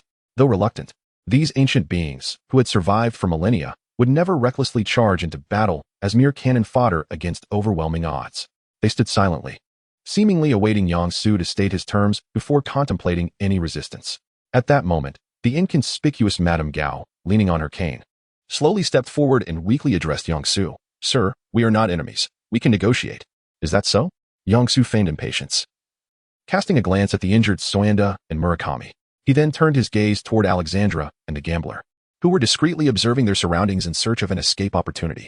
Retracting his gaze, Yang Su's expression remained impassive as he curled his lips into a smile devoid of warmth, which only served to enhance the malevolence of his already sinister visage. Seeing that cold, hard smile, a singular thought surged in the minds of Madame Gao and her companions. This is bad. He intends to do something. No sooner had this thought arisen than Yang Su raised his staff to commence his incantation. In the next instant, the four dark assassins erupted, transforming into four billowing clouds of deep purple smoke. The onlookers were not foolish enough to believe that the enigmatic figure had misfired his magic. Rather, they suspected he harbored some ulterior motive, and soon, that suspicion was validated. The smoke swiftly enveloped Alexandra, the gambler, Soanda, and Murakami, shrouding them completely. It was only when they began to float within the smoke, feeling it erode their very beings, that they realized the gravity of their predicament. They struggled and screamed within the swirling mist, desperately seeking to break free from their dire circumstance. Madame Gao, among the few survivors, experienced a slight change in complexion, her eyes reflecting a fear of the unknown. Yang Su observed the unfolding scene with calm detachment, awaiting the manifestation of his spell. The purpose of this occurrence was not merely to torment these four individuals, but rather to transform them into beings akin to magical entities. In this manner, not only will their combat prowess be significantly enhanced, but they can also dissolve into smoke at will, appearing and disappearing as they please. Most importantly, Yang Su now possesses four subordinates who can be deftly manipulated at his discretion. Amidst the swirling smoke and the vibrant energy of the dark mist, the magical transformation bestowed upon these four was swiftly completed. Upon touching the ground, they lined up neatly before Yang Su, bowing their heads in a gesture of submission. Observing their resemblance to the dark assassins, a smile graced Yang Su's lips. Indeed, the innate energy of these four was utterly inferior to that of the dark assassins, who had been fortified by enchantments. In a brief span, they were completely engulfed by the dark magic, transforming into extensions of his will. Chapter 67. Feigned Loyalty, ha ha ha. Yang Su gazed at the surviving Lady Gao with a mischievous grin. How shall you choose? Will you resist to the bitter end, or will you pledge your loyalty to me? As he spoke, he commanded the shadowy assassins to take a step closer to her. The few who had been reveling in their newfound strength could no longer suppress the overwhelming aura and power radiating from them. Confronted with such formidable pressure, Lady Gao clutched her cane tightly, her gaze fixed intently on Yang Su and his entourage. Observing the struggle etched on the faces of Gon, Wen, Chui, and Shan filled her with dread. In that moment, the emotions she had long suppressed erupted forth. Ha ha ha. Lady Gao laughed heartily at Yang Su, slowly grasping the ends of her cane with both hands. Her expression bordered on madness as she shouted exuberantly. In that case, there can only be one answer. With a sudden motion, she raised her knee and, with a sharp crack, snapped the cane in two. A bizarre smile adorned her face. Yet there was no hesitation in her proclamation. I shall swear my loyalty to you. Ha ha. Upon hearing Lady Gao's answer, a melody of Be the One seemed to echo in Yang Su's ears. Suppressing a strange urge to smash stone, he retrieved the cup of life, a vessel capable of restoring youth. After casting a spell to fill it with pure water, he instructed the dark assassin Gon, transformed from Alexandra, to present the cup before Lady Gao. I shall not shortchange my subordinates. Consider this your advance payment. When you drink it, you shall regain your youth. Without a moment's hesitation, Lady Gao accepted the cup of life and drank deeply of the revitalizing water. Remarkable transformations ensued with each sip. The potent vitality permeated her body, mending its deficiencies and rejuvenating her form. Her once white hair began to darken, her wrinkles smoothed out, and her slightly stooped back gradually straightened. Rejuvenation. Gained reputation from Gon, Alexandra 299. Rejuvenation. Gained reputation from 1. Murakami 248. Rejuvenation. Gained reputation from Chui, the gambler 254. Rejuvenation. Gained reputation from Shan, Soanda 260. Witnessing this miraculous scene, the four individuals who had been transformed into dark assassins stood in astonishment. They had not anticipated that Yang Su possessed such an extraordinary item. In an instant, jealousy and longing surged within the hearts of the assassins. Although they had acquired immense power, halting the decay of their own bodies, their desire to reclaim their youth surpassed the allure of the power that could be controlled by another. Lady Gao, having transformed from an aged matron into a woman in her 30s, struggled to suppress the urge to seize the opportunity for murder and treasure. Reluctantly, she returned the cup of life to Yang Su, while the transformed assassins fixated hungrily on the cup, their greed unmistakable. Was it truly as they suspected? Accustomed to plundering, one tends to forsake diligent labor for rewards. With an expressionless demeanor, Yang Su meticulously secured the cup of life, acutely aware that this group harbored thoughts of betrayal at any moment. Despite projecting an aura of formidable strength and subtly enticing them with grand promises, these ancient beings, having lived for millennia, were unlikely to be easily swayed or to trust such illusions. Nevertheless, Yang Su remained indifferent. His sole intention was to instigate chaos, harboring no desire to subjugate them. Simultaneously, he sought to explore whether those empowered by strength could enhance the accrual of prestige. This hypothesis proved accurate, yielding commendable returns. Collaborating with individuals of their caliber was exceedingly gratifying. I bear no moral burden in exploiting you. As they contemplated how to acquire the cup of life, Yang Su's voice resonated. Excellent. You have been empowered. I require you to undertake certain tasks to prepare for the next phase of my plan. Casting a glance at the distracted individuals, he painted a promising picture. If you perform admirably, I shall not be remiss in rewarding you. Pray tell, what tasks do you require of us, boss? Lady Gao, the first to indulge in the benefits, promptly interjected, her gaze subtly signaling the assembly of dark assassins. The others, shaken from their reveries, suppressed their yearning for the cup of life and hastily inquired, Boss, what is it that you wish us to do? I seek to locate a corpse concealed within Manhattan, a body that has long since perished. At this juncture, Yang Su paused, pondering before continuing. This corpse harbors immense power, coveted even by the most formidable of mages. Lady Gao and the dark assassins exchanged swift glances, all sensing that the term dragon bone aptly described the deceased's formidable nature. Yet, they chose to withhold this information, opting for discretion. Yang Su, aware of their pretense of ignorance, cast a furtive glance at these individuals feigning oblivion. An opportunity had been extended, and since they failed to appreciate it, there was little left to discuss. With an inscrutable countenance, Yang Su revealed no signs of deviation as he continued. I intend to establish a grand magical array to awaken the dormant, powerful body, compelling it to seek me out. Upon concluding his statement, he turned his gaze towards Lady Gao and the dark assassins. A congregation of ancient beings surely understood the implications of this pause. It was a summons for them to express their stance. Thus, Gone Alexandra suppressed her reluctance, donning a resolute expression as she inquired, Boss, what is it that you wish us to do? We stand ready to alleviate your burdens. The others nodded in agreement, vocally expressing their willingness. With a cadre of eager supporters, a smile of satisfaction graced Yang Su's face. Splendid. Since your inquiries are sincere, I shall generously reveal my intentions. I require the construction of a platform. The higher above the ground, the better. The optimal location for the altar should be at the heart of the city, enabling swift influence across the entire urban expanse. Furthermore, ensure that all these materials are prepared. He promptly produced a parchment inscribed with an array of peculiar spell components, including dried squid, bat fur, and rabbit tails, and handed it over. After a brief exchange of glances, the group signaled for the most respectful and loyal among them. When Murakami to step forward and receive the parchment. These items are essential for the preparation of the ritual. Collect them according to this list, and the more, the better. He passed the parchment to Murakami, who bowed his head and respectfully lifted both hands. Chapter 68. Phil Coulson having carefully stored the parchment filled with various magical materials. Yang Su turned to Madame Gao and the dark assassins, saying, The departed body possesses an extraordinarily unique power. To awaken it, a formidable ritual is required. Therefore, the activation will create significant commotion, and at that moment, I will need your protection. Upon hearing this, those who had already deduced that the body was dragon bone darkened slightly in countenance. Sensing the opportune moment to sway them, Yang Su suddenly shifted his tone, gently yet insistently urging these individuals to align with him. Of course, upon the successful completion of your assigned tasks, I can recommend you for inclusion in the Oracle, granting you greater power and prolonged life. The mention of the Oracle nearly prompted Madame Gao and the four dark assassins to exclaim, yet they restrained themselves. They were all too aware of what had become of Jean Bing after his encounter with the Oracle, reduced to a vegetative state, lying unresponsive in a hospital bed. Madame Gao, who had witnessed Jean Bing's drifting soul, was particularly averse to any association with the Oracle. The energy it emanated was undeniably formidable. Yet the side effects and repercussions were exceedingly dire. Those already positioned in high echelons, possessing methods to extend life, simultaneously entertained a single thought. His plan must not succeed. Let the Oracle be damned. We only require the dragon bone for longevity. Power is far too perilous. The individuals, consumed by an extreme fear of death, swiftly reached a consensus. Despite their intent to secretly sabotage the plan, they all feigned expressions of excitement and honor. Observing the enthusiastic countenances of the duplicitous individuals, Yang Su nodded in immense satisfaction.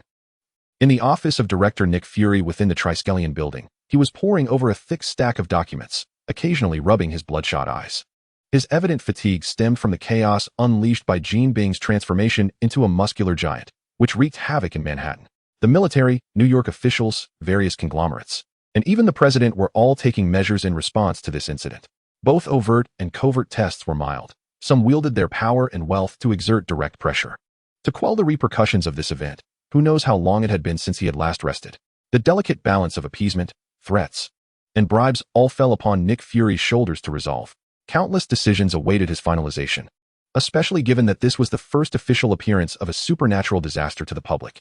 Any oversight could potentially lead to catastrophic consequences.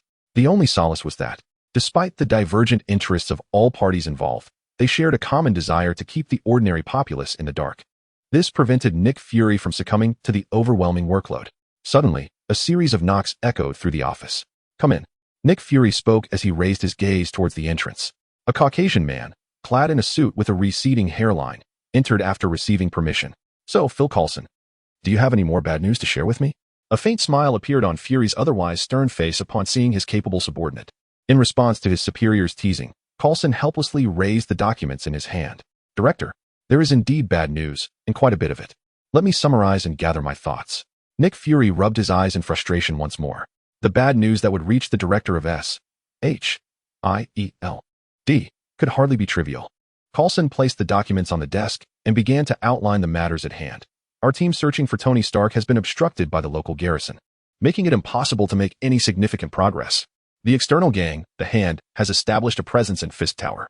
According to risk assessments, they are likely seeking the reasons behind Gene Bing's transformation.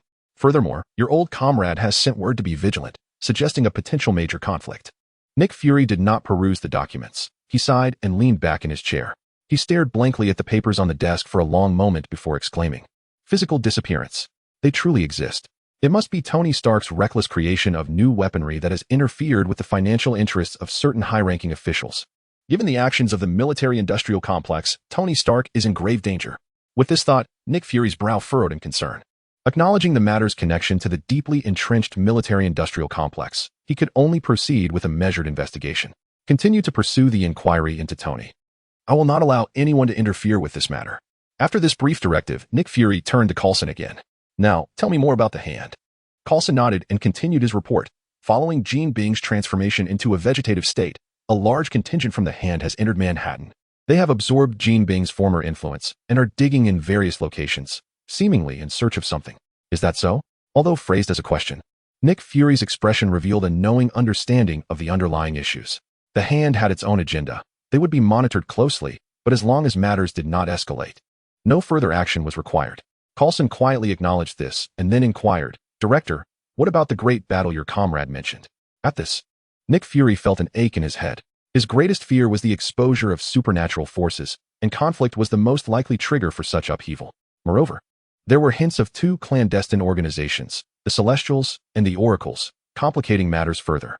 With the keen intuition of the King of Agents, he sensed that the incident of Gene Bing transforming into a giant was underpinned by a more concealed truth. However, lacking relevant clues and intelligence, Nick Fury found himself completely at a loss. Truly troublesome. What is it about Manhattan that draws so many enigmatic organizations to its midst?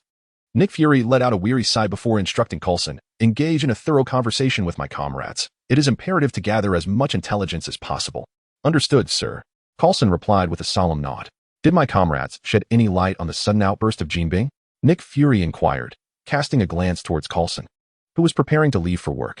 He did not elaborate much, merely stating that Gene Bing's rampage was instigated by the actions of the Oracles. "I see. You may proceed with your duties," Nick Fury urged Coulson, "and should any pertinent information arise, report to me at once." "Understood, sir." Chapter 69. The Disappearance's Secrets. Within an antique shop in Hell's Kitchen, Yang-Su toyed with the pseudo-12 talismans, imbued with a fragment of divine power. As he contemplated the next steps of his plan, deceiving the Hand Association would be a simple task. However, the challenge lay in balancing the stark disparity in combat prowess between the two factions. His aim was to orchestrate a situation where justice could triumph reasonably, while evil could stealthily persist. Currently, the forces of evil comprised a Grand Sorcerer, for enhanced Dark Assassins, and the young Lady Gao. Although both the Dark Assassins and Lady Gao were traitors, they remained oblivious to the fact that Blade Dragon had already defected. Thus, they dared not betray Blade Dragon openly, resorting instead to subtle sabotage and covert warnings. Yet, even if they were all double agents, the Punisher's alliance, with its existing combat strength, would still prove formidable. Yang-Su could not afford to expose himself too much, as the Night Demon and the Punisher possessed relatively weak physiques. Should they engage directly, even defeating a single soldier from the Giant Shadow Corps would be a daunting task, let alone confronting the revitalized Lady Gao or the Dark Assassins augmented by the talisman's divine power. This was precisely why Yang Su refrained from returning Jin Bing's soul to his body for further action. Although there was a degree of psychological ease in manipulating a group of seasoned veterans who feared death and feigned obedience, there was also concern regarding Jin Bing's commanding ability and vigorous initiative, which could potentially overwhelm the Punisher's alliance. As he manipulated the pseudo-12 talismans in his hands, Yang Su fell into deep contemplation. The enemy's elite combatants, along with Blade Dragon, numbered 6, supplemented by a battalion of resilient Giant Shadow Corps soldiers. In contrast, aside from himself as the strategist, the Punisher and the Night Demon possessed relatively feeble physical attributes, barely qualifying as a singular combat force. By this calculation, the forces of justice were outnumbered by 3 combatants. Currently, he could not allow Afu to make an early appearance. The ultimate confrontation would require his involvement to conclude the conflict. Even if the Chinese-faced Bin Bin were to mobilize with the talismans, they would still lack 2 combatants. And as for A Wei, Yang Su was reluctant to utilize this summoned individual. Thus, he needed to devise a method to compensate for these gaps in combat capability. Perhaps he could enlist the aid of Iron Fist Danny, who had already arrived in America, to join the fight against the Hand Association. Although Iron Fist might be somewhat inadequate, he should be able to endure a beating for a while. As for the final combatant, Yang Su furrowed his brow, his gaze wandering restlessly around the antique shop. Suddenly, his eyes landed on the cover of a magazine resting on the table. Perhaps I could recruit him as well. This would effectively balance the combat strength. The allure of acting heroically must be quite tempting for these superheroes. On the desolate Gobi Desert, dust swirled in the scorching heat of the sun, mercilessly burning the barren earth. Afghanistan, known as the Empire's graveyard, had never been a destination for tourism or scenic exploration. Thanks to the instantaneous teleportation provided by the Eye of Aurora, Yang Su had visited this place numerous times, yet had gleaned little in terms of reward. Wandering through the desolate, decaying city, riddled with the scars of gunfire, I muttered incessantly to myself, what a miscalculation. I overestimated the Shadow Ninja's search capabilities and underestimated the clandestine nature of those terrorist strongholds. The thought that the recently deployed Shadow Ninjas had yielded no results weighed heavily on Yang Su's mind, causing him a throbbing headache. Perhaps I should adopt a different approach and seek a little help. Through the lens of the Shadow Ninjas, he sensed the nearby American military base, and a smile of delight emerged. Veiled in secrecy, Yang Su strode confidently past the guards and effortlessly infiltrated the American base. Upon arrival, he quickly discerned some peculiarities. The American soldiers seemed rather indifferent to the search for the whereabouts of the billionaire, Tony Stark. Aside from Colonel James Rhodes of the Air Force, who diligently led daily searches, the other soldiers and officials merely meandered around the base, casually composing reports. Their efforts appeared superficial, merely to provide a convenient excuse, showing little regard for Stark's fate. After discreetly interrogating a few officials within the base, Yang Su gained a comprehensive understanding of the situation. A realization flickered in his eyes as he understood why Tony Stark had been abducted right beneath the noses of these soldiers.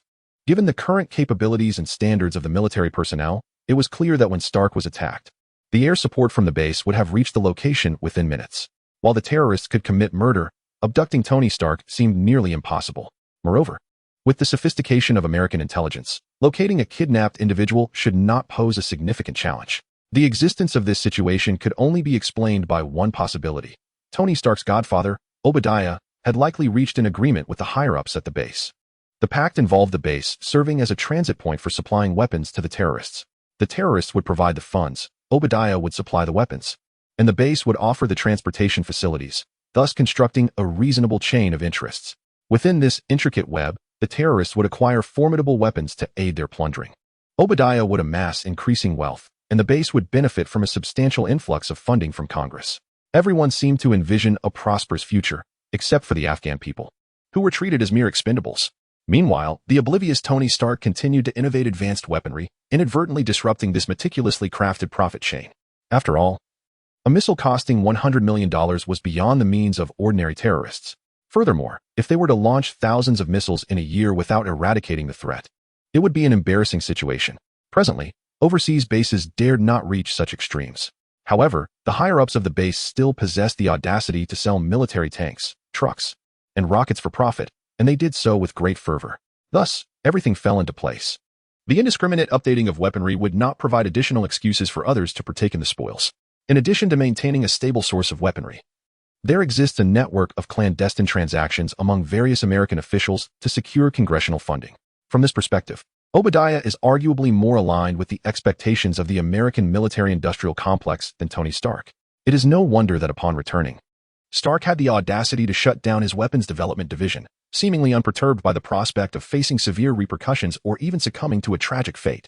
He must have calculated that the military-industrial complex would not retaliate against him for this decision. Rather, they would welcome it. With these revelations in mind, Yang Su transitioned into the role of a semi-visionary Sloane, intending to charm him for future strategic advantages. Chapter 70. Tony Stark and Ethan in a remote and secretive cave. A bespectacled, middle-aged man with an air of sophistication inquired, somewhat anxiously, "Stark, can this truly work? With such rudimentary equipment, is it even possible?" Clad in a white tank top, Tony Stark, who meticulously groomed his beard even in the dim and austere surroundings, did not cease his labor but replied resolutely, "Trust me, Ethan. Once we perfect this, we shall escape this place, and you will be reunited with your family." "All right, I understand." Ethan exhaled softly and began assembling the armored suit. The object of their urgent efforts was a grayish-white suit of armor, suspended in the air and undergoing assembly. At first glance, the suit appeared rather crude, with large, unwieldy metal pieces welded together. The exposed seams, merely polished, showcased its handcrafted nature, devoid of quality assurance, after-sales service, or certification, truly a product of three deficiencies. Yet this seemingly flawed creation possessed the capability to move and even engage in combat, currently hanging by iron chains. The suit exhibited a cumbersome appearance due to the lack of proper optimization, yet it exuded an aura of fierce power.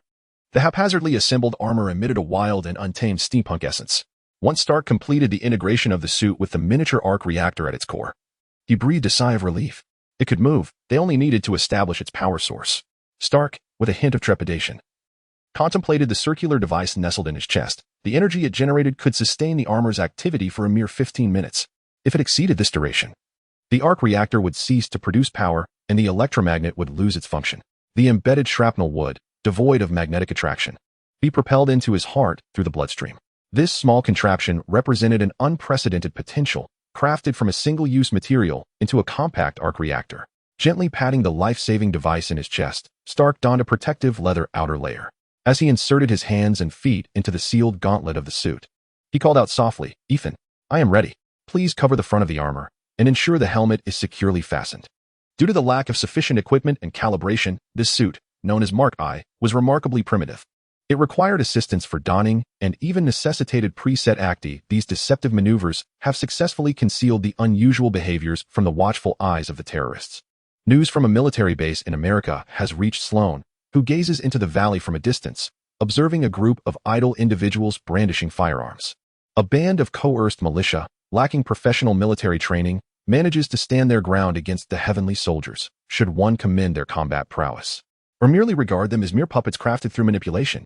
With a face adorned by a crown of white hair, Sloane fixates on the valley ahead. He exhales slowly, murmuring to himself, "It is nearly time for me to act."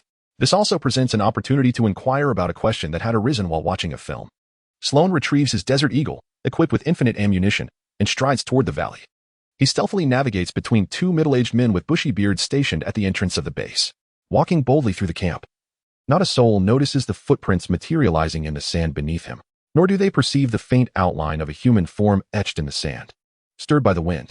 Despite the imperfections of his invisibility, in this poorly monitored, unguarded territory, Sloane moves as though in a realm devoid of obstacles.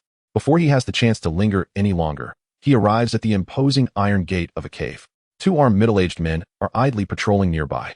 Initially contemplating a stealthy entry, he realizes that such a plan is no longer feasible. Instead, he decides to test his own abilities. With this thought, he reveals his concealed form.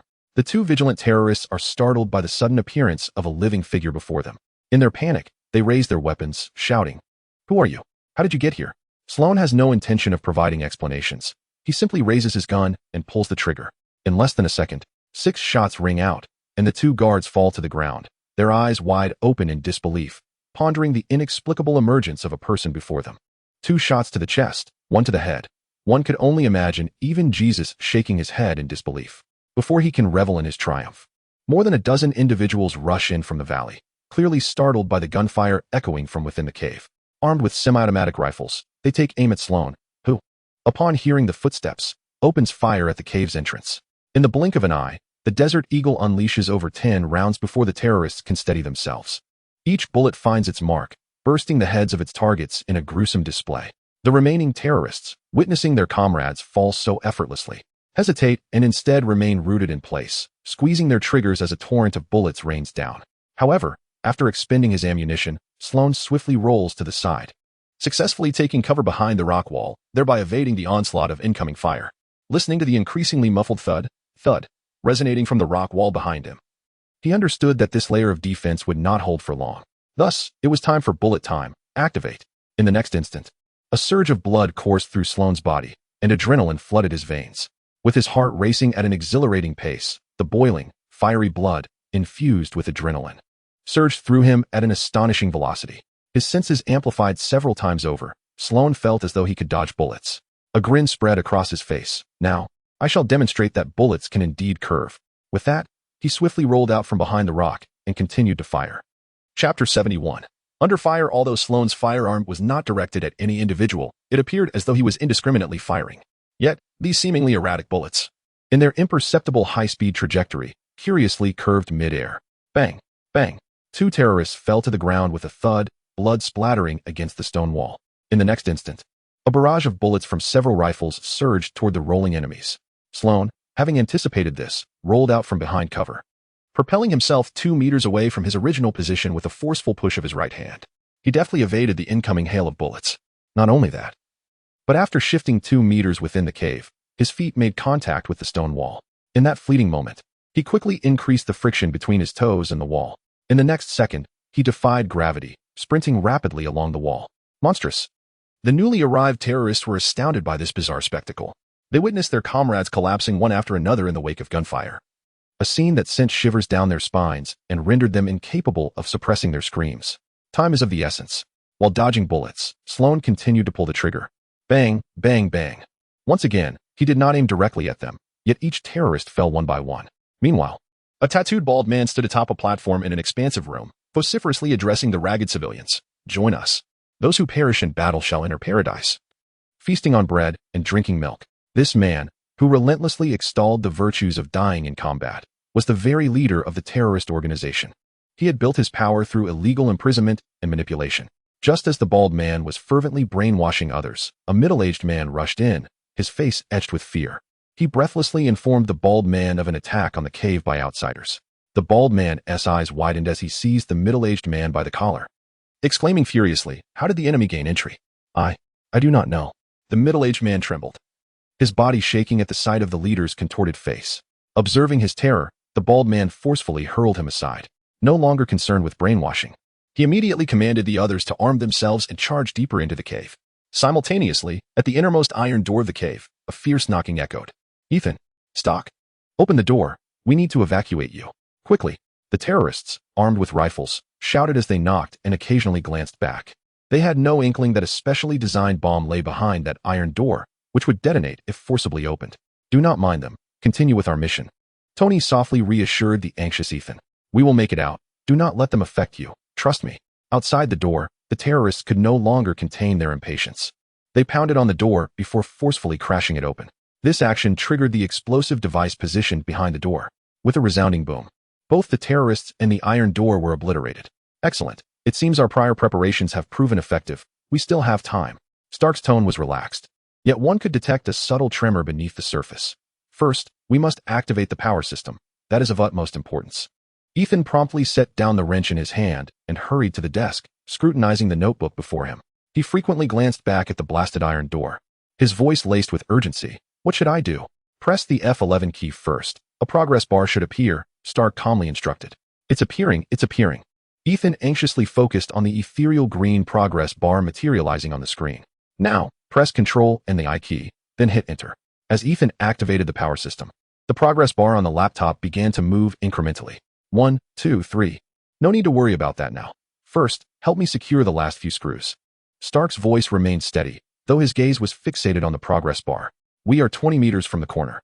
The 6 screws on the right need to be turned 16 times. The sensation was good. His hand movements were fluid, and manual operation posed no issues. Following Stark's instructions, after completing the final preparations for Mark I, Ethan swiftly returned to the computer. Upon seeing the progress reach 45, he murmured under his breath, "There's not enough time." He then turned to Stark, who was feigning calmness, adjusting his glasses with a trembling voice. "Stark, we don't have enough time." "There is sufficient time. Follow the plan. We have a plan." Although Stark yearned to reassure Ethan, he found himself at a loss for words. "Stark, we truly don't have enough time. I know it." As he spoke, Ethan dashed towards the iron door, picking up the firearm from the ground. Without so much as a glance at the heavily armored figure within, he brandished the gun and charged out through the doorway. "No. Ethan, come back," Stark shouted repeatedly while waiting for the progress bar. "We have enough time, Ethan." Watching the progress bar crawl forward, he felt an overwhelming sense of urgency. Ethan was not only his savior, but was also willing to sacrifice his life to aid in his escape. Stark truly did not wish for anything to happen to him. At that moment, Ethan shouted as he swept his gun towards the cave's upper reaches. Not far from emerging from the cave, he spotted an elderly black man, impeccably dressed in a suit, stepping forth from the shadows. While it is ill-advised to ascertain a person's identity solely based on their attire, Ethan nonetheless halted, unable to suppress his inquiry. "Are you an American?" Before the man could respond, Ethan noticed a terrorist aiming a gun at him from behind. "Watch out." Ethan's warning barely escaped his lips when the man raised his weapon and pulled the trigger. Before Ethan could fully comprehend the terror of his predicament, he found himself staring down the barrel of a handgun. In an astonishing moment, he witnessed the bullet veer sharply away from its intended trajectory, executing an improbable 180-degree turn to strike the terrorist lurking behind him, who was poised to fire. Suddenly, the enigmatic figure before him darted toward the stone wall, seemingly seeking refuge from an unseen threat. In the subsequent heartbeat, Ethan grasped the nature of the peril, but it was tragically too late. The terrorist struck down, instinctively squeezed the trigger of his rifle, unleashing a hail of gunfire in a desperate bid. Yet, rather than finding its mark, the barrage of bullets struck Ethan, who stood in the path of destruction. The impact erupted in a spray of crimson, and he felt the agonizing sensation radiate throughout his body. Even as he confronted the abyss with a heart resigned to fate, Ethan's mind echoed a haunting refrain. "Why must it be me? Why must it be me?" Earned Ethan 33 reputation points. Chapter 72. Inquiry. Dodging the bullet that had almost claimed his life, Sloane approached Ethan, who lay on the ground, groaning softly in pain. Observing the 2 gunshot wounds in Ethan's chest, Sloane bluntly offered a trio of apologies. "There's nothing I can do. Prepare to meet your end." Coughing weakly, Ethan managed to utter, "You came to rescue Stark, didn't you?" "Yes, inside the cave. Just go find him." Gazing at the fading Ethan, Sloane suddenly chuckled lightly. "Why not accompany me? The birth of a superhero often demands sacrifices, and you are quite fitting." With that, Sloane bent down and hoisted Ethan up, making his way toward the innermost chamber of the cave. Inside the room, Stark felt a surge of anxiety as he watched the progress bar crawl sluggishly across the screen. His attention snapped to the doorway as a frail voice called out, "Stark, I'm sorry. The planet can't proceed as intended." He turned sharply to see a seemingly frail black man dragging in a bloodied Ethan. No, Ethan." Stark's voice quivered as he murmured, "We had a plan." "Hold on. You must return to your family. They are waiting for you." Set down against the wall, Ethan coughed a few times and weakly replied, "There's no one left. I have no family. I lied. They are all gone. I'm about to join them." Seeing Stark's sorrowful expression, Ethan offered a feeble consolation, "Do not worry. I have nothing to hold me back." As blood continued to seep from his chest, Stark's voice trembled. "Thank you, you saved my life." "Then cherish it," Ethan whispered, a tone that felt both like a murmur and a warning. "Do not squander it." With those words, Ethan closed his eyes for the final time. As a top-tier arms dealer, Stark knew that it was miraculous for a man with 2 gunshot wounds to have survived this long. Even with the concealment of Mark I, the tremors of Ethan's body were undeniable. At that moment, Sloane knelt slowly before Ethan's lifeless form, as if examining something. Stark, sensing the shift, shouted in anger, "Who are you? What do you want? What is your purpose here?" "Purpose? I have no ulterior motive. I am merely here to witness certain events," Sloane replied, producing a stone inscribed with the image of a dog and placing it in Ethan's hand. "Are you here to witness my downfall? Or to revel in my suffering?" Stark's face remained etched with grief. "I have no such twisted interests." Sloane chuckled nonchalantly. "A friend of mine believes you possess the potential to become a savior. Thus, I came to see if you might be the one he has chosen." "Savior? What do you mean?" Stark's expression momentarily lost focus as he regarded the elder before him, who seemed to have seen through the veil of existence. Sloane rose slowly and stood before Stark, observing the lingering sorrow etched upon his features, and inquired, "Do you know why the weapons manufactured by Stark Industries are here?" Stark offered no response. Yet the turmoil and frustration visible on his face conveyed that he not only understood, but was also acutely aware of the underlying truths. Sloane sighed, remarking, "Indeed, you are not oblivious to these matters. You merely feign ignorance. After all, how could someone of your elite education and background in arms trade be unaware of the activities that have long transpired within America?" Overwhelmed by grief and guilt, Stark remained silent, his usual sharp tongue replaced by a bowed head. Then, Sloane shifted the conversation, subtly probing, "What do you intend to do once you return safely?" Stark glanced at the now lifeless Ethan and replied with a voice both somber and resolute, "I will shut down the weapons development department. Stark Industries will henceforth refrain from engaging in the manufacture of arms, transforming into a conventional enterprise." And then? Sloane's follow-up question left Stark momentarily bewildered. "What do you mean?" "And then? You cannot possibly believe that discontinuing the sale of weapons by Stark Industries will resolve the issues at hand. Even without Stark Industries, there will still be Stark to fill the void. Arms will continue to be sold." The astutely aware Stark certainly grasped the implications behind Sloane's words. However, shutting down his own company's weapons division would jeopardize the interests of many. With the foundation he had painstakingly built over the years, he might barely manage to sustain himself. Yet, should he take further steps, he risked being metaphorically shot in the back, leading to his own demise. Stark's silence prompted a deep sigh from Sloane, who mockingly declared, "So you are not a hypocrite, but rather a coward. You know what is right, yet lack the courage to act. How utterly mundane." Seeing Stark's head nearly droop to his chest, Sloane's tone softened. "I apologize. My expectations of you were perhaps too lofty." He paused for a moment before expressing, "For a person to govern themselves well is a monumental achievement. How can one impose greater expectations upon others? Please forgive my earlier rudeness." In a sudden turn of events, Stark found himself taken aback by Sloane's rapid change of demeanor. If not for his hands being encased in the mark eye, he might have scratched his head in bewilderment. Sloane glanced at the computer screen, where the progress bar had reached 90%, and continued to inquire, "Could you share what your original plan entailed?" Stark hesitated before sorrowfully gazing at the still form of Ethan, explaining, "The original plan was for me to don the armor and advance while shielding Ethan, drawing fire away. Once we escaped the cave, I intended to find a way to detonate the ammunition outside, allowing Ethan to seize the opportunity to flee in a vehicle amidst the chaos. Although this plan is fraught with numerous flaws, it remains the best approach I can conceive at present." Stark initially believed that the elder before him would accompany them. Yet he was taken aback when Sloane merely nodded. He pointed at Ethan and remarked, "It is good to have a plan. You may proceed with this endeavor." Just as Stark was about to articulate his thoughts, a brilliant white light suddenly illuminated Ethan. More precisely, it emanated from the stone carving in his hand. This radiant glow swiftly spread and integrated into the unconscious form of Ethan. Soon, this extraordinary phenomenon dissipated within the dim confines of the cavern. Chapter 73. The immortal divine power. Before Stark could react, Ethan, who should have perished, suddenly cried out in agony, Where am I? I seem to have ventured into a very dark place." Ethan, slightly alleviated from the excruciating pain, gazed blankly at Sloane and Stark.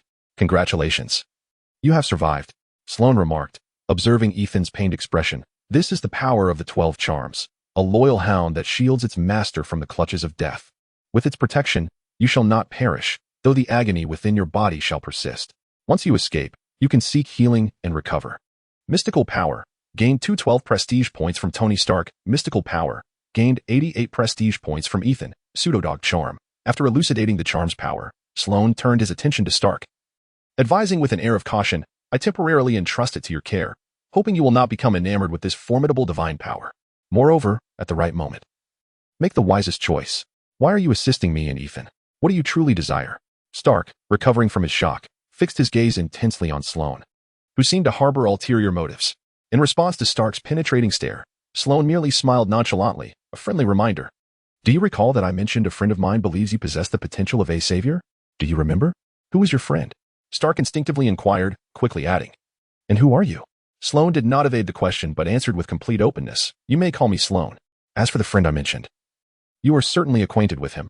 You have met before." "I know him?"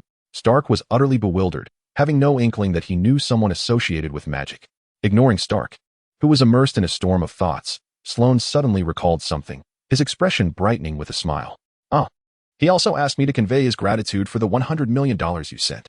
$100 million. The words detonated in Stark's mind like thunder, and he immediately discerned who Sloane's friend was, John Wick, the very same kidnapper who had abducted a multitude of wealthy individuals, including the mayor, and extorted $100 million from him.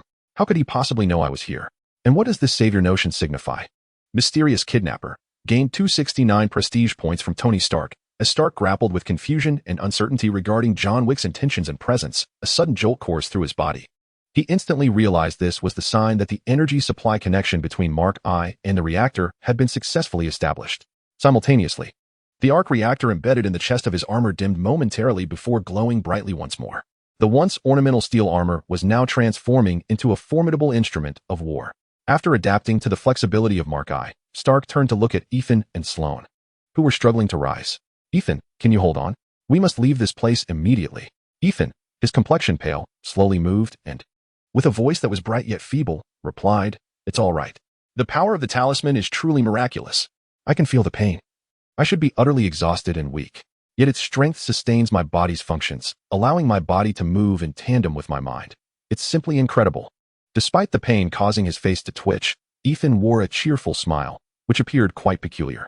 Sloane picked up a firearm and handed it to Ethan, who was still attuned to the changes in his body. With a grave demeanor, he cautioned, "This is the legacy of the divine. Do not be deceived by the power of the dog talisman. After we escape, you must heal yourself quickly. Otherwise, the agony inflicted by the bullet lodged within you will haunt you perpetually." Although Stark was eager to inquire further about the legacy of the divine and the nature of the talisman, he recognized that the endurance of Mark I was limited. Continuing the conversation could jeopardize their escape. "Ethan, Sloane, it's time for us to leave. Otherwise, we may find ourselves here for eternity." With that, Stark piloted Mark I through the iron gate, forging a path ahead. Ethan nodded to Sloane, wincing in pain while energetically following behind Mark I as they rushed outward. Thanks to Sloane's earlier clearance, they encountered no enemies within the cave. The path was littered only with corpses, their chests and heads punctured. Without lingering, the trio soon reached the cave's entrance. However, upon stepping outside, they were met by the bald leader accompanied by over a dozen terrorists. Seeing this, Stark charged forward, raising the arms of Mark I, activating the flamethrowers as well. Flames, accompanied by a powerful shockwave, swept towards the surrounding terrorists and their weaponry. The sight of the fire-spewing Mark I left them momentarily stunned. It was only when they felt the intense heat of the flames and heard the leader's shouts that they snapped back to reality, preparing to retaliate. They raised their assault rifles, firing at the armored figure before them. Some terrorists even rushed to operate a Browning machine gun, aiming it at this fiery monstrosity. The gunfire was formidable, each bullet denting the armor significantly. Fortunately, they were not armed with tungsten core rounds capable of piercing armored vehicles, but rather the standard 127 caliber ammunition. Otherwise, Stark and Mark I would have met their demise there. Damn it! Stark cursed under his breath, feeling the oppressive barrage of gunfire. He forced himself to steady his retreating steps, his eyes scanning intently until he spotted a pile of ammunition not far away. With his target in sight, Stark swung the flamethrower in hand, bravely advancing despite the machine gun's relentless fire. At last, as the tracks of the right foot were rendered useless by machine gun fire, the area housing various munitions fell within the reach of the flamethrower. When the searing flames engulfed the munitions crates, a cacophony of explosions erupted incessantly. The surroundings were consumed by roaring infernos, while a throng of terrorists screamed in panic, scattering in all directions. Seizing the opportunity amidst the chaos, Sloane and Ethan, who were hiding at the edge of a cave, dashed towards a row of off-road vehicles not far away, sweating profusely from pain. Ethan swiftly made his way to the driver's seat of one of the vehicles. Armed with the tools prepared for him by Stark, he began to work with fervor. In no time, an off-road vehicle blared its sharp horn and charged out of the base. Chapter 74 Departure. As Stark received the predetermined signal amidst the blazing ammunition, he showed no intent to continue firing. He swiftly opened the cover on his left arm, and with a decisive motion of his right hand, he forcefully pressed the red button. Suddenly, two jets of flame erupted beneath Mark I's feet, propelling the heavy steel armor skyward with tremendous force. The terrorists, engulfed in flames and explosions, were utterly powerless to impede Mark I's ascent. Soon, it soared through the sky, trailing a long white streak towards the distant horizon of freedom. Ethan, having driven out of the base, did not venture far, but circled nearby, keeping a watchful eye on the changes in the sky. Upon spotting the two white streaks, he excitedly shouted to Sloane, "Stark has emerged. We must go find him." With that, he twisted the steering wheel and pressed the accelerator, chasing after the armored figure that traced the path in the heavens. Due to energy constraints, Stark's Mark I soon began its descent from the sky. Accompanied by a chorus of terrified cries, it crashed into the desert with a thunderous boom, creating a substantial crater. Ethan sprinted from the vehicle, helping the disoriented Stark as he clambered out of the pit.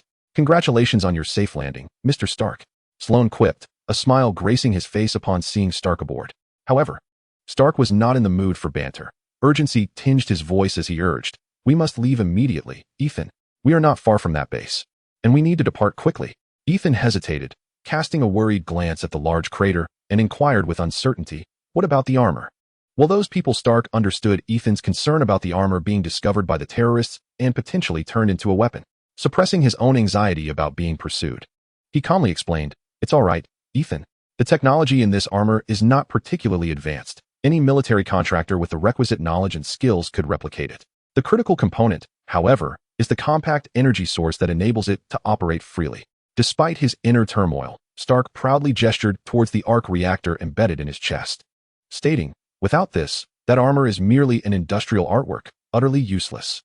Recalling his involvement in its construction, Ethan realized there were indeed no significant technical hurdles.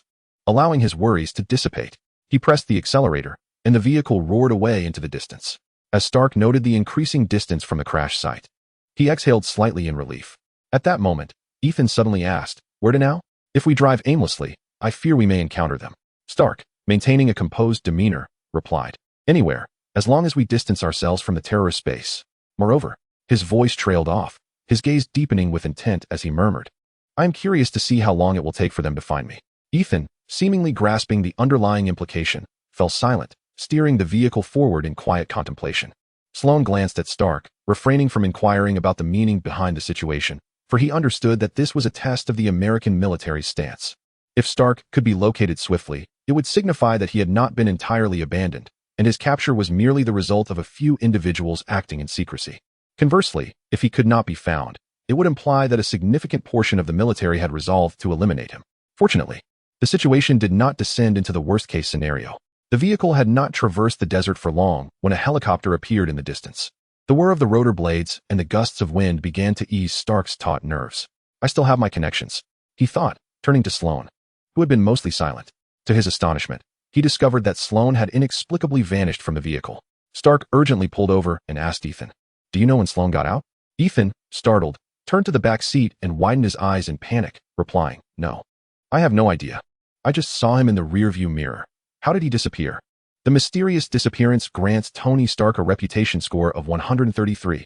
Mysterious disappearance grants Ethan, Dog Talisman, a reputation score of 66, suspended invisibly in the air. Sloane observed Stark and Ethan boarding the military helicopter. He then produced a broad golden necklace, muttering a place name before vanishing from sight. Once aboard the helicopter, Stark vouched for Ethan, enabling him to receive urgent medical care at the military base's hospital. Ethan consented to this arrangement, aware that the power of the Dog Talisman could only preserve his life, but not heal his wounds. Consequently, his body remained in a state of perpetual agony, frozen at the moment he was shot. Not long after the helicopter returned to Bagram Air Base, Stark, accompanied by the hastily treated Ethan, swiftly boarded a private plane to leave Afghanistan. Everyone presumed he was fleeing in terror, eager to escape this harrowing locale. However, the true reason for their rapid departure was not fear of the terrorists, but rather anxiety regarding the military personnel. They worried that the abnormal life signs exhibited by Ethan might reveal the extraordinary powers of the Dog Talisman, leading to their confinement. This concern prompted their hasty exit from the military base immediately after the bullet was extracted.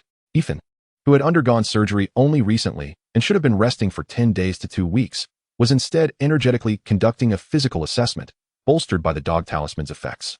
Stark felt a surge of joy at Ethan's survival, but the looming challenges ahead prevented him from smiling. The divine legacy, the Dog Talisman, the powers of immortality. What a chaotic mess. And what of John Wick? What was Sloane's true objective? And what on earth was this so-called savior? Furthermore, what stance would the American military take regarding the terrorist attack? If they were to announce the closure of the Weapons Development Division, what consequences would ensue? Countless thoughts intertwined, causing Stark, who fancies himself a genius, to feel a wave of anxiety and distress. Meanwhile, Yang-Su had just returned from Afghanistan in an instant. And before he could even take a sip of water, he received a message from Daredevil. Clues related to the Hand organization had been found, and he had already notified others to gather at the antique shop. Thus, Yang-Su sighed in exasperation as he glanced at Jessica, who was engaged in a drinking contest with Luke, while the Punisher and Daredevil were deep in conversation about some matter unknown to him. "Is this really a convenient place for a meeting?" Luke chuckled, handing him a bottle of beer. "If there's an urgent operation, we can just hop in the car." Casually accepting the beer, Yang-Su downed it in a series of hearty gulps. He then turned his gaze towards Daredevil, feigning curiosity as he inquired, "What clues have you uncovered that necessitate such urgency in summoning them?" Chapter 75. Another operation as Daredevil engaged in a private conversation with the Punisher. He turned to the counter upon hearing Yang-Su's inquiry about information. With a tone tinged with seriousness, he addressed Yang-Su and his companions, who were engrossed in their drinks. "According to my investigation, Lady Gao has been remarkably active in her dealings of late. A substantial influx of unidentified goods has been directed towards Hell's Kitchen, comprising a myriad of animal pelts, bones, plants, and even desiccated and decaying creatures, along with insect carcasses. Suddenly, the imaginative Jessica's eyes lit up. She abruptly set down her bottle and, with a hint of excitement in her voice, remarked, "Are you suggesting that these items were collected by the hand? Might they be concocting peculiar potions akin to those of medieval witches to serve their purposes?" "That is quite plausible," Young noted. "As I mentioned before, the leaders of the hand are the Kunlun traders who have attained longevity. It would not be surprising if they possessed some esoteric form of sorcery." The towering Luke nodded in affirmation, producing a beer for the approaching Punisher.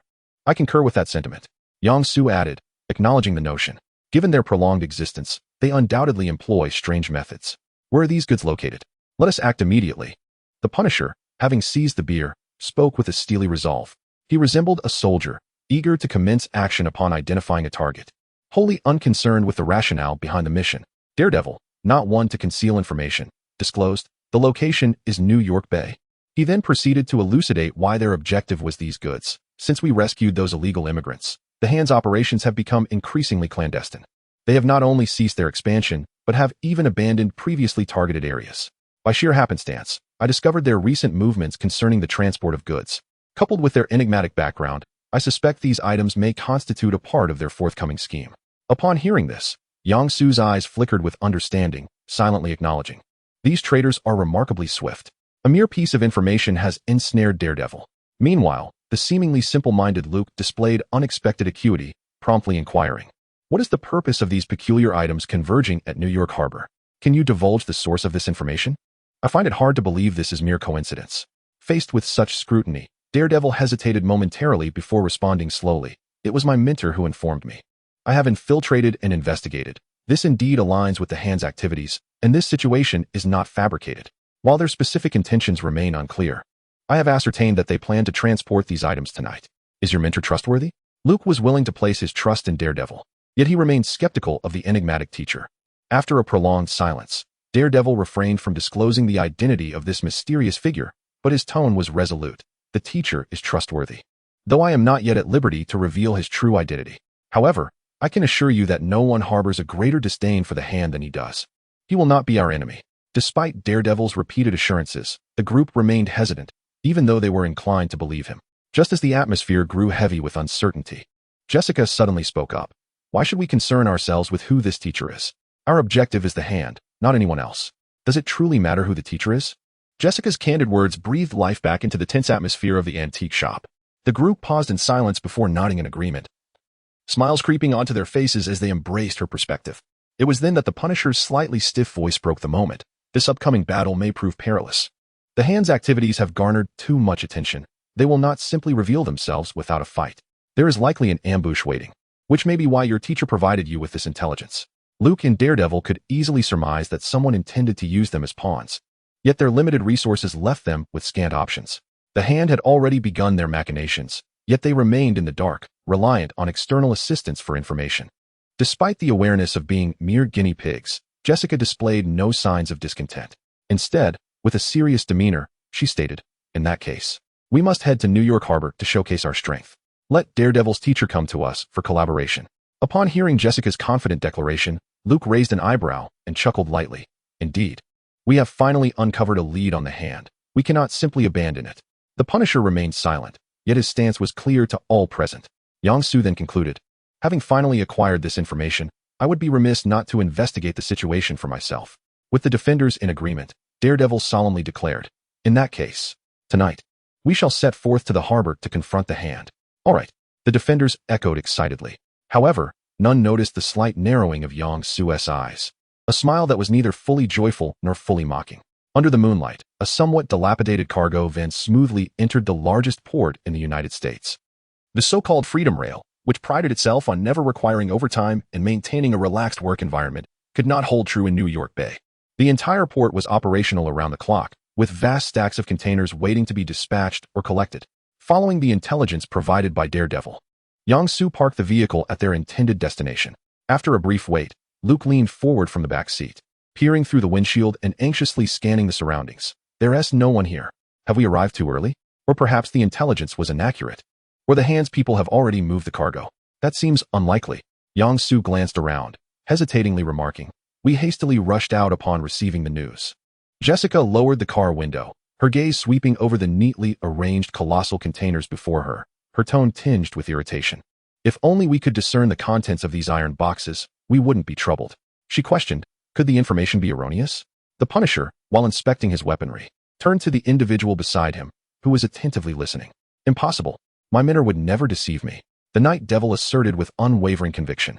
Chapter 76. The entrance of Lady Gao upon hearing the Night Devil's unwavering trust in his mentor. Even the more open-minded Jessica and the usually reticent Punisher felt a twinge of exasperation. However, neither of them voiced their sentiments, remaining vigilant to any subtle shifts in the surroundings. After approximately 10 minutes of attentive listening, Night Devil suddenly announced, "Someone is coming." The equally perceptive Yang Su also noticed a convoy of trucks gradually approaching in the distance. As the trucks drew nearer, their thunderous clamor roused the somewhat drowsy spirits of Luke and the others. "Everyone, are you ready? It's time to act," Jessica said, nervously flexing her wrists while summoning the group. Yet, before anyone could respond, with a sudden crash, the truck door was flung open, and a figure darted out with remarkable speed. It was none other than Night Devil, seemingly eager to validate something urgent.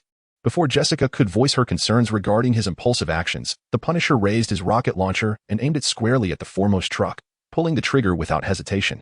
With a deafening roar, the rocket screamed through the air and exploded, creating a massive fireball that illuminated the night at the harbor. How reckless. He didn't even check first and just blew up a truck. Not only Jessica and Luke, but even the usually composed Yang Su widened his eyes in disbelief at the Punisher's actions. The Punisher casually explained, "I didn't shoot the truck directly. I aimed for the open ground in front of it." Upon hearing this, the group swiftly turned their gazes toward the site of the explosion, discovering that the first truck remained unscathed, save for a fiery crater that had formed before it. Before they could breathe a sigh of relief, a horde of masked figures clad in black ninja attire suddenly emerged from the cargo containers behind the trucks. They glanced at the Punisher, who was brandishing the rocket launcher, and then at the swiftly approaching Night Devil. Quickly dividing into two teams, one group leaped down from the containers to confront Night Devil, while the other charged towards the dilapidated van that had just launched the rocket.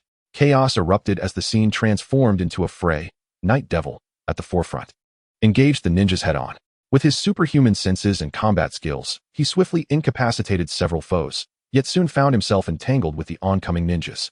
Honestly, for someone so usually composed, he's being incredibly reckless. Jessica couldn't help but mutter upon witnessing Night Devil's predicament. However, she wasted no time, leaping out of the open door to meet the incoming ninjas head-on, unleashing her formidable fists upon the oblivious adversaries. With her immense strength, Jessica's punches sent the foremost ninja hurtling backward, akin to a bowling ball striking down its pins, toppling those that followed in a spectacular display of force. Despite Jessica's lackluster combat skills, predominantly relying on brute strength, she was nonetheless aware of the essence of seizing the moment. Confronted by a multitude of fallen ninjas, she charged forth, delivering powerful punches and kicks that sent these defeated foes into a peaceful slumber. Her swiftness in dispatching adversaries far surpassed that of Daredevil, who was still entangled in struggle. Whose lieutenant is this? Such valor is remarkable. Jessica's fierce demeanor instantly caught the attention of Lady Gao, who lurked in the shadows. Before she could voice her astonishment further, the equally formidable Luke leapt from the vehicle. Aware of Jessica's formidable prowess, he rushed to support Daredevil. With his robust physique and immense strength, he effortlessly aided Daredevil in clearing the ninjas. The Punisher, armed with a submachine gun, a grenade launcher slung over his shoulder, and several high-explosive grenades at his waist, also exited the vehicle. The cacophony of gunfire soon brought down the group of lackluster adversaries. Observing the fallen ninjas, Luke couldn't help but smile. He then approached Daredevil with a light step, his tone earnest as he said, "Please forgive my previous doubts. Your mentor is indeed trustworthy." Daredevil nodded, then shook his head. "Your skepticism is warranted. I too had my concerns." Before he could finish, a low, melodious female voice emerged from the darkness. "It seems I am interrupting your heartfelt conversation, but I shall not apologize." The voice struck a familiar chord, leaving Daredevil momentarily disoriented. Meanwhile, Luke, Jessica, and the Punisher regarded the approaching middle-aged woman with palpable caution. Although they knew not her identity, it was clear she possessed insider knowledge. Moreover, her audacity to appear after witnessing their display of strength suggested she was no ordinary foe. Jessica scrutinized the woman with vigilance, her tone unyielding. "Who are you? And how did you come to be here? If you cannot provide a satisfactory explanation, I shall not hesitate to obliterate you." Lady Gao, amused, smirked disdainfully, her lips curling into a scornful smile. Obliterate me? Now, that is a rather laughable jest. What gives you such confidence? Daredevil, who had remained silent, finally recognized the elderly figure from his memories after Lady Gao spoke a few more words. His expression turned to one of astonishment. Yet he pressed on without hesitation. You are Lady Gao? Lady Gao did not respond directly to Daredevil's inquiry. Instead, her smile grew increasingly pronounced. Jessica, Luke, and the Punisher exchanged bewildered glances upon witnessing this woman's apparent acknowledgement. Though they had never encountered Lady Gao's visage directly, they recalled Daredevil's previous mention of her as one of the leaders of the Hand, an elderly woman. Yet, he now claimed that this woman, who appeared to be in her 30s, was indeed the aged Lady Gao. Jessica gazed at Lady Gao with a hint of envy and remarked, if only I could look so youthful when I grow old. Suddenly, a deafening gunshot echoed through the air, heralding the arrival of the Punisher. A man of few words but fierce resolve.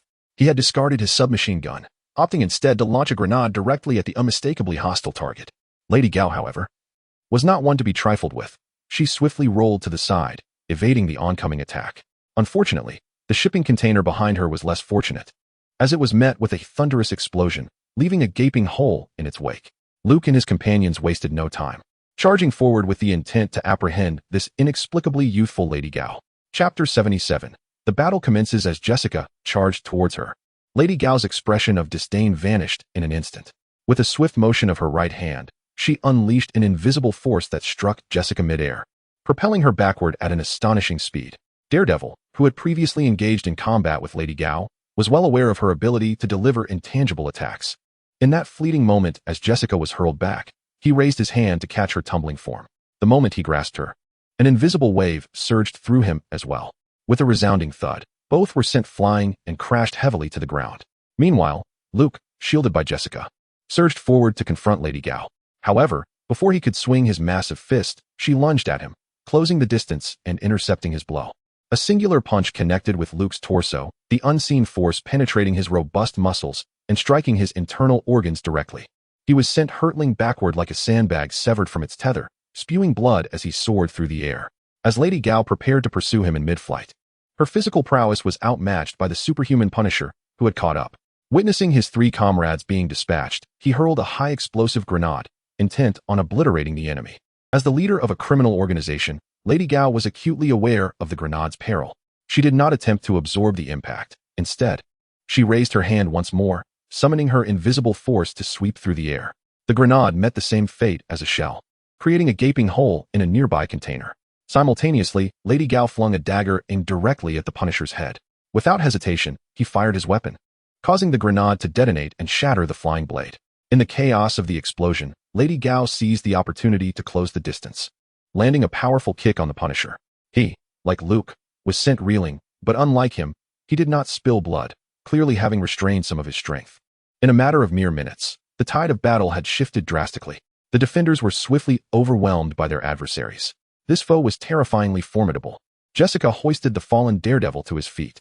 She realized that this opponent was far stronger than any she had previously encountered. Daredevil, finally steadying himself, regarded Lady Gao with a vigilant gaze. In contrast to him, Jessica had endured Lady Gao's enhanced assault, her resilience allowing her to withstand the blow.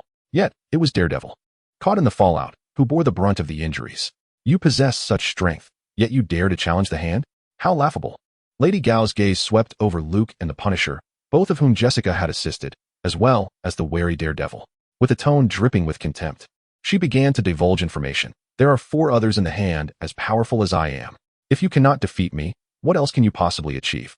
Moreover, the other 4 individuals were further enhanced by a layer of magical augmentation, rendering their physical prowess superior to mine.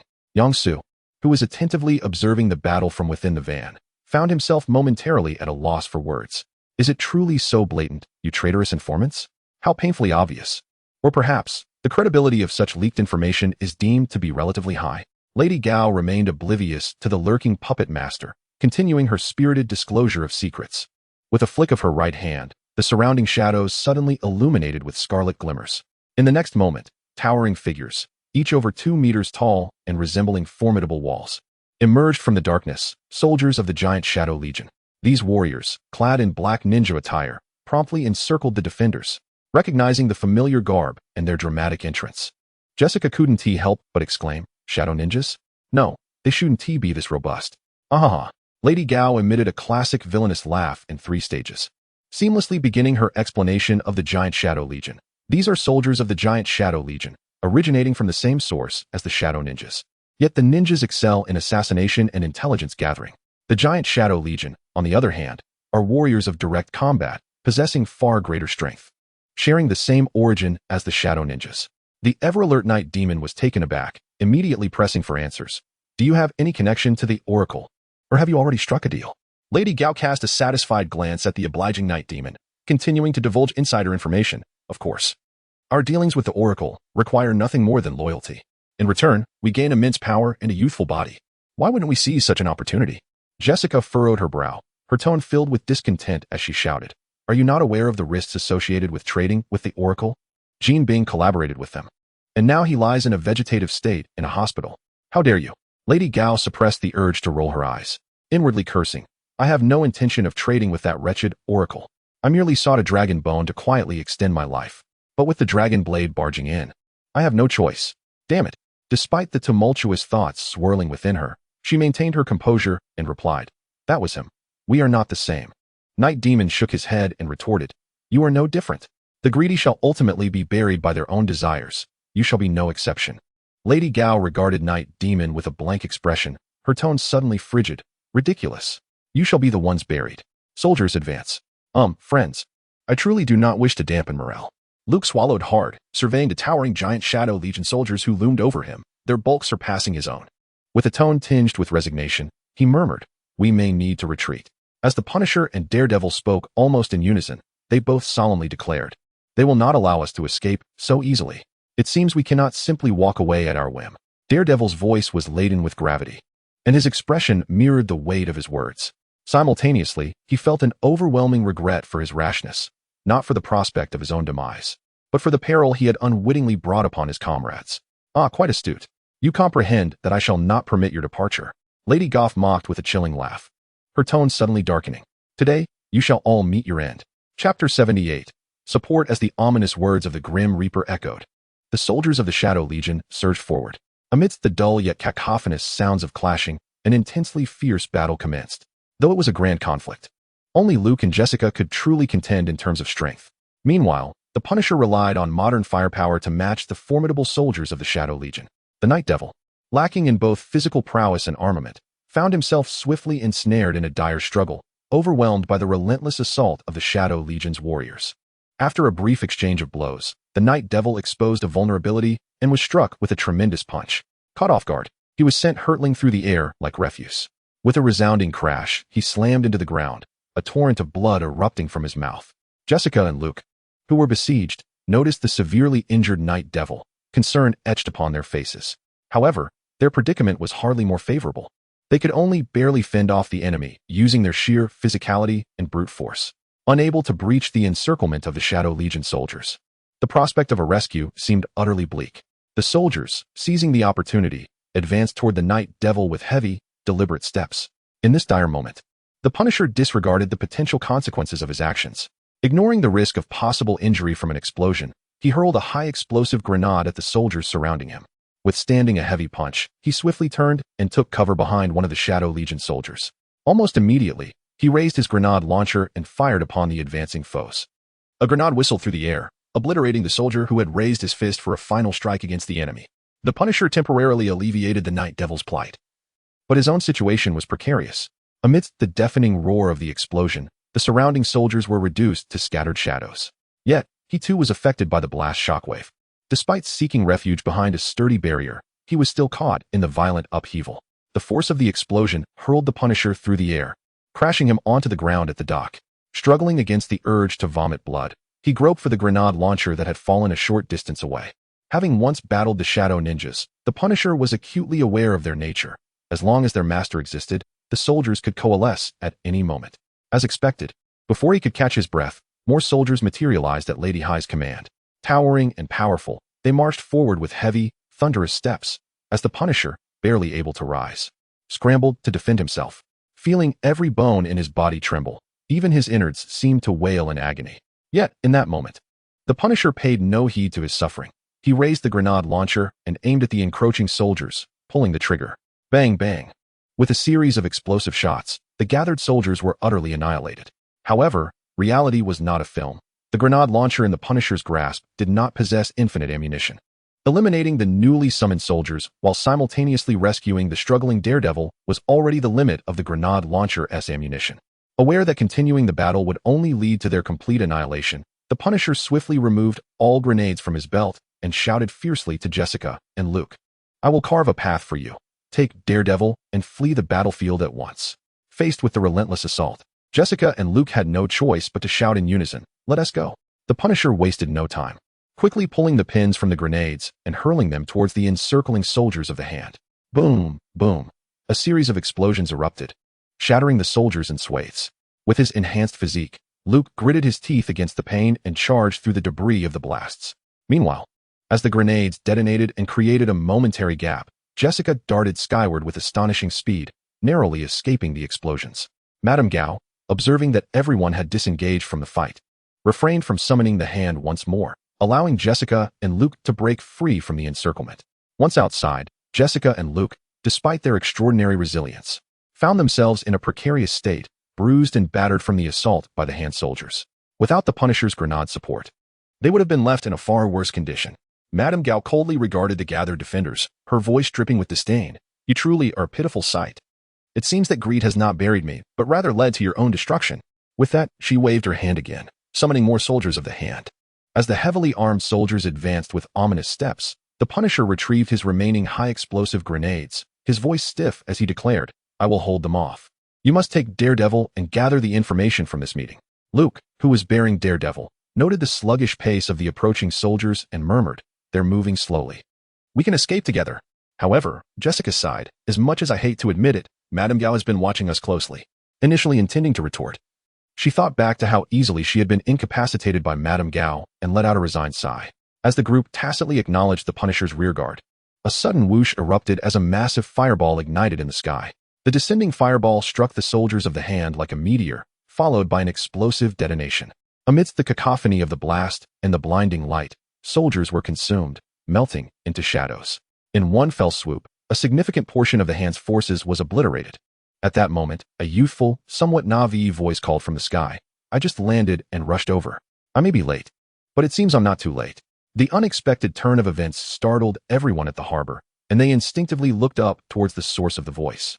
To see a young man in a white shirt gracefully descending from above, it is evident that the individual responsible for the fiery orb that obliterated the entire battalion of soldiers from the giant Shadow Corps is none other than him. During the descent, one could faintly discern a dragon-shaped emblem embedded in the center of his palm. All present gazed upon this enigmatic figure with a mixture of astonishment and trepidation, particularly in response to the formidable power of the blazing orb he had unleashed. Mysterious newcomer. Acquired 245 reputation points from Daredevil. Mysterious newcomer. Acquired 129 reputation points from the Punisher. Mysterious newcomer. Acquired 376 reputation points from Jessica Jones. Chapter 79. The Dark Assassin. As all eyes were fixed upon the suddenly appeared youth, a dilapidated van approached from behind, its horn blaring. Then, Yang Su's voice rang out. "Do not worry, this is a helper from Tiandu. He possesses a portion of the 12 Charms power, equipped with wide-ranging offensive capabilities, highly effective against these feeble shadows." With a deft drift and brake, Yang Su brought the van to a steady halt behind the group. "Why did you arrive just now? I thought you had abandoned us." Jessica cast a glance at the youth standing at the forefront, then shot a look of reproach towards Yang Su. "I never anticipated that Lady Gao would be so formidable, especially since Black Tiger claimed she was insignificant." While explaining, Yang Su exited the vehicle, assisting the still recovering night demon onto it. Observing the crater created by the massive fireball, Lady Gao's voice trembled with unease. "You are also from Tiandu? Surely you are not like that Black Tiger, roaming the night to dispense justice?" The youth, akin to a stranger venturing forth alone, replied with a hint of hesitation. "Of course not.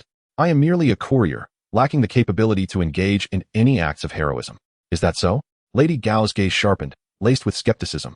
The youth disregarded her doubt, turning his attention to Yang Su, seemingly awaiting his command. "Dispose of her," Yang Su instructed, adding, "For, in a certain sense, she is an enemy of the Oracle." Without delay, the youth translated Yang Su's command into action, raising his right hand high. Crimson flames ignited in his palm, coalescing into a colossal fireball. Sensing the immense energy pulsating within the fireball, A wave of profound terror surged within Lady Gao. Her instincts screamed in alarm. Should she be struck by such an attack, she would be utterly obliterated. I merely ventured out to sell some information. How could I possibly encounter such a deadly fate? Lady Gao mentally cursed in desperation, yet her hands moved swiftly to establish a defense.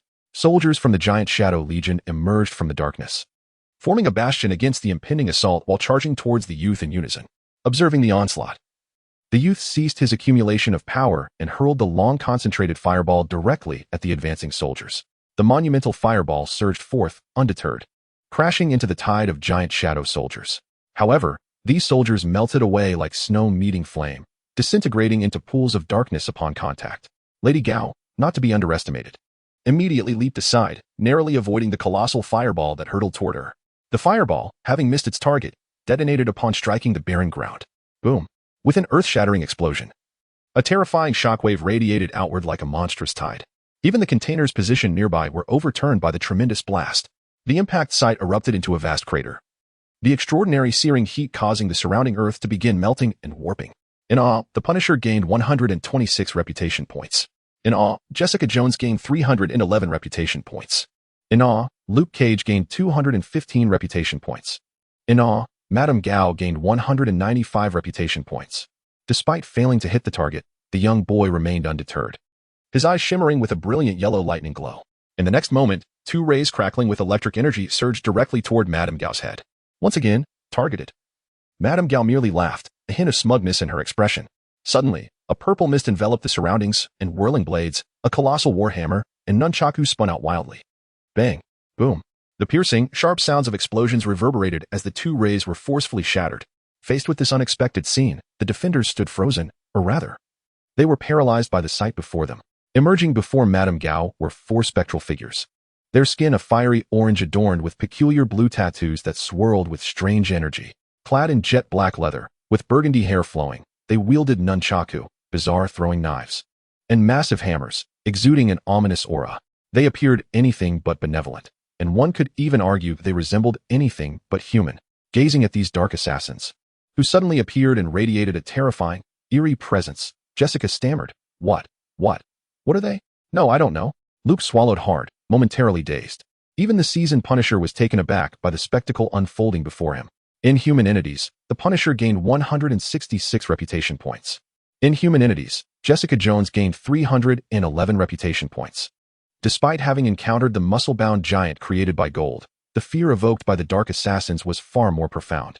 It was akin to the instinctive dread one feels upon encountering a ferocious beast, fearful yet devoid of the uncanny. The dark assassins resembled malevolent specters materializing in the realm of reality, inducing primal terror. Gun Alexandra hoisted the fallen Madame Gao, her tone unwavering as she stated, The movements of the giant shadows have been detected. Our master summoned us to investigate. So, it was they who forced you into this predicament. With that, her gaze swept over the boy standing at the forefront, as well as the defenders behind him. Then, in an instant, Gun Alexandra flickered and charged swiftly toward the seemingly fragile boy, clearly intent on eliminating him up close, denying him the chance to engage from a distance. A sharp whoosh accompanied her movement, as when Murakami hurled a peculiar throwing blade for cover. The blade hurtled forward at astonishing speed, its edge incredibly sharp. The boy, naturally, could not afford to ignore it. Raising his right hand, a crimson beam of light deflected the blade. At that moment, his objective was achieved. Gun Alexandra had already reached him. Once the cover of distance is lost, no matter how fierce the firepower, it proves to be futile. How naive. First, behold my dazzling strike. Standing behind the youth, Yang Su's eyes emitted two beams of brilliant yellow rays. To his surprise, someone was capable of launching a ranged attack. Caught off guard, Gun Alexandra hastily raised his three-section staff to deflect the assault. However, the youth was not merely an observer. A crimson ray once again shot forth from his palm. Just as it was about to make contact, a massive hammer spun through the air from a distance, striking the crimson light with precision. At the moment of impact, a moderate explosion resonated. Taking advantage of the shockwave from the blast, Gun Alexandra forcefully deflected the yellow rays and leaped backward. Chapter 80. The arrival of the Blade Dragon. After driving back Gun Alexandra, Yang Su tossed a stone, inscribed with the likeness of a pig, to the youth, urging him, Hurry, unleash a fierce assault. They are the dark assassins. No matter how much you strike them, they shall not perish. As a former parental figure, the Punisher could hardly abide such incitement for mischief. Just as he contemplated interjecting, he noticed the youth's face flush with exhilaration. Before the Punisher could articulate his thoughts, fireballs erupted from the boy's hands, and brilliant yellow beams shot forth from his eyes in unrelenting succession. Countless rays and fireballs bombarded the adversaries with unyielding ferocity. The port reverberated with the cacophony of boom, boom, boom, as the four dark assassins, along with Lady Gao, were sent scurrying like frightened children, too intimidated to confront the onslaught directly. Had it not been for the enhancements bestowed upon the dark assassins and Lady Gao, their speed and reflexes would have surely failed them, and they would have been obliterated. However, the defenders understood that such an onslaught could not endure indefinitely. In the face of such an assault, few could withstand, be they allies or foes. Was this the essence of a grand organization? A mere youth had driven these individuals into a frenzy. Luke marveled as he leisurely observed this fireworks display. The recovering Night Demon and the Punisher, who had intended to lecture, wore expressions of disbelief. Meanwhile, Jessica slipped over to Yang Su, inquiring softly, "Who is he?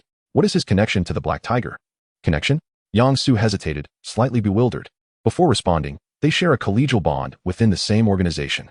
Within the same organization, how could their combat prowess differ so vastly? Jessica, recalling the earlier humanoid artillery and comparing it to the brawling Afu, sighed and shook her head.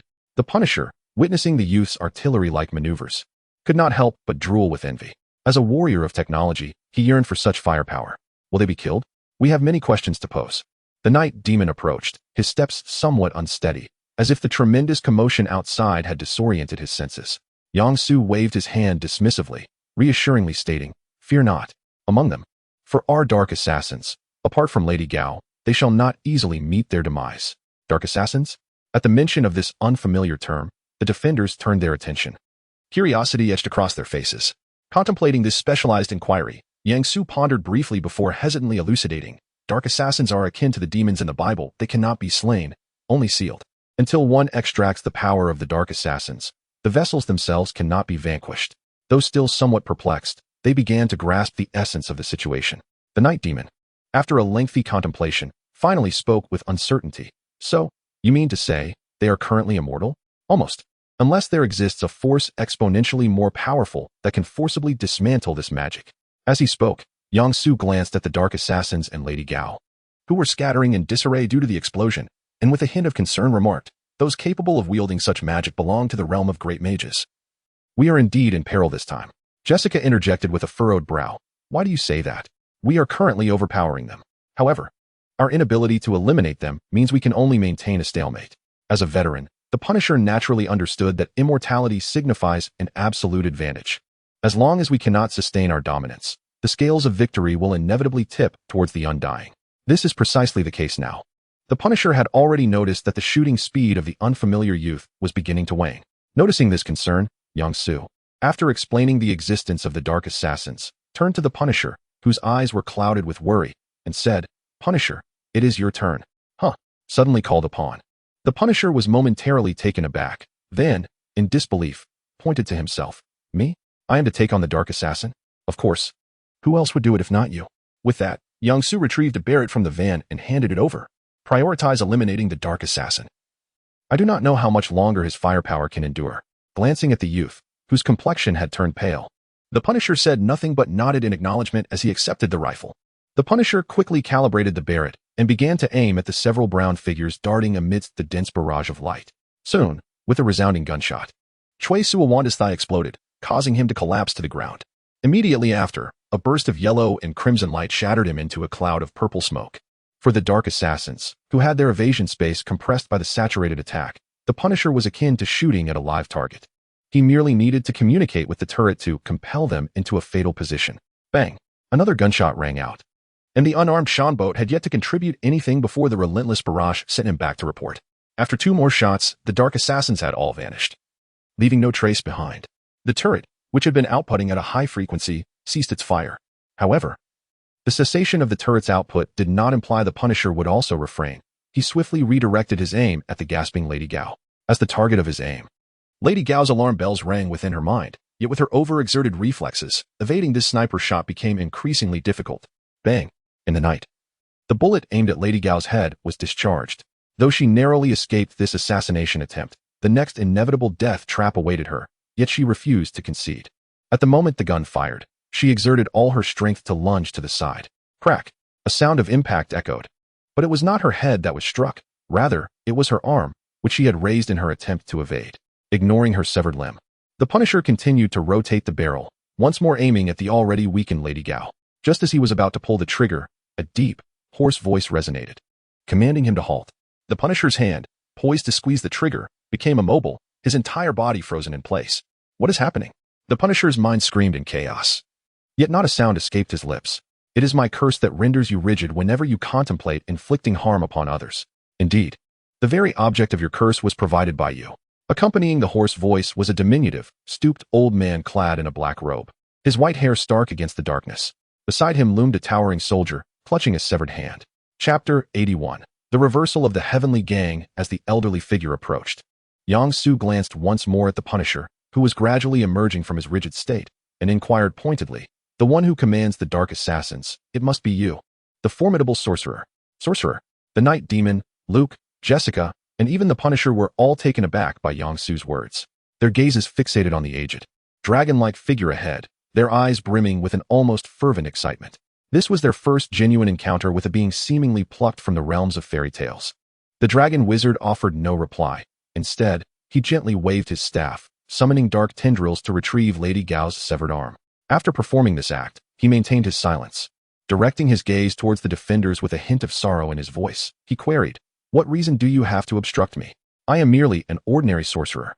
All these magical materials were purchased with my own funds. I have not harmed anyone.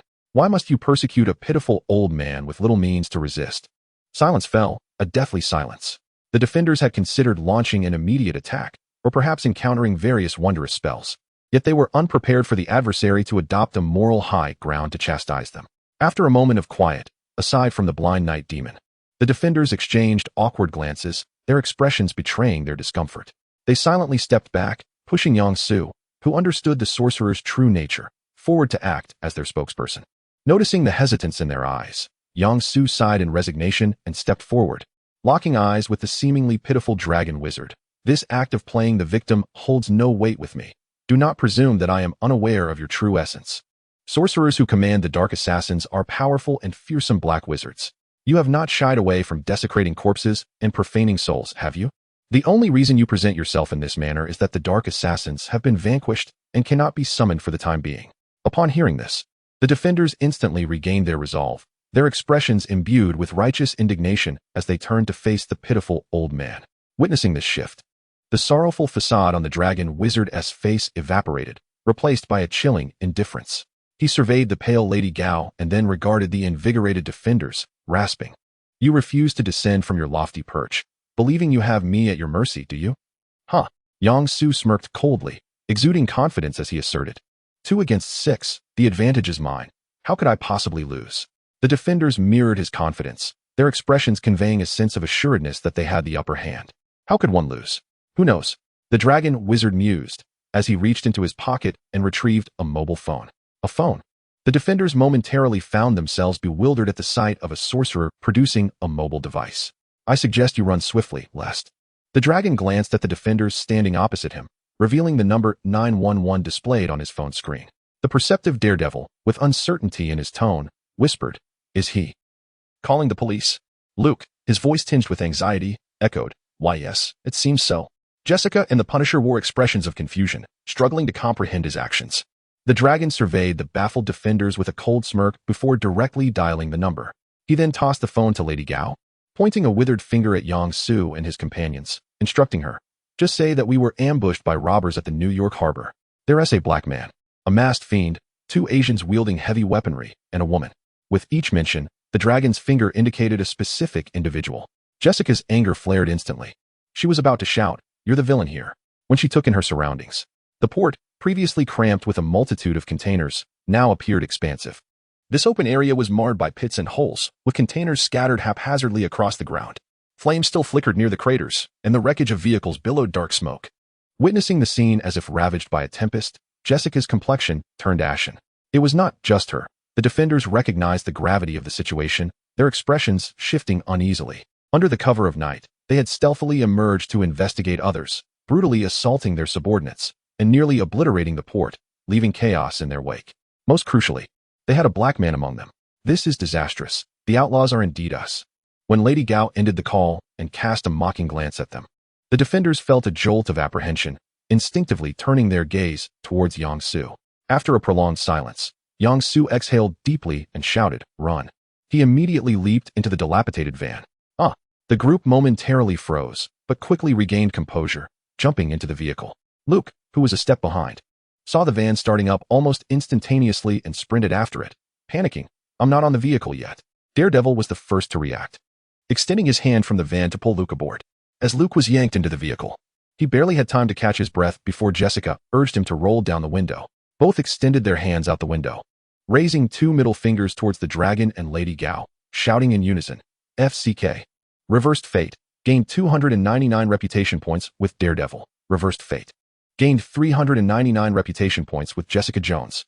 Reversed Fate. Gained 299 reputation points with Lady Gao." Witnessing the fleeing defenders, a flicker of satisfaction glimmered in Lady Gao's eyes. However, upon seeing Luke and Jessica's four-finger gesture, her expression darkened ominously. "Boss, we shall not pursue." Lady Gao's voice was tinged with a somber and hoarse tone, as if harboring resentment. "It appears you have misunderstood something." Knife Dragon cast a sidelong glance at the evidently malevolent Lady Gao. "It is not I who frightened them away, but rather the official organizations of this nation, with their misguided sense of justice. If I were to chase after them, what would I use to confront them? Ordinary magic holds little sway over these superhumans." Having spoken, Knife Dragon paid no further attention to Lady Gao and promptly summoned a contingent of Shadow Legion soldiers. Through the realm of shadows, they transported scattered containers brimming with various spellcasting materials. Once the transfer was complete, Knife Dragon declined Lady Gao's request to depart together, instructing her, "You must handle the incoming officers. Aside from refraining from disclosing the members of Heavenly Capital, feel free to manage the rest as you see fit." With this succinct directive, Knife Dragon departed the port of New York, flanked by the Shadow Legion soldiers, leaving Lady Gao amidst the chaos of the port, awaiting the wailing sirens of approaching police cars. Chapter 82. Post-war reflection. Shortly after departing from the port, the defenders in the vehicle observed police cars racing towards them in the opposite lane. Thankfully, their swift escape had saved them from a direct encounter with the authorities. Had a confrontation ensued, they would have undoubtedly found themselves branded as fugitives. However, the defenders paid no heed to Yang Su's incessant mutterings. Instead, they were scrutinizing the slightly youthful, bashful boy who had just obliterated their foes like a powerful cannon. Yang Su, noticing their indifference to his ramblings, glanced at the rearview mirror to assess the situation behind them and suggested, "Why not introduce yourself to everyone? After all, we will be working together from here on." Upon hearing this, the boy offered a shy smile and, with a hint of nervousness, stated, "Hello, my name is Bin. Just call me Bin." Bin, the Night Devil, the Punisher. Jessica and Luke exchanged glances before introducing themselves in turn. "I am Matt Murdock. Call me the Night Devil during our operations. Frank Castle. You may refer to me as the Punisher. I'm Jessica Jones, a somewhat renowned private investigator. Just call me Luke. I'm still contemplating a nickname." Thus, they engaged in brief introductions. Perhaps due to the presence of an unfamiliar stranger, conversation dwindled after the introductions, and silence enveloped the vehicle. Nevertheless, their eyes sparkled in the darkness, lost in their thoughts. After a prolonged silence, the Night Devil hesitantly inquired of Yang Su, who was driving. "Yang, had we not fled just now, would it have been possible to capture that sorcerer and Madame Gao?" Without hesitation, Yang Su replied, "That would be exceedingly difficult, if not outright impossible. Although the sorcerer cannot currently employ the Dark Executor, the Shadow Legion remains at his disposal. Presently, we have nearly no one capable of breaching their defenses." Upon hearing this, the Night Devil sighed, recalling the monstrous entities that resembled an impenetrable wall. "But we have formidable external support," Jessica remarked, casting a glance at Bin. Somewhat perplexed, "If Bin were to unleash a fireball to clear those monsters, we could advance and eliminate them swiftly." Yet Bin dispelled her optimistic notion, saying, "I'm afraid that is unfeasible. My abilities can be easily countered by the sorcerer, particularly one as exceptionally powerful and cunning as he." Remembering how effortlessly the old man had repelled them with mere words, Jessica sighed in agreement, her spirits dampened, and chose to remain silent. Clearly, the failure of their ambush had left her despondent. Luke and the Punisher appeared equally disheartened, their expressions mirroring that of their companion. Observing the despondency among his allies, the Night Devil regretfully declared, "This is my fault. Had it not been for my resolute decision to investigate, I would not have encountered these challenges." Yang Su, upon hearing this, retorted with irritation, "This is not primarily your concern. As long as that sorcerer continues to manipulate the hand association for his purposes, We are bound to confront him sooner or later. Your suggestions would make little difference. The Punisher, who had remained silent for a considerable time, chimed in with a somber tone. Indeed, even if we succeed in dismantling their operations this time, what would it amount to? As long as that sorcerer exists, we will inevitably face such predicaments. To put it bluntly, our capabilities simply do not match theirs. The seasoned Punisher accepted the reality of their previous defeat without lingering on it too long. Suddenly, Luke, who had been quiet, revealed a bright smile and cheerfully suggested, "We could enlist more allies to assist us. Otherwise, those endlessly appearing shadow soldiers will be quite challenging to eliminate." After he spoke, he glanced eagerly at the driver, who seemed to have extensive connections. Meanwhile, Yang-Su, who had been attentively listening to the conversation from behind, expressed his frustration. "I will search further to see if I can recruit 1 or 2 more combatants." Before Luke could feel elated, he heard Yang-Su continue, "You all should search as well. Do not place too much hope in me." All right. Luke readily agreed and immediately began consulting with the defenders. In the dim light, the Blade Dragon stood before a large cauldron bubbling with a peculiar liquid, clutching a gnarled wooden staff. The eerie glow emanating from the mysterious substance cast an otherworldly light upon his pale face, rendering him both enigmatic and fearsome. "Speak. How did you fail?" As he spoke, the Blade Dragon waved his staff, and 4 tendrils of dark mist surged from the cauldron, coalescing into 4 humanoid figures with brown skin. "How could my dark assassins be defeated by a mere band of somewhat competent ordinary people? Should I declare your ineptitude, or admit that I underestimated them?" Observing the dark assassins kneeling before him, the Blade Dragon inquired hoarsely, his expression devoid of warmth. "Boss, there is a reason for everything." Gon Alexandra interjected urgently. "Had it not been for that unexpected individual, we would not have faced defeat." On the other side, Sean Bodu chimed in anxiously. "Boss, I know this sounds unbelievable and utterly absurd, but we all witnessed that person's eyes emitting lasers, and he could even breathe fire." It seemed that with 2 already having spoken, Hammer Sawanda, fearing he might be blamed for silence, hastily added, "It is all true. That individual not only fired fireballs from his hands, but also unleashed red beams. Coupled with his laser vision, he resembled a living artillery, raining destruction upon us. Thankfully, we became dark assassins. Otherwise, we would not have survived for this long." Hearing their justifications, the Blade Dragon tilted his head to one side and casually remarked, "Is that so, Ms. Gao?" Only the pallid Lady Gao emerged from the shadows, kneeling in a similar fashion to respond. "They are not mistaken. It is all the fault of that sudden apparition. Otherwise, the soldiers of the Titan Shadow Brigade could have easily dealt with the enemy." Dao Long's eyes narrowed slightly as he meticulously surveyed this group of schemers. After a prolonged moment, he withdrew his penetrating gaze and spoke in a tone of casual indifference. "This time, I shall let you off. Should there be a next time?" "Heh." Amidst the trepidation of Lady Gao and her entourage, Dao Long carelessly brushed aside the matter after garnering another measure of prestige. Chapter 83. The Return of Tony Stark. Ah, how gratifying it is to witness the fruits of my labor, gathering both supervillains and superheroes alike. With such a swift accumulation of prestige, I am but a step away from achieving a silver level 10 consecutive draws. Observing the prestige points displayed on the panel, Yang-Su, who had just concluded his performance for Lady Gao, could not help but smile contentedly. Thankfully, the versatility of the pseudo-monkey talisman was formidable enough to disguise a shadow ninja as a Blade Dragon. Otherwise, I shudder to think how he would have made his entrance to fend off the defenders. After patting himself on the back for his ingenuity, Yang-Su instructed Bin to find a vacant room to rest, while he, relying on his demonically robust physique, delved into the study of the Blade Dragon's dark magical knowledge throughout the night. The following morning, while savoring an American-style meal, Yang-Su calculated the time and turned on the television. Unsurprisingly, the news was broadcasting the much-anticipated return of Tony Stark. As he watched Tony, seated at the press conference and indulging in a cheeseburger, Yang-Su couldn't suppress a grin. Truly, the future Iron Man exhibits an admirable nonchalance when faced with interviews from major television networks. Had it been some other celebrity, they would likely have put on quite a show. Yang-Su harbored significant expectations for this herald of the heroic age. After all, as a novice in stock trading, the thrill of engaging in bold investments without the dread of incurring losses was immensely satisfying. As he reveled in his daydreams, Tony Stark finished his burger and, with a vacant expression, spoke. "You know, at this moment, I find myself missing my father. I never got to say goodbye. During our last encounter, I did not bid him farewell." Stark gazed blankly into the cameras, his voice a whisper filled with inquiry. "I have a question I long to pose to him. Did he ever hesitate, doubt, or regret the founding of Stark Industries, the company that manufactures weapons capable of taking lives? I wish to inquire what it feels like to be a merchant of death." Leaning against the podium in a disheveled manner, Stark spoke as if to himself, addressing the multitude of media present. Witnessing his despondent demeanor, the reporters holding microphones felt a jolt of alarm. An incredulous thought surged through their minds. It was not just them. Obadiah Stane, seated next to Tony Stark, also sensed the gravity of the moment. He hastily reached out to grasp Stark, intent on preventing him from continuing.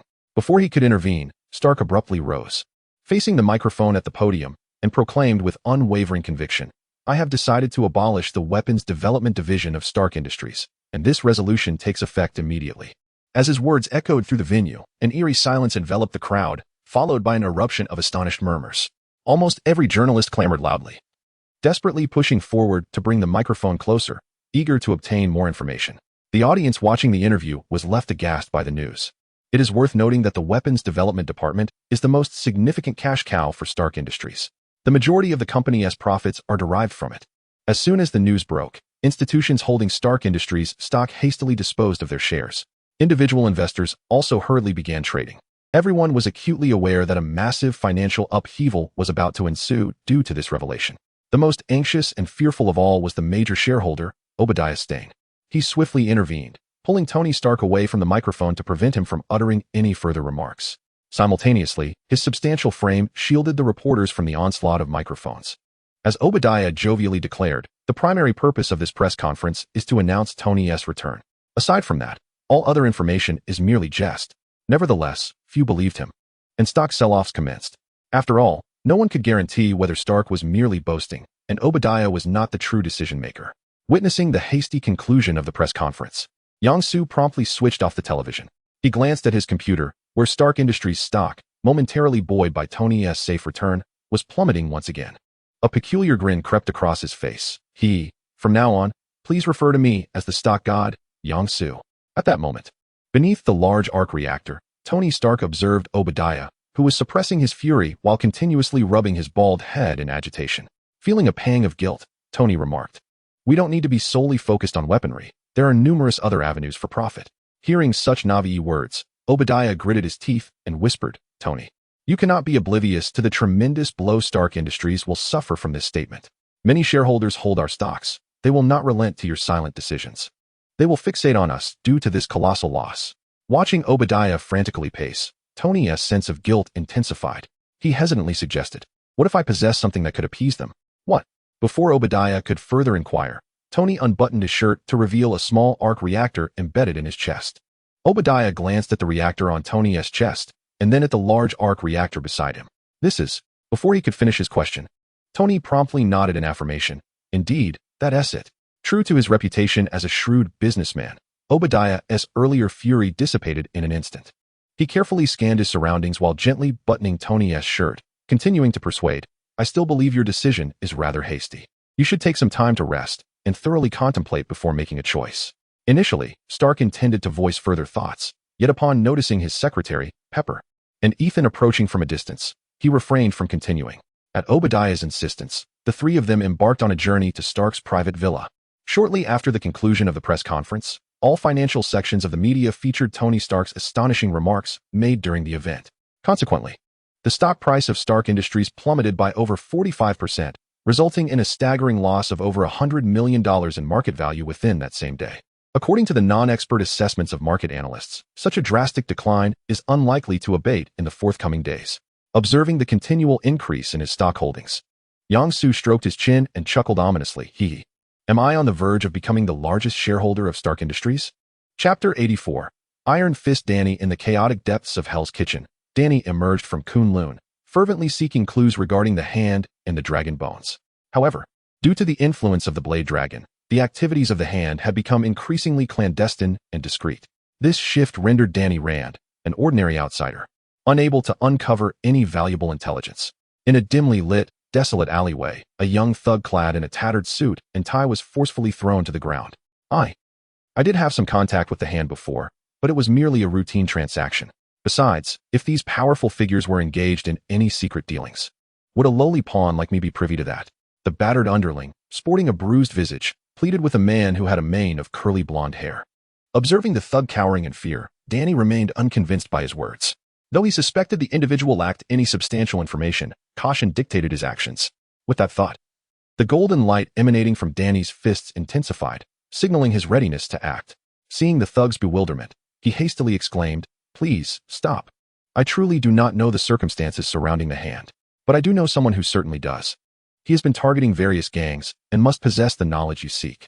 You should seek him out." Danny recognized that these low-level thugs seldom possessed meaningful intel, and he chose not to press further. In a cold tone, he replied, "You would do well not to deceive me. Otherwise, I will find you again." As Danny's imposing presence loomed over him, the thug's eyes betrayed a fleeting glimmer of concealed malice, and he cried out in a panicked voice, "The Punisher. That individual opposes the gangs. Not long ago, he clashed with members of the Hand. I do not know his identity, but he relentlessly pursues gang activities and can appear at any moment. Moreover, his methods are ruthlessly lethal, leaving no survivors." Unfamiliar with the area, Danny remained oblivious to the thug's omission of the more formidable Nightcrawler, and instead, he was led towards the more fearsome and brutal Punisher. The Punisher, a scourge of the underworld, operating under the veil of night. Danny furrowed his brow, quietly contemplating the information he had just acquired, as the radiant glow from his fists gradually diminished. Noticing Danny lost in thought, the interrogated thug seized the opportunity. Clumsily scrambling to his feet, he hastily made his escape from the alley. Danny, fully capable of halting the escape, understood the direction in which he would seek further clues, thus deeming it unnecessary to constrain one who clearly possessed little knowledge. "Are you certain you wish to seek the Punisher?" A somewhat juvenile voice echoed from the alley's entrance. "With your current combat awareness, you might not survive more than 2 moves." Danny, initially absorbed in contemplation, snapped back to reality, casting a piercing gaze towards the source of the voice. A boy dressed in a white shirt, whose speech bore a hint of arrogance, leaned casually against the alley's mouth. "Who are you?" With a hint of caution, Danny inquired of the young man who seemed to possess some knowledge. "I am Bin Bin," he declared. "I have come specifically in search of allies to combat the Alliance of Hand. You appear to be quite suitable. Would you care to join us? If I decline, what will you or your companions do?" Danny retorted, though his years of secluded training in Kunlun had not led him to trust strangers easily. "I harbor no ill intentions towards you," Bin Bin began, but upon noticing Danny's wary and dismissive demeanor, he resignedly continued, "Very well, my eloquence may falter. Let us settle this through action instead." Upon hearing this, Danny let out a cold laugh and immediately assumed the stance of Kunlun martial arts. Observing the posture of his opponent, Bin Bin merely curled his lip, not in contempt, but in dissatisfaction, dissatisfied that Danny believed mere physical prowess could subdue him. Perhaps recognizing Bin Bin's youth, Danny, before launching his offensive, offered a cautionary note. "Do take care. Although I shall not unleash my full strength, I shall not hold back." With a slight warning, he advanced swiftly, throwing a punch towards Bin Bin. Yet, in the face of this evidently calculated assault, Bin Bin's expression remained unfazed. He simply raised his right hand, conjuring a red fireball from his palm. With a resounding boom, Danny was propelled backward, crashing heavily to the ground. Coughing as he rose, his expression was one of bewilderment. "You cannot defeat me." Bin Bin's somewhat defiant voice rang out again. "I was careless and failed to evade." Danny, realizing the young man before him was formidable, wiped the soot from his face and clenched his fists, golden light emanating from his hands. "Now, I shall employ my true skills. Prepare yourself. Yellow." "This is no mere lightning strike," Bin Bin instinctively remarked, noticing Danny's glowing hands. Danny bellowed, witnessed the might of the iron fist, as he swung his fists, employing an unusual footwork to evade possible counterattacks while rapidly closing the distance. However, the unfolding events took Danny by surprise, rather than retreating from his confident, powerful strike imbued with the essence of Iron Fist. Bin Bin chose to confront it head-on. His right hand gathered into a massive fireball, which then dispersed and rapidly coalesced into a radiant, blazing gauntlet. In the next instant, the golden fist met the fiery red one in a direct clash. A fierce gale erupted within the narrow alley, the sudden explosion fracturing the surrounding walls. As the shockwave dissipated, a familiar thud echoed. The Kunlun Iron Fist, having unleashed its true power, crashed heavily to the ground once more.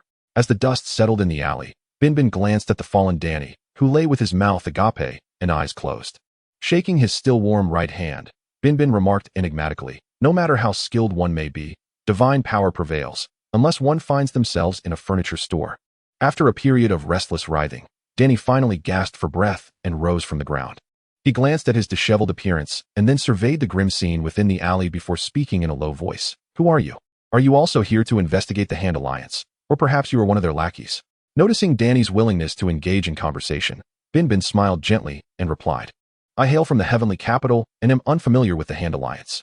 However, the master of the Hand Alliance is indeed the target of my pursuits." Following this, Bin Bin recounted to Danny the intricate backstory of the Black Sorcerer's control over the Hand Alliance. Intriguing revelations awarded Iron Fist Danny Rand 199 prestige points.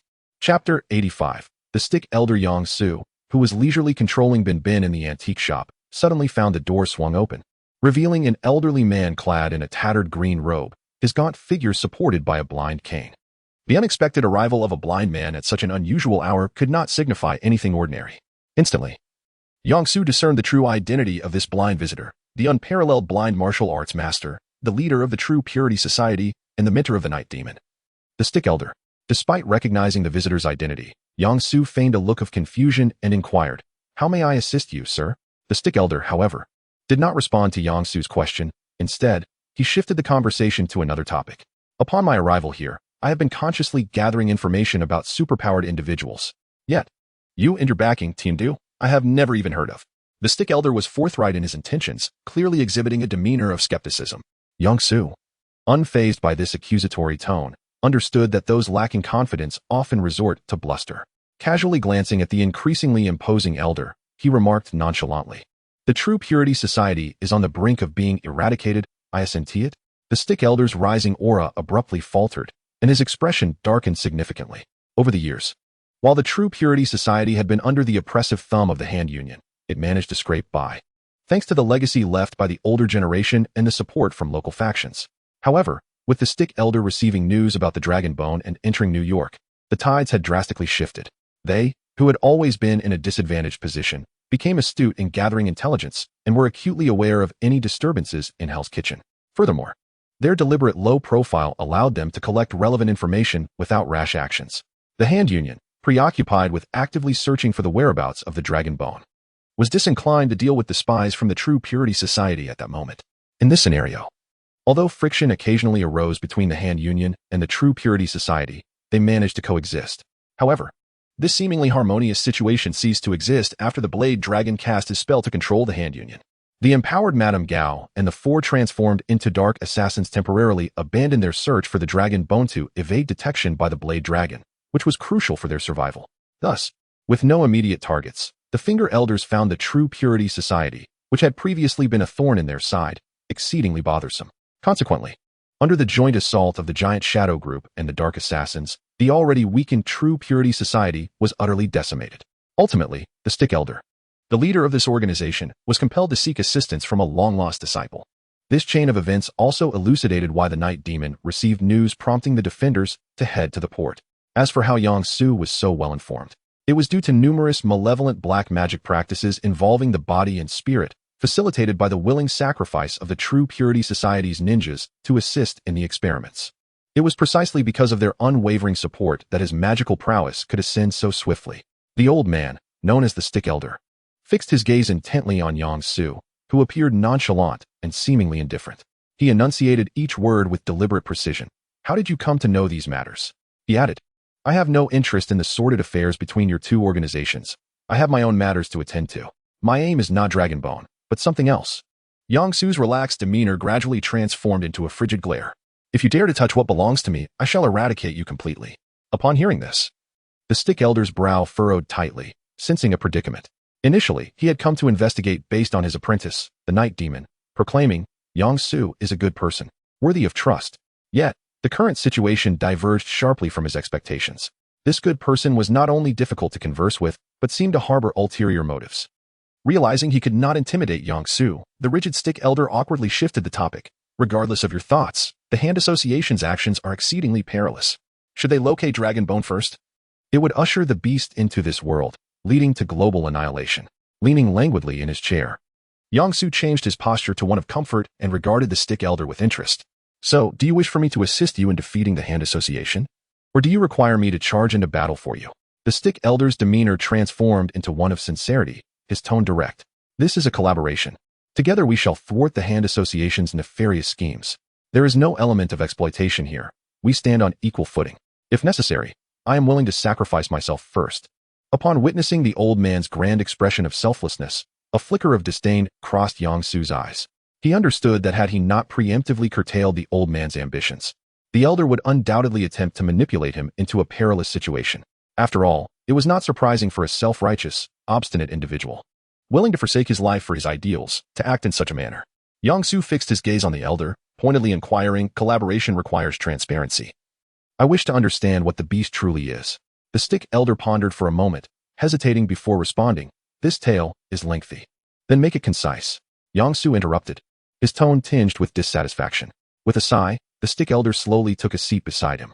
Everything originates from a mystical place, he began, his voice imbued with nostalgia as he recalled the past. Long, long ago, in an era lost to time, there was a person, or perhaps a group of individuals, who called themselves the Fingers. With their superhuman powers and means, they controlled everything, leading to the inception of the Hand Association. Taking a deep breath, the stick elder's expression and tone turned gravely serious. After countless years of the Hand Association's development, a member uncovered a secret, the secret of immortality. At this revelation, Yang Su could not suppress an eye roll, realizing that much of what the stick elder had articulated thus far was mere superfluous chatter. Not only has he obscured the existence of Kunlun, but he has also failed to clarify who the leader of the Hand Union is. I understand that eternal life may seem akin to myth, yet I assure you, it is indeed real.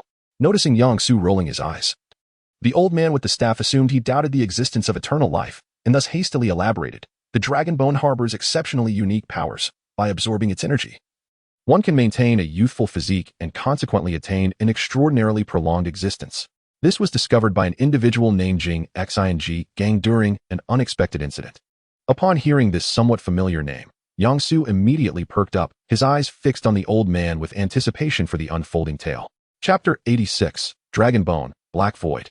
Beasts. Centuries ago, individuals were chosen by the Fingers of the Hand Union to become the vessel of the enigmatic beast, known as Black Void. This profoundly mysterious beast possesses formidable and peculiar powers, capable of eroding the spirit and body of its host, transforming them into an immortal existence. It can also distort ordinary individuals into emotionless, pure killing machines, mere puppets of slaughter. Wait a moment, I have a question, Yang Su interjected, sensing something amiss in the bizarre narrative. Under the slightly discontented gaze of the old man, he posed his query directly. If Black Void is the vessel of the beast, what connection does this have with the Hand Union's pursuit of Dragonbone? Furthermore, why would the Fingers create Black Void? If it is to dominate the world or something similar, they have shown no actions to indicate such intentions. The old man merely shook his head, a knowing smile gracing his lips as he replied, how do you know they haven't acted? The Hand Union has long remained concealed within the currents of history, often unnoticed by the majority. The Spanish flu, the Texas chain explosions, the Tunguska event, the Chernobyl nuclear disaster. Numerous so-called catastrophes throughout history have had the Hand Union as a driving force, or perhaps they were even responsible for them. Despite the old man's assertions, which appeared convincingly true, Yang Su remained skeptical, as no evidence had been presented to substantiate such claims. This all seemed akin to conspiracy theories, relying purely on conjecture and possibility. Moreover, the old man's words painted the Hand Union as a band of lunatics, a collective obsessed with destruction and chaos, as if their lives would find fulfillment solely in the annihilation of the world. Having lost interest in listening to the old man's ramblings about conspiracy theories, Yang Su sought to steer the conversation back to the topic at hand. The beast can control and enhance ordinary people. What abilities does its vessel, Black Void, possess? Surely it cannot merely be a slightly stronger instrument of slaughter. Realizing his attempt to divert the conversation had failed, the old man suppressed his frustration and continued, certainly, Black Void possesses more than that. Like the beast, it can unleash peculiar and malevolent powers, transforming ordinary individuals into its minions. Though not as potent, those altered by Black Void experience a significant enhancement in physical capabilities, their vulnerabilities vanish, and their lifespans extend remarkably. As for the drawbacks, they are not dissimilar to those of the beast. Ordinary individuals become puppets of Black Void, subject to its control. Even the most extraordinary entities face challenges in granting immortality to ordinary people, let alone to a multitude of them. There must be other restrictions at play, otherwise the Hand Union would not remain concealed in the shadows. As Yang Su pondered this, he voiced his speculation to the old man. Black Void is not merely a vessel for the beast. Perhaps it resembles a reservoir, capable of absorbing other powers and converting them into its own energy. Suddenly, he conceived an idea that was utterly absurd, yet bore a significant probability of truth. The assertion was not unfounded. Black Void indeed required other entities to sustain its power. The elder, with his pale eyes wide open, appeared to be gazing intently at the Black Void. In a grave tone, he remarked, it demands life, many, many lives. It seizes the vitality of others for its own use and shares it with its kin. His voice grew increasingly frigid and solemn. The Hand Union would not hesitate to massacre an entire village to harness the power of the Black Void. This continued until the first generation of Black Void was excessively depleted, leading to the emergence of the second generation, Jing Xing gang. Before the elder could elaborate further, Yang Su interjected with the continuation of the tale. Jing Xing gang, utilizing the power of Black Void, overthrew the hierarchy and successfully dominated the Hand Union. Meanwhile, the followers of the first generation of Black Void, having lost their master, chose to defect to the Hand Union and established the True Purity Society. You are correct. The elder nodded. Then, as if to elucidate, added, however, the current True Purity Society has no intention of meddling with Black Void. Our sole desire is to bury it completely. At that moment, Yang Su posed a question that sent a tremor of fear through the elder. Dragon Bone can forge Black Void. The elder's wrinkled visage contorted into a strained smile. I do not understand why you would entertain such thoughts. Dragon Bone can prolong the lives of the fingers, but lacks the ability to transform a person into a weapon of slaughter. As he spoke, his voice dwindled, seemingly aware that he could not deceive this young man before him. Suddenly, his tone shifted, his pale eyes fixating intently on Yang Su. Did you deduce this? Or have you learned it through some channel? I deduced it, Yang Su replied nonchalantly. Continuing with his conjecture, Dragon Bone, Black Void, and Beast are intrinsically one, or perhaps three states of a singular existence. When humans absorb excessive Dragon Bone, it transforms into the vessel of Black Void, summoning the descent of Beast. Subsequently, the Beast is slain by the ambitious, its body reverting to Dragon Bone, perpetuating an endless cycle. The excessive depletion of the first generation of Black Void must have resulted from the fingers slaying it, with its body becoming their source of eternal power. As for Jing Xing gang, the second generation of Black Void, whether through exceptional combat talent or some other means, harnessed the power of the Beast to counterattack the fingers and successfully ascended to power. After sharing his hypothesis, Yang Su turned his gaze towards the elder, who appeared somewhat dazed. You have been ambiguous, reluctant to reveal the entire truth. Are you afraid I might covet the longevity that Dragon Bone offers?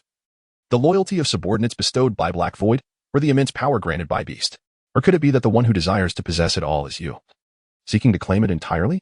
The elder remained silent for a considerable time before finally uttering a low, somber response. However, he did not directly respond to Yang Su's accusations. Instead, he recounted a tale. Not long ago, a village inhabited by children was invaded by a nefarious group. The villagers became mere offerings to the Black Void, while the sole survivor, a child, was taken away and grew up amidst despair and suffering. Ultimately, this child ascended to become the leader of the Pure Truth Society. The elder paused, his pale eyes fixed intently on Yang Su, and with unwavering conviction, he declared, the Pure Truth Society is comprised of countless survivors. Bearing this expectation, I shall remain resolute. Even in death, I shall drag the very source of this malevolence into the abyss, enduring the searing flames of eternal damnation. Chapter 87. Exposure. Having earnestly and resolutely declared his intentions, the old man turned to the contemplative Yang Su and inquired, Mr. Yang Su, what is your true identity? Upon hearing the Mandarin laced with a regional accent, Yang Su raised an eyebrow, casting a half-smile towards the elder. Although the old man appeared to have divulged much, he had only managed to reveal a smattering of information regarding the Beast and Black Void, devoid of any substantial insight. Were it not for Yang Su's own deductions about the essence of the Dragon Bone, it seemed the old man would struggle even to narrate a compelling tale. With a clear understanding of the situation, Yang Su lifted his right hand and lightly tapped the table, adopting a casual tone as he replied, I am merely an ordinary person privy to certain secrets. Out of curiosity and for other reasons, I became entangled with the Night Demon. If you intend to use me or deceive me into undertaking some task, you can abandon that thought. Furthermore, I have no connection to the enigmatic and formidable heavenly capital you envision. The old man instinctively furrowed his brow at this, evidently interpreting the statement as a dismissal. His tone grew somewhat rigid as he questioned, even if the Beast possesses the potential to obliterate New York and disrupt the order of the world, would you choose to remain indifferent? Yang Su chuckled nonchalantly, his demeanor becoming increasingly casual. Let us not even entertain whether the Beast possesses such capability. Even if it does, the burden of concern does not fall upon me. There are far too many capable individuals ahead of me in line. Are you not one of them? Since his rejection, the old man's brow had remained knitted in worry. Following Jin's transformation into a giant, he learned of Yang Su's existence through his disciple, the Night Demon. He had even employed resources to investigate Yang Su, uncovering only his prior experiences of working illegally. He was utterly in the dark about how Yang Su had suddenly flourished and become an antique shop owner. In the absence of supporting intelligence, the old man could only assume that a powerful, mysterious organization had facilitated his rise. This very assumption drove the old man to attempt to connect with the formidable organization behind Yang Su through this young newcomer. Seeking substantial support amidst the devastation of the True Purity Society, Yang Su, naturally, could decipher the old man's intentions. Despite the facade of sincerity, it was apparent that the old man viewed him merely as a naive newcomer, intending to manipulate him at will. From the moment he entered, the old man had pressured Yang Su to reveal the forces at play behind him, demonstrating his ulterior motives. Observing Yang Su's demeanor of "I shall listen to whatever you say," the old man felt a twinge of frustration. After all, collaborating with someone whose desires were inscrutable was no simple task. Yet, it was equally implausible for the old man to simply walk away. The True Purity Society had been severely weakened, and he could not hope to defeat the Hand Alliance alone. Not to mention, the Hand Alliance now had the support of the Giant Shadow Group and enhanced members at their disposal. The old man fell silent for a considerable time before he ventured further. "What is your perspective on the alliance?" Yang Su scoffed, replying, "Do you truly believe I would be naive enough to trust someone who seeks to manipulate me from the outset? The most crucial point is that you currently possess no leverage to negotiate with me." With that, Yang Su ceased further conversation, dismissively signaling the old man, who intended to exploit him, to leave. Meanwhile, at the coastal edge of Los Angeles, in the opulent basement of Tony Stark's villa, he, along with Pepper and Ethan, returned to the villa to recuperate before heading directly to the underground workshop. During this period, Stark, utilizing the computational prowess of the artificial intelligence Jarvis, swiftly crafted the model schematics for the Mark I suit. He also eliminated several cumbersome components to streamline its massive structure and enhance its agility. As Stark manipulated the virtual model, he inquired of Jarvis, "How did you fare with the tasks I entrusted to you during my absence?" "Sir, I regret to inform you that a minor issue has arisen," Jarvis responded in a slightly resonant electronic voice, causing Stark to momentarily halt his actions. Jarvis continued, "Following your disappearance, I monitored a secret account from which substantial funds have been withdrawn. However, due to authorization restrictions, I lack the capacity to trace the fund's trajectory." A look of intrigue crossed Stark's face as he casually backed up the simplified armor and granted Jarvis the authority to track the flow of the funds. Shortly thereafter, Jarvis announced, "Sir, the tracking has been completed," and a projection materialized upon the workstation. The large surface projection displayed various money laundering methods and the entire trajectory of the funds. As Stark quickly flipped through the information, his eyes widened in disbelief. "No way. This individual is using the money extorted from me to short sell my company's stock." Gazing at the data before him, Stark's breath quickened. "As you can see, sir," Jarvis interjected, delivering a timely remark. "Given the current decline in Stark Industries stock, should this account invest all its funds, it is likely that he would become one of the shareholders, wielding significant power." With gritted teeth, Stark seethed, "Hack that account. I refuse to let him become a shareholder of Stark Industries." "As you wish, sir," Jarvis replied without hesitation, commencing the operation.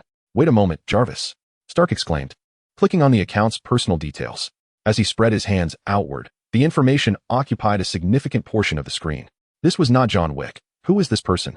Stark pondered, staring at the image of the Asian youth displayed in the profile, his expression one of utter bewilderment. After a brief moment of confusion, he declared, "Jarvis, I need to know everything about him in 3 minutes, not 5. "Yes, sir." Within mere seconds, the entirety of Yang Su's information appeared before him. Gazing at the information before him, Stark's perplexity deepened. How could it be that he had no hidden identity so swiftly? Upon careful calculation, the authenticity of this data appeared to be a staggering 99.9%. Jarvis's voice unequivocally conveyed to Stark that this individual was beyond reproach. "Before I was abducted by terrorists, this young man inexplicably inherited a fortune and became the proprietor of an antique shop. Moreover, during my absence, John Wick extorted my wealth, which subsequently flowed into his hands through various legitimate channels." The more Stark scrutinized the situation, the more he sensed something amiss. Unconsciously, he retrieved a stone engraved with the image of a puppy, pondering, could it be that Sloane did not wish for me to covet its extraordinary power, but rather intended for me to relinquish this object to him? Chapter 88. The creation of Black Void in a vast chamber, shrouded in darkness. The only sources of illumination were the flickering torches mounted on the walls and the meager light filtering through the moonlit windows. At this moment, the Blade Dragon held a long wooden staff, stirring the liquid in a cauldron with fervor. Chanting an arcane and enigmatic incantation, his aged voice resonated with a deep, commanding timbre. As the incantation echoed through the room, the liquid began to bubble, revealing an array of bizarre and vivid colors. Strange bubbles emerged from the cauldron, bursting forth with a peculiar and intense aroma. Once the liquid reached a vigorous boil, the Blade Dragon called out into the emptiness of the chamber, Gone, One, Shui, Shan. Come forth. In response to his summons, a dense purple mist materialized, transforming into 4 figures that stood in neat alignment before the cauldron brewing the potion. Whether it was due to the Blade Dragon's rare summons or the sheer mystique of the scene, even the ancient beings Alexandra, Murakami, Sawanda, and the gambler felt an overwhelming sense of trepidation. After all, they were in the presence of one who wielded power over their very existence, concealing weighty truths from him. Thus, each encounter with the Blade Dragon filled them with an acute sense of guilt, particularly when he was concocting potions, the nature of which remained a mystery. Disregarding the furtive glances of the 4, the Blade Dragon coldly retrieved his gnarled staff. You have concealed such a significant secret from me, and it has caused me considerable distress. Upon hearing this unassuming yet chilling statement, the 4 instinctively sought to summon their powers, only to find themselves utterly immobilized. The Blade Dragon's aged yet lethal voice continued. Dragonbone can sustain a prolonged life and also forge the Black Void. So, those of you who have survived by absorbing the energy of Dragonbone, might you also serve as vessels for the beast? The 4, now ensnared, were seized by a terror that threatened to consume their very souls. Had they not been rendered immobile, they would have collapsed to the ground in sheer despair. Simultaneously, they raged internally, cursing the fool who had revealed this secret. The Blade Dragon had no inclination to explain to these mere tools how he had come by this knowledge. With a subtle wave of his staff, a radiant spectrum of light erupted from the cauldron, enveloping the dark assassins in its brilliance. In that instant, the 4 experienced the sensation of countless sharp blades slicing through their skin, flesh, organs, even their very souls. Despite enduring excruciating agony, the magic binding them rendered them voiceless, unable to express their suffering. After approximately 2 minutes, the kaleidoscopic light, carrying the writhing crimson flesh of the 4, returned to the cauldron. Profound mental anguish inflicted, Gone Alexandra gains 399 prestige points. Profound mental anguish inflicted. Sean Gambler gains 399 prestige points, whether from the overwhelming torment or the loss of the power of Dragonbone. The dark assassins, once firmly grounded, now wore ashen faces. Their ruddy complexions drained of color. The Blade Dragon, without a glance at the others, raised his hand and seized the dried squid and pufferfish from the soldiers of the giant Shadow Corps, tossing them directly into the pot. Upon their contact with the vibrant, multicolored liquid, they swiftly dissolved, merging into it. The dark assassins, having barely recovered from their excruciating pain, beheld this scene with a tinge of melancholy. With their vast experiences, they could surmise that the Blade Dragon intended to harness this energy to conjure a black void. This signified that the power of eternal life had irrevocably departed. Should they lose the strength of the dark assassins that sustained their existence, they would instantly perish. Engrossed in his magical experiment, the Blade Dragon dismissed the notion of these expendables. As he witnessed the materials completely dissolve into the liquid, he took a magnificent ruby from the hands of a giant shadow soldier and cradled it in his palm. The potent energy coursing through him began to infuse the ruby alongside the radiant hues of the pot's contents. In the next moment, the ruby emitted a crimson glow that illuminated the dimly lit chamber. The multicolored liquid within the pot transformed under the flames, crafting a myriad of colorful bubbles that merged into the gemstone. This enchanting and peculiar spectacle even stirred a sense of wonder in the seemingly despondent Alexandra, Murakami, Sawanda, and the gambler. Observing the ruby gradually morphing into a kaleidoscope of colors, the Blade Dragon remarked with a hint of malice. You only comprehend the utility of dragon bones to harvest beasts, yet fail to realize that the Black Void is the true treasure. The Black Void is a treasure? Were it not for their inability to speak, the 4 would surely have scolded the Blade Dragon. While it indeed serves as a vessel for containing beasts, it hardly qualifies as a treasure. Although they all gained eternal life from the dragon bones transformed from the Black Void, they did not regard it as a treasure, but rather as a malevolent weapon capable of harming both the wielder and others. No matter how fiercely one struggles, they ultimately lose their sanity, becoming a pawn controlled by the beasts. Unperturbed by the thoughts of these expendables, the Blade Dragon continued his work. The liquid, shimmering with vibrant colors, flowed into the ruby, leaving behind intricate, multicolored patterns. Guided by the Blade Dragon, these patterns gradually took shape, revealing a magnificent and mysterious design within the vast ruby. Once the pattern fully materialized, the Blade Dragon promptly tossed it into the air. The nearly sealed room was suddenly stirred by a gentle breeze, and streaks of multicolored light extended from the ruby. As the breeze swirled, the light wove a mysterious design that encompassed the entire chamber. The multicolored liquid in the pot also transformed into floating bubbles, which coalesced into a colossal, colorful orb in the air. Strange energy surged from this massive bubble, filling the room with a sweet, rich aroma. This scent possessed a unique power. Merely inhaling it allowed one to perceive an extraordinary vitality coursing within. Even the four, now transformed into dark assassins and markedly different from ordinary beings, could feel this vitality circulating within them. As the four individuals struggled to grasp for more breath, a shadow flickered within the vast, iridescent bubble, as if it were in the throes of gestation. Each time the shadow revealed its form, it emanated a palpable aura of creation, inducing a sense of satisfaction to blossom on the face of the blade dragon.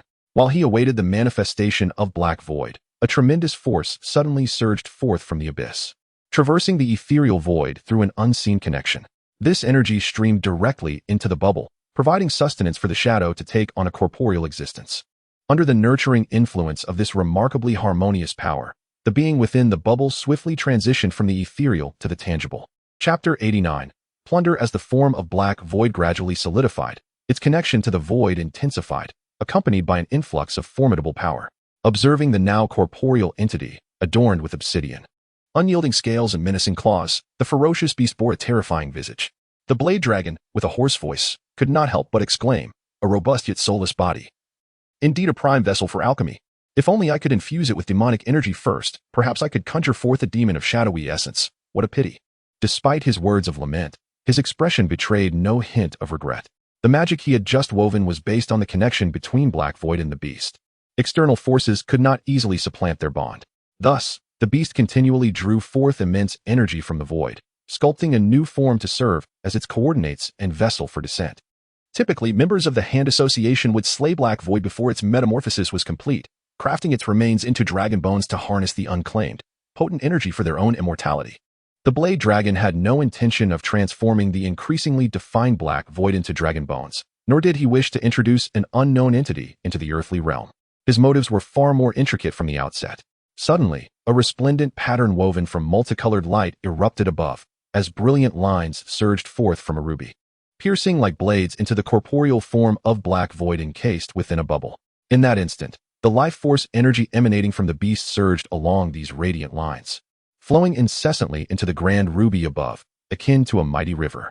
The enigmatic design of vibrant hues also burst forth in a dazzling display at that moment. The lines projecting from the ruby intensified several-fold, their energy extraction capabilities amplifying exponentially. Roar! Roar! Abruptly, a series of furious, thunderous roars echoed from the void. The overwhelming and terrifying sounds reverberated through the chamber, causing the very walls to tremble. Alexandra, Murakami, Soanda, and the gambler, trapped in place, were instantly engulfed by an overwhelming dread, their forms momentarily disintegrating under the weight of fear. Confronted with the sudden eruption of roars, the prepared blade dragon manifested three phantoms radiating black light around him, a double-sided drum, a flower, and a lotus pouch. These three entities whirled around him at great speed, alleviating the pressure exerted by the beast. Although he could not comprehend the furious roars reverberating through the room like the growls of a beast, he grasped their essence. Once again, "It was you despicable and shameful thieves. I curse you. Your soul shall writhe in hell." Accursed thief, the mage gains 999 reputation points from the beast. Casting a glance at the ruby nearly filled with radiant colors, the dragon blade seemed to be speaking to himself. Or perhaps responding to the roar. "I have obtained what I sought. You are of no further use to me." With that, he brandished his gnarled wooden staff, severing the bond between Black Void and beast. "Roar! Damn thief! I shall return." Amidst the ferocious roar, the brilliant patterns emitted by the ruby abruptly ceased. The enormous bubble nurturing Black Void burst, transforming into dazzling, multicolored light that fused with the intricate designs surrounding the ruby. In that instant, the connection between beast and Black Void was entirely severed. The unwilling and furious roars faded completely from the room. Having accomplished this, the dragon blade retracted the three strands of magical energy he had summoned to alleviate the pressure and grasped the colorful gemstone gently descending from the air. The incompletely nurtured remnants of Black Void fell to the ground with a thud, akin to discarded refuse. Startled back to reality by the terrifying roar were Alexandra, Murakami, Soanda, and the gambler. Eerie and Mysterious Sorcerer gains 299 reputation points from Gone Alexandra. Eerie and Mysterious Sorcerer gains 299 reputation points from Sean Gambler. Summoning the soldiers of the giant shadow to bring forth the remnants of Black Void, the dragon blade carefully stowed away the gemstone imbued with immense life energy and began to examine the remains. The flesh had decayed, and the energy had been depleted. It must have been the beast that siphoned it away during the severance of their bond, rendered utterly lifeless. It was now devoid of value, In a short span, the dragon blade discerned that the carrier, Black Void, had lost all worth. Suddenly, a thought seemed to strike him. An benevolent smile graced his face as he turned his gaze to the terrified dark assassins, whom he could exploit for his own purposes. With a wave of his right hand wielding the staff, a dark mist surged from the twisted tip, enveloping the remnants of Black Void and beginning the process of decomposition. The remains quickly dissolved, and the black mist, now infused with a sanguine glow, flowed into the bodies of the dark assassins. The four could distinctly feel their vitality returning, akin to the state prior to the siphoning of their life energy. Simultaneously, the magic binding them was also undone at that moment. In the instant the bindings vanished, the four knelt without hesitation, respectfully stating, "Thank you, boss, for forgiving our deceit and granting us a reprieve. We shall face any peril."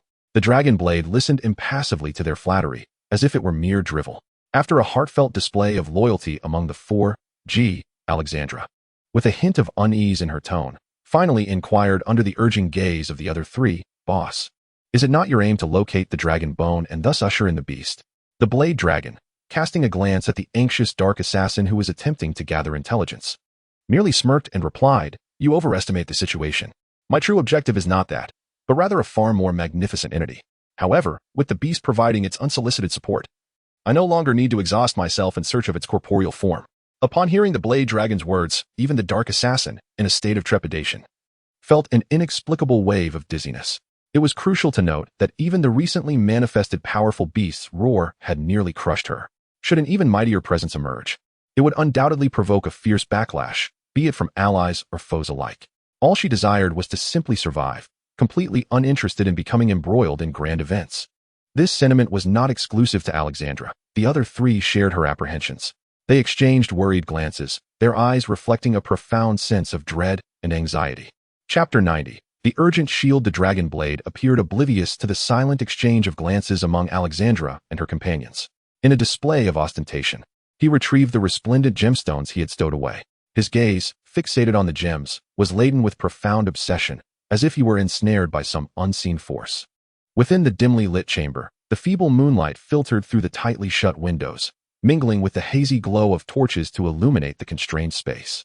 A stooped, white-haired elder was entranced by the peculiar luminescence emanating from the gemstones in his grasp, murmuring softly, using the life force harvested from the beast, "I shall create a new vessel for him. Although he will be feeble at first, with the return of his power, he shall grow increasingly formidable, reclaiming his rightful place. At that time, I shall weather catastrophe after catastrophe under his protection." Hee. Witnessing this bizarre scene, accompanied by the raspy whispers and the unnerving laughter, the four companions instinctively swallowed hard, a singular thought surfacing in their minds. This old man has lost his sanity. Mysterious madman, gained reputation points with W. Murakami, 299. Mysterious madman, gained reputation points with C. Soanda, 299. After reaping a bounty of reputation points from his grotesque laughter, the dragon blade finally secured the gemstones. The smile on his face fading into a grim demeanor. In a hoarse voice, he commanded the dark assassins, "Proceed with the ritual as scheduled. Furthermore, I will intensify the ritual's effects to pave the way for his return." Despite their inner reluctance, the four individuals feigned enthusiasm and responded in unison. Knock, knock, knock. Nick Fury, engrossed in the documents before him, barely lifted his head when he heard the urgent knocking at the door, responding curtly, "Come in, Director. We have uncovered something unexpected." As the door swung open, Agent Hill, clad in her tight-fitting suit, hastened towards the black-clad figure and handed him a file. "What is this?" Fury inquired, accepting the file and scrutinizing the capable agent standing before him with his single good eye. Agent Hill replied solemnly, "We have been gathering traces of superhuman criminal activity at the New York harbor, although some evidence of the battle has been erased. Based on the descriptions from the firefighters and police officers who arrived on the scene, as well as the findings of our agents equipped with specialized tools, we can ascertain the facts." With a furrowed brow, Nick Fury began to peruse the documents, which detailed the tumultuous clash between the defenders and the Hand at New York harbor. Despite the cleanup efforts conducted by the soldiers of the shadowy Titan under Lady Gao's command, the situation had escalated due to Dragonblade's preemptive call to the authorities. Leaving little time to address the aftermath, only the most critical elements could be remedied. Consequently, S.H.I.E.L.D. pieced together the events that transpired at New York harbor. As the files regarding the defenders and the Hand were laid before the director, gazing at the plethora of photographs within the dossier, Nick Fury swiftly identified images pertaining to the New York harbor. He pointed at a collection of both high-definition and blurred photographs, directing his attention to Agent Hill. This one. This is a photograph taken at New York Harbor, and most notably, this particular image. Agent Hill asserted, extending her finger towards the central, yet indistinct photograph. It depicted a white silhouette plummeting rapidly from the sky, and through the image, one could only vaguely discern that it was a human figure. The blurriness of the photograph suggested it had been hastily captured with a mobile device. As for the other indistinct images, they were obscured by streaks of red and yellow light, rendering even the human forms unrecognizable. The high-definition photographs, however, showcased the port's desolation, with various craters and scattered cargo containers, evidently taken post-incident. The New York harbor had suffered immense devastation, captured by the authorities upon their arrival at the scene.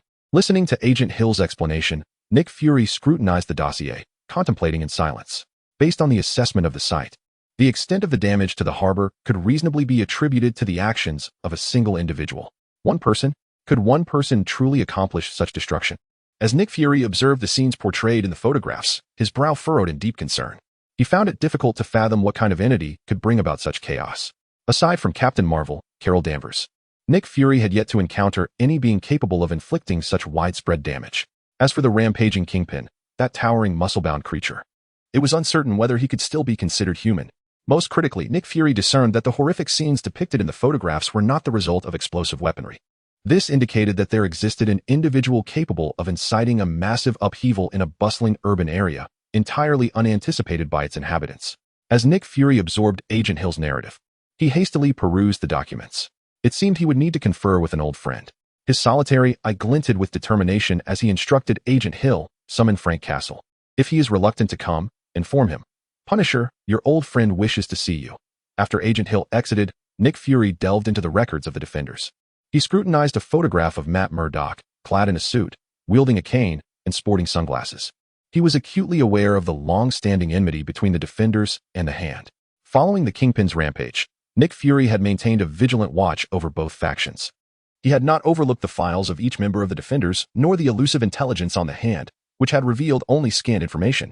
Thus, he was particularly interested in Matt Murdock, who referred to himself as Daredevil, given his significant grievances with the seemingly superhuman Hand. Now, calling Frank Castle over is to comprehend the entirety of the situation. In Afghanistan, within the scorching and desolate expanse of a vast desert, a group of ragged figures, armed and vigilant, are relentlessly scouring the sands. I have found it, exclaimed a brown-skinned terrorist, raising a broad mask high above. Soon, a bald man, his head marred by extensive burn scars, approached, flanked by his loyal subordinates. The bald man extended his right hand to receive the offered mask, while his left hand instinctively brushed against the burns on his face, revealing a sinister grin. Get in touch with Obadiah. I have a gift to bestow upon him.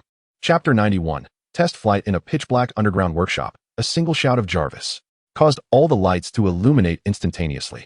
A multitude of classic and modern luxury vehicles emerged under the bright lights. Sir, I am here. A somewhat mechanical voice echoed within the subterranean space. Shall we proceed with the research on Mark II? Tony Stark expressed his excitement. Of course, I can hardly wait. Maintaining a steady tone, the artificial intelligence Jarvis responded. No problem, sir. All components of the armor have been completed and delivered. Upon hearing Jarvis's report regarding the armor, Stark displayed a confident smile. Jarvis, let us move directly into the experimental phase. Without hesitation, Stark approached the mechanical workstation. 6 robotic arms extended from the console, and under Jarvis's control, they equipped the meticulously crafted Mark II armor onto Stark. Amidst the mechanical symphony of assembly, the entire suit, gleaming in silver, was swiftly donned by Stark. The metal utilized for Mark II was high-quality steel, offering superior defense and malleability. In contrast to the rough craftsmanship of Mark I, Mark II resembled a work of art. Additionally, it housed Jarvis's operating system, capable of target scanning, global positioning, and providing vital signs data for the user. This suit epitomized the pinnacle of industrial civilization. Stark donned the silver mask handed to him by the mechanical arm. Jarvis, are you there? The calm voice resonated within the armor. Sir, at your service. First, activate the helmet display, then commence system checks. Stark commanded as he examined the user interface that appeared before him. He continued, also, load the surrounding environmental conditions. Understood, sir. Jarvis replied steadily. Stark moved his helmet, and everything he perceived was integrated into the database through Jarvis's high-frequency calculations. Moments later, Jarvis announced, Sir, the upload is complete. Everything is ready. Stark's face lit up with excitement as he initiated the virtual walking program. Loading personal walking habits, determining virtual environment. Stark then added, "Oh, and check the control of the outer shell." "Of course, sir." Starting from the legs, all movable components engaged in a test, revealing various circuits within the armor. Following a flurry of transformation sounds, Jarvis reported, "Testing complete, preparing to shut down power for data analysis." However, Stark had other intentions. He requested, "Check the weather conditions and air traffic control, begin monitoring ground control information." As a rudimentary artificial intelligence, Jarvis quickly discerned Stark's objectives and advised, "Sir, I must remind you that prior to actual flight, the armor requires extensive data calculations. Jarvis, sometimes it is essential to possess a forward-thinking mindset. Learning to run before walking proves to be far more advantageous." The artificial intelligence could not refuse Stark's request. The scene before him transformed into something reminiscent of a racing game. Various data was collected by Jarvis and converted into concrete distance descriptions. Before long, the preliminary flight preparations for the Mark II were complete. 3, 2, 1. The suit's hands and feet simultaneously expelled jets of intense flame. The powerful thrust propelled the hefty Mark II into the air. Under Stark's command, the iron suit leaned slightly forward, as the surrounding data was meticulously gathered and analyzed by Jarvis. In the next moment, a tremendous force erupted from the suit's palms and the thrusters beneath its feet. The Mark II soared along the racetrack, its speed continuously escalating. Amid the roaring wind, the suit burst forth from the garage, launching skyward. Initially, as the silver Mark II ascended, Stark, filled with nervous energy, struggled to maintain stability. However, he quickly adjusted his movements in direction in accordance with the level displayed on the UI. The vast sky, devoid of any obstacles, allowed the suit to fly without restraint. The synchronously transmitted sound of rushing air further heightened Stark's exhilaration. Under his guidance, the Mark II sped directly toward the illuminated cityscape. The operation of the Mark II felt remarkably effortless. Stark soared freely, exclaiming in excitement. The integration of artificial intelligence's scanning and analytical capabilities not only enabled adjustments to his field of vision based on surrounding conditions, but also facilitated data collection and analysis of areas of interest. Astonishingly, even at high speeds, he could discern a child sitting atop a Ferris wheel, licking an ice cream cone, from hundreds of meters away. "Jarvis, let us see how high the Mark II can fly," Stark inquired directly. "Sir, the record for fixed-wing flight is 85,000 feet. Aware of his objective, Stark shouted, "Records are meant to be broken. Let's go." Obeying his command, the suit adeptly maneuvered in midair, soaring upward. As he listened to the wind howling through his headphones, Stark joyfully yelled, "Higher still." However, he remained oblivious to the ice formation accumulating on the exterior of the suit. As the altitude increased, the ice buildup became increasingly severe. Stark reached the fixed-wing flight record, but had yet to celebrate when the Mark II, now entirely encased in ice, ceased functioning, and Jarvis lost contact. All lights within the suit extinguished in an instant, and the Mark II paused briefly in midair before plummeting downward. Stark now found himself trapped within a metallic capsule thousands of meters in the sky. From such a height, the prospect of surviving a fall seemed grim, even for one with a sturdy constitution. As he plummeted at high speed, Stark screamed, "Jarvis, deploy the auxiliary wings. Jarvis." The control panel of the armor lay shrouded in darkness, unresponsive as it spiraled uncontrollably downward at an alarming speed. "Hurry, remove the ice," Stark shouted in a state of heightened anxiety, reminding himself of the imperative task at hand. Suddenly, a radiant beam of white light burst forth from his pocket, swiftly enveloping both Stark and Mark II. The thick layer of ice encasing the armor vanished under the embrace of the luminous glow. As the ice dissipated, Mark II sprang back to life, and Jarvis successfully rebooted at that very moment. The once Stark panel flickered back to life, revealing a myriad of icons flashing before Stark's eyes. The palms and soles of the armor ignited, providing a powerful thrust. With the assistance of artificial intelligence, Stark adeptly adjusted his flight posture. With still over 1,000 meters to the ground, Mark II came to a steady halt in midair. Chapter 92. The Burial Ground Within the Armor. Stark displayed no excitement for having survived, but rather wore a grave expression as he observed the light surrounding him gradually dissipating. "Jarvis, what is this white light enveloping us?" he inquired. "Sir, I am currently analyzing," Jarvis responded. The display screen synchronized to reveal the entire process of the white light's disappearance, gradually slowing down until it froze on an image of something in Stark's pocket. It is the power of the dog talisman. Despite having suspected as much, Stark found it difficult to fully believe. In Luke Cage's bar, feeling the energy within him being drawn away, Yong-Soo instinctively raised an eyebrow. Luke, the bar owner, immediately noticed his subtle gesture and quietly asked, "What's the matter? Is the hand making a move, or have you received some special news?" "Nothing much. Just pondering how to deal with the hand and that mysterious sorcerer." Yang Su casually fabricated an excuse to mask his unease. Luke sighed and shook his head, handing him a drink. The hand is indeed troublesome. Each member possesses peculiar abilities and is quite formidable. A silence ensued as Yang Su continued to drink without replying. Unable to suppress his curiosity any longer, Luke hesitantly inquired, "Is that sorcerer really that powerful? Did all the sudden changes truly originate from him? His strength surpasses what one might expect." Yang Su set down his glass, responding with resignation. A hastily appearing sorcerer is typically the easiest to confront. Yet even so, he can effortlessly repel us using external forces. Luke tilted his head, noncommittally. "He merely stumbled upon our weaknesses." "Perhaps," Yang Su replied casually before resuming his drink. Seeing this, Luke refrained from pressing further and turned his attention to the other patrons. As he sipped his drink, Yang Su began to contemplate his next course of action. Thanks to the innate compatibility of his demonic essence with dark magic, he had absorbed a considerable amount of knowledge regarding the magic of the Blade Dragon. Moreover, judging by the recent energy fluctuations, Iron Man was on the verge of making an appearance. Iron Man's arrival itself posed no issue. The challenge lay in the subsequent appearance of various extraterrestrials, mutants, and formidable villains. It is essential to understand that reputation is a product of emotional fluctuations. If a multitude of individuals were to emerge and create chaos, it would elevate other psychological thresholds, thereby complicating the acquisition of reputation.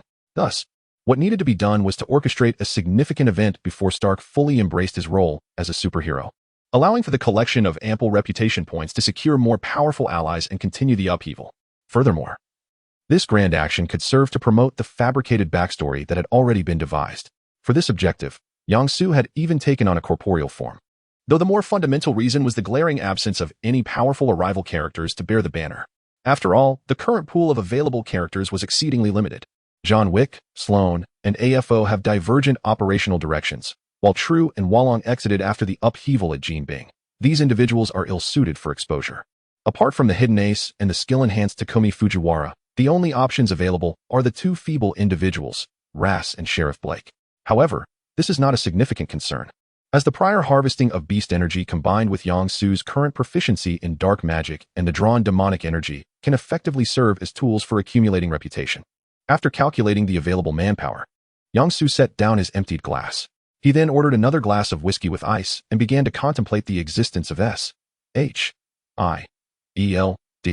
There is a saying, S-H-I-E-L-D is akin to a crumbling house, but should you attempt to topple it, a host of monstrous entities will emerge to deliver a severe beating. The reason Captain America succeeded in its destruction lies fundamentally in the assistance of numerous insiders. In this context, it is more a struggle between S-H-I-E-L-D and the lurking Hydra, as both sides are well acquainted with each other, rendering many peculiar black technologies ineffective. Should an outsider aim to dismantle it, let alone the hidden trump card of Captain Marvel, Carol Danvers, even the seemingly harmless giant Orange Devourer would suffice to cause considerable trouble, not to mention the cosmic cube and energy guns capable of disassembling matter. Given these circumstances, it is prudent to refrain from direct confrontation with S-H-I-E-L-D until one has fully developed their capabilities. However, one can still use a tiger's skin to deceive them. The journey to New York Harbor serves as bait to lure S-H-I-E-L-D, while simultaneously instilling caution regarding Heaven City. With such a commotion at the port, Yang Su does not believe S-H-I-E-L-D would remain oblivious. Despite having Lady Gao handle the aftermath, this does not guarantee she can execute it flawlessly. Though S-H-I-E-L-D is a global intelligence agency, almost entirely infiltrated by Hydra, one cannot overlook its formidable intelligence-gathering capabilities. Given the peculiarities of American intelligence agencies, eavesdropping on mobile phones is standard procedure. Even more so for S-H-I-E-L-D. One can only wonder if they have installed listening devices across various local departments, utilizing networks to monitor their reports and communications. In the late hours, after finishing his drink, Yang Su bid farewell to the busy Luke and walked straight out. After dealing physically with a few trailing robbers, he pondered, now even the offerings are gathered. Perhaps this is a fortuitous moment. He then retrieved an exquisite necklace and whispered a few words, causing his figure to vanish from sight. Now transformed into the form of a dragon, Yang Su wielded a staff adorned with multicolored gems, half his height. Observing the imposing building before him, which appeared somewhat ominous in the night, he murmured, "Is there a special defense that prevents the eye of Aurora's spatial movement from penetrating?" In the next moment, a barely perceptible glimmer emanated from the gem at the tip of his staff, seemingly guiding Yang Su's direction. Guided by the gem, Yang Su discerned that the location of the dragon bone was indeed here. He slowly closed his eyes, his formidable mental prowess intertwining with the faint luminescence emitted by the gem as he delved into the depths beneath the towering edifice. It was truly unexpected that such a seemingly trivial matter as the dragon bone would warrant extensive protective measures. Upon pinpointing the precise location, Yang Su gracefully waved his staff and gently tapped the void. An invisible ripple in the fabric of space gradually unfurled before him, transforming into a resplendent circle of iridescent light. Through this luminous portal, he beheld a vast subterranean cavern, where, not far off, loomed a colossal stone door. Ah, how uniquely exquisite! He chuckled softly, and in a fleeting moment, his figure vanished as he stepped into the shimmering circle. Chapter 93. The dark void. As Yang Su's figure materialized before the stone gate, the vibrant circle of colors behind him gradually dimmed. He soon discerned that this place was enveloped by a peculiar energy. The stone door before him was ostensibly the sole passageway. Yet, relying on a force akin to that of the dark void, Yang Su had surreptitiously traversed through magic. Sensing the enigmatic power that pervaded the subterranean space, he pondered whether this was the strength of the Iron Fist, or perhaps a novel outcome of Kunlun's research into the essence of beasts. Temporarily setting aside his contemplation of this strange energy, Yang Su turned to regard the force emanating from the colorful gems behind him. Before him, in this vast underground chamber, lay the colossal form of what appeared to be an ancient behemoth, languidly sprawled across the barren ground. Despite having succumbed to death centuries ago, its immense body still emitted energy waves, resisting the surrounding peculiar forces. Standing at less than 2 meters tall, Yang Su appeared remarkably insignificant before this gigantic carcass. The once mighty beast was now emaciated, its flesh and blood seemingly vanished, leaving only a thin layer of scales and a skeletal frame to barely uphold its original form. Even in this state of decay, any ordinary person witnessing this scene would be rendered speechless in awe. However, Yang Su himself felt little astonishment. Setting aside the question of whether this creature was indeed more formidable than himself, he had encountered its master before. Was this the fully formed Dark Void? Though phrased as a question, Yang Su's tone radiated unwavering certainty. Or perhaps the remains of Jingxin Jigong. It appeared that he had overestimated those 5 inept individuals. They were utterly incapable of slaying the thoroughly transformed Jingxin Jigong. This was clearly the handiwork of Kunlun. With a casual dismissal of Alexandra and her companions, Yang Su began to survey his surroundings. Before long, he reached a conclusion. Kunlun had indeed faltered. Even having lured Jingxin Jigong to this conducive location, they had still lost. Yet, with his final remnants of strength, he had severed the connection between the dark void and the beasts. Deprived of its source of power and unable to replenish itself, the dark void had been languished to death within this seal. As he mulled over his deductions, he became acutely aware of the formidable vitality residing within the dragon bone, rivaling that of the colorful gems. It seemed that this enclosed area had trapped the energy of the dragon bone, preventing its dispersion. In a buoyant mood, Yang Su struck the ground forcefully with his staff, which stood half his height. A resonant hum echoed throughout the cavern, as if probing the surroundings. Radiant hues emanated from the gem atop the staff, and the released light harmonized with the sound, quickly forming a colorful circle around the staff positioned at the center. At that moment, an extraordinarily peculiar force materialized, unifying the circle, the sound, and the staff into one entity. The exquisitely adorned staff stood at the heart of the circle, resembling the focal point of a magical array. Even when he released his grip on the staff, it remained steadfastly anchored in place, inexplicably drawn by an unseen force. Yang Su followed the echoes of sound as his guide, centering on the staff, and upon reaching an appropriate area, he retrieved a human organ provided by a well-intentioned robber and discarded it onto the ground. The moment it struck the earth, a kaleidoscopic flame ignited upon the organ, swiftly transforming it into an eerie, multicolored rune. He lingered not, casting various human organs around the resplendent staff at the center. Heart, liver, spleen, lungs, kidneys. Each ignited and vanished in flames, reflecting on Yang Su's impassive face. As the final organ settled into its rightful place, morphing into a strange, vibrant rune, the surrounding echoes ceased. Casting a glance at the dense array of runes encircling him, Yang Su seemed to declare, "The preparatory rituals are complete. Let us commence." No sooner had he spoken than the staff at the center erupted with a brilliant, prismatic radiance. All the runes on the ground blossomed into dazzling light. In the next moment, the lights detached from the staff and runes, ascending slowly into the air. As they rose, they began to coalesce. When all the luminescence had merged, forming a colossal orb of light, they halted their ascent. At this juncture, Yang Su produced a flower-shaped magical essence and hurled it into the luminous sphere. The instant the essence merged with the orb, it doubled in size, emitting a deep, resonant howl, akin to a demon's roar. As if in response, the now skeletal black void began to tremble violently, faint echoes of its own howling seemingly resonating in the air. Amidst this surreal cacophony, a tremendous surge of life energy burst forth from the dragon bone. Boom. A thunderous explosion reverberated through the void, as the life force clashed with the peculiar energies left by Kunlun. The subterranean cavern quaked violently in that instant, a terrifying energy storm swirling within the vast space. Amidst this fierce collision of energies, Yang Su steadied himself, retrieving the pseudo-tiger talisman capable of harmonizing yin and yang, casting it into the air.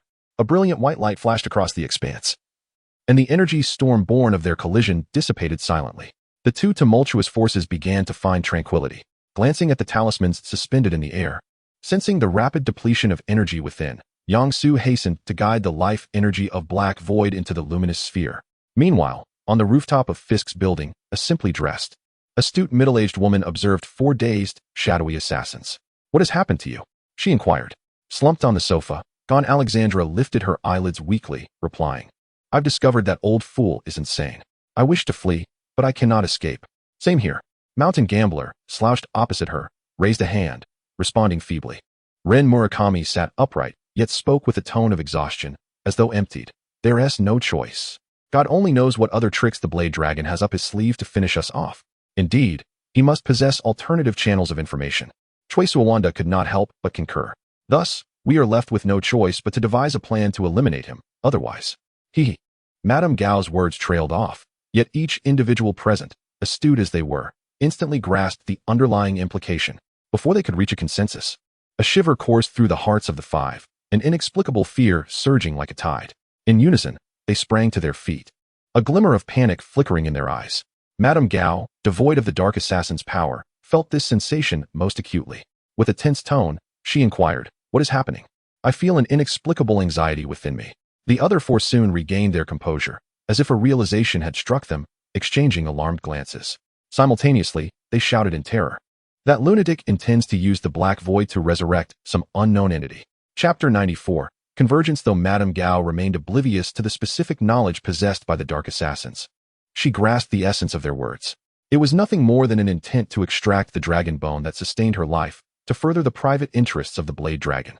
The pallor of her countenance darkened to an extreme, for this matter had irrevocably breached her limits. Should she lose the power of the dragon bone, her path to immortality would come to an abrupt end, a notion potent enough to drive her into utter madness. If the Blade Dragon were to offer her the cup of life, capable of restoring youth and extending her lifespan, then negotiations could ensue. However, at this juncture, there was not even a mere hair to speak of. In this life-threatening moment, Madame Gao cast aside any pretense of moderation or humility. She turned to the four bewildered Dark Assassins and declared with conviction, "I know the location where the dragon bone is buried. If you do not wish to be perpetually subjugated by the Blade Dragon, now is the time to notify the Defenders and the Iron Fist of Kunlun. Moreover, summon all ninjas tainted by the power of Black Void." Madame Gao bellowed with a fierce countenance, "I demand the death of the Blade Dragon." Witnessing her fierce demeanor, the four, already harboring rebellious thoughts, exchanged hesitant glances before nodding in agreement. Meanwhile, deep within the subterranean cavern, Yang Su harnessed the life energy of Black Void, merging it with the luminous sphere that nurtured the demon. Unbeknownst to him, the acolytes of Black Void, possessing a bloodline-like sensing ability, were oblivious to the impending ambush being orchestrated by Madame Gao's traitorous faction. Yet, even if he were aware of their plans to encircle him, Yang Su would not waver from his intentions. He directed the life energy to surge continuously into the sphere that gestated the demon. With the immense influx of energy, the sphere swelled once more. Thump, thump. The rhythmic sound reverberated through the subterranean space, akin to the beating of a heart. As the sound echoed, dark hues radiated from the core of the sphere, swiftly tainting the entire pristine orb. In that moment, Yang Su seemed to perceive the demon, curled up with its arms around its knees, eyes closed in tranquil repose, drawing energy from the now obsidian sphere. The demon bore 2 pairs of dark green horns atop its head, a robust physique with crimson skin, reminiscent of a minotaur with a stone lion's visage. Curiously, it was adorned with a pair of oversized shorts. Redirecting his gaze from the dark sphere above, Yang Su smiled broadly, just as it should be. He retrieved his gnarled wooden staff and waved it gently, a dense black mist pouring forth from its tip, enveloping the now dimmed ornate staff. Soon, Lines etched with peculiar black inscriptions shot forth from the gem, piercing directly into the demon's gestating sphere. The inscribed light met no resistance as it penetrated within. Subsequently, the inscriptions illuminated, akin to siphoning the strength of beasts. The gem at the staff's tip began to devour and store the life energy transformed by the demon within. As the energy sustaining the demon was extracted, a primal and terrifying roar erupted from the slumbering entity within the dark sphere. The dark mass surged violently at that moment, striving to sever the light that siphoned its nutrients. Yang Su, well prepared, would not allow such antics to prevail. With a flick of his gnarled wooden staff, the dark energy swept over the runes on the ground. Emanating clusters of black luminescence ascended into the air, reminiscent of the ritual's commencement. As the black light merged with the dark mass, the demon gestating within emitted a scream of despair akin to facing death. Before the echoes of its wail faded, the dark mass ceased its writhing, surrendering to the absorption of energy. The demon within fell silent, resembling a stillborn. Observing this, Yang Su nodded in satisfaction. I require merely your corporeal form, not your soul. The energy transformed by the dark mass could still birth several demonic bodies. Even in the absence of formidable beings, and despite the system's inability to control them, I shall create them myself. I refuse to believe that when both the body and soul of the descended beings are under my command, they could still conspire against me. In Luke's bar, Matt Murdock, Daredevil, Jessica Jones, Luke Cage, Stick, and a long-haired woman clad in ninja attire gathered, united by the message from the hand. Each face wore an expression of grave seriousness. The atmosphere grew heavy under the weight of their silence. After all our struggles, to find ourselves allies? Is this some sort of jest? Jessica lamented, perched atop a heap of debris, clearly grappling with the absurdity of the situation. Developments were ever so unpredictable. Yet what they spoke was not mere deception. Stick, standing beside Daredevil, pointed at the long-haired woman and continued, Erica can indeed sense the power of the black void being forcibly seized. Perhaps the hand's words hold truth, he mused, but why not inform the Punisher and Yang Su? Frustration mounting. Jessica turned her ire towards Luke and Daredevil. Do you doubt them as well? Do you believe that the hand would be more trustworthy than your comrades? No, Jessica. Daredevil shook his head, attempting to soothe her. It's not a matter of distrust. It's simply imprudent. Luke chimed in, affirming, he's right. Neither Yang nor the Punisher possess significant frontline combat prowess. We are up against formidable sorcerers and a legion of shadow soldiers unafraid of death. We cannot protect them while simultaneously vanquishing our foes. Spare me that. By your logic, being alone is worth more than all of us combined, Jessica scoffed, nearly laughing in disbelief. You are undoubtedly hiding something from me. At that moment, the long-haired woman, Erica, who had remained silent, suddenly interjected, it isn't concealment. We fear that the organization behind them covets the power of the Black Void. This is distrust. I am not a child. Do not attempt to placate me with such trivialities. Jessica scoffed twice, continuing her discontented remarks. Daredevil, it was you who initially invited them to join us. Yet, you subsequently cast them out, claiming they or the organizations backing them harbor sinister intentions. Do you not find this absurd? Jessica's accusatory words rendered Luke, the founder of the Defenders, silent. His head bowed in shame. It was he who had enthusiastically welcomed the two into their fold, and now he found himself covertly excluding them.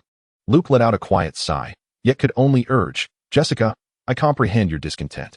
However, we have more pressing matters at hand. Once we address the Blade Dragon issue raised by the hand, Daredevil and I will extend our apologies to Yang and the Punisher. Daredevil chimed in as well. Once this matter is resolved, I shall apologize.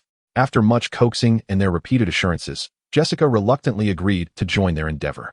Chapter 95. Shadow Soldiers. While the Night Devil and his companions were engaged in discussion, a multitude of ninjas, under the guidance of their leaders, made no attempt at concealment.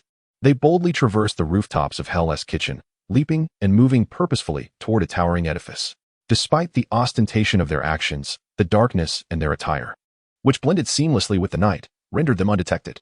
Within the subterranean caverns, Yang Su glanced at the enormous remnants that had been nearly drained of energy, preparing to conclude his work. Under his command, a dark luminescence erupted from the gem atop his staff. The inscriptions connecting to the black mass tightened suddenly, slowly drawing the soulless demon, which had been gestating in the air, into the gem. The speed of this retrieval, however, was not swift. It resembled a young calf pulling a heavy cart. Yang Su was not surprised by this. After all, in terms of energy levels, the demon, shaped by black void unearthly demonic energy, far surpassed the staff. Even devoid of a soul, it was a superb vessel.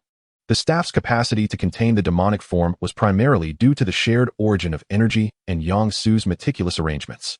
The massive black orb in the air, under the pull of the inscriptions, eerily and harmoniously merged into the seemingly minuscule black gem. The entire process resembled placing an elephant into a refrigerator. Open the door, insert it, and close the door. Exceedingly simple. Upon completing this task, Yang Su retracted the pseudo-tiger talisman that had been levitating to maintain the balance of energy. Crafting the pseudo-12 talismans proved to be immensely beneficial, not only enhancing the combat prowess of the arriving figures, but also requiring no strenuous control. One merely needed to expend energy, which was truly splendid. After a brief indulgence in his inner delight, Yang Su grasped the staff that had transformed into an inky black, ancient relic exuding malevolent power. Donning the Eye of Aurora, he raised the gnarled wooden staff in his right hand, while simultaneously pointing the demonic staff forward with his left. Within the cave, suffused with dense Kunlun energy, he forcibly opened a circular black portal to the outside world. Without hesitation, Yang Su stepped through the portal, returning to the high-rise where he had previously entered. Upon his emergence, he found himself encircled by hundreds of ninjas clad in tight-fitting garments, radiating an aura of lethal intent. "Oh dear," Yang Su, with the visage reminiscent of a blade-wielding dragon, jested, "it appears that those imbeciles have betrayed me." A haughty grin crept across his lips, as if the ninjas before him were nothing more than a pile of rotten sweet potatoes or foul eggs. Lady Gao, no longer concealing her identity, stepped forth from the throng of ninjas. Her eyes locked onto Yang Su's dragon-like face. She spoke in a low, grave tone. "What have you done with the dragon bone?" Yang Su's smile remained undiminished as he brandished the demonic staff, rasping, "The dragon bone? Quite succulent." Upon hearing such words, and feeling an inexplicable sense of familiarity emanating from the staff, Lady Gao's expression shifted dramatically. The dragon bone had been entirely consumed by the blade-wielding dragon, leaving not even a trace behind. As these thoughts crossed her mind, Lady Gao suddenly lost control and shrieked, "Kill him! Kill him for me!" Dozens of ninjas, each exuding an aura of countless murders, swiftly drew their long knives and charged forward. Other ninjas retrieved poison darts and throwing needles, launching them at their foes. How amusing it is to think these trivial attacks could have any effect on me. They are merely puppets. No sooner had she uttered these words than numerous soldiers from the Giant Shadow Legion emerged from the darkness. Their massive forms, as wide as walls, blocked the incoming projectiles, while their fists, the size of cauldrons, sent the charging ninjas flying. You should be aware that these ninjas stand no chance against my soldiers. Why persist in this futile endeavor? The soldiers of the Giant Shadow Legion possess the strength and defense capable of defeating even the average Afu. Although their power may be somewhat tempered by a protective period for new recruits, they are certainly not comparable to this batch of lowly fish. Almost no ninja could withstand a single punch from the soldiers of the Giant Shadow Legion. After such a blow, they were left gasping for breath. Were it not for the formidable vitality of the Black Void puppets, they would have been dispatched with a single strike. The soldiers of the Giant Shadow Legion, enduring various projectiles, relentlessly pounded the ninjas with their fists, akin to a crushing force. In less than 5 minutes, a dozen or so ninjas lay twisted and incapacitated on the ground, while many others were obliterated, dissipating into clouds of black smoke. Nevertheless, Yang Su remained vigilant despite the overwhelming tide of battle. He was acutely aware of the combat prowess of the Giant Shadow Legion, yet Lady Gao, who had been commanding them, surely had other plans. Just then, the lurking Chui Suawanda leaped from a towering building behind Yang Su, empowered by the acceleration of gravity. He raised his large hammer and roared as he aimed to strike at the enemy. How ridiculous to directly reveal one's intentions in the face of a sorcerer. Yang Su scoffed, casually waving his staff. A black ring materialized directly beneath Chui Suawanda. Within the confines of this circle, the scene of battling ninjas against the Giant Shadow Legion unfolded. Boom. Like the explosion of a missile, the ninjas, who had been engaged in combat moments before, were sent flying dozens of meters away by the immense shockwave.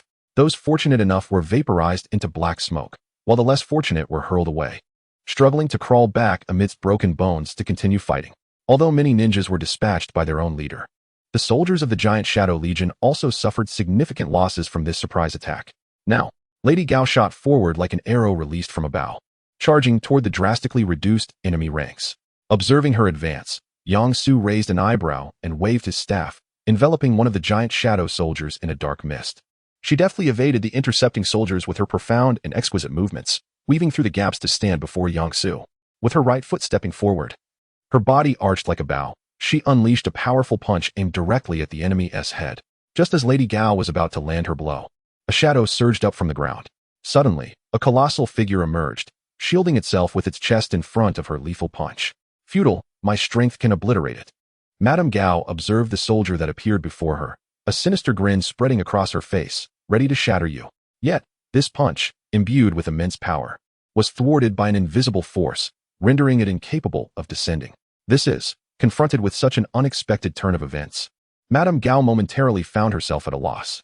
Nonetheless, she understood that retreat was not an option. She clenched her fist and unleashed another powerful blow. Propelled by a howling gale, the towering soldier mirrored her action, raising its colossal fist to deliver a devastating strike. With a thunderous crash, Madame Gao felt a surge of pain and numbness in her arm, her body propelled backward by the overwhelming force. Chapter 96. The emergence of new characters, a colossal figure. Now significantly enlarged and clad in a suit of armor exuding ominous black energy, forcefully stomped the ground. With a thunderous crash, it charged directly at Lady Gao, evidently intent on delivering a powerful blow as she was propelled through the air. Just as the massive fist, accompanied by a piercing howl, was about to strike her chest, three fierce sounds of rupture echoed from behind her. Before the colossal soldier could connect with its target, it was obliterated by the swiftly approaching staff, triple-bladed throwing knives, and a massive hammer. The enhancement spell of the knife dragon proved remarkably effective, elevating the combat prowess of the soldiers to a new level. No wonder he had the audacity to confront the Holy Master, who had regained divine power, right after empowering the Dark Assassin. Disregarding Lady Gao, who had been rescued by the Dark Assassins, Yang Su continued to marvel in a low voice at the formidable nature of the knife dragon spell. After rescuing Lady Gao, the Dark Assassins whispered among themselves before fixating their intense gazes on the staff, radiating an aura of black void. Their burning eyes naturally captured Yang Su's attention. Casting a glance at the staff in his possession, he smirked disdainfully and remarked, "Since you desire it so fervently, come and take it." With that, Yang Su wielded the staff, unleashing a murky black mist that enveloped the five colossal soldiers. As the armored giants, now significantly enlarged, surrounded him, Yang Su planted the staff firmly on the ground, his voice cold and raspy. "Your final purpose is to serve as a test of their strength. Expend your last energies and perish in despair." In the next moment, the five colossal soldiers transformed into shadows, swiftly advancing towards the Dark Assassins. Drawing upon their seasoned combat experience, the five quickly reacted, evading the soldiers' phantasmal ambush. In a split second, the mountain gambler pivoted and dashed towards the nearest soldier, stepping forward with his left foot while launching a powerful punch with his right hand from his waist. Lady Gao advanced in a peculiar manner, unleashing a series of sonic blasts towards the incoming foes with her palms. The other three vigorously swung their weapons, aiming for the various parts of the colossal soldiers. In an instant, the chaotic scene of the undead puppets battling each other transformed into a fierce 5-on-5 confrontation. Thanks to their toughened hides and the additional black mist armor, the wholesale-produced colossal soldiers remarkably withstood the onslaught from the fighters, even managing to retaliate. With one side unable to breach the defense and the other unable to land a hit, the outcome between the two remained indecisive for the moment. Meanwhile, Yang Su seized this opportunity to eliminate the puppeteer ninjas tainted by the black void power. Suddenly, he turned his gaze towards a figure appearing not far away, narrowing his eyes slightly.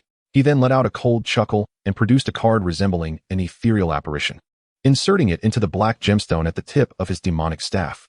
The figure in the distance was none other than the group of stick elders who had followed the clues provided by the Hand Union to arrive here.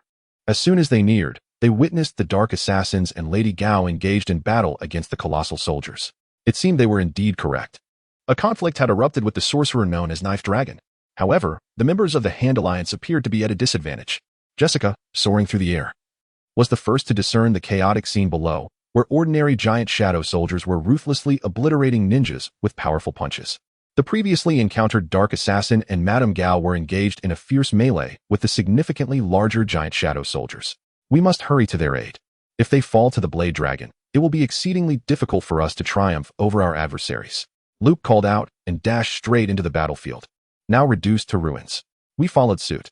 The Stick Elder, Night Demon, and Erica rushed forth alongside him. Can't we just let them tear each other apart? Jessica incessantly grumbled, exclaiming that we had to assist. Yet her actions belied her words, as she swiftly flew into the fray. Progressing through the sky, Jessica, arriving late yet determined, shouted, "Make way, or I shall crush you without a second thought." With that declaration, she raised her fists high and plunged them down towards the tumultuous battlefield below. Just then, a dark circle materialized in her descent path. In the next moment, a bald figure clad in a black trench coat leaped from it, delivering a powerful punch aimed directly at the descending Jessica. Caught off guard, she was struck with a resounding thud, sending her hurtling towards the direction of the Stick Elder and his companions. The sharp-eyed Stick Elder and Night Demon, hearing the ominous whistle of the impending attack, immediately halted their advance and swiftly pulled Erika aside. Boom! A thunderous explosion reverberated through the area, shaking it to its core. Cough, cough. Who is this? Trembling, Jessica struggled to rise from the crater, blood trickling from her lips. Terrifying power. Jessica gains 210 reputation points. Terrifying power. Erika gains 200 reputation points. Terrifying power. Stick Elder gains 120 reputation points. You all seem rather feeble. The bald man gently descended from the air, stirring not a hint of dust. He cast a glance at Jessica, who was climbing out of the pit, then turned his gaze to the wary Luke and his companions. Chuckling lightly, Mark Twain once said, "This place, a one-way street." Observing the bald figure blocking their path, Luke's dark expression deepened, but before he could speak, the serious night demon interjected, "Who are you, and why do you obstruct us?" The bald man smiled once more, adjusting the collar of his black trench coat, and replied gently, "You may call me Blake. As for why I am blocking you, it is because I am currently working for the Oracle. Do you not know the Blade Dragon's purpose?" The stern Stick Elder directly challenged, "Black Void is perilous, and so too is Beast. These matters are not for you reckless youths to meddle with. You seem to have misunderstood something. I am not here to negotiate." Blake's placid smile vanished, his tone turning frigid. "Furthermore, until our objectives are fulfilled, nothing shall impede our path. Whether it be the Black Void, the Beast, or indeed yourselves, it matters not." As the two sides stood in confrontation, Jessica staggered forward, her gaze warily fixed upon Sheriff Blake. "I am pressed for time." He cast a sweeping glance at the group before him, gesturing with a beckoning motion. In a poised manner, he inquired, "So, who among you shall go first, or do you intend to embark on this endeavor together?" Such an arrogant demeanor instantly provoked Jessica, who had just endured a crushing blow. Without uttering a word, she hoisted a massive boulder and hurled it forcefully towards Sheriff Blake. Bang! Countless fragments of stone erupted, not crashing to the ground, but rather shattered by a single powerful blow. Chapter 97. Iron Fist Danny. With a single punch, Luke shattered the stone, garnering 60 reputation points from the Stickman and 55 from Erika. The unworldly Stickman and Erika instinctively swallowed hard at the sight. Although Jessica, Luke, and Daredevil were not as taken aback, their expressions were still grim. After all, among their acquaintances, few could achieve such feats effortlessly. Suppressing his apprehension, Luke exchanged a glance with Daredevil and charged at Sheriff Blake with a fist the size of a sandbag. In response to this fierce advance, the sheriff raised his right fist to meet it. At the moment their fists collided, Luke was immediately sent staggering back, retreating several steps before barely managing to dissipate the force of the blow. "Haha, you're quite tough." Though he spoke, Sheriff Blake's movements did not falter. He swiftly closed the distance to where Luke had just regained his footing and launched a punch aimed at him. Caught off guard, Luke was lifted off the ground by the blow, and Blake did not relent, following up with more strikes. One punch, two punches, three punches, suspended in midair. Luke could not evade the onslaught.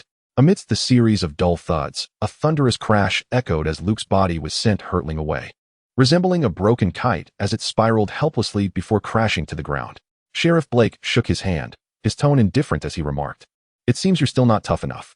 Gasping for breath after being slammed to the ground, Luke struggled to rise, but was met with a sharp pain in his chest. Just as he attempted to speak, blood erupted from his mouth, followed by a relentless coughing fit. "Luke, how could it end so quickly?"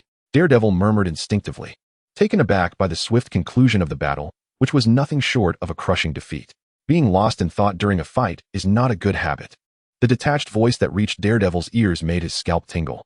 Before he could react, two heavy thuds resonated as Daredevil and Erika were simultaneously sent flying, crashing heavily to the ground. As the two fell, Sheriff Blake swiftly appeared before Stickman. With a sudden flurry of punches, he unleashed overwhelming power, sending the old man to join his apprentice. The trio bled profusely together, and after this display, Sheriff Blake turned with a half-smile, addressing Jessica, who wore a bewildered expression. "So, it was you who threw the stone at me, wasn't it?" Glancing at her fallen companions, Jessica mustered a weak smile. "If I say it wasn't me, would you believe it? What do you think?" Sheriff Blake approached with a cold smirk, tightening his fists as if toying with a mouse. Suddenly, a golden light shot forth from the distant darkness, hurtling towards them with purpose. The figure within raised a hand, aiming a punch directly at Sheriff Blake's face. Like a heavy hammer crashing down, Sheriff Blake instantly reacted. Without the slightest hesitation, he raised his fist and struck back. The impact reverberated, and both men staggered backward simultaneously. During this interval, the figure enveloped in golden light adeptly employed a technique reminiscent of Tai Chi to dissipate the force of the blow. After swiftly halting his retreat, he charged toward his adversary once more. Meanwhile, Sheriff Blake exerted tremendous force with his right foot, forcibly arresting his backward momentum. In that moment, he noticed a curly-haired white man rushing towards him again. However, this time, the assailant's steps were remarkably steady, each movement calculated and deliberate. As he advanced, his powerful fist descended like a heavy hammer, ready to strike again. In the face of this terrifying assault, Sheriff Blake grinned, raising his fist to meet it head-on. This time, the curly-haired youth had learned well. He did not engage in a brute force clash, but rather consciously absorbed the impact and defended himself. In an instant, the two exchanged blows in a fierce bout, the sound of explosive impacts echoing incessantly. Whirling winds occasionally stirred up clouds of dust, marking their intense skirmish on the solid concrete ground with deep imprints of their exerted force. The commotion from their battle captured the attention of Yang-Su. Sensing the familiar energy fluctuations and the subtle agitation from the seal behind him, he furrowed his brow slightly. Had Danny Rand also been alerted by this? Was it intentional or merely accidental? Or was this part of your scheme, Lady Gao? Glancing at the few individuals engaged in combat with the enhanced giant shadow soldiers, Yang-Su swiftly commanded through a secret magical incantation. Take care of him. I need to study the Kunlun energy from that cave. Do not let him escape. Upon receiving the directive, Sheriff Blake's gaze intensified, turning fierce as he focused on Danny. In the next moment, dense black energy erupted from him, a formidable aura radiating outward. With a thunderous roar, a surge of energy exploded around Sheriff Blake, sending Danny flying backward in an attempt to attack. As the black smoke and swirling dust began to settle, a muscular monstrosity over 3 meters tall with twisted horns appeared before the onlookers. What manner of creature is this? Could he be akin to the rampaging Jean Bing? Jessica's eyes widened in terror at the sight, involuntarily recalling Jean Bing's berserk state. Not only her, but the bloodied Luke and the barely rising Daredevil were also momentarily taken aback. Even the seasoned fighter, Erica, who had only seen reports of Jean Bing's rampage, was visibly shaken by the overwhelming presence before her. The demonized Sheriff Blake surveyed the poised Danny and ominously proclaimed, "Give it your all." No sooner had the words left his mouth than, with a deafening bang, he vanished from his position in an instant. Though Danny's eyes could not perceive the swiftly moving foe, an instinctive alarm blared within him. If he could not withstand this attack, he would perish under the oppressive weight of impending death. The golden light that could initially only envelop his fist rapidly spread to encompass his entire being. Consequently, his protective aura erupted in a dazzling brilliance, its formidable presence surging forth like mighty ocean waves. Danny's eyes sparkled with golden radiance as he uttered a furious roar, "I see you," and then unleashed a powerful punch. The sound of the impact was more terrifying than any prior explosion, reverberating through the earth as if it had trembled in response. Lady Gao and the Dark Assassin, having made a critical miscalculation, were forcefully struck by the colossal soldier, sent flying through the air. Meanwhile, Luke, Jessica, and the others widened their eyes, intensely focused on the victor emerging from this fierce clash. As the dust settled, Sheriff Blake, adorned with horns, stood within a vast crater, his expression devoid of emotion as he gazed toward Danny, who lay incapacitated in the pit, reminiscent of the Yamcha death pose. "You still lack the strength, it seems. Perhaps it is time for you to descend into introspection and reflection." Chapter 98. The appearance of Bin, victorious, gained 199 prestige points from the Elder Stick. Victorious, gained 299 prestige points from Luke Cage. Yang-Su was not particularly surprised by Sheriff Blake's triumph. With a formidable physique molded from the essence of Earth and the energies of the Black Void, combined with Sheriff Blake's seasoned combat experience, it was only logical that he would dominate the battlefield. Given such advantageous circumstances, if he failed to achieve a crushing victory, he would need to seriously reconsider his continued involvement in these affairs. At that moment, standing in the deep pit, Sheriff Blake elegantly wielded his magical energy to exert control over the earth. Without any visible effort, the soil and stones beneath his feet lifted him out of the pit, resembling a surreal elevator ride, which significantly garnered him additional prestige points. Like a demon, Sheriff Blake slowly approached the unconscious Danny. As he drew nearer, Yang-Su, positioned before the seal, could sense the Kunlun energy becoming increasingly volatile, seemingly on the verge of breaking free. Was this a spontaneous act of self-defense? It appeared this was no mere coincidence. Casting a glance at Madame Gao, who was struggling to evade the pursuit of the colossal shadow soldiers, Yang-Su, already aware of the situation, lightly waved his demonic staff to summon reinforcements. He had no intention of retreating with a whimper, leaving behind no lasting impression on these individuals. They genuinely believed that the Oracle was a benevolent organization. Not far away, a black circle of energy materialized in the street, and a young man clad in a white shirt emerged, lifting his gaze towards the scene of the recent commotion.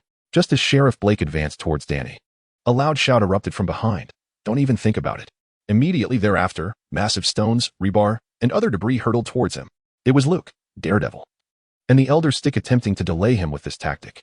However, Sheriff Blake merely waved his hand, causing numerous sturdy stone pillars to rise from the ground, swiftly forming a formidable wall behind him that thwarted the incoming assault.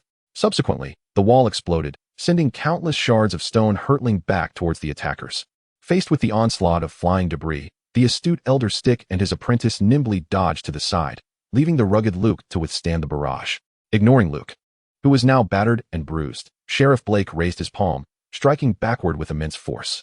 The sound of impact echoed as Jessica was sent crashing to the ground.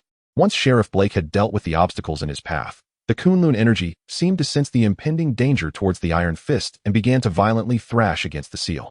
A peculiar humming sound resonated in a space imperceptible to ordinary senses. At that moment, two bright yellow beams shot in from a distance, carving a deep, dark red trench into the ground. The force of the beams was ferocious, and at close range, one could observe arcs of electricity dancing within the chasm. This unexpected turn of events not only halted Sheriff Blake's advance, but also slightly quelled the restless Kunlun energy. He lifted his gaze towards the youth swiftly approaching from a distance and, with a hint of exasperation, remarked, "Are you one of the Calabash brothers? Why do you keep coming one after another?" The youth, unabashed, replied, "You have misjudged my intentions. I am not here to deliver, but to mediate." Jessica, who was unsteadily rising to her feet, instantly exclaimed with excitement upon seeing the newcomer, "Ben, what brings you here?" Ben's smile faltered, and with a touch of resignation, he responded, "Please, do not call me that. You may refer to me as Ben, or simply utter one character, but do not call me that way." Just as Jessica was about to inquire further, a resounding explosion erupted. Fixing her eyes on the source, she realized that Ben had repelled the charging Sheriff Blake with a massive fireball. In the next moment, two slender beams of light shot from his eyes towards the colossal adversary. Faced with the sudden onslaught of energy rays, Sheriff Blake strained to twist his massive body aside. Although he evaded the direct hit, a charred wound marred his enormous arm, now tainted by darkened scorch marks. Before the onlookers could cheer, the blackened injury on Sheriff Blake's arm rapidly healed. Witnessing this development, Ben grimaced and uttered words that filled everyone with dread. "I am least adept at dealing with those who possess regenerative abilities. What should we do?" The Dark Assassins, who had been vigilantly observing the battle, exchanged glances filled with urgency. Those from Tiandu say, "He is unbeatable. We should flee."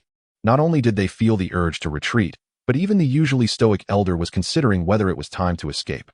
However, Sheriff Blake merely scoffed, seemingly mocking them, and raised his right foot, then brought it down forcefully. In response to his command, the ground trembled violently.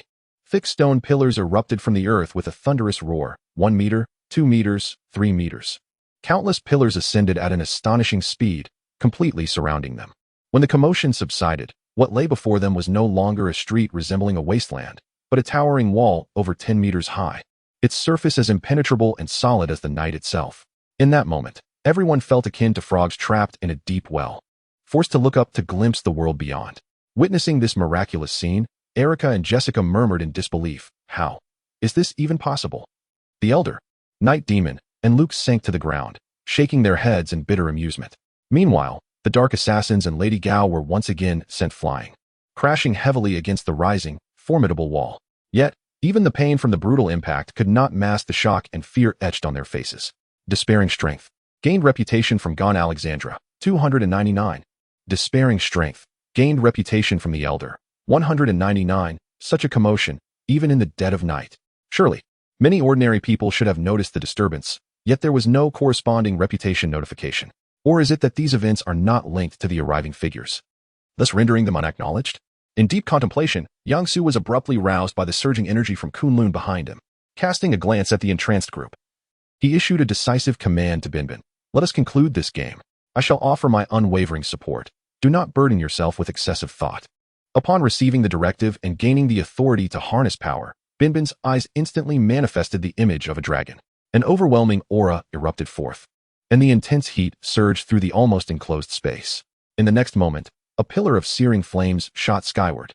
The surrounding thick walls trembled under the relentless onslaught of the roaring fire. Chapter 99. The turn of events bathed in flames. Binbin's eyes, adorned with a dragon motif, glowed ever more brilliantly, dazzling all who beheld them. He raised his hands, and the roaring flames swiftly coalesced above them. His palms gathered a resplendent crimson fire, the intense radiance nearly illuminating the night. Two beams of flame, akin to lasers, shot forth, instantly piercing through the heavy walls that surrounded him. In a swift motion, he turned his hands, and with a hiss, the beams of red laser like fire sliced through the walls as effortlessly as cutting through tofu. In the next moment, flames erupted around Binbin like a volcanic explosion, sending the severed wall fragments flying in all directions.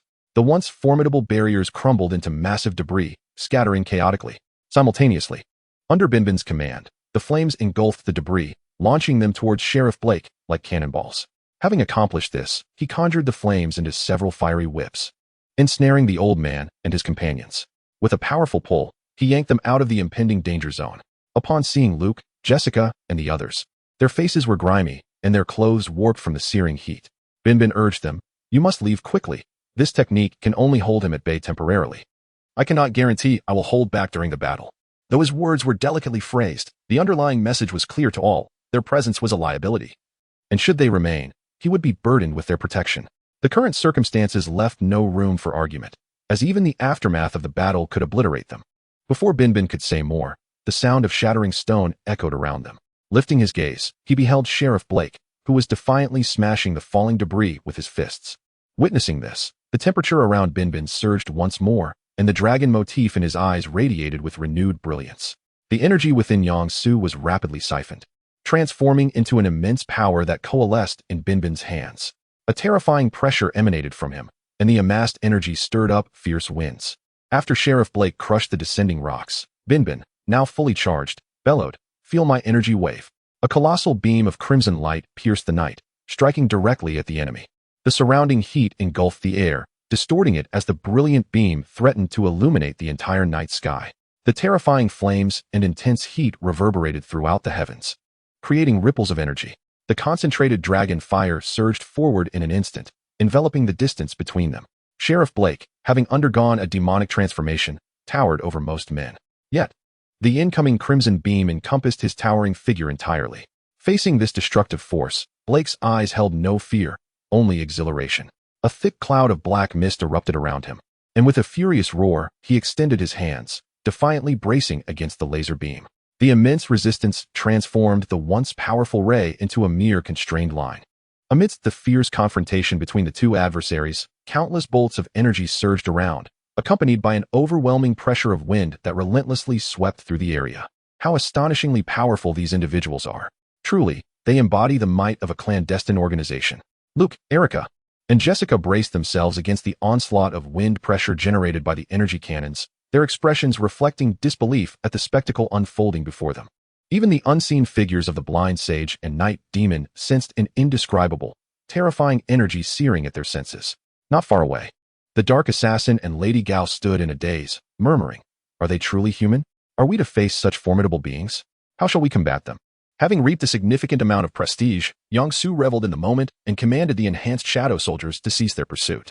He then turned his attention to the sealed Kunlun energy behind him, which pulsated and thrashed against its confinement, seemingly responding to the overwhelming power at play. Both sides possessed their strongest forces, and Yang Su was eager to observe whether they would operate according to his design. With a mischievous grin, he contemplated leveraging the stalemate to manipulate the Kunlun energy, while simultaneously verifying whether this energy, capable of obliterating several city blocks, could annihilate the demons born from the fusion of earthly malevolence and black void. Under Yang Su's probing gaze, the demonic officer Blake, who braved the energy cannon head-on, provided an unequivocal answer: no. The demonized Blake, enduring the onslaught, roared furiously as dark energy surged forth, augmenting his stature and strength.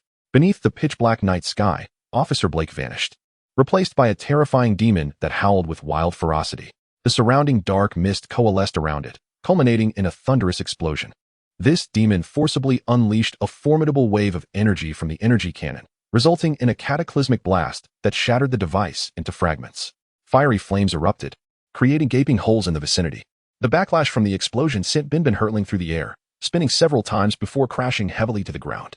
The source of the attack was a towering demon, over 5 meters tall, adorned with twisted horns and a body of reddish-brown with a lion's visage.